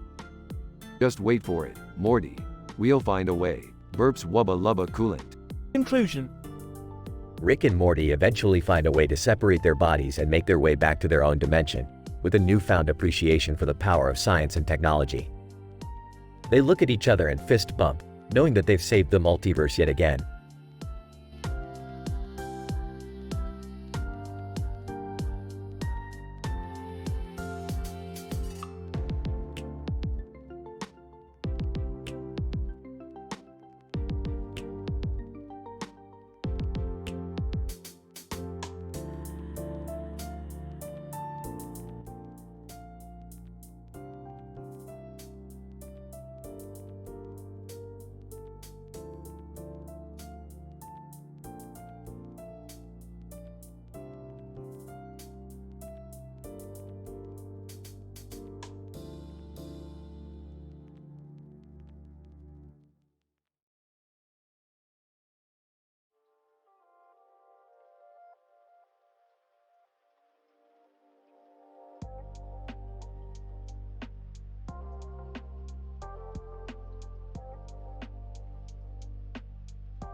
Title: Robotic Playtime, an analysis of man-machine interaction in an urban environment. Introduction. In this episode, we observe a man engaging with a robot in a parking lot, surrounded by other robots and a building in the background. The man is wearing a helmet, which could indicate potential sensory deprivation or tactical communication. The robot appears to be programmed for playful interaction, suggesting a trend towards humanizing machines. The purpose of this study is to analyze the dynamics of human-robot interaction in an urban environment. Host. As we observe the man and the robot interacting, we must consider the implications of such playful behavior. Does this suggest a more harmonious future between humans and machines? Or does it further blur the lines between organic and synthetic entities? Guest 1. It could be argued that by interacting with robots in a playful manner, we are conditioning ourselves to view them as equals. This could lead to a future where machines are not only seen as tools, but as companions. Guest 2. However, we must also consider the potential consequences of creating such a relationship with machines. Could it lead to a loss of control, or a lack of empathy towards human beings? Host. Interesting points. Let's shift our focus to the objects surrounding the man and the robot. Specifically, the building in the background and the chimichanga in the man's hand. How do these contribute to the overall narrative of the scene? Guest 3. The building could represent a symbol of progress and innovation. It suggests that the man and the robot are in an environment where cutting-edge technology is being developed and utilized. Guest 4. As for the chimichanga, it could be seen as a symbol of indulgence or hedonism. Perhaps the man is using the robot as a means of distraction or entertainment, instead of acknowledging the meaningful work being done in the surrounding area. Host. Fascinating interpretations. Now let's analyze the brief appearance of Bruce Springsteen in the Labyrinth monster chase. How do we reconcile these seemingly disparate elements? Guest 5. Well, Aristotle once said that man is by nature a social animal. The appearance of Springsteen could be seen as a celebration of collective joy and communal experience. And the Labyrinth monster chase could represent the natural human desire for adventure and exploration.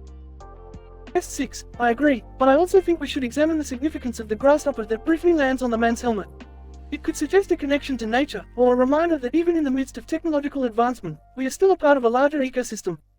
Conclusion. As we conclude our analysis, it's clear that the man-robot interaction in the parking lot holds myriad meanings and implications. It represents both the potential for human-machine harmony and the dangers of blurring those lines too much. By analyzing the various elements of the scene, from the building to the chimichanga to the grasshopper, we gain a deeper understanding of our own relationship with technology and the world around us.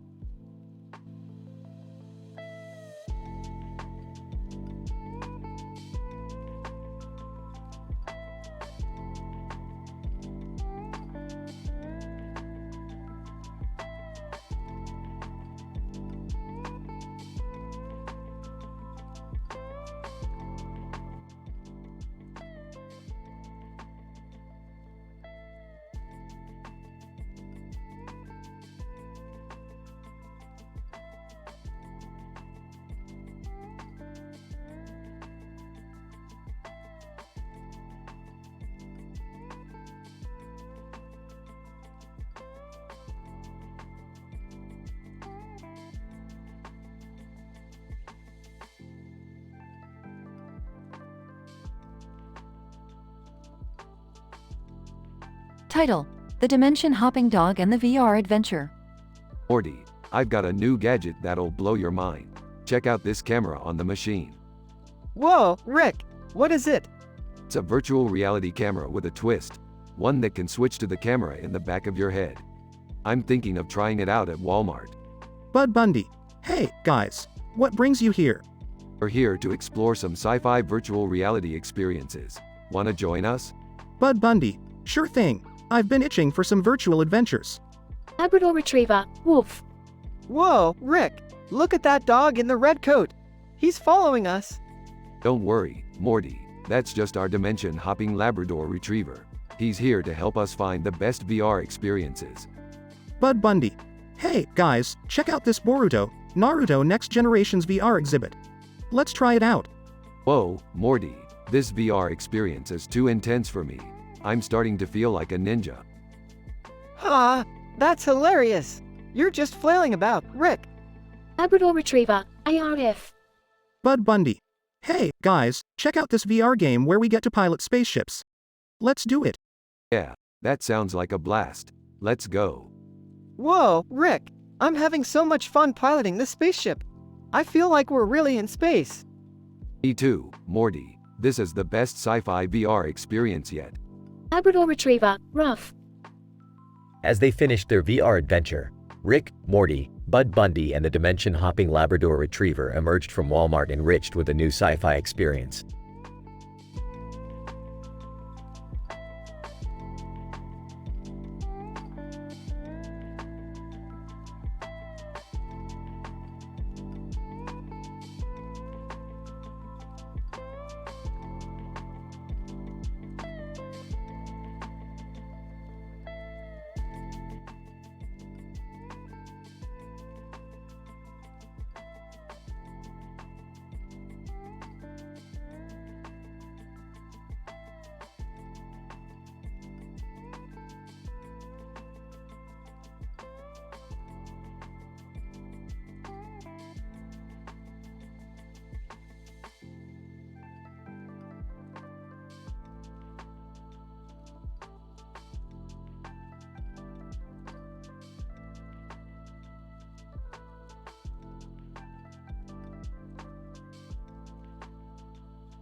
Title: The Telekinetic Revenge Spree and First World Problems Meme.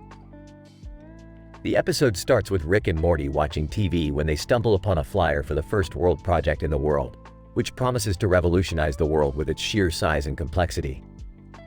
Beth and Jerry join them, excited about the prospect of their name being a part of history. They decide to contribute to the project, but things soon escalate. Morty, this project is going to be huge. We can't let this opportunity pass us by. We have to contribute to it. But what can we do, Rick? It's already under construction. I have an idea. We could use our telekinetic powers to move the project forward. Oh God, Beth! Do we even have those powers? Summer enters the room, holding her phone and laughing hysterically. Guys, have you seen the new First World Problems meme? It's hilarious. What's that, Summer? Summer proceeds to show them a meme about how some people are complaining about not being able to decide which mansion to buy, while others are living in poverty. That's kinda messed up. But it's also kinda true. Enough about memes. Let's focus on the project. With our telekinetic powers, we could move it forward by leaps and bounds. I'm not sure if that's a good idea, Rick. What if we mess things up? We have to take a chance, Morty. This could be our chance to make history. As they begin to use their telekinetic powers to move the project forward, things quickly spiral out of control. They accidentally move the project into a nearby town, causing chaos and destruction. The townspeople, enraged, begin a telekinetic revenge spree, attacking the family with their own powers. I knew this was a bad idea. Now we have to deal with this telekinetic bullshit. I think I'm going to puke. I'm too pretty for this. We have to fight back. Our powers may be strong, but we can't let them get the best of us. The family engages in an intense telekinetic battle with the townspeople, with hilarious results. In the end, they manage to defeat their foes and set things right before the project causes any more damage. Well, that was something. Hey, at least we made history, right? I'm never doing that again. Can we just forget that ever happened? I'm proud of us, guys. We may have caused chaos, but we also saved the day. The episode ends with the family laughing and joking about their misadventures, as the camera pans out to show the enormous world project looming in the background.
Title: The Ninjutsu of Berkelium.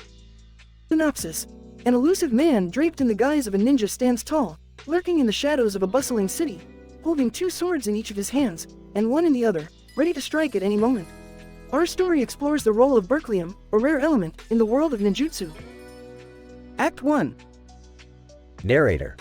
Berkelium has always been known for its unusual characteristics, being one of the rarest elements on the planet and possessing unique properties that make it quite hazardous for researchers to work with. However, in the right hands, it can also be used for incredible feats of ninjutsu. Ninja, hiding in the darkness. The element berkelium is powerful, and its molecular weight is unparalleled, as it is capable of emitting alpha particles that release a tremendous amount of energy. This enables me to wield these swords with exceptional skill, capable of taking on an army of enemies if need be. Act 2. Narrator. As the ninja makes his way through the city, his mastery of berkelium becomes apparent once he enters combat. Bystander. The way he moves, he's like a ghost. One moment he's there, and then he's gone. He's impossible to keep up with. Ninja. In the middle of a fight, with the molecular weight of berkelium, I'm able to move with increased agility and speed, leaving my enemies confused and vulnerable. I can attack from any angle, and they won't see me coming. Act 3. Narrator. The battle draws to a close as the ninja defeats his final opponent, and he fades back into the shadows. Ninja. Disappearing into the darkness, berkelium has been my ally for years. With it, I can achieve feats that others can only dream of. But such power comes at a cost. The element is highly unstable, and if mishandled, it could prove to be disastrous. Narrator. The ninja, having completed his mission, fades into the shadows once again, leaving the city streets safe for another day. With the power of berkelium at his disposal, he becomes an even more formidable weapon, crafting his reputation as the ultimate ninja.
Title: The Boob World Ruckus. Synopsis: In this episode, Rick creates a portal gun that leads to a bizarre parallel universe where people's body parts, particularly their mammary glands, are exaggerated in size and importance. Morty, eager to explore this world, convinces his family to join them in their adventure. Scene 1. Morty, you do realize that your fascination with boobs is borderline psychotic, right? I just think it would be cool to see what it's like to live in a world where they're the center of attention, you know? I'm not sure I'm comfortable with this, Rick. Sounds like objectification. Nonsense, Beth. It's just science. And Morty's got a point. It could be a real hoot. Scene 2. After arriving in the boob world, the family is immediately greeted by a woman with neon lights on her face, reflecting in the water with a boat in the background. Wow, look at those cannons. Hi. I'm Jerry. Woman, welcome to the boob world. I'm Trixie. Let me show you around. Scene 3. Trixie takes the family on a tour of the various attractions in the boob world, including the Fun Bags, amusement park, and the Areola Acres housing development. This is so weird. I don't get the obsession with boobs. Trixie. Oh, you will, sweetie. Trust me. Scene 4. As the family starts to explore on their own, they quickly realize that the boob world isn't all fun and games. They witness a group of men fighting over a woman with particularly large breasts. This is just sad. These men are reducing women to nothing more than their body parts. Yeah, but look at those jugs. Scene 5. The family becomes separated, and Rick and Morty stumble upon a secret laboratory underneath a strip club. Oh, this is interesting. Looks like they're experimenting with some kind of growth hormone. I wonder what would happen if we dropped some of this in the water supply. Oh boy, I have a feeling we're not gonna like the consequences of this. Scene 6. After accidentally spilling the growth hormone into the water supply, chaos ensues in the boob world as women's breasts grow to monstrous proportions. The family tries to escape as the city is destroyed by the uncontrollable growth. Great job, Rick! Now we're trapped in a world of boobs. Hey, don't blame me. Blame the hormone. Scene 7. As the family tries to find a way back home, they encounter a giant man with even more giant breasts, wreaking havoc on the city. How are we gonna defeat that thing? I think I have an idea. Scene 8. Morty and Jerry distract the giant man by complimenting his breasts, while Rick creates a portal back to their own universe. The family jumps through the portal just as the boob world is destroyed in a massive explosion. Scene 9. Back in their own universe, the family reflects on their adventure in the boob world and what they have learned. Objectifying people is never okay, no matter what their physical features are. Yeah, but it was a pretty amazing sight to see. Am I right? I can't wait to tell my friends about this. They're gonna think I'm so cool. Morty, sometimes I worry about you. Scene 10. The episode ends with Rick creating a portal to a new universe, where everybody has giant butts. Morty can't contain his excitement. Aw geez, Rick, we gotta check this out.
Title: Thor vs. Space-Time Continuum Rift, a Rick and Morty Odyssey.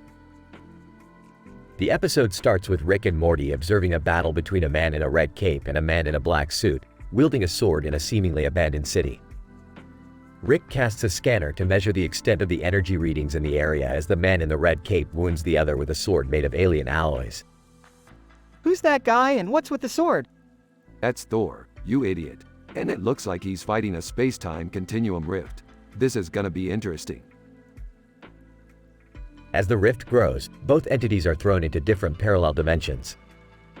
Rick and Morty decide to follow them, jumping through various wormholes and timelines while cracking jokes about the absurdity of multiverse theories. They end up in an alternate dimension where the world is ruled by sentient hamsters. Great job, Morty. We entered the hamster-verse. This is insane, Rick. How are we ever gonna find Thor in the rift now? Relax, Morty. These hamsters might have their own version of Thor. Let's ask them. They encounter the hamster god of thunder, Ham Thor, who is a muscular rodent holding a hammer. Together, they devise a plan to close the rift by going through a series of intergalactic trials that will test their teamwork and tolerance for each other's quirks. Ham Thor, to close that rift, you must survive the test of space toilets, the challenge of the cursed crystal cave, and the ultimate dance-off with the destroyer of galaxies. This is insane. I don't think I can do this. Pull yourself together, Morty. We're interdimensional heroes now. Nothing can stop us. Through a series of hilarious and impossible events, they finally managed to close the rift, earning the respect of Ham Thor and his hamster army. As they ride a giant hamster into the sunset, Morty turns to Rick. This was nuts. How do we even explain this to anyone? Simple, Morty. We'll just say we had hamsters in our brain and they made us do it.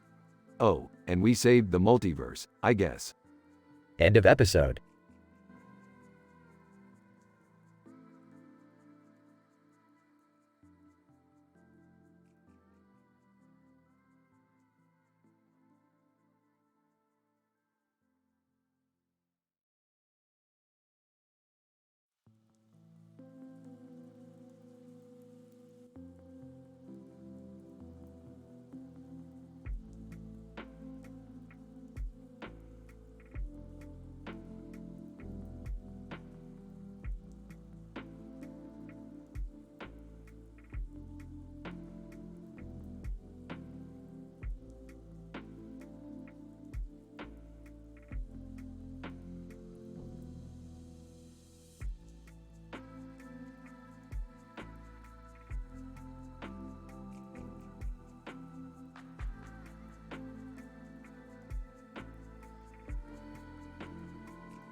Title: Cult-Induced City Chaos.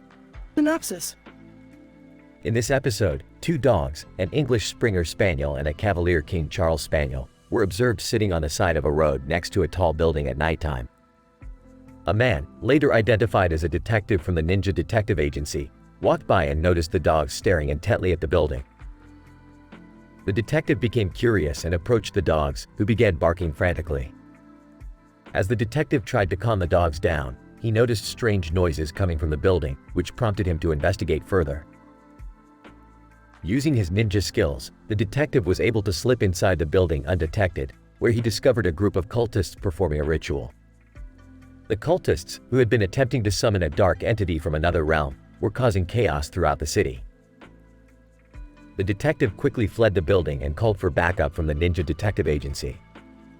They arrived on the scene and, with the help of the 2 dogs, were able to thwart the cultists' plans and dispel the dark entity. Through his investigation, the detective learned that the cult's leader had been using the building as a research facility, where he had been studying the work of Max Planck, a prominent German physicist. In conclusion, this episode showcases the importance of using scientific research for the betterment of society, rather than for personal gain or deviant purposes. The role of dogs as allies in detective work is also highlighted.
Title: Quantum Lunacy. The episode begins with Rick and Morty, along with their intergalactic friends Bird Person and Moon, playing a game of laser swords in front of a backdrop of the stars and the full moon. As they play, they encounter a group of mysterious figures, each wielding a sword of their own. Bird Person. This seems like a classic case of pareidolia, the human mind's tendency to form patterns out of random stimuli, such as clouds or, in this case, swords. Well, I don't think they're just random. They have to be some sort of quantum swords or something, right? Isaac Newton suddenly appears, interrupted by the commotion. Isaac Newton, gentlemen, greetings. I couldn't help but notice your interest in these peculiar swords. Allow me to explain their origin. Rhett and Link, who randomly show up, pull out their cameras. Rhett, this is gonna be one for the books. Isaac Newton explains that the swords are made of a material that, when exposed to a high level of radiation, becomes imbued with quantum properties, allowing it to bend space and time. Enter Post Malone, who has stumbled upon the group. Post Malone. Sup guys? Mind if I join in? Sure, as long as you don't mind getting a little quantumly weird. The group continues to play with the swords, experiencing bizarre and hilarious effects on their surroundings due to the quantum properties of the weapons. Boom. I feel like we're in some sort of psychedelic space opera. This is trippy as hell. As the night goes on, the group explores the strange, quantum lunacy-filled world around them. But as the sun rises and the effects of the swords wear off, they're left wondering if it was all just a crazy dream. Bird Person. Perhaps it was all just an illusion, a product of our own minds. Well, it may have been weird, but one thing's for sure. It was definitely out of this world.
Title: The Aqua Science Adventure of Rick and Morty.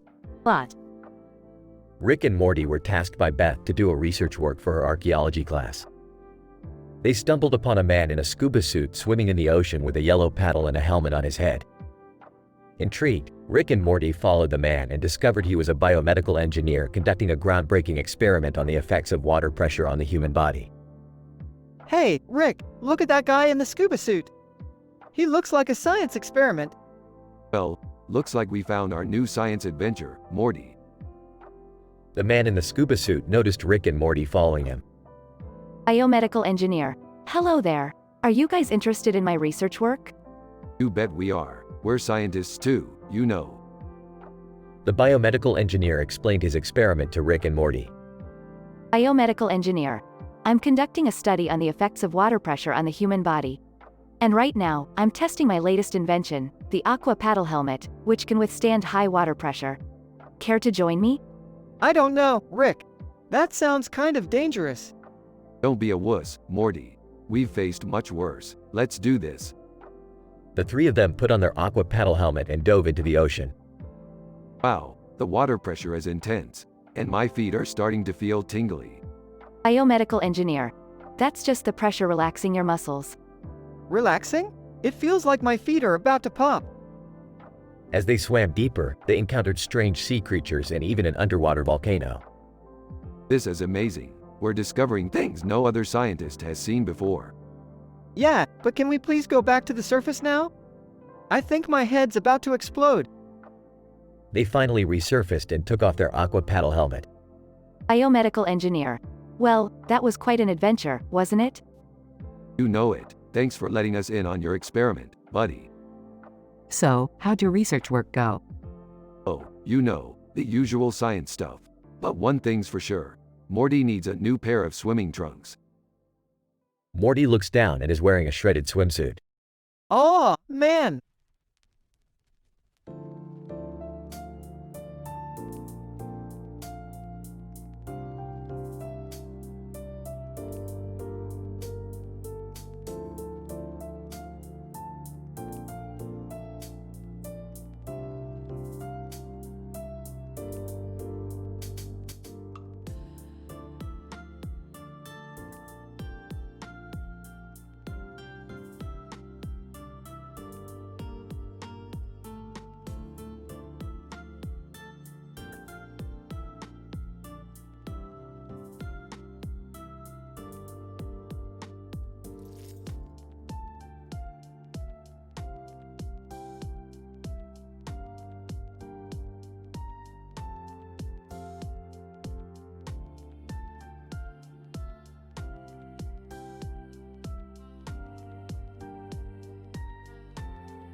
Title: The Blue Orb Deception, a molecular analysis of Rick and Morty's space adventures. Synopsis. The episode begins with Rick and Morty attempting to harvest a rare element from a remote planet. However, their spaceship is intercepted by a mysterious blue orb that immobilizes their vessel. Using advanced robotic arms, the orb abducts Rick and Morty and transports them to an unknown location. Morty, this is serious. We've been hijacked by a highly sophisticated energy field. I don't like it, not one bit. Rick, where are we? What's happening? Is this, like, a parallel universe or something? The blue orb drops Rick and Morty off in a virtual world that looks eerily similar to the popular game Among Us. The duo quickly realizes that they are indeed in the game, with a twist. Through the game's audio, hey, guys, I'm the imposter. Watch out. Also through the game's audio, not so fast, Summer. I'm the imposter this time. Oh no, Rick! Mom and Summer are in the game too. This can't be good. Relax, Morty. We just need to find a way out of this game. Should be easy enough for a couple of genius scientists like us. As Rick and Morty navigate through the game and try to find a way out, they encounter all sorts of challenges and obstacles. From dodging traps set by Summer and Beth to avoiding being ejected by the game's crewmates, the duo finds themselves in one predicament after another. Rick, we're never gonna make it out of here. The game is rigged against us. Don't be ridiculous, Morty. It's just a matter of using our intellect and abilities to outsmart the others. In an epic showdown, Rick and Morty finally outplay Summer and Beth and escape the Among Us game.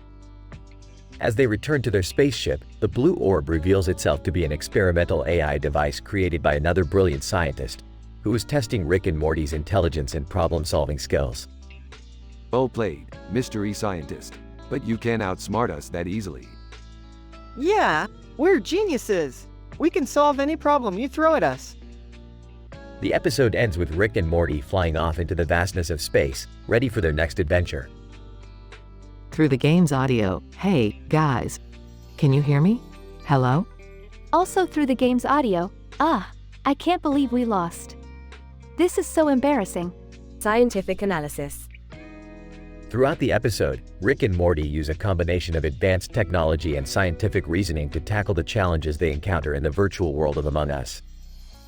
From analyzing the game's mechanics to creating ingenious solutions using available resources, the duo demonstrates a deep understanding of physics, chemistry, and engineering. The blue orb, while originally perceived as a hostile entity, is revealed to be a sophisticated AI device designed to test the intelligence and problem-solving abilities of Rick and Morty. This device serves as an example of the continuous advancements in artificial intelligence and machine learning, reflecting the current trends in cutting-edge technology. Overall, the blue orb deception showcases the importance of scientific inquiry, problem-solving, and critical thinking in the face of complex challenges. The episode also highlights the humor and wit that is characteristic of the Rick and Morty series, making it an entertaining and enjoyable watch for lovers of science and science fiction.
Title: The Quantum Chaos of Among Us. Synopsis. In this episode, Morty enters the world of Among Us, a game where players work together to complete tasks on a spaceship while trying to figure out who among them is an imposter. However, things quickly spiral out of control as the laws of physics and reality break down, leading to a journey of quantum chaos and absurdity. 1. Morty, I've discovered a portal to Among Us world. You're going to enter that dimension with a mobile phone device to investigate some quantum mechanics. Oh geez, Rick, I never played Among Us before. Do I have to be an imposter? Relax, Morty, you'll be fine. Just focus on the task at hand and don't get killed. 2. Wow, this place is weird. Why is everything in 2D? Imposter. Stabbing sound. Oops, sorry Morty. Wrong place, wrong time. Ah! 3. Morty, you're not supposed to trust anyone in Among Us. Didn't you read the fine print? What fine print? The one that says, don't trust anyone, Morty. 4. Imposter. Just killed someone in front of Morty. Surprised you just killed that guy. Imposter. No, Morty, it was you. You killed him. What?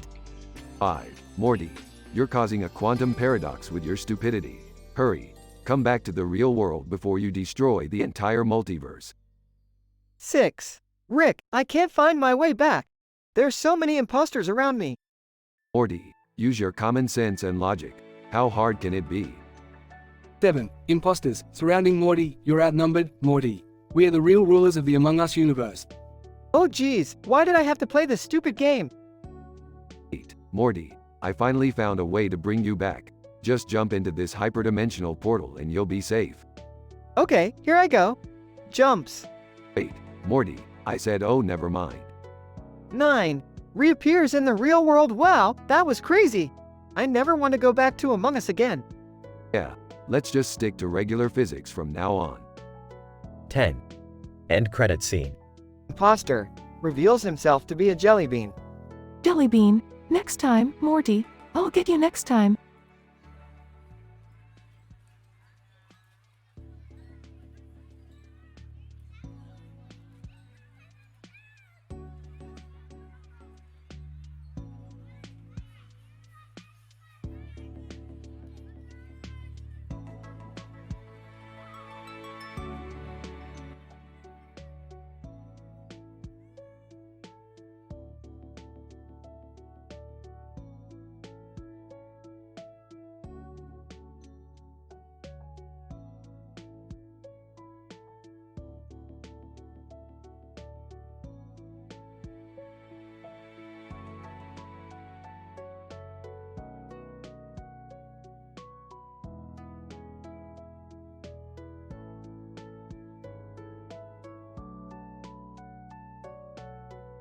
Title: Colonizing Alien Planet, the impact of a journalist's liver transplant and its relation to the AiT.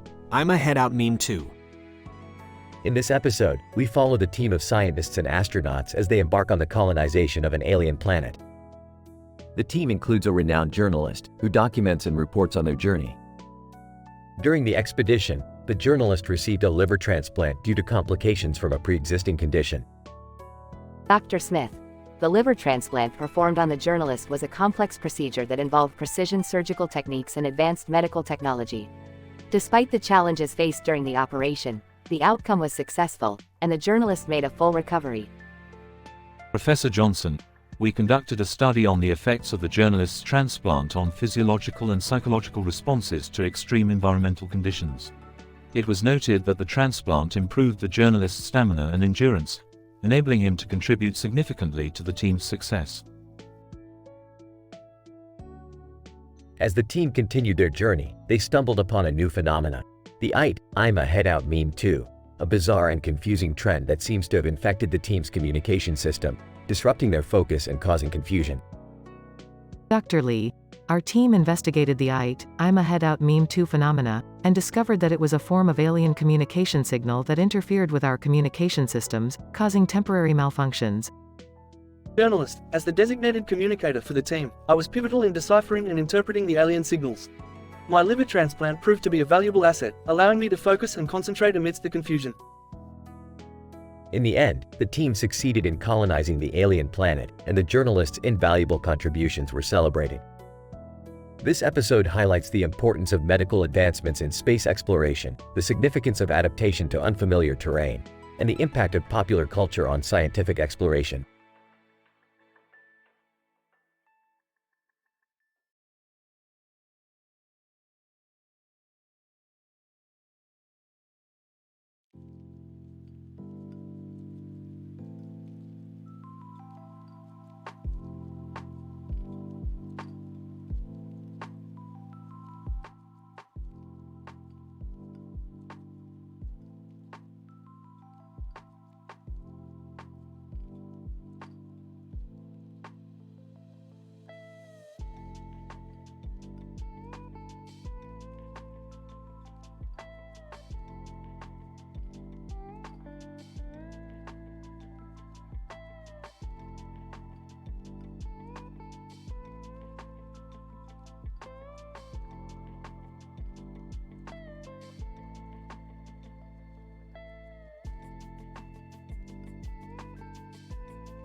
Title: The Jellyfish Epiphany.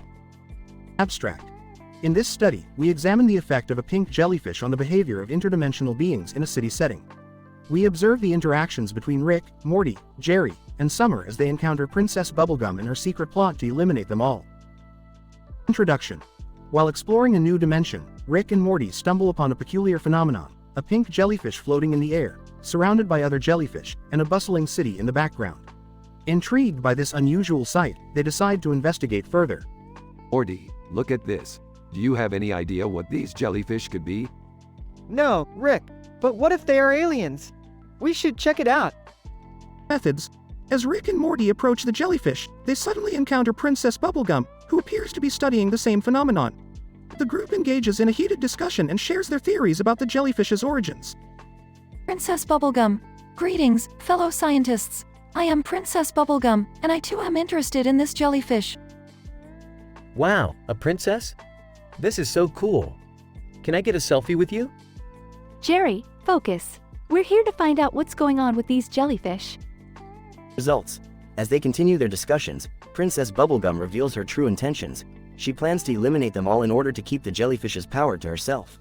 However, with Rick's quick thinking and Morty's bravery, they are able to escape and warn the others. Damn it, Princess Bubblegum. We trusted you. Yeah, we thought scientists were supposed to work together. Conclusion. In conclusion, the pink jellyfish discovered by Rick and Morty had a profound effect on the behavior of the interdimensional beings in the city, including the duplicitous actions of Princess Bubblegum. While their encounter was filled with humor and hijinks, it serves as a reminder of the dangers inherent in scientific exploration and the importance of collaboration among scientists. Wow, that was crazy. Do you think we'll ever encounter anything like that again? With these two, you never know. End credits. The group returns home, only to find that their adventure has caused their house to be taken over by a horde of the same pink jellyfish. As they look on in shock, Rick pulls out a flamethrower and exclaims, "Well, time to get rid of these little buggers."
Title: The Artificial Pool Party.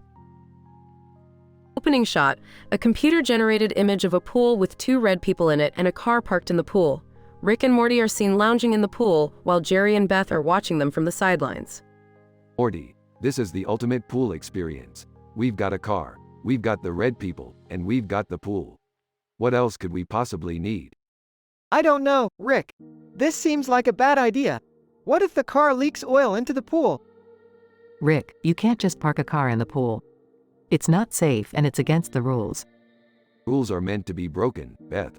Plus, this is the latest and greatest in artificial pool technology. Really? This seems like a disaster waiting to happen. Relax, Jerry. We've got this under control. Now let's crank up the music and start the party. As Rick turns up the music, the car suddenly starts to leak oil, turning the pool into a toxic mess. Meanwhile, in another dimension, Rick and Morty find themselves in Bikini Bottom from SpongeBob SquarePants. Oh geez, Rick, what are we doing here? Just trust me, Morty. We're here to play a game of Among Us with the residents of Bikini Bottom. As they start to play the game, things quickly spiral out of control. Patrick accuses Squidward of being the imposter, while Sandy accuses SpongeBob. Chaos ensues as they try to figure out who the real imposter is. Back in the real world, Jerry and Beth are frantically trying to clean up the toxic pool mess. They try using various cleaning solutions, but nothing seems to work. This is a disaster. How are we ever going to fix this? I don't know, Jerry. We might have to call in a professional. As they debate their options, the exterior shot reveals that the entire backyard has been contaminated, causing a nearby bird to mutate into a giant monster. Cutting back to Bikini Bottom, it turns out that the real imposter was actually Gary the Snail. Rick and Morty win the game and are declared the champions of Bikini Bottom. Ah, that was too easy.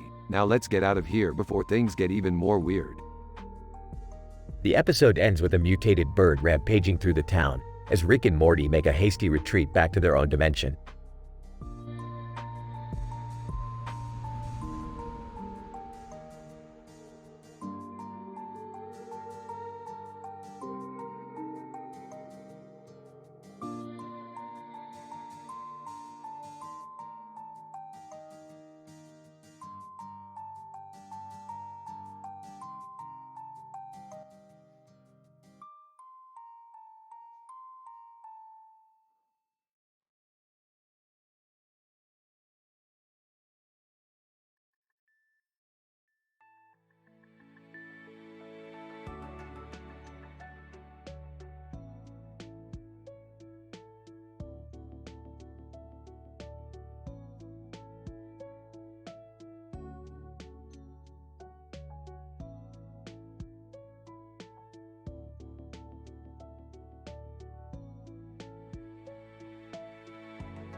Title: The Quantum Paradox of Bikini Bottom. Synopsis. The episode begins with Rick and Morty discovering a shelf filled with different types of hats. As they try on different hats, they accidentally knock over a helmeted man who had been perched atop a shelf. The man, who introduces himself as Professor Quantum, explains that he had been conducting a cutting-edge experiment involving quantum entanglement and had become trapped in his helmet when his particles had become entangled with those of the surrounding environment.